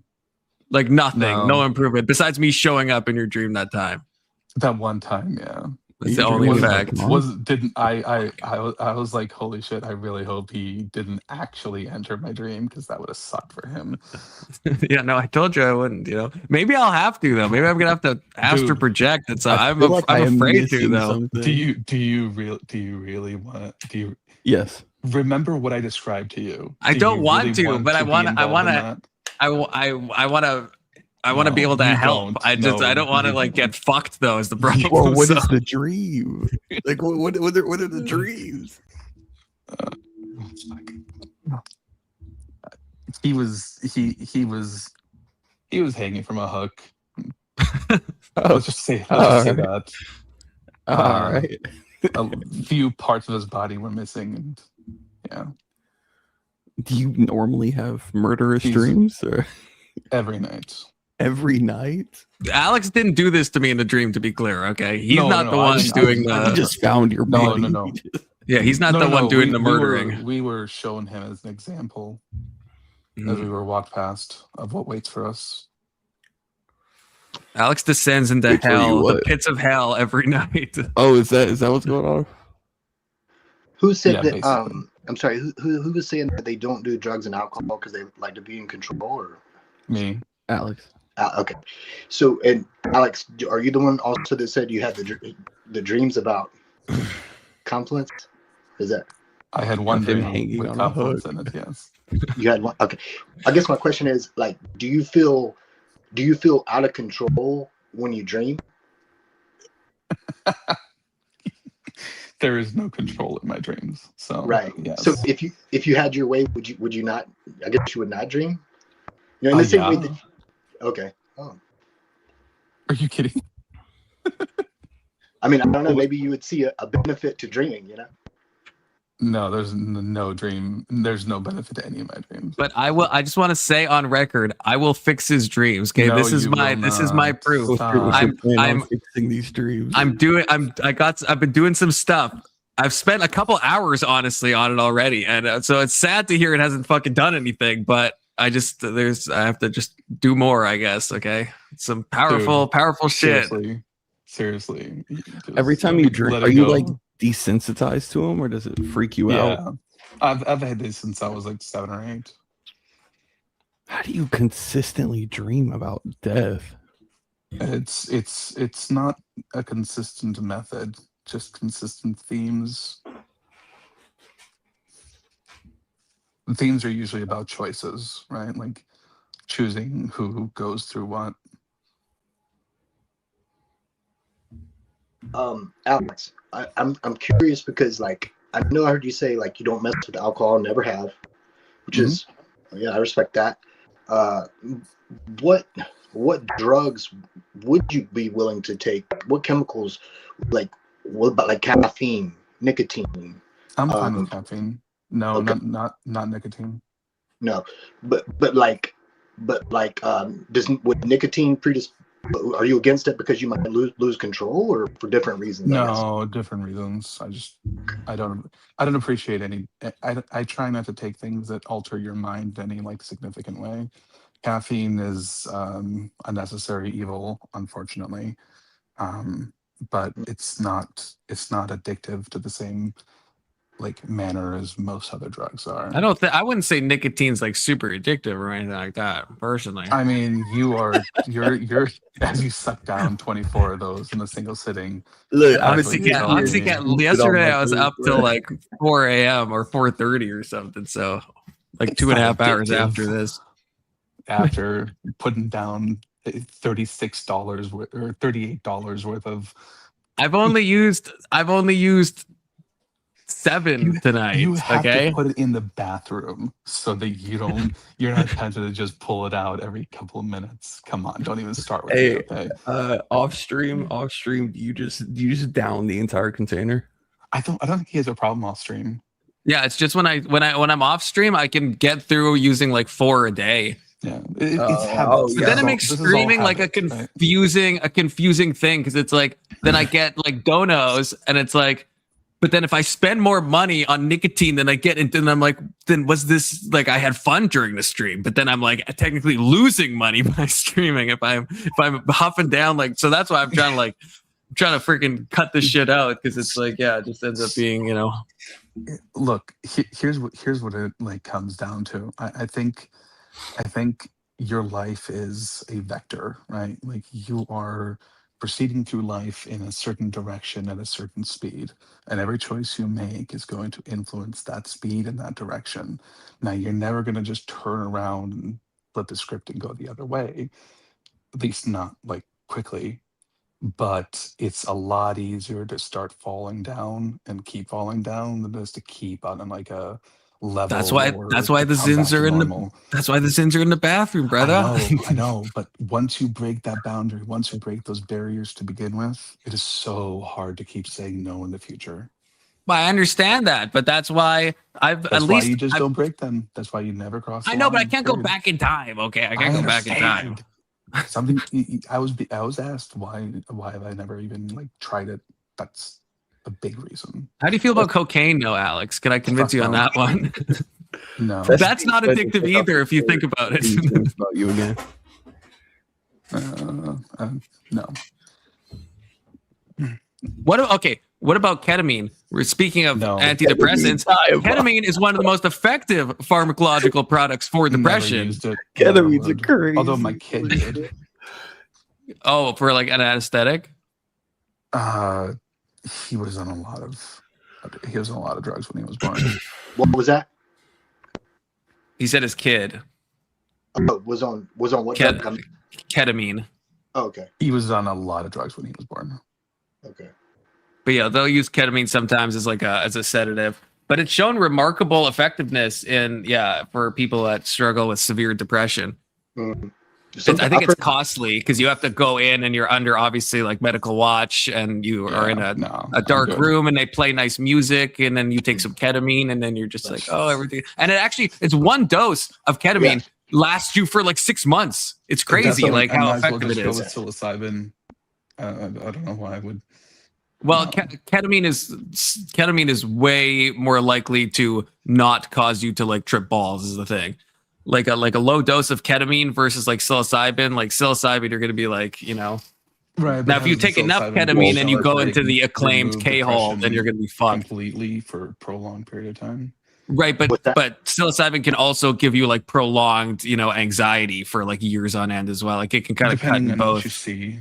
Yeah, come on. What do you think I'm going to see with psilocybin? That's what I mean. Yeah, so I wouldn't suggest. I don't know, Actually, man. No, you're right. You're Yeah, you're going to see that shit in a more real way. Oh God. So, Alex, what if there was a drug that a prescription drug that Let's see. I'm sorry. Well, yeah. Alex, what if there was a prescription drug? A prescription drug that could help you not dream or not have bad dreams or nightmares? Would you be open to taking that? I've tried it. I've tried Ambien once, only one time. Right. What about one like I've heard of Peterson? I don't know. The only thing I can tell you is like the problem with the Ambien is I couldn't wake up, and normally I control what I'm dreaming a lot by forcing myself awake. Yeah, that did not work out. Right, because Ambien is like a hypnotic or a sedative, whatever you want to call it. It made things so much worse. Right, I could see that, but like you're out of control on Ambien to a large degree too, and I know you don't like that. You don't have any control at all. You're just you're out. Yeah, but like I think Peterson doesn't. It's not a controlled substance. It doesn't have those side effects. I think it's actually Prazzosin, Peterson, I think it is. Yeah, it has. I think it has a very low side effect profile, and I've heard of people taking it for. Yeah, I believe it is an alpha blocker, like terazosin or tamsulosin or whatnot. And I was just, would you be willing to try that? PTSD associated nightmares and sleep disturbances. Yeah, interesting. Because it seems like you wouldn't lose control, but it might help with the night. I don't know. I'm just curious. I was also going to say this, maybe not the best suggestion, but yeah, and any benzo, I don't think I dream at all on benzos. I don't think I dream at all.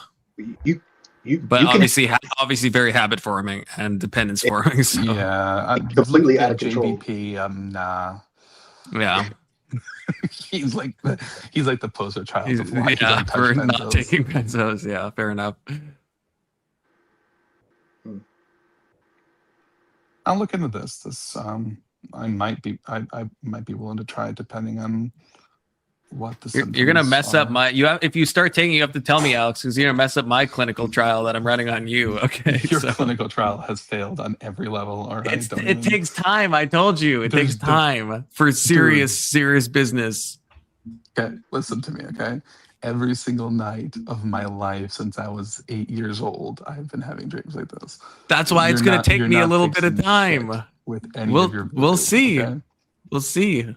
Inshallah. Okay. Inshallah. Sure. Have any of you had sleep paralysis? Yes. All the fucking time. I used to. I used to have it 3 times a week for like about 7 years. You stayed up too late, didn't you? No, I was on like a type of medication that would be sedating, and and it was. And I've seen some shit, man. I've seen some shit in sleep paralysis. Seen some bad shit. I have some videos on that too on the Accomplice 358 YouTube channel. The first time I learned about sleep paralysis, it scared the living shit out of me. It was Bro, it gives me anxiety. Yeah. Well, yeah, fucking. The key, if you ever have it, this is what I've learned from dealing with it, like literally probably 1,000 times.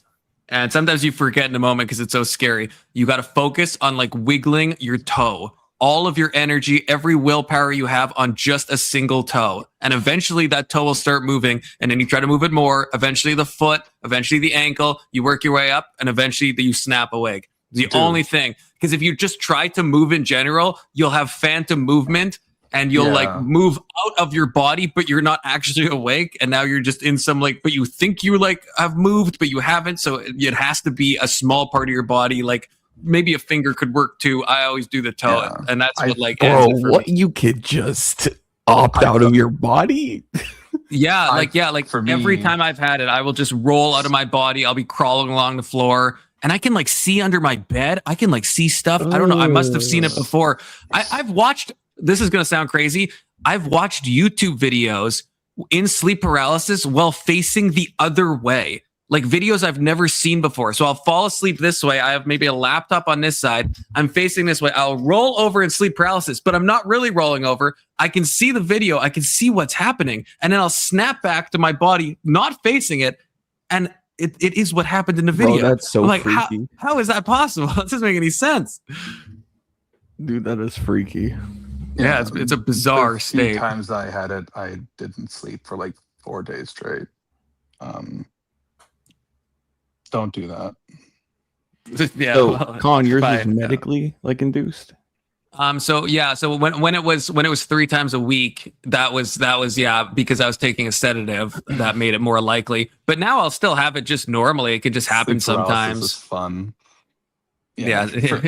For me, I was so tired that but I was like so determined to stay awake that I fell asleep without falling asleep. My body's like, nope, we're disconnecting. My brain's like, hey, you're still awake. It can be the only thing I will say to if you're into kind of the exploration of the mind stuff, if you can get past the spookiness, then you can have some fun experiences because it's very easy to lead to like astral projection or some type of lucid dream or whatever you want to call it. I think those things are different, but some people think they're the same. I think I'm gonna leave it there. Yeah. So what it leads to is feeling like you're suffocating and then experiencing all your night terrors at that point. Yeah, I think the best advice I think is you either have to end it immediately or like with the toe thing, or if you want an adventure, you have to get as far away from your body as possible. Like because you will be able to disconnect from your body, but you can't if you stay close to your body. It's a terrible time because you barely can move. Gross that sounds. That sounds I know. Bro. But it is you have to. The worst thing you can do is half sand and just kind of stay in it or roll a bit out of your body. Like, if you're going to get out of your body, like it'll happen. Like it'll just happen naturally. Like I'm not even joking. If you're in sleep paralysis and you just try to get up. Yeah, you'll just tumble out. And like I said, you might be on the floor. And if that happens, you just got to crawl as far away from your body as fast as you can. And eventually it's easier to move the further away you get from your body. I don't know why that happens, but it's true. Bro, to do all that. That sounds horrible.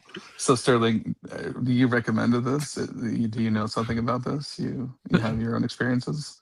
I didn't necessarily recommend it. I was just kind of doing a thought experiment as far as like, I don't know what I was doing. Just like, what would you take if it risks perhaps you being out of control, but it might have a benefit, you know? And I've heard of other people take it as far as Prozocin. Is that what you're talking about? Yeah. I've never heard of it before. So I don't know that it has great numbers behind it. But then again, you know, another thing, just going back to like these clinical trials, you know, one thing I feel like when they're put in these journals, these peer-reviewed journals, or you know whatever, the thing about the clinical trials, especially with drugs, is like the problem is you can't really replicate it.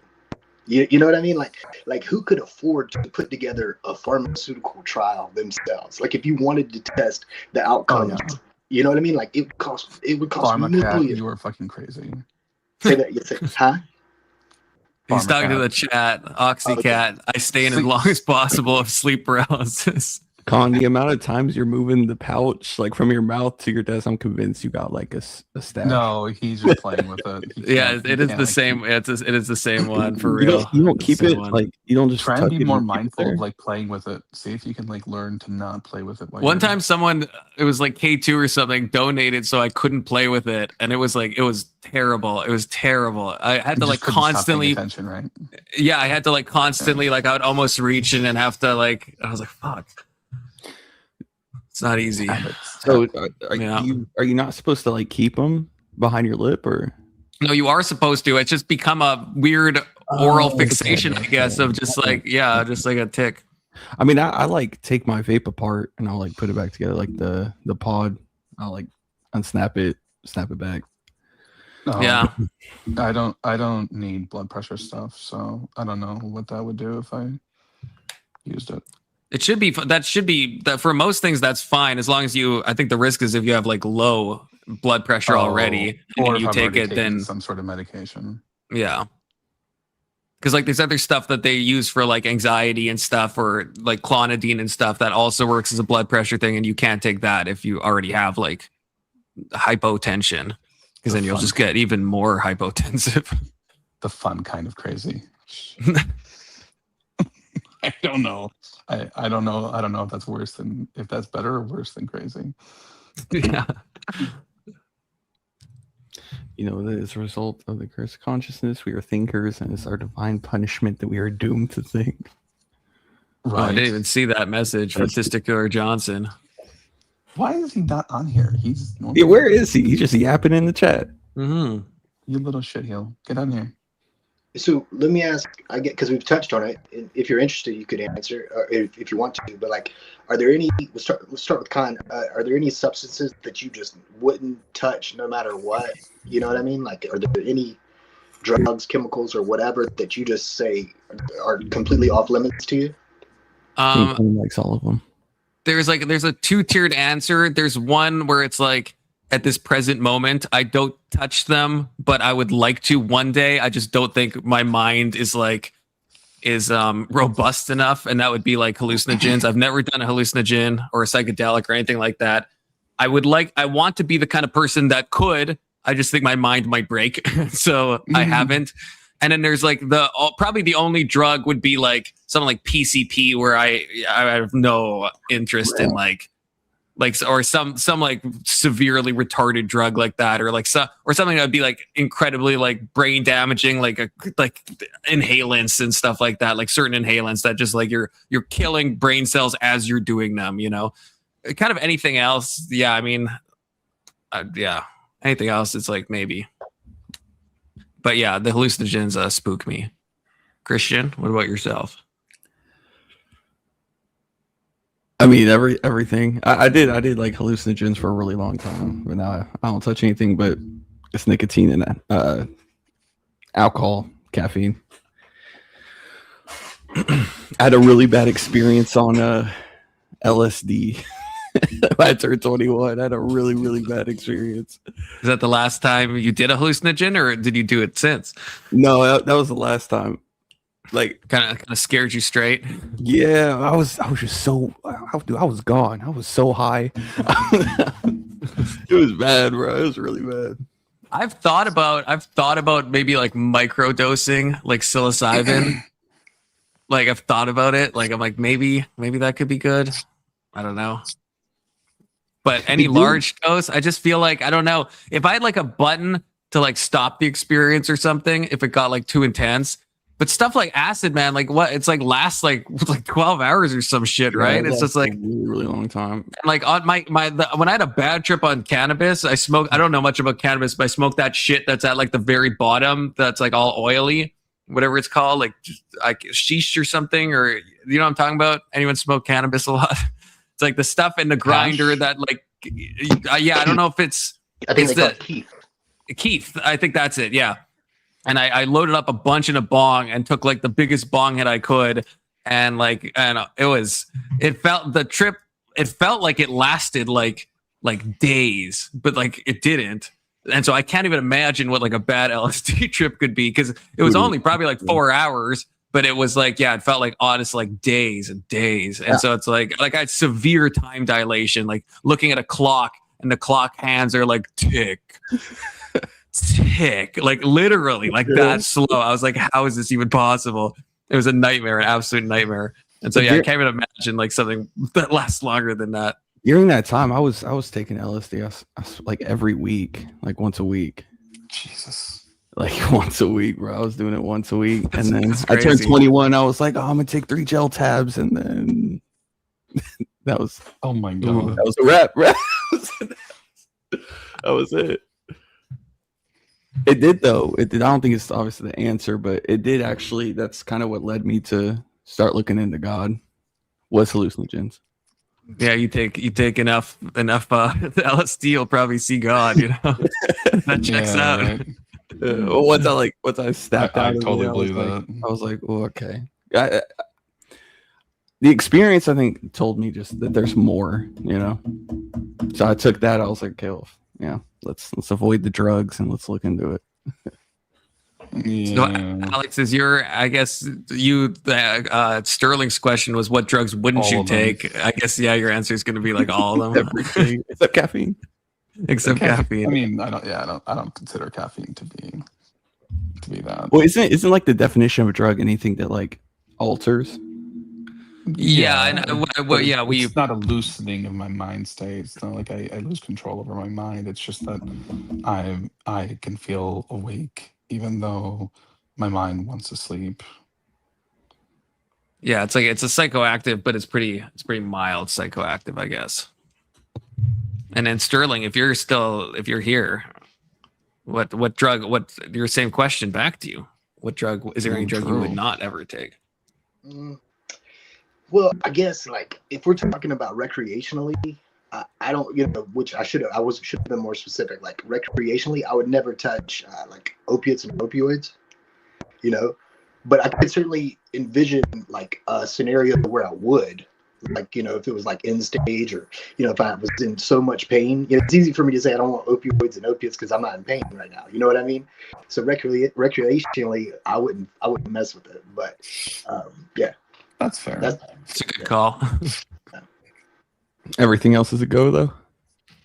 Well, that's just the first one that came to mind. I might also throw in there like Big Macs from McDonald's.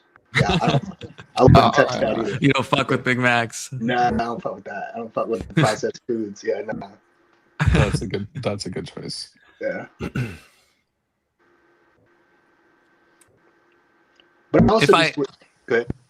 I was gonna say, I don't know if any of you have done this, but it's the one recreational drug I would recommend that everyone do once. Okay, and what's not? I don't know. Am I allowed to say this? Okay, maybe I'll disavow myself real quick, and then I'll say it, and hopefully that counteracts. Would be MDMA. MDMA. If you're ever gonna do one substance, MDMA. Okay, really? Yeah. Have you ever done DMT? Not me. No, I've never done any hallucinogen. Sterling, did you do? Yeah, okay.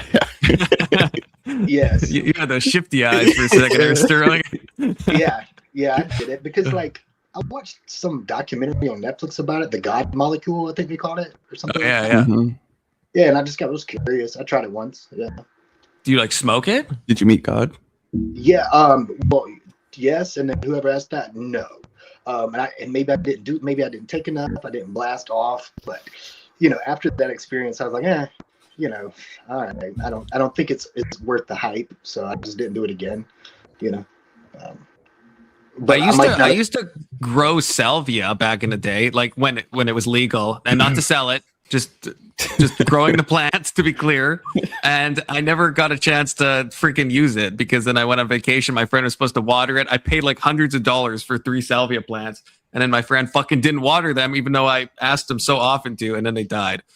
So I tried that once too. I did not like that. Yeah, I've heard it's one of them that most people, like with psilocybin, most people at least have a positive experience, but with salvia, apparently most people do not have a positive experience. It's like a very aggressive, even though it's short acting, like it only lasts like something like 7 minutes or something, but apparently those 7 minutes can be.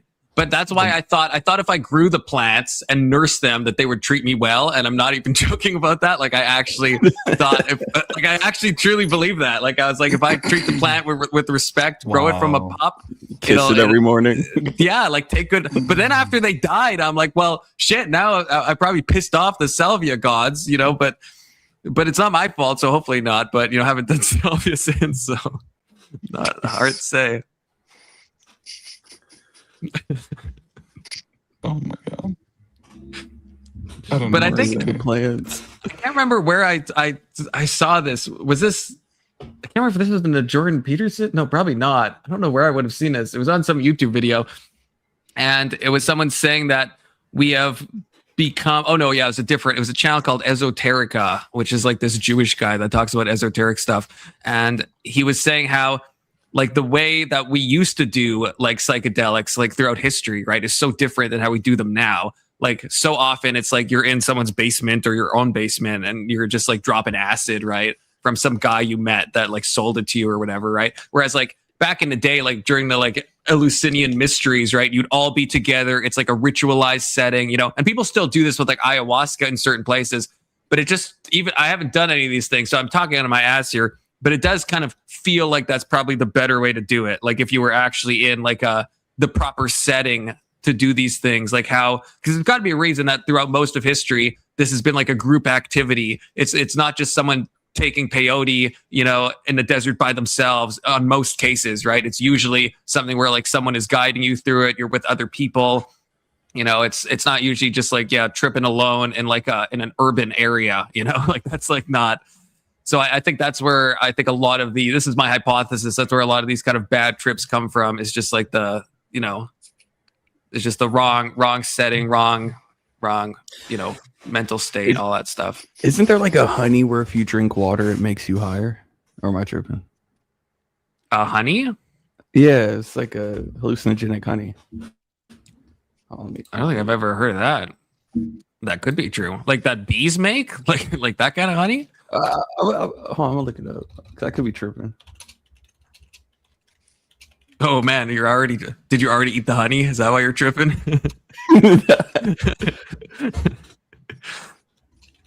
You're just asking us if you should drink more or less water right now, and you're like asking for a friend, you know.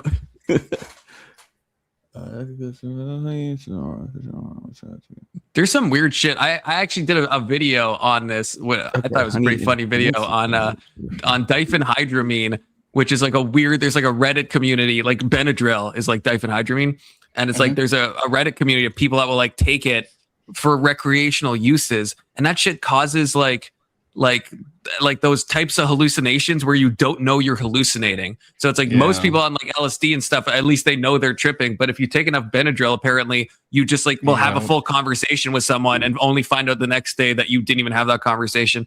And it's like reading the subreddit. That's why I made a video on this. It's like, it all sounds like nightmare experiences. Like nobody seems to have a good experience, but it's like they're all keep doing it. I'm like, maybe they're all like Oxycat coded where they like spooky stuff. Because I was trying to figure this out. I'm like, there's this whole community of people. I also made a video on that to stick here, Johnson. That's DXM, Robotrippin, dextromethorphan, the stuff in cough syrup. And people trip on that shit too. Oh, mad honey. Mad honey. Is it from bees or is it just like called honey? Yeah, it's from bees. Why are bees making hallucinogenic honey? Bro, I don't know. What are the bees up to, man? But it can lead to dizziness, nausea, and in severe cases, life-threatening cardiac issues. Jeez. Oh, geez. It's found in Turkey.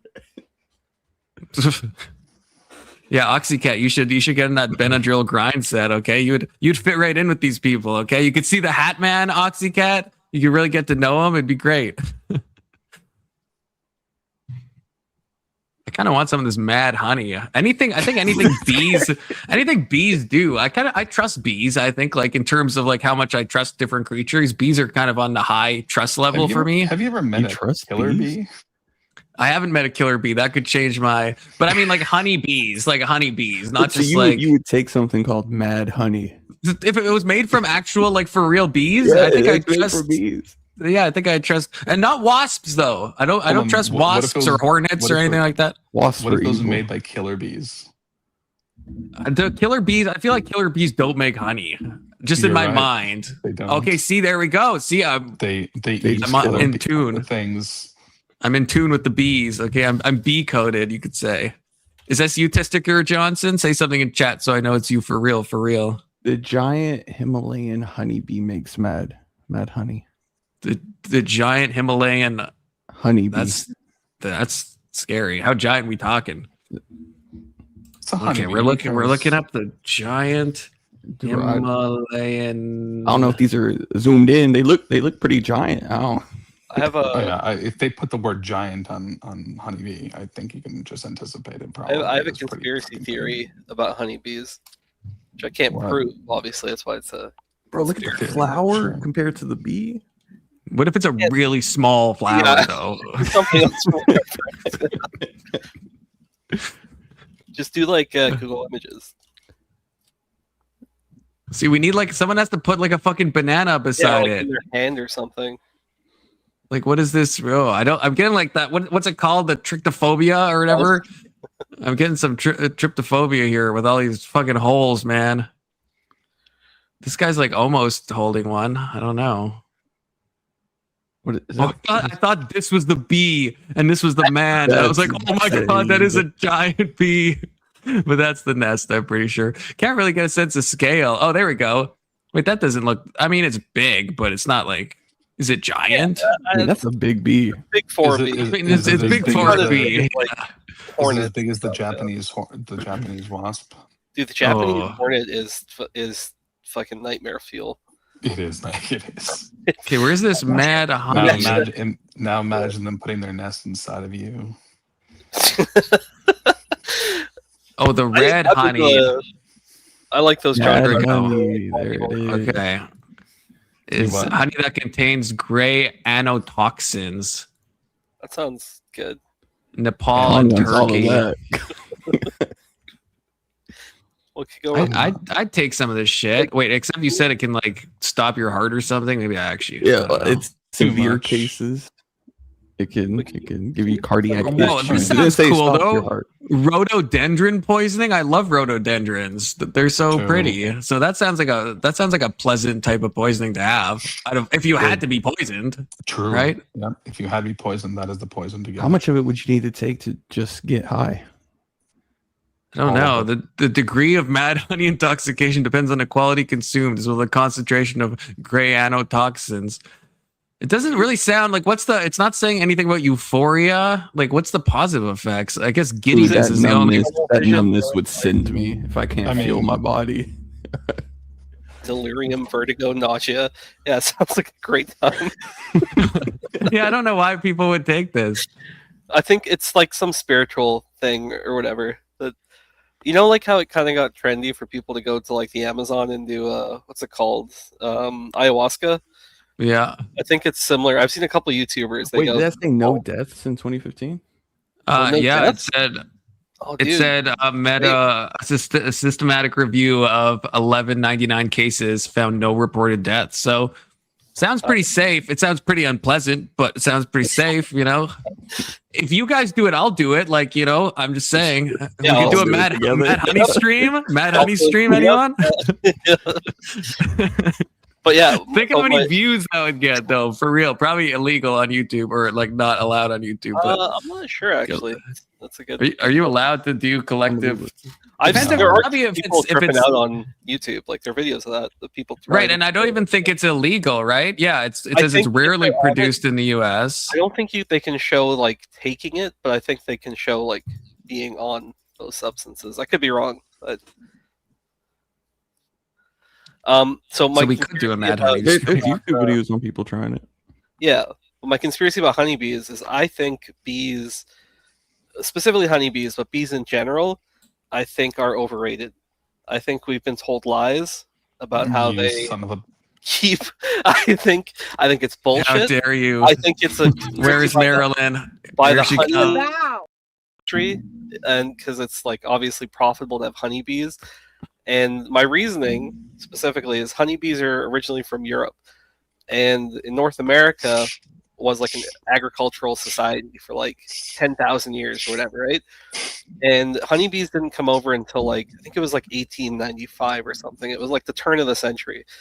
So what the fuck happened? But like, we didn't have total ecological collapse. Everything seemed fine. Like the honeybee is a non-native species, and they're encouraged for breeding because they also have the profit incentive side. So I think it's a bunch of bullshit. I think they're saying, hey, keep the honeybees around, but they just want money. I think you've convinced all of us.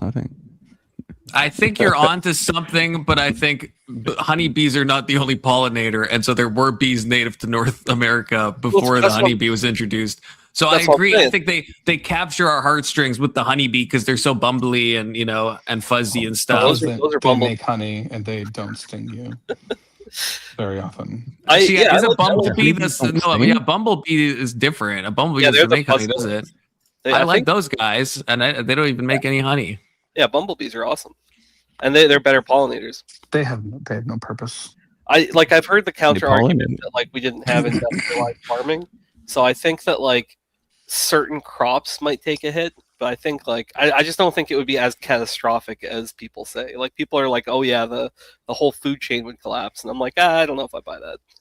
I mean, to be fair, we did end up. Hold on, just to be clear, we did end up like removing 90% of the wildlife and trees and plants from the country. We did what to them? We did remove like 90% of the wildlife and like plants the and trees in the native, country. like fauna or whatever. Yeah. The fauna here is not the fauna we came to. I know. Yeah, I know. There's like our non. Okay, so it's the flowers. This explains the rhododendron poisoning. Now that I think about it, it's probably coming from the rhododendrons. That makes sense. I guess that checks out. Does that mean I can't eat rhododendrons? I gotta stop. Oh, we have a new guy in chat. New guy, you have to cam up and you have to do a series of hand signs. Yeah, no one else can see you. So you gotta do one of these. The Bloods or the Crips. One of these, and then 2 thumbs up. I know you're probably holding your phone, so or you could do 1 thumbs up and 1 thumbs down immediately following. There we go. Okay, good job. Okay, pulling you up. You can cam down if you want. What's with the cam up? I wanted to ask about that. It's because we've had some bad actors come on. Yeah, no, I know about the foreign bomb situation. I've been on YouTube for a couple years now. Okay, yeah. So we had some guy. I got too trusting with people. Some guy cammed up, started playing some illegal videos, and so okay. And so if you cam up, at least I got your fucking face for one. but also it's like usually people that do that, they just have a fake loop of themselves. So that's what the guy did. He had a fake loop and he just looked confused. And he was also like, the guy used like a Mexican guy. And so I thought it was just a language barrier. So I was like, oh, he doesn't understand what I'm telling him to do. I realized after it was just a loop on repeat. And we had that guy ourselves in our community. Okay. So yeah, he gets guy. He gets around. Yeah. He look okay, not like offensive, but he looks like a little disabled or whatever. Like, I don't know. That guy. The thing is, he tried to do it again, and it was like an Indian guy the second time. And this time I noticed the loop, and then he started playing the adult video in the back chat. And I just like, obviously no one could see it on stream. So I just, told him to get wrecked and then kicked him, He may have been Indian. So he's been trying to do it. He's been tried to do it twice, succeeded once, so. Yeah, I actually honestly, it's like random as fuck. I just typed in like open panel and then like did the lab filter. I did this on the last lab, but they were kind of too sketched by me. They thought it was like some other dude or whatever. But I kind of get it because I do these streams too. So what do you usually talk about? We're talking about bees, drugs right now. I know it says Jordan Peterson in the title. We could talk about that too, but we switch over to the weeds. Oh, you know about drugs. That's like 3 hours. But you know about drugs, definitely. I'm blown away. We got from antidepressants to bees. Yeah, we went from parapsychology and the James Randi thing to antidepressants to drugs to bees. Yeah, I think shrooms are a good alternative. I think shrooms are a good alternative to antidepressants. Like antidepressants are just like I don't know if I'd We say were all- talking. Yeah, We I were would talking say about that. maybe as a supplementary thing. Like I think there could be benefits from it. yes. Like yeah, I don't know if I'd replace antidepressants, but I mean, The thing is, it's a risk. Yeah, it's yeah. Yeah. And we were talking about I don't know, what do I call you? NV Cap. That's a long name. Do I Fireside? I mean, you just call me Ryan. That's my name. Or MV Okay, Cap. Ryan. Fireside. Okay. Or So- Ryan MV Cap Fireside. Ryan, we were talking He's about just capping. He's capping. he's NV Cap, and but yeah, we were talking about how ketamine, that like one dose will like apparently take away your depression for like 6 months or something. Like it's a weird one, and that you don't have to take it like that consistently, which is strange. I'm not really sure what it's doing to your brain or for that, but Well, they say that those kind of drugs create neural pathways in the brain, and I believe that. yeah, it kind of so literally it changes your brain, like so in a way that you can kind of like have insight into your brain and figure out what's kind of missing.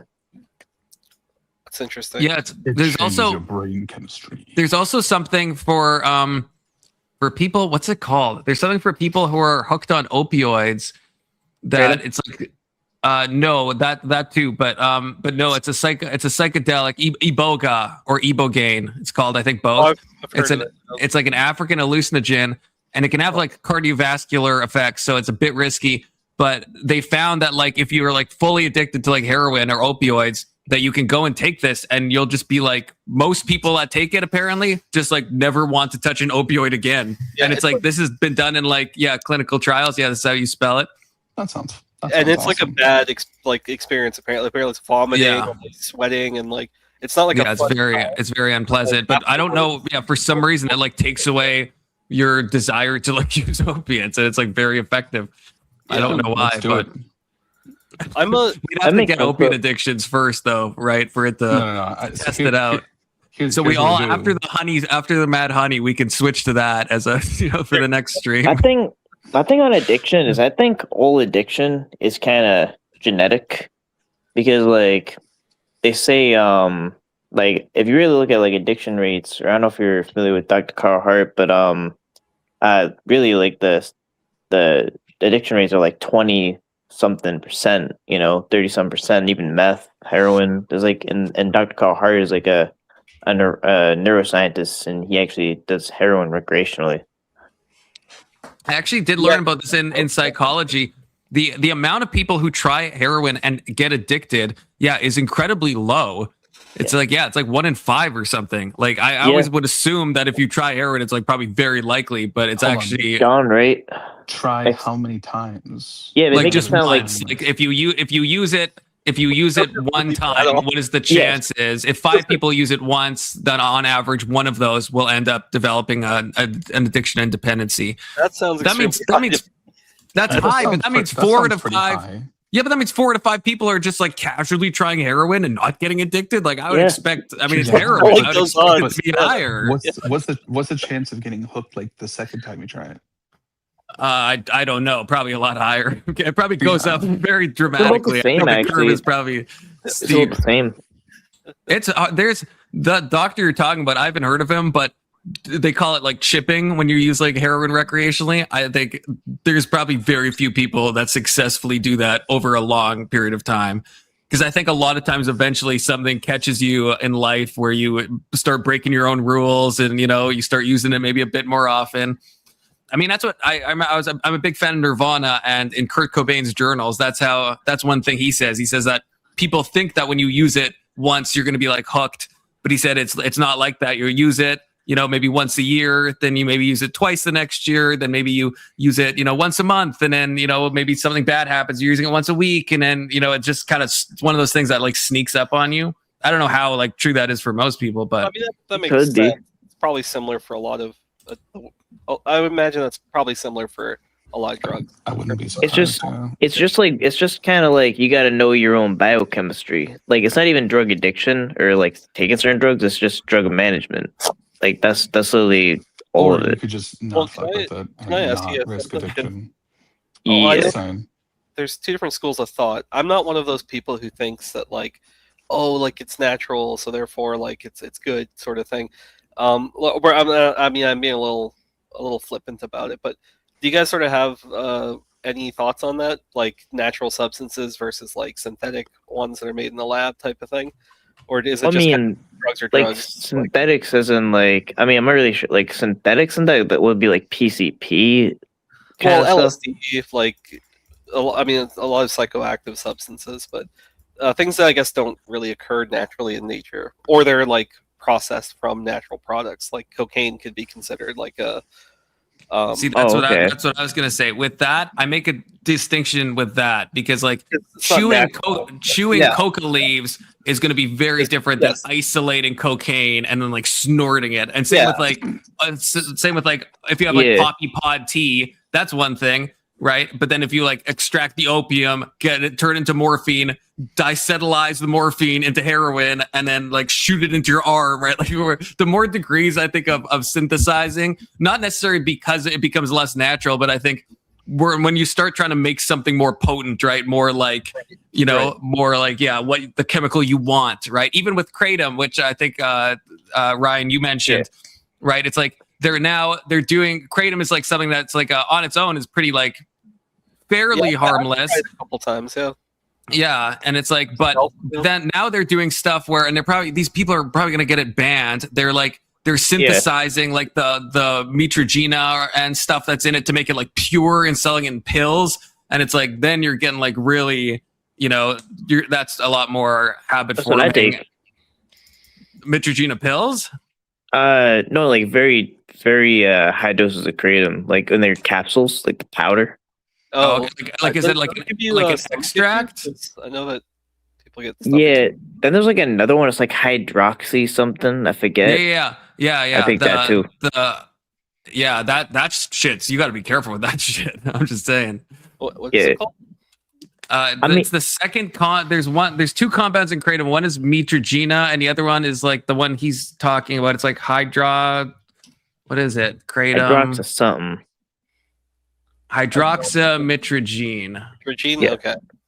It's 7-hydroxymitragene, and that's like that shit is like it strongly binds to the opioid receptors. So it's not an opioid, but it binds to the opioid receptors, which makes it habit forming. But if for people that are coming off opioids, it makes it a godsend because it but the problem people make with drugs though is they always take like the least common denominator and then make rules for everyone else based on that. Like for me, there isn't any drug that I could be addicted to. Like I've tried everything. I've never had a drug withdrawal in my entire life. But like with someone else, they just have like different biochemistry and they just gotta adjust based on that. Like it's literally all based on biochemistry. It's not even their fault they get addicted. And there's also two levels of addiction. There's a physical addiction and then like a mental addiction. Like one of the common things with people who overdose when you give them Narcan, like the Narcan like neutralizes the fentanyl or the opioid or whatever in their bloodstream, but it doesn't change the concentration level.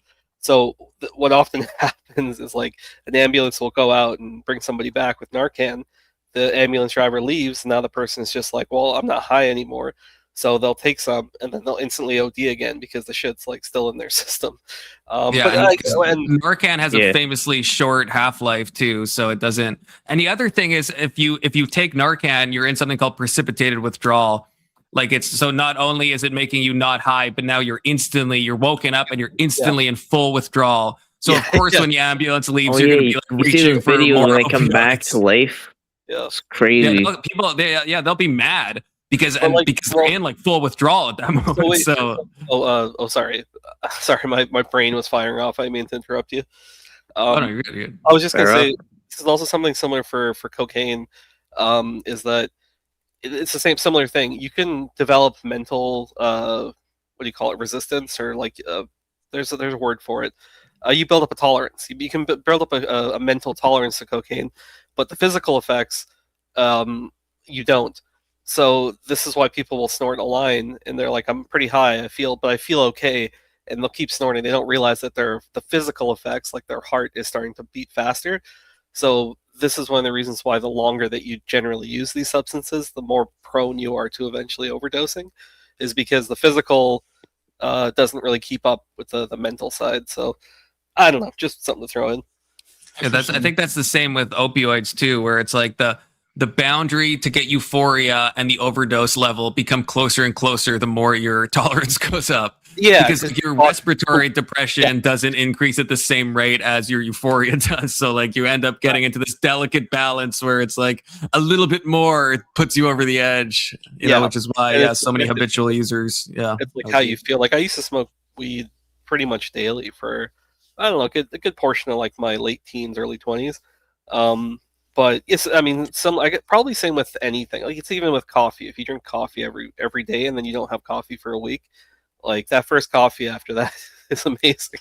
So there's some sort of like hug I think these things have. But I think you can be addicted to anything. Like like literally. Like I would say I've had addictions, but not like at all drugs. Like I'd probably say drama, like arguing with people and driving for no reason. That's kind of my addictions. A driving addiction? I never heard of that. Yeah, I love it, bro. I'll drive for like, I'll be like, I've shit my mind. I'll drive for like 6 hours, have no destination. If I get pulled over by a cop, can't really say where I'm going because I'm kind of going nowhere. Yeah, it's kind of a just cruising. Like I bet the police officers love you. Yeah, they like know me. Going for like a 2 a.m. cruise or something. Yes. Yeah, I do that. The 6 hour thing is kind of wild though. That's a long drive to nowhere. I used to enjoy that when I was younger. Yeah, and also too much internet drama. That's a bad addiction. That's worse than heroin. It's worse than fentanyl, bro. What's this your brand of internet drama? I'm sure we've all at least familiar with some corner of the internet. I mean, okay, I'll just say from my internet community, it's just particularly crazy. Like there's a lot of people that fake their death. There's a lot of crazy shit that goes on. What community are you in? Yeah, where you come from? I don't even know where we come from. So, okay, I'll just like say, you know those like online predator catcher videos, like they catch pedophiles like online. Who's here to meet? Do you know Mr. Dude? No. Because he comes in here and he's like all up in that, and he says he used to have a channel that would do all that stuff, and he's interacting. I don't know his other name. He always just is Mr. Dude. Well, I stepped away and heard I never heard of Mr. Dude now. Predators. Yeah, no, it's kind of like Chris Hansen, whatever he did, but just like more ghetto. Yeah, like the kind of the bootleg. Yeah, people that you possible like fake their own death sometimes, kind of thing. Yeah. I like so you do mean that the people you catch fake their deaths because they don't want to be like Oh prosecuted no. Okay, it's even more ridiculous than that. There's not even a good reason for it. So it was like, okay, so like her account was like great grandma, right? And she would donate like all these catchers like money and everything and all that. But then I think it was like this other issue with this other catcher that didn't register like a 501c3 or something like that, where you can't deduct your donations. So he was telling everyone you can deduct their donations, but you can't. So like her main thing was like pressing that because she donated a lot of money. But then people started kind of like pressing like who she was, and she like it became like known that she passed away or whatever. And I actually kind of did some like investigating or whatever because it just didn't make sense. And then it turned out like she'd never died. She was not 87 at all. Like she actually like handled up later. Like didn't die. Are you from Nevada by any chance? Crazy. Oh no, it's NV. So it stands for like non-violent citizens against predators. Okay, I thought it was maybe Nevada to catch a predator. So you're not like the Roman Atwood guy going there with boxing gloves and knocking them out. Boxing gloves. Yes. He's been doing that recently. Have you seen? I think it's Roman Atwood. That's his name, right? He's like old school YouTuber, and he did the predator thing for a while. But he would just go there straight up with boxing gloves and just beat the shit out of him. Doesn't like Fousey Tube? Didn't he get on that or one of those people? Probably. It was. Yeah, it was. I think so. It was like trendy for a while. You don't box these people. Sorry. Yeah. They're not. They even call the cop. Go there just to kick their ass. Like, who are they going to tell? Seriously. Yeah, but I'll actually say, like, you have no idea how much time I've wasted just because of like arguing pointless stuff on the internet with people. Like, that's worse than a fentanyl addiction, in my opinion. Did you That's come worse. from Emmett? Oxycat is saying Emmett sent you here. I don't know who Emmett is. Oh, okay. What sent me here was Oxy's saying. Plus, I would say. Well, my process for getting here, I'll even say exactly what it is. I type in open panel, right? And then filter the live, and I just cycle through, see what happens. Guys got the Oh, slot. that's a joke. Okay. Yeah. Oh, I get it. Oh, okay. I get it now. I'm retarded. Show I my understand process. the joke. I get the joke now. So I had asked the other guy this, but he got a little bit frustrated, which I can understand. But do you like? Well, I guess what's your? Because there's a lot of different types of predator hunter stuff.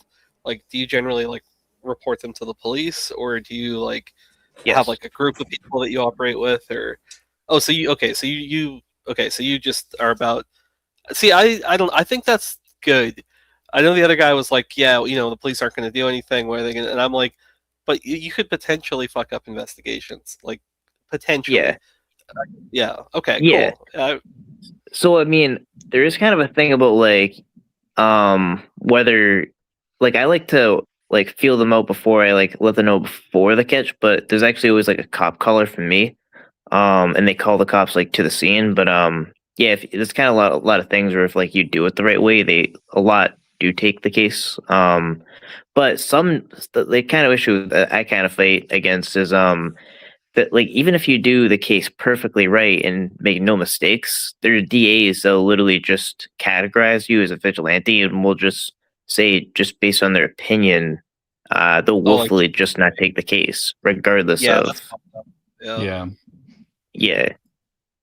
Do you have like a channel that you do this on, or is this just like a thing that you do alongside other people? Well, actually, the guy I was talking to said his channel got like taken down by YouTube because apparently YouTube is cracking down on that. I'm not sure exactly why. But... Oh yeah, YouTube loves pedophiles. But like for like yeah, my account, my actual channel is like MVCat Fireside.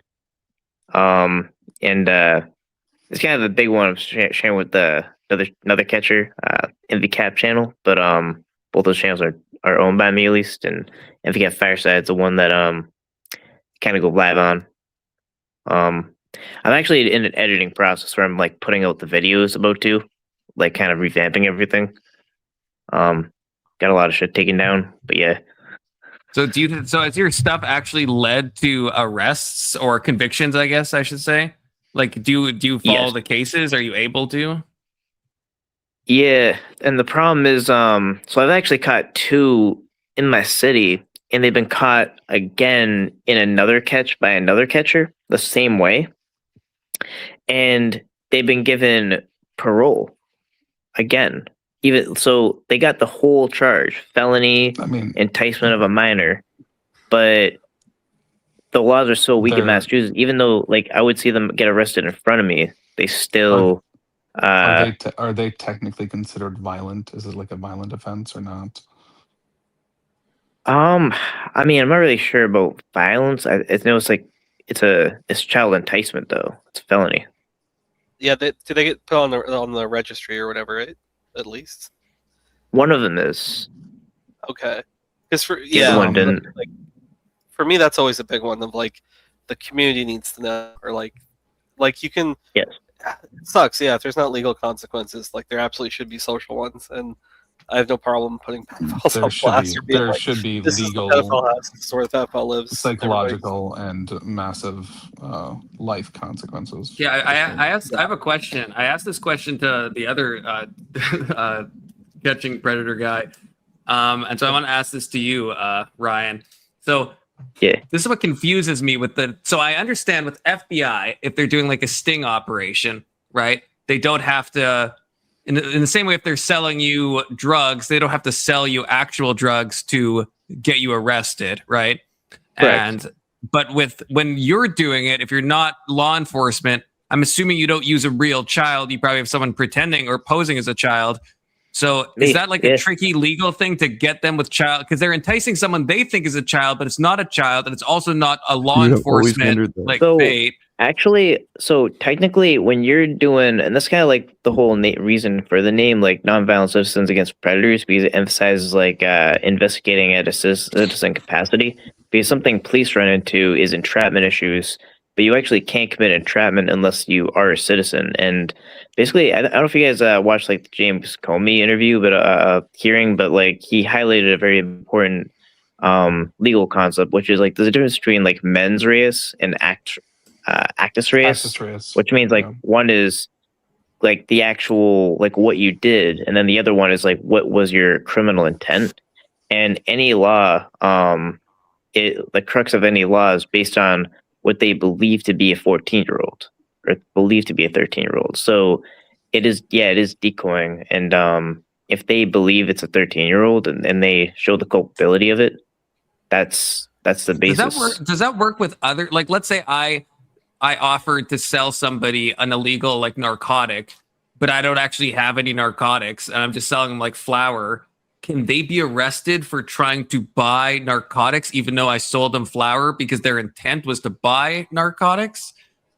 You know what I mean? Like, is that like, I know if a cop does it, sure. So if they exchange money with the intent to buy narcotics. So I mean, even off a citizen, no, that seems weird. Like, so it would kind of depend on exactly what the law is, because like usually with drug laws, it would usually be, and there shouldn't be any drug laws, by the way, that's another thing. But as far as it's kind of like more based on possession, you know, like you either have the drug or you're not. It's not like you kind of. I mean, it's kind of rare where there's like a law that would say you're not allowed to like pick up a drug based on what you think is true. Kind of, it's more like you either have the drug or not. But that's kind of like the minor law, though, where you're saying like you're enticing an adult who's pretending to be a minor. You know what I mean? Right, but like, so specifically though, the law is like written, you're meeting them with sexual intent and what they believe to be a minor. But you're not actually, so yeah, meeting someone that you believe is a minor. Yes. Is the crime. Okay. Because I always wondered exactly how that worked, because because I'm assuming to involve a minor would be probably like an ethical, risky situation, or just unethical in a lot of ways. So then, also, well, maybe it speaks to, I guess, the legal side. At least I know part of this, but with the mens rea, which is the guilty mind, and then the actus rea, which is the guilty act, right? But I know in certain contexts there are strict liability things with this, where only the act itself is needed, so the state of mind doesn't matter.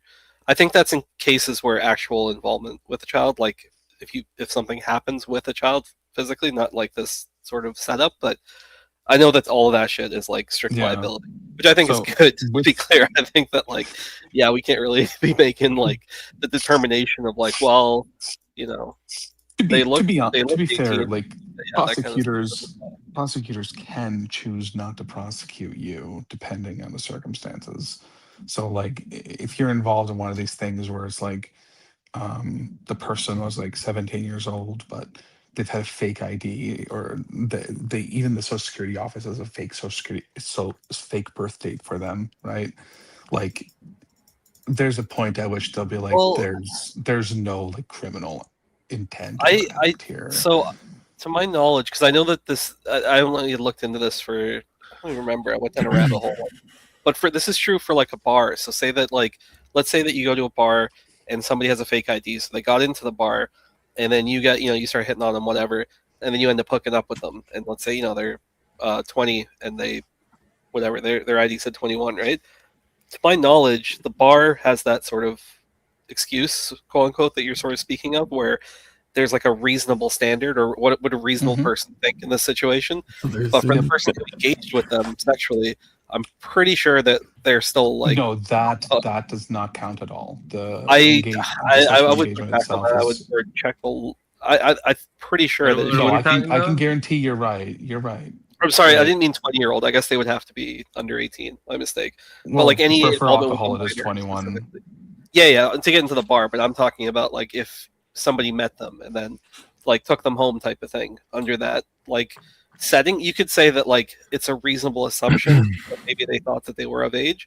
It doesn't They matter. showed them their fake ID, blah blah blah. But as far as I know, that's like strict liability. Like if they're under Strict the age, liability does not care. We've come at all. full circle. We were just talking about this like a couple hours ago. Hold on, just real quick. Yeah.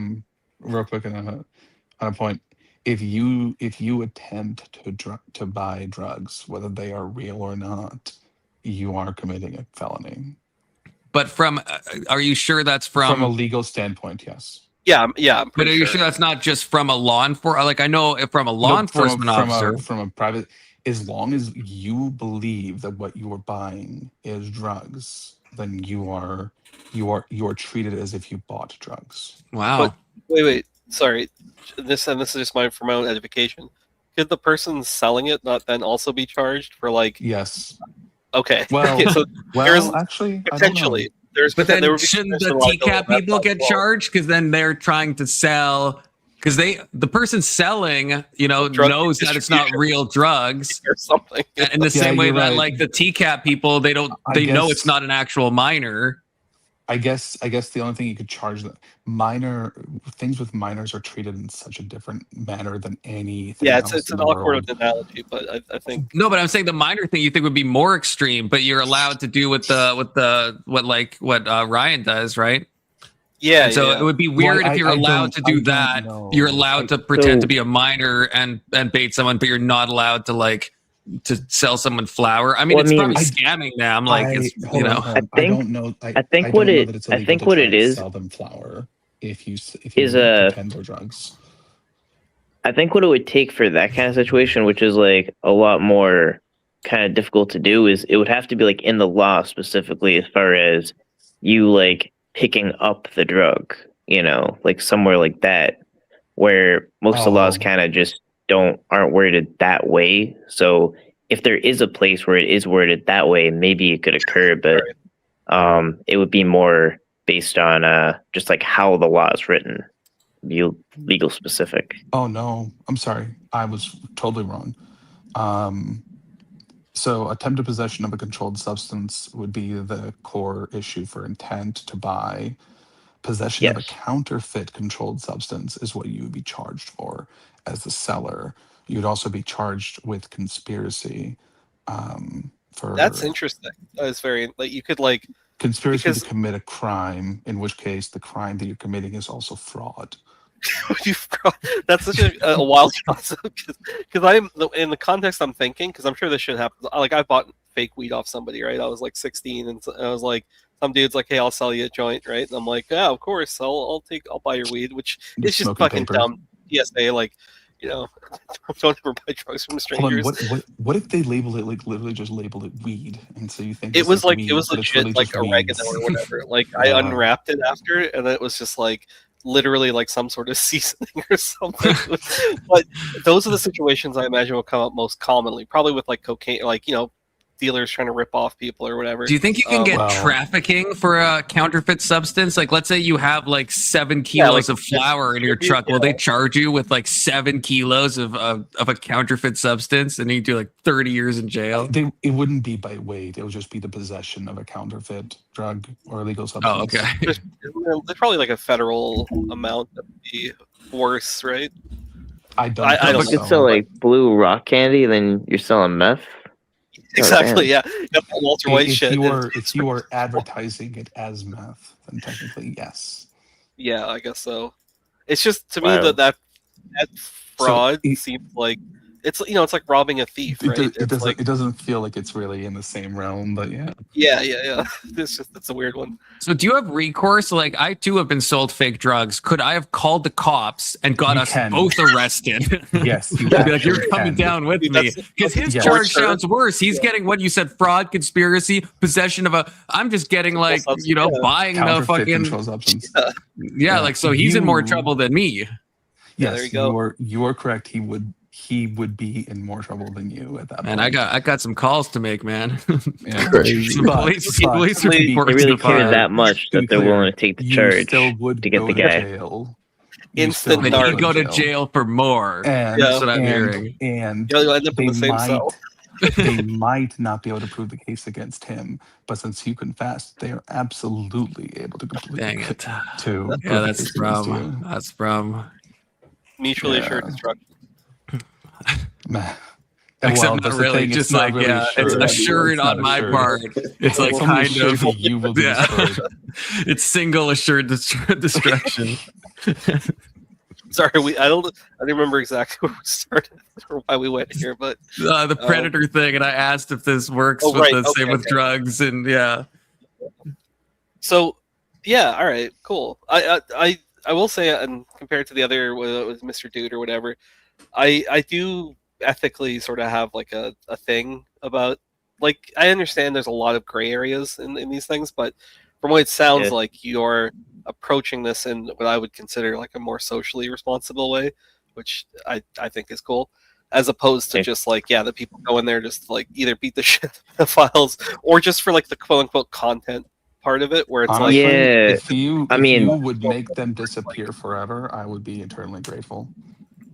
Yeah. The thing is, some of them too, and I don't know how you feel about this, Ryan, because Mr. Dude seemed to not believe that this happens. I'm very confident this happens, that there are some channels that they're using like fake people. Like it's like a fake predator. It's like it's not a real predator. Oh yeah. If you're doing if you're faking that, you should go to jail. But wait, Ryan, you're saying no? Do you not think that happens? No, I 'Cause don't I've seen think that videos- happens. I've seen Yeah, I videos think- that 100% they're fake, like 100%. Logically, even if you're Well, a paid the only way. Oh, I guess the only way you could do that is like I could see if they blur their face, but I'm just thinking like who would like act as See, like the pedophile. Mr. Dude you said the know? same thing, but like you guys severely underestimate what like a homeless guy would do for like $500. Like a homeless guy would absolutely pose as a predator for $500. To be fair, he may not even know that he's being sold that way, right? It could just be all like a scam. Right, or he could be told it's like it's a movie, and it'll be very clear that it's a movie, and you're just playing because people play predators. Have you ever seen the movie Hard Candy with Ellen Page? Amazing movie, right? So if your build is like, oh, this is just a movie, it'll be presented as fictional. Because I think in the channel I saw, the same guy shows up like multiple times in a way that feels too coincidental. That it's like, did you really catch the same guy like 6 times? Like. Or is this, and you're not like, hey, I've seen you before. They're acting like it's a guy they've never seen before. And it's just like, that's like, it just, I don't know. I mean, I can't say that doesn't happen, but like, I would just say, because like, I've just never seen anything like that, but I would just say, I'm kind of just going back to, I just couldn't imagine someone, fully identifying as like a pedophile, basically. But you gotta think about how down bad people can be. Imagination. Some people are honestly they're beyond. Like imagine you're like a withdrawing drug addict who's on the street and someone's offering you $500 and you're like in super bad withdrawal. Yeah, you'll probably like star in like a 15-minute. You're like, I got nothing left to lose, and I'm withdrawing, and $500 is $500. Like I think it's like definitely possible. I agree. That's just like such an extra level of scummy. Yeah, it's possible. I don't know how plausible or like how common. I'm sure it's been done. I've never seen that before. Damn. You guys would have to see the videos I've seen, man. It's like I don't know if they're still up, but some of them are like, well, they're just the same person. For things like that, I'm sure there's plenty of people willing to do it. It's the same with like, I found this one channel, and this one is more believable, but it's, what do you call like the bounty hunter people, the people that collect bonds? Yeah. And I was watching one of these channels, and I was like entertained by it, and I was like, wait, but stuff feels the zingers were hitting too well on both sides, and I'm like, there's no way. And the more I looked at the channel, I was like, oh, this whole thing is fake. Like it's presented as like a bounty hunter thing, but it's all just like a fake channel rather than like a. It's like all those fucking ones where they like the tow trucks and everything, or like the storage lockers, and it's like all fake. Yeah. Like I didn't know that shit was fake for such a long time. It's called reality TV. Yeah. Without telling you that it's definitionally that like blending of reality possible. TV. I think live streaming as well, like people who do IRL streaming, because their life is kind of like they live their life like a soap opera. I think those lines are blurred in terms of what people do as entertainment versus like. Well, even look, what was that? There was that black guy who recently I don't know what'd you say? I Show Speed? I said EDP. Oh no, not EDP, not EDP. No. It was like one of the big. It was either I Show Speed or a different. I think it was a different guy. I think I'm getting my black people confused right now, not in a racist way. But a famous black streamer, and he had this like stunt of like a guy was supposed to do a magic trick, and he ends up being like hung instead. And it's like it's acted on a live stream, like, oh, this was like not supposed to happen, and he didn't know about it. But it's like if you're a live streamer, you probably knew this was going to happen. You probably knew this would drive attention, you know. And it caused a lot of controversy because it's like, you know, oh, it's not allowed on Twitch, but he's like, I didn't know, and it's like I think you kind of knew. Yeah. I think that stuff happens a lot with the live streaming for the reasons. Who was that? Testy that said that? Where it's like, yeah, people are gonna. I used to starts getting blurred. I used to think that those like prank things were pure BS too, but then I saw somebody get shot, and yeah, I remember that one in the food court. That guy got that sometimes it's true. That guy got off. Hey, the guy who shot him. Yeah, dude, that was actually crazy to me. I personally don't think. I think the prankster actually got in trouble. He might have, yeah. Probably like for the state that they're and in. that is a wild like. You know, like what? you shouldn't be a nuisance. So I'm so giddy. I am happy. So excited. I'm happy as well. But in the video, the guy really didn't do much. The guy was not in fear at all for his life. When he just pulls out that gun like nothing and just instantly shoots the guy. Yeah. Like the guy just goes up with the recording and it just says nonsense. And the guy says, "Get away from me." He like plays it again, and the guy just pulls out a gun and shoots him in the chest. Middle of like we a don't crowded know when place. or where it started, right? No, we do. It started earlier. No, we do. We have the full footage has been released. So the guy, you see the stuff, they're planning it out. Or this has been confirmed in the police case. I'm asking who released the footage. I think it was a part of the court because it wasn't released at the beginning. At the beginning, you just had like the shooting footage, but then now there's like a lot more footage released, and and you could see the whole court testimony and everything. And it's I don't think they just walked up to that delivery guy in the mall. And the guy's in the mall. I don't think he's like in fear of his life in that moment. The guy's just like holding up a recording of just saying some nonsense words or whatever. I was surprised the guy got off because it's like there was no way he felt like in fear of his life. My understanding is the entire footage would not have been shown in court because it would be prejudicial to the jury to see see the earlier prank when it technically isn't related to the crime. Well, it's just longer. It's longer footage, is what I'm saying. Like it shows them like putting up the video thing and like, oh, what should we have the video say? And it's like, oh, how about this? And the guy's like, oh, it's so funny. And it's not really funny at all. It's just nonsense words. And then they go up to the guy and I'd have to see it, but I'll like accept your version of it. Yeah, they're doing like also, so many notably, stupid like the other AI guy, pranks the nowadays. other guy's not like accusing him of doing anything else either. He just says they just walked up and like that's his story too. You ever see like these they nuisance prank like streamers? I don't really care when stuff happens to them. you ever see like they prank like older people and they basically use like AI to make it look like they did something weird to someone or like a crime, and then show them. I'll show them a video of like the guy they just took a picture of, and he's like taking off his shirt and like dancing around the Walmart. Yes. And like, that's not me. Like what? And they're legitimately confused. It's like it's kind of fucked up. I'm laughing. And then like some people of them actually believe that. Yeah. They just wait. Sorry, some of them actually they convinced them of it. Yeah, because it's like there are a lot of like older people that just don't know like how AI works yet and stuff like that. So I think it's kind of like creating like drama between them. Because some guy was like, I don't remember that, rather than denying it was him. Yeah, shit, that's sad, dude. They're playing like with people with dementia or something.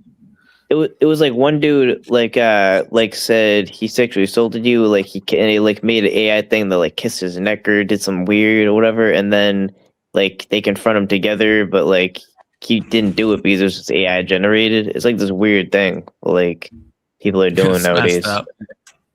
Any of these pranksters, man, is like it's a bad I definitely don't do the prank thing.